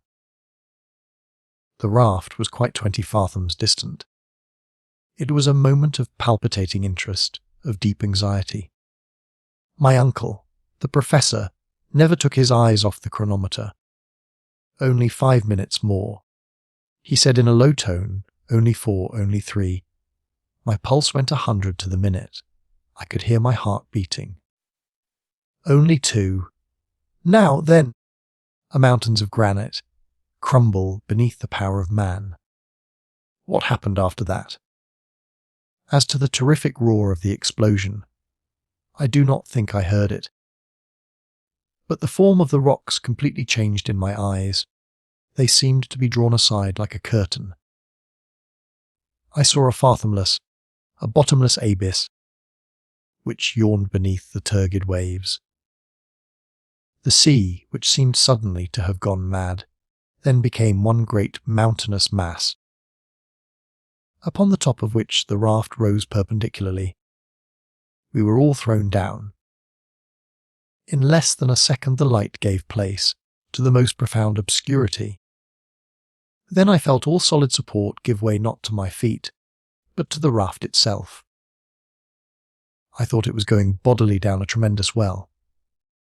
I tried to speak, to question my uncle. Nothing could be heard but the roaring of the mighty waves. We clung together in utter silence. Despite the awful darkness, despite the noise, the surprise, the emotion, I thoroughly understood what had happened. Beyond the rock which had been blown up, there existed a mighty abyss. The explosion had caused a kind of earthquake in this soil, broken by fissures and rents. The gulf, thus suddenly thrown open, was about to swallow the inland sea which, transformed into a mighty torrent, was dragging us with it. Only one idea filled my mind. We were utterly and completely lost. 1 hour, 2 hours, what more I cannot say, passed in this manner. We sat close together, elbow touching elbow, knee touching knee. We held one another's hands not to be thrown off the raft. We were subjected to the most violent shocks. Whenever our sole dependence, a frail wooden raft, struck against the rocky sides of the channel. Fortunately for us, these concussions became less and less frequent, which made me fancy that the gallery was getting wider and wider. There could be now no doubt that we had chanced upon the road once followed by Saknussemm. But instead of going down in a proper manner, we had, through our own imprudence, drawn a whole sea with us. These ideas presented themselves to my mind in a very vague and obscure manner. I felt rather than reasoned.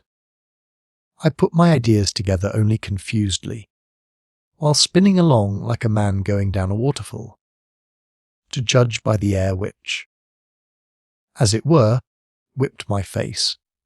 We must have been rushing at a perfectly lightning rate. To attempt under these circumstances to light a torch was simply impossible, and the last remains of our electric machine, of our Ruhmkorff coil, had been destroyed during the fearful explosion. I was therefore very much confused to see at last a bright light shining close to me. The calm countenance of the guide seemed to gleam upon me. The clever and patient hunter had succeeded in lighting the lantern, and though, in the keen and thorough draught, the flame flickered and vacillated and was nearly put out, it served partially to dissipate the awful obscurity. The gallery into which we had entered was very wide. I was, therefore, quite right in that part of my conjecture. The insufficient light did not allow us to see both of the walls at the same time. The slope of waters, which was carrying us away, it was far greater than that of the most rapid river of America. The whole surface of the stream seemed to be composed of liquid arrows, darted forward with extreme violence and power. I can give no idea of the impression it made upon me. The raft, at times, caught in certain whirlpools, and rushed forward, yet turned on itself all the time. How it did not upset I shall never be able to understand. When it approached the sides of the gallery, I took care to throw upon them the light of the lantern, and I was able to judge of the rapidity of motion by looking at the projecting masses of rock, which as soon as seen were again invisible. So rapid was our progress that points of rock at a considerable distance, one from the other, appeared like portions of transverse lines, which enclosed us in a kind of net, like that of a line of telegraphic wires. I believe we were now going at a rate of not less than 100 miles an hour. My uncle and I looked at one another with wild and haggard eyes. We clung convulsively to the stump of the mast, which, at the moment when the catastrophe took place, had snapped short off. We turned our backs as much as possible to the wind, in order not to be stifled by a rapidity of motion which nothing human could face and live. And still the long, monotonous hours went on. The situation did not change in the least, though a discovery I suddenly made seemed to complicate it very much. When we had slightly recovered our equilibrium, I proceeded to examine our cargo. I then made the unsatisfactory discovery that the greater part of it had utterly disappeared. I became alarmed and determined to discover what were our resources. My heart beat at the idea, but it was absolutely necessary to know on what we had to depend. With this view, I took the lantern and looked around. Of all our former collection of nautical and philosophical instruments, there remained only the chronometer and the compass. The ladders and ropes were reduced to a small piece of rope fastened to the stump of the mast. Not a pickaxe, not a crowbar, not a hammer, and far worse than all, no food, not enough for one day. This discovery was a prelude to a certain and horrible death. Seated gloomily on the raft, clasping the stump of the mast mechanically, I thought of all I had read as to sufferings from starvation. I remembered everything that history had taught me on the subject. and I shuddered at the remembrance of the agonies to be endured. Maddened at the prospects of enduring the miseries of starvation, I persuaded myself that I must be mistaken. I examined the cracks in the raft. I poked between the joints and beams. I examined every possible hole and corner. The result was simply nothing. Our stock of provisions consisted of nothing but a piece of dry meat and some soaked and half mouldy biscuits. I gazed around me scared and frightened. I could not understand the awful truth. And yet of what consequence was it in regard to any new danger? Supposing that we had had provisions for months, and even for years, how could we ever get out of the awful abyss to which we were being hurled by the irresistible torrent we had let loose? Why should we trouble ourselves about the sufferings and tortures to be endured from hunger when death stared us in the face under so many other swifter and perhaps even more horrid forms? It was very doubtful, under the circumstances in which we were placed, if we should have time to die of inanition. But the human frame is singularly constituted. I know not how it was, but from some singular hallucination of the mind, I forgot the real, serious, and immediate danger to which we were exposed, to think of the menaces of the future which appeared before us in all their naked terror. Besides, after all, suggested hope, perhaps we might finally escape the fury of the raging torrent, and once more revisit the glimpses of the moon. On the surface of our beautiful Mother Earth, how was it to be done? I had not the remotest idea. Where were we to come out? No matter, so that we did. One chance in 1,000 is always a chance, while death from hunger gave us not even the faintest glimpse of hope. It left to the imagination nothing but blank horror, without the faintest chance of escape. I had the greatest mind to reveal all to my uncle, to explain to him the extraordinary and wretched position to which we were reduced, in order that, between the two, we might make a calculation as to the exact space of time which remained for us to live. It appeared to me, the only thing to be done. But I had the courage to hold my tongue, to gnaw at my entrails like the Spartan boy. I wished to leave him all his coolness. At this moment, the light of the lantern slowly fell, and at last went out. The wick had wholly burnt to an end. The obscurity became absolute. It was no longer possible to see through the impenetrable darkness. There was one torch left, but it was impossible to keep it alight. Then, like a child, I shut my eyes, that I might not see the darkness. After a great lapse of time, the rapidity of our journey increased. I could feel it by the rush of air upon my face. The slope of the waters was excessive. I began to feel that we were no longer going down a slope. We were falling. I felt as one does in a dream, going down bodily, falling. I felt that the hands of my uncle and hands were vigorously clasping my arms. Suddenly, after a lapse of time scarcely appreciable, I felt something like a shock.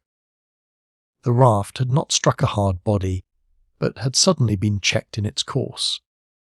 A waterspout, a liquid column of water, fell upon us. I felt suffocating. I was being drowned. Still the sudden inundation did not last. In a few seconds I felt myself once more able to breathe. My uncle and hands pressed my arms, and the raft carried us all three away. Chapter 40. The Ape Gigans. It is difficult for me to determine what was the real time, but I should suppose, by after calculation, that it must have been 10 at night. I lay in a stupor a half-dream, during which I saw visions of astounding character. Monsters of the deep were side by side with the mighty elephantine shepherd. Gigantic fish and animals seemed to form strange conjunctions. The raft took a sudden turn, whirled round, entered another tunnel, this time illumined in a most singular manner. The roof was formed of porous stalactite, through which a moonlit vapour appeared to pass, casting its brilliant light upon our gaunt and haggard figures. The light increased as we advanced, while the roof ascended until at last we were once more in a kind of water cavern, the lofty dome of which disappeared in a luminous cloud. A rugged cavern of small extent appeared to offer a halting place to our weary bodies. My uncle and the guide moved as men in a dream. I was afraid to waken them, knowing the danger of such a sudden start. I seated myself beside them to watch.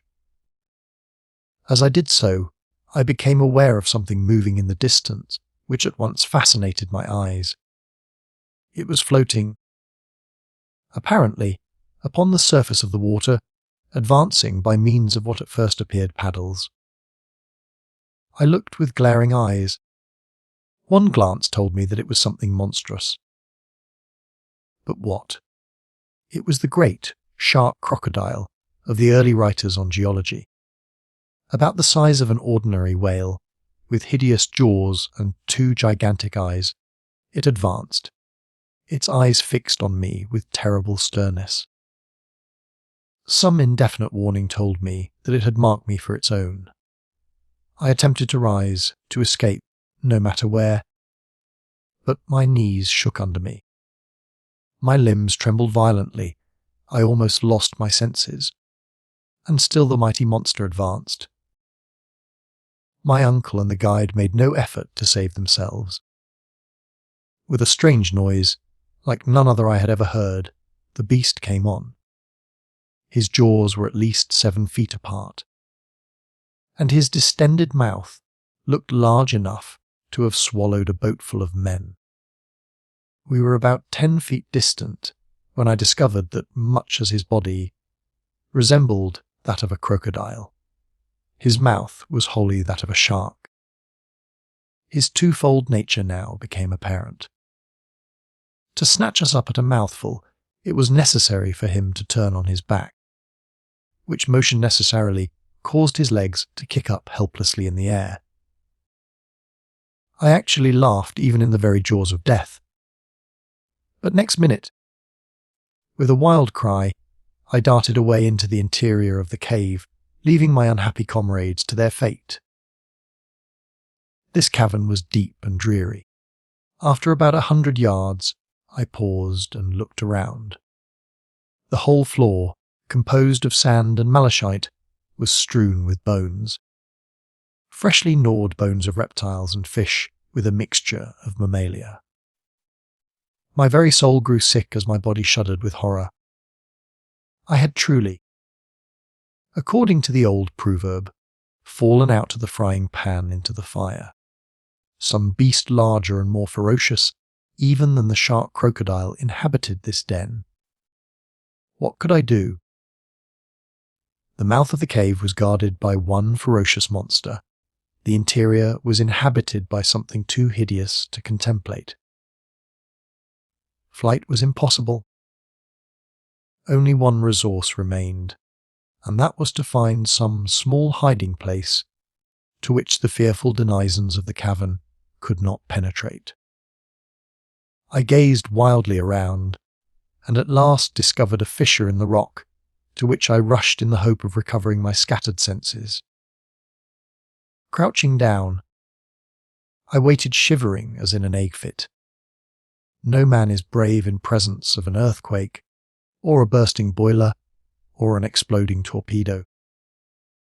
I could not be expected to feel much courage in presence of the fearful fate that appeared to await me. An hour passed. I heard all the time a strange rumbling outside the cave. What was the fate of my unhappy companions? It was impossible for me to pause to inquire. My own wretched existence was all I could think of. Suddenly a groaning, as of 50 bears in a fight, fell upon my ears, hisses, spitting, moaning, hideous to hear, and then I saw. Never, were ages to pass over my head, shall I forget the horrible apparition. It was the Ape Gigans, 14 feet high, covered with coarse hair of a blackish brown, the hair on the arms, from the shoulder to the elbow joints, pointing downwards, while that from the wrist to the elbow pointed upwards, it advanced. Its arms were as long as its body, while its legs were prodigious. It had thick, long, and sharply pointed teeth, like a mammoth saw. It struck its breast as it came on, smelling and sniffing, reminding me of the stories we read in our early childhood of giants, who ate the flesh of men and little boys. Suddenly it stopped. My heart beat wildly, for I was conscious that, somehow or other, the fearful monster had smelled me out and was peering about with his hideous eyes to try and discover my whereabouts. My reading, which as a rule is a blessing, but which on this occasion seemed momentarily to prove a curse, told me the real truth. It was the Ape Gigans, the antediluvian gorilla. Yes, this awful monster, confined by good fortune to the interior of the earth. It was the progenitor of the hideous monster of Africa. He glared wildly about, seeking something, doubtless myself. I gave myself up for lost. No hope of safety or escape seemed to remain. At this moment, just as my eyes appeared to close in death, there came a strange noise from the entrance of the cave, and turning, the gorilla evidently recognized some enemy more worthy his prodigious size and strength. It was the huge shark crocodile, which perhaps, having disposed of my friends, was coming in search of further prey. The gorilla placed himself on the defensive, and clutching a bone some 7 or 8 feet in length, a perfect club, aimed a deadly blow at the hideous beast, which reared upwards and fell with all its weight upon its adversary. A terrible combat, the details of which it is impossible to give, now ensued. The struggle was awful and ferocious. I, however, did not wait to witness the result, regarding myself as the object of contention. I determined to remove from the presence of the victor. I slid down from my hiding place, reached the ground, and gliding against the wall, I strove to gain the open mouth of the cavern. But I had not taken many steps when the fearful clamour ceased, to be followed by a mumbling and groaning which appeared to be indicative of victory. I looked back and saw the huge ape, gory with blood, coming after me with glaring eyes, with dilated nostrils that gave forth 2 columns of heated vapour. I could feel his hot and fetid breath on my neck, and with a horrid jump awoke from my nightmare sleep. Yes, it was all a dream. I was still on the raft with my uncle and the guide. The relief was not instantaneous, for under the influence of the hideous nightmare my senses had become numbed. After a while, however, my feelings were tranquilized. The first of my perceptions which returned in full force was that of hearing. I listened with acute and attentive ears. All was still as death. All I comprehended was silence. To the roaring of the waters, which had filled the gallery with awful reverberations, succeeded perfect peace. After some little time my uncle spoke, in a low and scarcely audible tone. "Harry, boy, where are you?" "I am here," was my faint rejoinder. "Well, don't you see what has happened? We are going upwards." "My dear uncle, what can you mean?" was my half-delirious reply.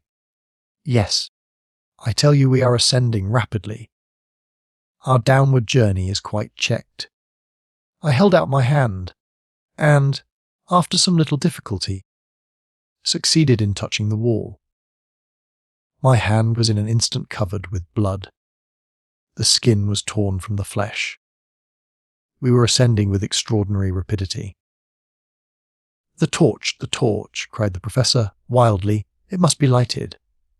Hans, the guide, after many vain efforts, at last succeeded in lighting it, and the flame, having now nothing to prevent its burning, shed a tolerably clear light.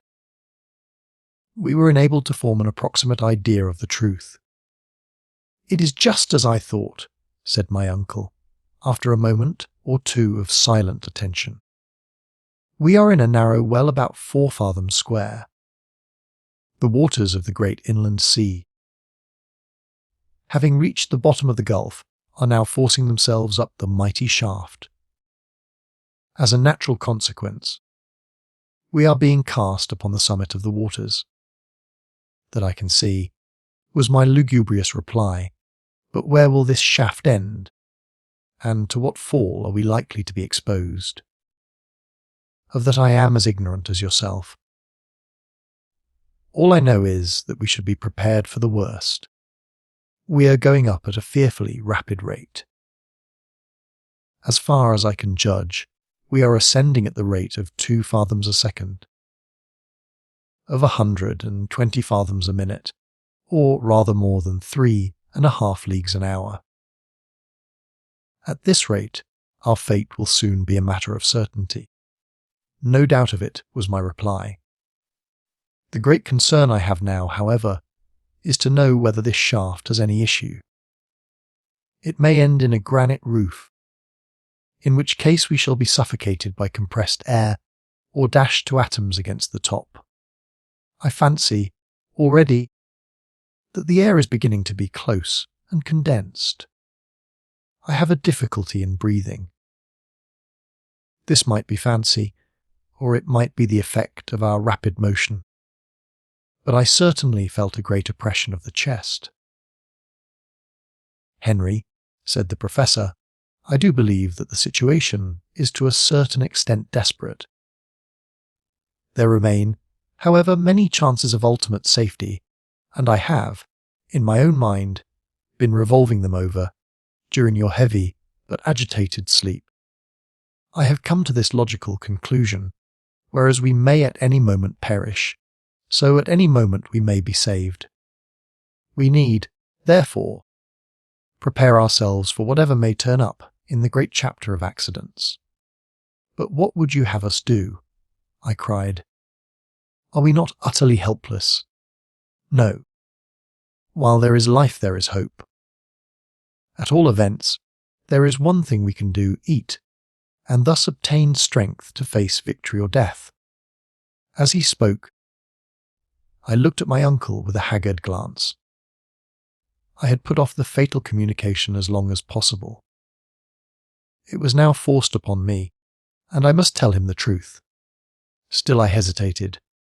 "Eat," I said, in a deprecating tone as if there were no hurry. "Yes, and at once." "I feel like a starving prisoner," he said, rubbing his yellow and shivering hands together. And, turning round to the guide, he spoke some hearty, cheering words, as I judged from his tone, in Danish. Hans shook his head in a terribly significant manner. I tried to look unconcerned. "What?" cried the professor. "You do not mean to say that all our provisions are lost?" "Yes," was my lowly spoken reply, as I held out something in my hand. "This morsel of dried meat is all that remains for us 3. My uncle gazed at me, as if he could not fully appreciate the meaning of my words. The blow seemed to stun him by its severity. I allowed him to reflect for some moments. "Well," said I, after a short pause, "what do you think now? Is there any chance of our escaping from our horrible subterranean dangers? Are we not doomed to perish in the great hollows of the centre of the earth. But my pertinent questions brought no answer. My uncle either heard me not, or appeared not to do so. And in this way a whole hour passed. Neither of us cared to speak. For myself, I began to feel the most fearful and devouring hunger. My companions, doubtless, felt the same horrible tortures, but neither of them would touch the wretched morsel of meat that remained. It lay there, a last remnant of all our great preparations for the mad and senseless journey. I looked back with wonderment to my own folly. Fully was I aware that, despite his enthusiasm and the ever-to-be-hated scroll of Saknussemm, my uncle should never have started on his perilous voyage. What memories of the happy past, what provisions of the horrible future, now filled my brain. Chapter 41. Hunger! Hunger prolonged his temporary madness. The brain is at work without its required food, and the most fantastic notions fill the mind. Hitherto I had never known what hunger really meant. I was likely to understand it now. And yet, 3 months before I could tell my terrible story of starvation, as I thought it. As a boy I used to make frequent excursions in the neighbourhood of the professor's house. My uncle always acted on system, and he believed that, in addition to the day of rest and worship, there should be a day of recreation. In consequence, I was always free to do as I liked on a Wednesday. Now, as I had a notion to combine the useful and the agreeable, my favourite pastime was birds nesting. I had one of the best collections of eggs in all the town. They were classified and under glass cases. There was a certain wood, which, by rising at early morn and taking the cheap train, I could reach at 11 in the morning. Here I would botanize or geologize at my will. My uncle was always glad of specimens for his herbarium and stones to examine. When I had filled my wallet, I proceeded to search for nests. After about 2 hours of hard work, I, one day, sat down by a stream to eat my humble but copious lunch.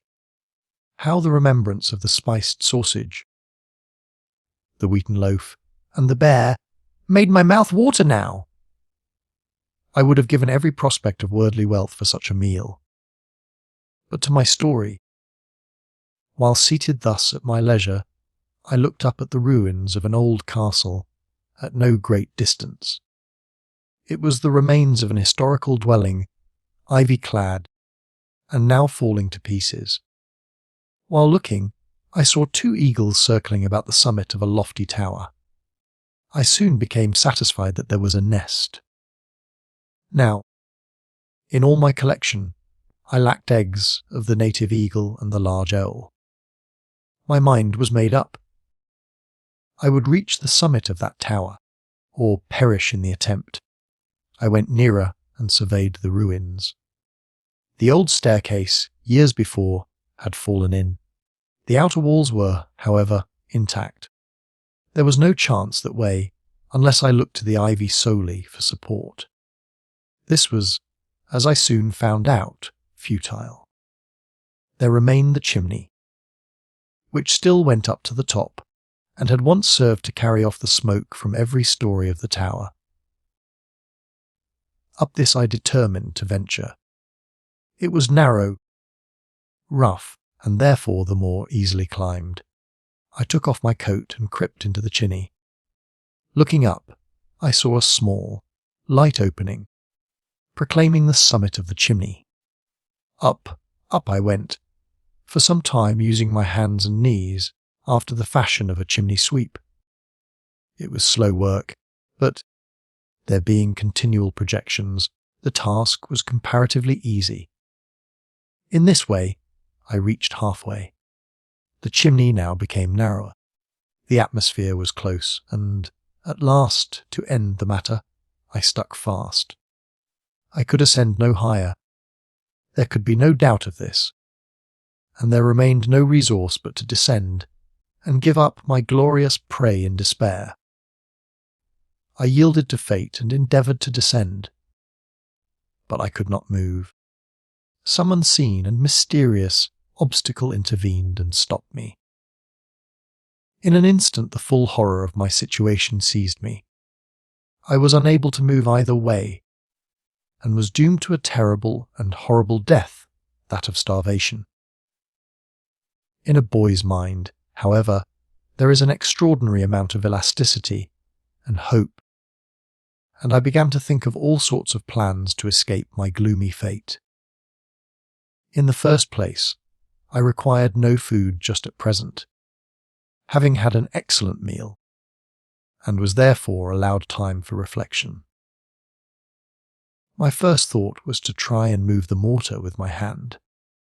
Had I possessed a knife, something might have been done, but the useful instrument I had left in my coat pocket.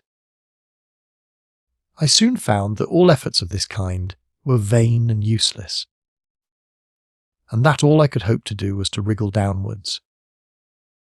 But though I jerked and struggled and strove to turn, it was all in vain. I could not move an inch, one way or the other, and time flew rapidly. My early rising probably contributed to the fact that I felt sleepy, and gradually gave way to the sensation of drowsiness. I slept and awoke in darkness, ravenously hungry. Night had come, and still I could not move. I was tight-bound, and did not succeed in changing my position an inch. I groaned aloud. Never since the days of my happy childhood, when it was a hardship to go from meal to meal without eating, had I really experienced hunger. The sensation was as novel as it was painful. I began now to lose my head and to scream and cry out in my agony. Something appeared, startled by my noise. It was a harmless lizard, but it appeared to me a loathsome reptile. Again I made the old ruins resound with my cries, and finally so exhausted myself that I fainted. How long I lay in a kind of trance or sleep I cannot say, but when again I recovered consciousness it was day. How ill I felt, how hunger still gnawed at me, it would be hard to say. I was too weak to scream now, far too weak to struggle. Suddenly I was startled by a roar. "Are you there, Henry?" said the voice of my uncle. "Are you there, my boy?" I could only faintly respond, but I also made a desperate effort to turn. Some mortar fell. To this I owed my being discovered. When the search took place, it was easily seen that mortar and small pieces of stone had recently fallen from above. Hence my uncle's cry. "Be calm," he cried. "If we pull down the whole ruin, you shall be saved." They were delicious words, but I had little hope. Soon, however, about a quarter of an hour later, I heard a voice above me, at one of the upper fireplaces. "Are you below or above?" "Below," was my reply. In an instant a basket was lowered with milk, a biscuit, and an egg. My uncle was fearful to be too ready with his supply of food. I drank the milk first, for thirst had nearly deadened hunger. I then, much refreshed, ate my bread and hard egg. They were now at work at the wall. I could hear a pickaxe. Wishing to escape all danger from this terrible weapon, I made a desperate struggle, and the belt, which surrounded my waist, and which had been hitched on a stone, gave way. I was free, and only escaped falling down by a rapid motion of my hands and knees. In 10 minutes more I was in my uncle's arms, after being 2 days and nights in that horrible prison. My occasional delirium prevented me from counting time. I was weeks recovering from that awful starvation adventure, and yet, what was that to the hideous sufferings I now endured? after dreaming for some time. And thinking of this and other matters, I once more looked around me. We were still ascending with fearful rapidity. Every now and then the air appeared to check our respiration, as it does that of aeronauts when the ascension of the balloon is too rapid. But if they feel a degree of cold in proportion to the elevation they attain in the atmosphere, we experience quite a contrary effect. The heat began to increase in a most threatening and exceptional manner. I cannot tell exactly the mean, but I think it must have reached 122 degrees Fahrenheit. What was the meaning of this extraordinary change in the temperature? As far as we had hitherto gone, facts had proved the theories of Davy and of Lidenbrock to be correct. Until now, all the peculiar conditions of refractory rocks, of electricity, of magnetism, had modified the general laws of nature, and had created for us a moderate temperature, for the theory of the central fire remained, in my eyes, the only explainable one. Were we, then, going to reach a position in which these phenomena were to be carried out in all their rigour, and in which the heat reduce the rocks to a state of fusion? Such was my not unnatural fear, and I did not conceal the fact from my uncle. My way of doing so might be cold and heartless, but I could not help it, if we are not drowned or smashed into pancakes. And if we do not die of starvation, we have the satisfaction of knowing that we must be burned alive. My uncle, in presence of this brusque attack, simply shrugged his shoulders and resumed his reflections, whatever they might be. An hour passed away, and except that there was a slight increase in the temperature, no incident modified the situation. My uncle at last, of his own accord, broke silence. "Well, Henry, my boy," he said, in a cheerful way, "we must make up our minds." "Make up our minds to what?" I asked in considerable surprise. "Well, to something. We must at whatever risk recruit our physical strength. If we make the fatal mistake of husbanding our little remnant of food, we may probably prolong our wretched existence a few hours, but we shall remain weak to the end." "Yes," I growled, "to the end. That, however, will not keep us long waiting. Well, only let a chance of safety present itself. Only allow that a moment of action be necessary. Where shall we find the means of action, if we allow ourselves to be reduced to physical weakness by inanition? When this piece of meat is devoured, uncle, what hope will there remain unto us?" "None, my dear Henry, none. But will it do you any good to devour it with your eyes? You appear to me to reason like one without will or decision, like a being without energy." "Then," cried I, exasperated to a degree which is scarcely to be explained, "you do not mean to tell me that you have not lost all hope?" "Certainly not," replied the professor with consummate coolness. "You mean to tell me, uncle, that we shall get out of this monstrous, subterranean shaft. While there is life there is hope. I beg to assert, Henry, that as long as a man's heart beats, as long as a man's flesh quivers, I do not allow that a being gifted with thought and can allow himself to despair." "What a nerve!" "The man placed in a position like that we occupied must have been very brave to speak like this." "Well," I cried, "what do you mean to do?" "Eat what remains of the food we have in our hands. Let us swallow the last crumb. It will bell heaven willing, our last repast. Well, never mind. Instead of being exhausted skeletons, we shall be men." "True," muttered I in a despairing tone, "let us take our fill. "We must," replied my uncle.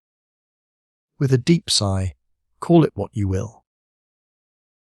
My uncle took a piece of the meat that remained, and some crusts of biscuit which had escaped the wreck. He divided the whole into 3 parts. Each had 1 pound of food to last him as long as he remained in the interior of the earth.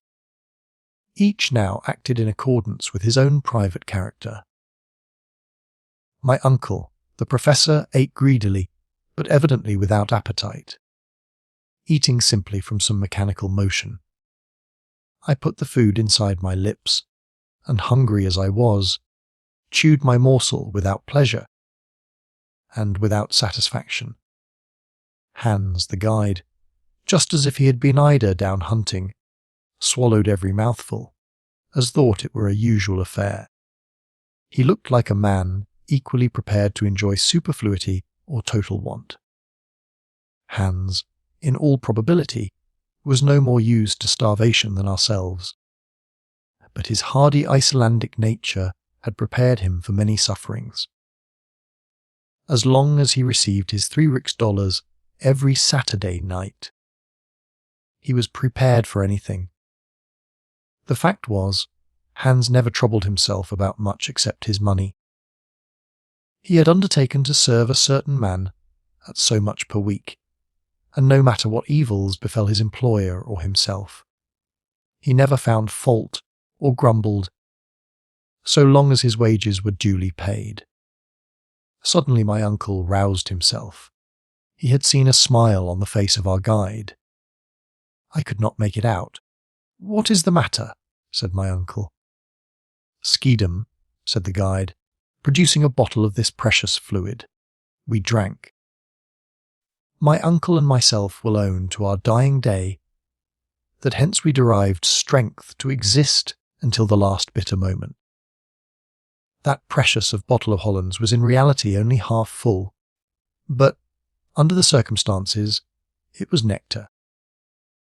It took some minutes for myself and my uncle to form a decided opinion on the subject. The worthy professor swallowed about half a pint, and did not seem able to drink any more. "Fortraflig," said Hans, swallowing nearly all that was left. "Excellent, very good," said my uncle, with as much gusto as if he had just left the steps of the club at Hamburg. I had begun to feel as if there had been one gleam of hope. Now all thought of the future vanished. We had consumed our last ounce of food, and it was 5 o'clock in the morning. Chap 42. The volcanic shaft. Man's constitution is so peculiar that his health is purely a negative matter. No sooner is the rage of hunger appeased than it becomes difficult to comprehend the meaning of starvation. It is only when you suffer that you really understand. As to anyone who has not endured privation, having any notion of the matter, it is simply absurd. With us, after a long fast, some mouthfuls of bread and meat, a little mouldy biscuit, and salt beef triumphed over all our previous gloomy and saturnine thoughts. Nevertheless, after this repast, each gave way to his own reflections. I wondered what were those of Hans, the man of the extreme north, who was yet gifted with the fatalistic resignation of Oriental character. But the utmost stretch of the imagination would not allow me to realize the truth. As for my individual self, daffodils, my thoughts had ceased to be anything but memories of the past, and were all connected with that upper world, which I never should have left. I saw it all now, the beautiful house in the Königstrasse, my poor Gretchen, the good Martha. They all passed before my mind like visions of the past. Every time any of the lugubrious groanings, which were to be distinguished in the hollows, around fell upon my ears. I fancied I heard the distant murmur of the great cities above my head. As for my uncle, always thinking of his science, He examined the nature of the shaft by means of a torch.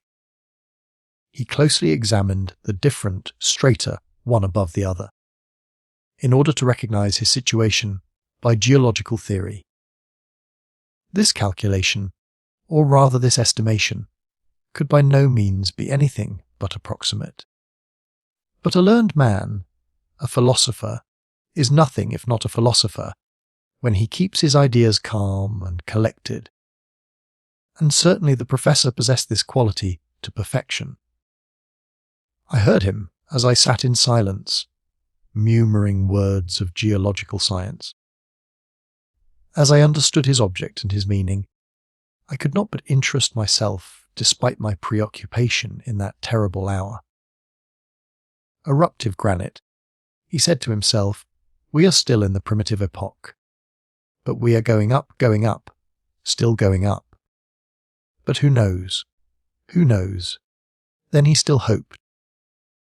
He felt along the vertical sides of the shaft with his hand, and some few minutes later he would go on again in the following style.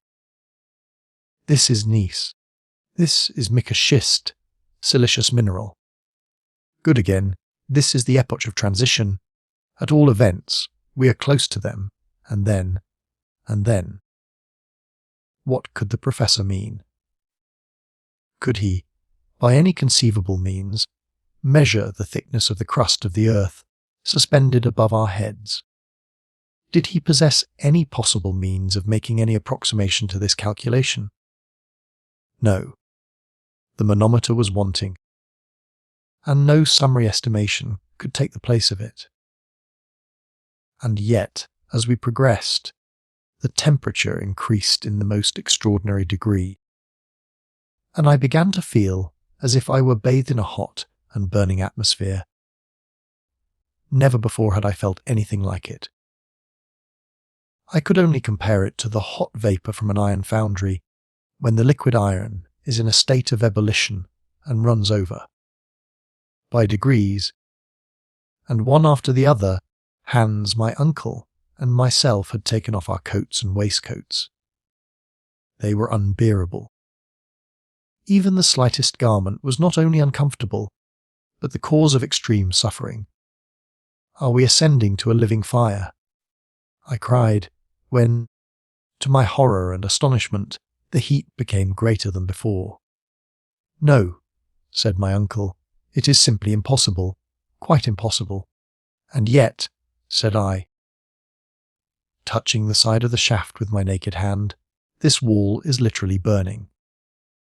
At this moment, feeling as I did that the sides of this extraordinary wall were red hot, I plunged my hands into the water to cool them. I drew them back with a cry of despair. The water is boiling, I cried.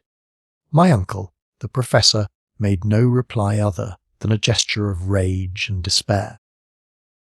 Something very like the truth had probably struck his imagination. But I could take no share in either what was going on, or in his speculations. An invincible dread had taken possession of my brain and soul. I could only look forward to an immediate catastrophe, such a catastrophe as not even the most vivid imagination could have thought of. An idea, at first vague and uncertain, it was gradually being changed into certainty. I tremulously rejected it first, but it forced itself upon me by degrees with extreme obstinacy. It was so terrible an idea that I scarcely dared to whisper it to myself. And yet all the while certain, and as it were, involuntary observations determined my convictions. By the doubtful glare of the torch, I could make out some singular changes in the granitic strata. A strange and terrible phenomenon was about to be produced, in which electricity played a part. Then this boiling water, this terrible and excessive heat. I determined as a last resource to examine the compass. The compass had gone mad! Yes, wholly stark staring mad. The needle jumped from pole to pole with sudden and surprising jerks, ran round, or as it is said, boxed the compass, and then ran suddenly back again as if it had the vertigo. I was aware that, according to the best acknowledged theories, it was a received notion that the mineral crust of the globe is never, and never has been, in a state of complete repose. It is perpetually undergoing the modifications caused by the decomposition of internal matter, the agitation consequent on the flowing of extensive liquid currents, the excessive action of magnetism, which tends to shake it incessantly. At a time when even the multitudinous beings on its surface do not suspect the seething process to be going on. Still, this phenomenon would not have alarmed me alone. It would not have aroused in my mind a terrible, an awful idea. But other facts could not allow my self-delusion to last. Terrible detonations, like heaven's artillery, began to multiply themselves with fearful intensity. I could only compare them with the noise made by hundreds of heavily laden chariots being madly driven over a stone pavement. It was a continuous roll of heavy thunder. And then the mad compass, shaken by the wild electric phenomena, confirmed me in my rapidly formed opinion. The mineral crust was about to burst, the heavy granite masses were about to rejoin, the fissure was about to close, the void was about to be filled up, and we poor atoms to be crushed in its awful embrace. "Uncle, uncle," I cried, "we are wholly irretrievably lost. What, then, my young friend, is your new cause of terror and alarm?" he said in his calmest manner. "What fear you now?"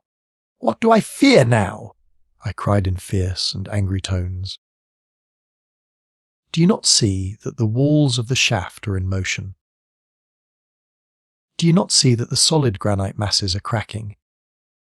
Do you not feel the terrible, torrid heat? Do you not observe the awful boiling water on which we float? Do you not remark this mad needle, every sign and portent of an awful earthquake?" My uncle coolly shook his head. "An earthquake?" he replied in the most calm and provoking tone. "Yes. My nephew, I tell you that you are utterly mistaken," he continued. "Do you not, can you not, recognize all the well-known symptoms of an earthquake? By no means. I am expecting something far more important. My brain is strained beyond endurance." What do you mean?" I cried. "An eruption, Harry." "An eruption," I gasped. "We are then in the volcanic shaft of a crater in full action and vigour." "I have every reason to think so," said the professor in a smiling tone, "and I beg to tell you that is the most fortunate thing that could happen to us." The most fortunate thing! Had my uncle really and truly gone mad? What did he mean by these awful words? What did he mean by this terrible calm, this solemn smile? "What?" cried I. In the height of my exasperation, we are on the way to an eruption, are we? Fatality has cast us into a well of burning and boiling lava, of rocks on fire, of boiling water, in a word, filled with every kind of eruptive matter. We are about to be expelled, thrown up, vomited, spit out of the interior of the earth, in common with huge blocks of granite, with showers of cinders and scoria, in a wild whirlwind of flame. And you say, the most fortunate thing which could happen to us? "Yes," replied the professor, looking at me calmly from under his spectacles. "It is the only chance which remains to us of ever escaping from the interior of the earth to the light of day. It is quite impossible that I can put on paper the thousand strange, wild thoughts which followed this extraordinary announcement. But my uncle was right, quite right. And never had he appeared to me so audacious and so convinced as when he looked me calmly in the face and spoke of the chances of an eruption, of our being cast upon Mother Earth once more through the gaping crater of a volcano. Nevertheless, while we were speaking, we were still ascending. We passed the whole night going up, or to speak more scientifically, in an ascensional motion. The fearful noise redoubled. I was ready to suffocate. I seriously believed that my last hour was approaching, and yet, so strange is imagination, all I thought of was some childish hypothesis or other. In such circumstances you do not choose your own thoughts. They overcome you. It was quite evident that we were being cast upwards by eruptive matter. Under the raft there was a mass of boiling water, and under this was a heavier mass of lava and an aggregate of rocks which, on reaching the summit of the water, would be dispersed in every direction. That we were inside the chimney of a volcano, there could no longer be the shadow of a doubt. Nothing more terrible could be conceived. But on this occasion, instead of Sneffels, an old and extinct volcano, we were inside a mountain of fire in full activity.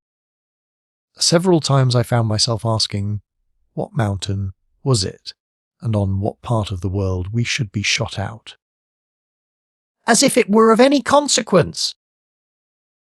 In the northern regions, there could be no reasonable doubt about that. Before it went decidedly mad, the compass had never made the slightest mistake.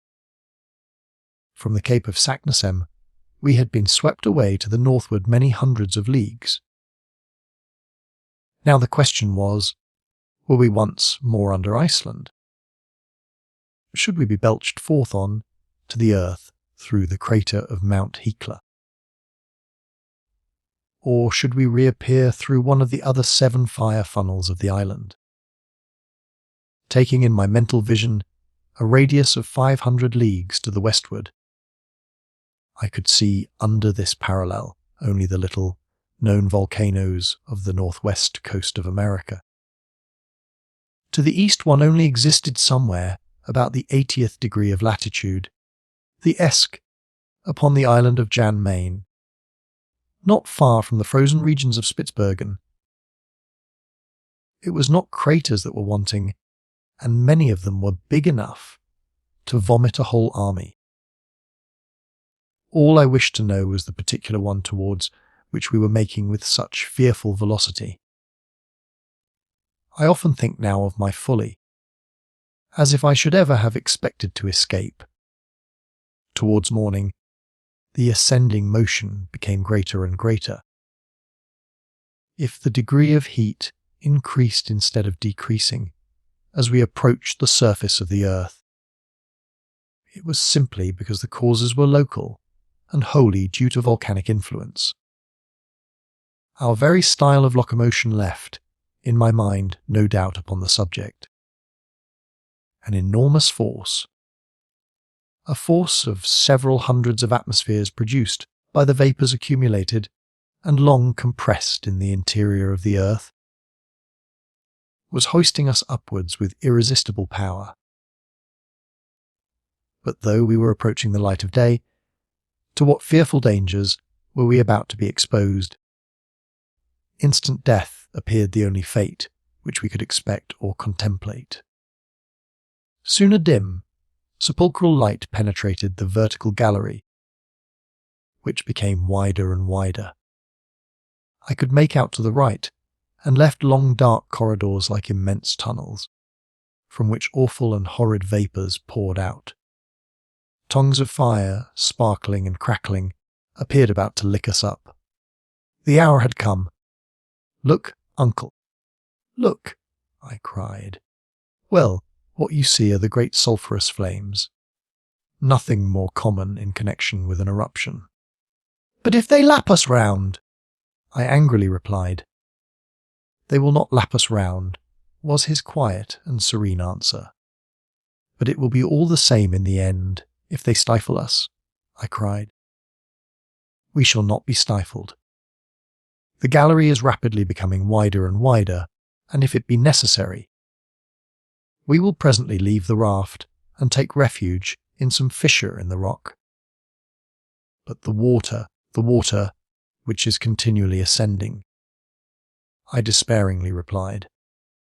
There is no longer any water, Harry, he answered, but a kind of lava paste, which is having us up, in company with itself, to the mouth of the crater. In truth, the liquid column of water had wholly disappeared to give to dense masses of boiling eruptive matter. The temperature was becoming utterly insupportable,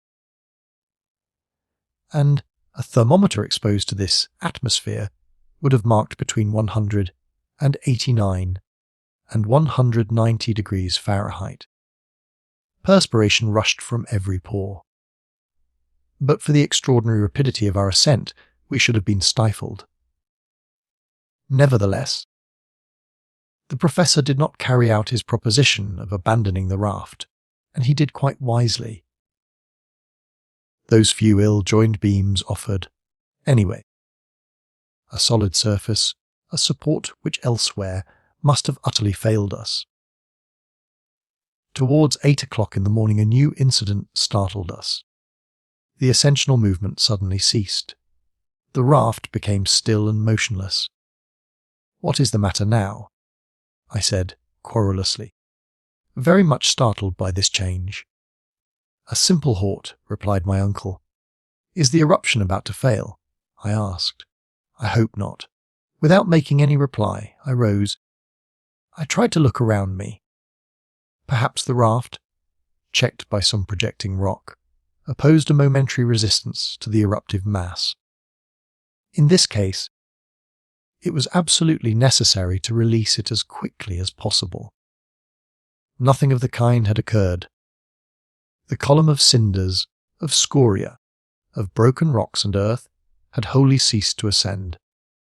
"I tell you, uncle, that the eruption has stopped," was my oracular decision. "Ah," said my uncle. "You think so, my boy. You are wrong. Do not be in the least alarmed. This sudden moment of calm will not last long, be assured. It has already endured 5 minutes, and before we are many minutes older, we shall be continuing our journey to the mouth of the crater." All the time he was speaking, the professor continued to consult his chronometer, and he was probably right in his prognostics. Soon the raft resumed its motion, in a very rapid and disorderly way, which lasted 2 minutes or thereabout, and then again it stopped as suddenly as before. "Good," said my uncle, observing the hour. "In 10 we shall start again." "In 10 minutes. Yes, precisely. We have to do with a volcano, the eruption of which is intermittent. We are compelled to breathe just as it does." Nothing could be more true. At the exact minute he had indicated, we were again launched on high with extreme rapidity. Not to be cast off the raft, it was necessary to hold on to the beams. Then the hoist again ceased.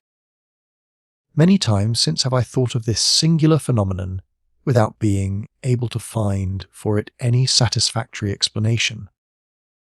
Nevertheless, it appeared quite clear to me that we were not in the principal chimney of the volcano, but in an accessory conduit, where we felt the counter, shock of the grate, and principal tunnel filled by burning lava. It is impossible for me to say how many times this manoeuvre was repeated. All that I can remember is that on every ascensional motion, we were hoisted up with ever-increasing velocity, as if we had been launched from a huge projectile. During the sudden halts we were nearly stifled. During the moments of projection, the hot air took away our breath. I thought for a moment of the voluptuous joy of suddenly finding myself in the Hyperborean regions with the cold 30 degrees below. 0. My exalted imagination pictured to itself the vast snowy plains of the Arctic regions, and I was impatient to roll myself on the icy carpet of the North Pole. By degrees my head, utterly overcome by a series of violent emotions, began to give way to hallucination. I was delirious. Had it not been for the powerful arms of Hans, the guide, I should have broken my head against the granite masses of the shaft. I have, in consequence, kept no account of what followed for many hours. I have a vague and confused remembrance of continual detonations, of the shaking of the huge granitic mass, and of the raft going round like a spinning top. It floated on the stream of hot lava amidst a falling cloud of cinders. The huge flames roaring wrapped us around. A storm of wind which appeared to be cast forth from an immense ventilator roused up the interior fires of the earth. It was a hot, incandescent blast. At last I saw the figure of Hans as if enveloped in the huge halo of burning blaze. And no other sense remained to me but that sinister dread which the condemned victim may be supposed to feel when led to the mouth of a cannon, at the supreme moment when the shot is fired and his limbs are dispersed into empty space. Chapter 43. Daylight at last. When I opened my eyes, I felt the hand of the guide clutching me firmly by the belt. With his other hand he supported my uncle. I was not grievously wounded, but bruised all over in the most remarkable manner. After a moment I looked around, and found that I was lying down on the slope of a mountain not 2 yards from a yawning gulf into which I should have fallen had I made the slightest false step. Hans had saved me from death while I rolled insensible on the flanks of the crater. "Where are we?" dreamily asked my uncle, who literally appeared to be disgusted at having returned to earth. The Eider-Down hunter simply shrugged his shoulders as a mark of total ignorance. "In Iceland," said I, not positively but interrogatively. "Nij," said Hans. "How do you mean?" cried the professor. "No, what are your reasons?" "Hans is wrong," said I, rising. After all the innumerable surprises of this journey, a yet more singular one was reserved to us. I expected to see a cone covered by snow, by extensive and widespread glaciers, in the midst of the arid deserts of the extreme northern regions, beneath the full rays of a polar sky, beyond the highest latitudes. But contrary to all our expectations, I, my uncle, and the Icelander were cast upon the slope of a mountain calcined by the burning rays of a sun, which was literally baking us with its fires. I could not believe my eyes, but the actual heat which affected my body allowed me no chance of doubting. We came out of the crater half naked, and the radiant star from which we had asked nothing for 2 months was good enough to be prodigal to us of light and warmth.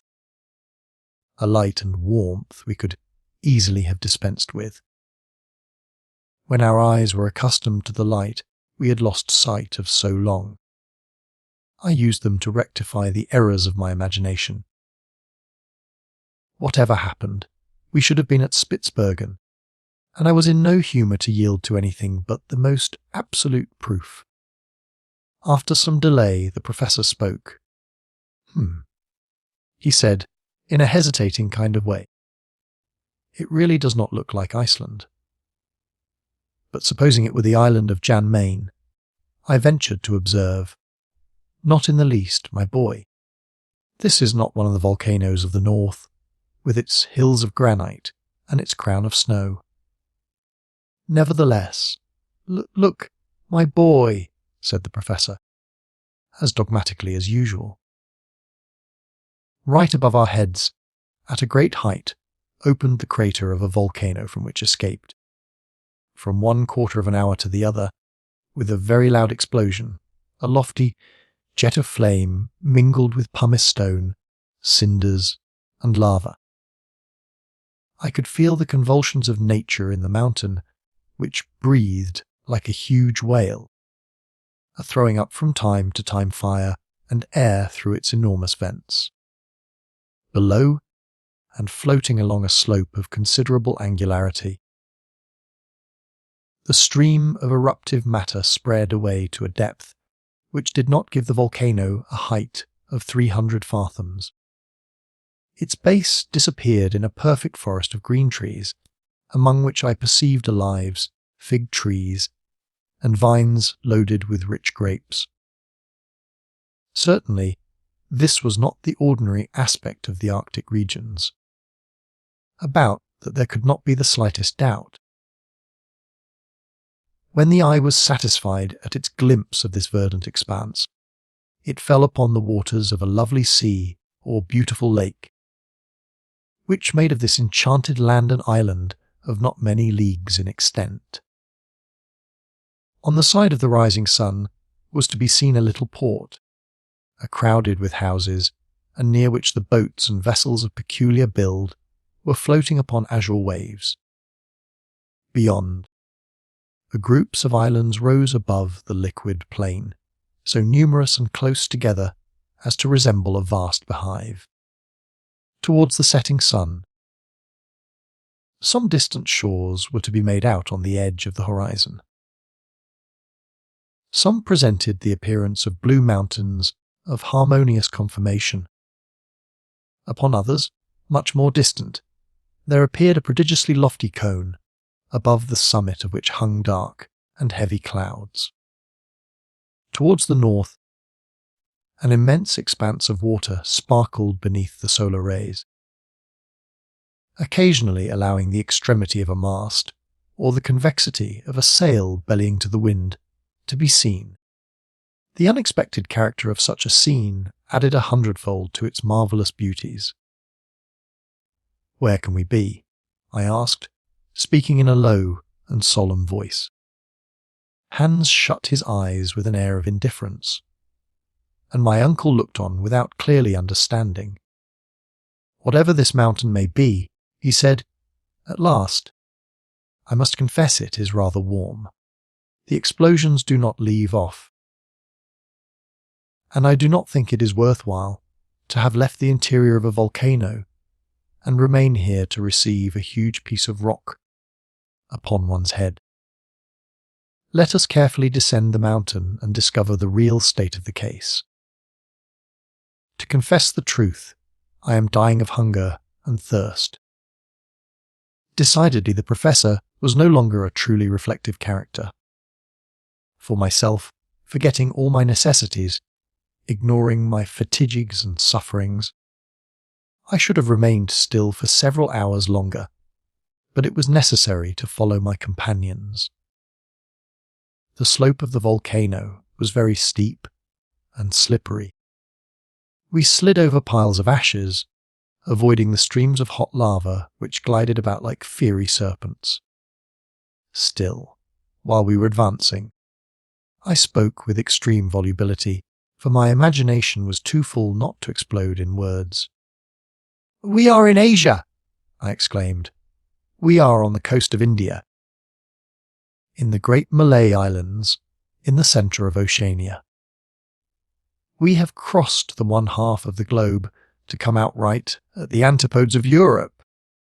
"But the compass!" exclaimed my uncle. "Explain that to me." "Yes, the compass," I said with considerable hesitation. "I grant that is a difficulty.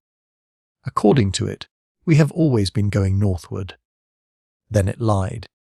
"Hem, to say it lied is rather a harsh word," was my answer. "Then we are at the North Pole." "The Pole? No, well, I give it up," was my reply. The plain truth was that there was no explanation possible. I could make nothing of it. And all the while we were approaching this beautiful verdure, hunger and thirst tormented me fearfully.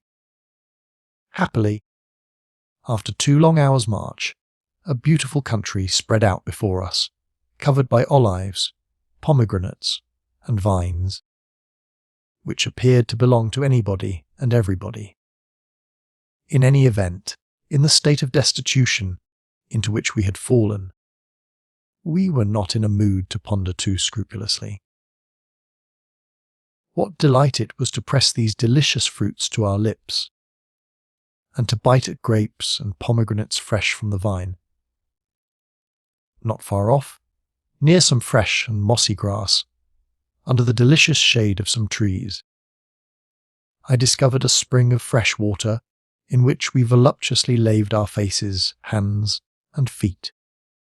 While we were all giving way to the delights of new-found pleasures, a little child appeared between 2 tufted olive trees.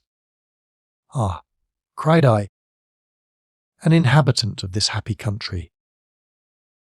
The little fellow was poorly dressed, weak and suffering, and appeared terribly alarmed at our appearance. Half-naked, with tangled, matted and ragged beards, we did look supremely ill-favoured, and unless the country was a bandit land, we were not likely to alarm the inhabitants. Just as the boy was about to take to his heels, Hans ran after him and brought him back. Despite his cries and kicks, my uncle tried to look as gentle as possible, and then spoke in German. "What is the name of this mountain, my friend?" The child made no reply. "Good," said my uncle, with a very positive air of conviction. "We are not in Germany." He then made the same demand in English, of which language he was an excellent scholar. The child shook its head and made no reply. I began to be considerably puzzled. "Is he dumb?" cried the professor, who was rather proud of his polyglot knowledge of languages, and made the same demand in French. The boy only stared in his face. "I must perforce try him in Italian," said my uncle, with a shrug. "Dove noi siamo?" "Yes, tell me where we are," I added impatiently and eagerly. Again the boy remained silent. "My fine fellow, do you or do you not mean to speak?" cried my uncle, who began to get angry. He shook him, and spoke another dialect of the Italian language. "Come si noma questa isola?" "What is the name of this island?" "Stromboli," replied the rickety little shepherd, dashing away from Hans and disappearing in the olive groves. We thought little enough about him. Stromboli! What effect on the imagination did these few words produce? We were in the centre of the Mediterranean, amidst the eastern archipelago of mythological memory, in the ancient Strongylos, where Aulus kept the wind and the tempest chained up. And those blue mountains, which rose towards the rising sun, were the mountains of Calabria. And that mighty volcano which rose on the southern horizon was Etna, the fierce and celebrated Etna. "Stromboli! Stromboli!" I repeated to myself. My uncle played a regular accompaniment to my gestures and words. We were singing together like an ancient chorus. Ah, what a journey! What a marvellous and extraordinary journey! Here we had entered the earth by one volcano, and we had come out by another. And this other was situated more than 1,200 leagues from Sneffels, from that drear country of Iceland cast away, on the confines of the earth. The wanderers' changes of this expedition had transported us to the most harmonious and beautiful earthly lands. We had abandoned the region of eternal snows for that of infinite verdure, and had left over our heads the grey fog of the icy regions to come back to the azure sky of Sicily. After a delicious repast of fruits and fresh water, we again continued our journey in order to reach the port of Stromboli. To say how we had reached the island would scarcely have been prudent. The superstitious character of the Italians would have been at work, and we should have been called demons vomited from the infernal regions. It was therefore necessary to pass for humble and unfortunate shipwrecked travellers. It was certainly less striking and romantic, but it was decidedly safer. As we advanced, I could hear my worthy uncle muttering to himself, but the compass. The compass most certainly marked north. This is a fact I cannot explain in any way. Well, the fact is, said I, with an air of disdain, we must not explain anything. It will be much more easy. I should like to see a professor of the Johanneum Institution who is unable to explain a cosmic phenomenon. It would indeed be strange. And speaking thus, my uncle, half naked, his leathern purse round his loins, and his spectacles upon his nose, became once more the terrible professor of mineralogy. An hour after leaving the Wood of Olives, we reached the fort of San Vicenza, where Hans demanded the price of his 13th week of service. My uncle paid him with very many warm shakes of the hand. At that moment, if he did not indeed quite share our natural emotion, he allowed his feelings so far to give way as to indulge in an extraordinary expression for him. With the tips of 2 fingers he gently pressed our hands and smiled. Chapter 44. The journey ended. This is the final conclusion of a narrative which will be probably disbelieved even by people who are astonished at nothing. I am, however, armed at all points against human incredulity. We were kindly received by the Strombolite fishermen, who treated us as a shipwrecked travellers. They gave us clothes and food. After a delay of 48 hours, on the 30th of September a little vessel took us to Messina, where a few days of delightful and complete repose restored us to ourselves. On Friday, the 4th of October, we embarked in the Volta, one of the postal packets of the imperial messageries of France, and 3 days later we landed at Marseilles, having no other care on our minds but that of our precious but erratic compass. This inexplicable circumstance tormented me terribly. On the 9th of October, in the evening, we reached Hamburg. What was the astonishment of Martha? What the joy of Gretchen! I will not attempt to define it. Now then, Harry, that you really are a hero, she said. There is no reason why you should ever leave me again. I looked at her. She was weeping tears of joy. I leave it to be imagined if the return of Professor Hardwigg made, or did not make a sensation in Hamburg. Thanks to the indiscretion of Martha, the news of his departure for the interior of the earth had been spread over the whole world. No one would believe it, and when they saw him come back in safety, they believed it all the less. But the presence of Hans and many stray scraps of information by degrees modified public opinion. Then my uncle became a great man, and I the nephew of a great man, which, at all events, is something. Hamburg gave a festival in our honour. A public meeting of the Johanneum Institution was held, at which the professor related the whole story of his adventures, omitting only the facts in connection with the compass. That same day he deposited in the archives of the town the document he had found written by Saknussemm, and he expressed his great regret that circumstances, stronger than his will, did not allow him to follow the Icelandic traveller's track into the very centre of the earth. He was modest in his glory, but his reputation only increased. So much honour necessarily created for him many envious enemies.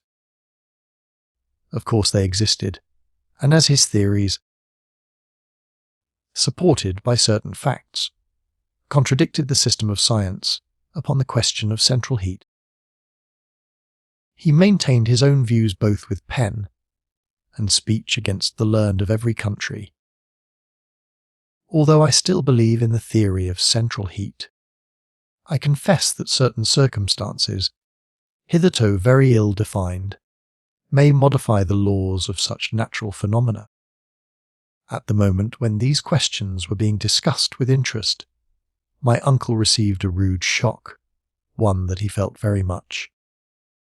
Hans, despite everything he could say to the contrary, quitted Hamburg.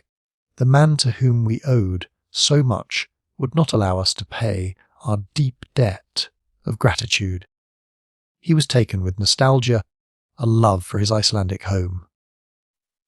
"Farvel," said he one day, and with this one short word of adieu, he started for Reykjavik, which he soon reached in safety. We were deeply attached to our brave Eider, duck hunter. His absence will never cause him to be forgotten by those lives he saved, and I hope, at some not distant day, to see him again. To conclude, I may say that our journey into the interior of the earth created an enormous sensation throughout the civilized world. It was translated and printed in many languages. All the leading journals published extracts from it, which were commentated, discussed, attacked, and supported with equal animation by those who believed in its episodes and by those who were utterly incredulous. Wonderful! My uncle enjoyed during his lifetime all the glory he deserved, and he was even offered a large sum of money by Mr. Barnum to exhibit himself in the United States, while I am credibly informed by a traveller that he is to be seen in waxwork at Madame Tussaud's. But one care preyed upon his mind, a care which rendered him very unhappy. One fact remained inexplicable, that of the compass. For a learned man to be baffled by such an inexplicable phenomenon was very aggravating. But heaven was merciful, and in the end my uncle was happy. One day, while he put some minerals belonging to his collection in order, I fell upon the famous compass and examined it keenly. For 6 months it had lain unnoticed and untouched. I looked at it with curiosity, which soon became surprise. I gave a loud cry. The professor, who was at hand, soon joined me. "What is the matter?" he cried. "The compass. What then? Why its needle points to the south and not to the north? My dear boy, you must be dreaming." "I am not dreaming. See, the poles are changed." "Changed!" My uncle put on his spectacles, examined the instrument, and leaped with joy, shaking the whole house. A clear light fell upon our minds. "Here it is!" he cried, as soon as he had recovered the use of his speech. After we had once passed Cape Saknussemm, the needle of this compass pointed to the southward instead of the northward. Evidently, our error is now easily explained. But to what phenomenon do we owe this alteration in the needle? Nothing more simple. Explain yourself, my boy. I am on thorns. During the storm, upon the Central Sea, the ball of fire, which made a magnet of the iron in our raft, turned our compass topsy-turvy. "Ah!" cried the professor, with a loud and ringing laugh. It was a trick of that inexplicable electricity. From that hour my uncle was the happiest of learned men, and I the happiest of ordinary mortals. For my pretty Verland girl, abdicating her position as ward, took her place in the house in the Königstrasse in the double quality of niece and wife. We need scarcely mention that her uncle was the illustrious Professor Hardwigg, corresponding member of all the scientific, geographical, mineralogical, and geological societies of the 5 parts of the globe. the end of this wonderful story. And so, our journey through this timeless fiction comes to an end. If you enjoyed this audiobook, please consider liking the video and subscribing to our channel. For more golden tales like this one, feel free to explore the playlists on our channel.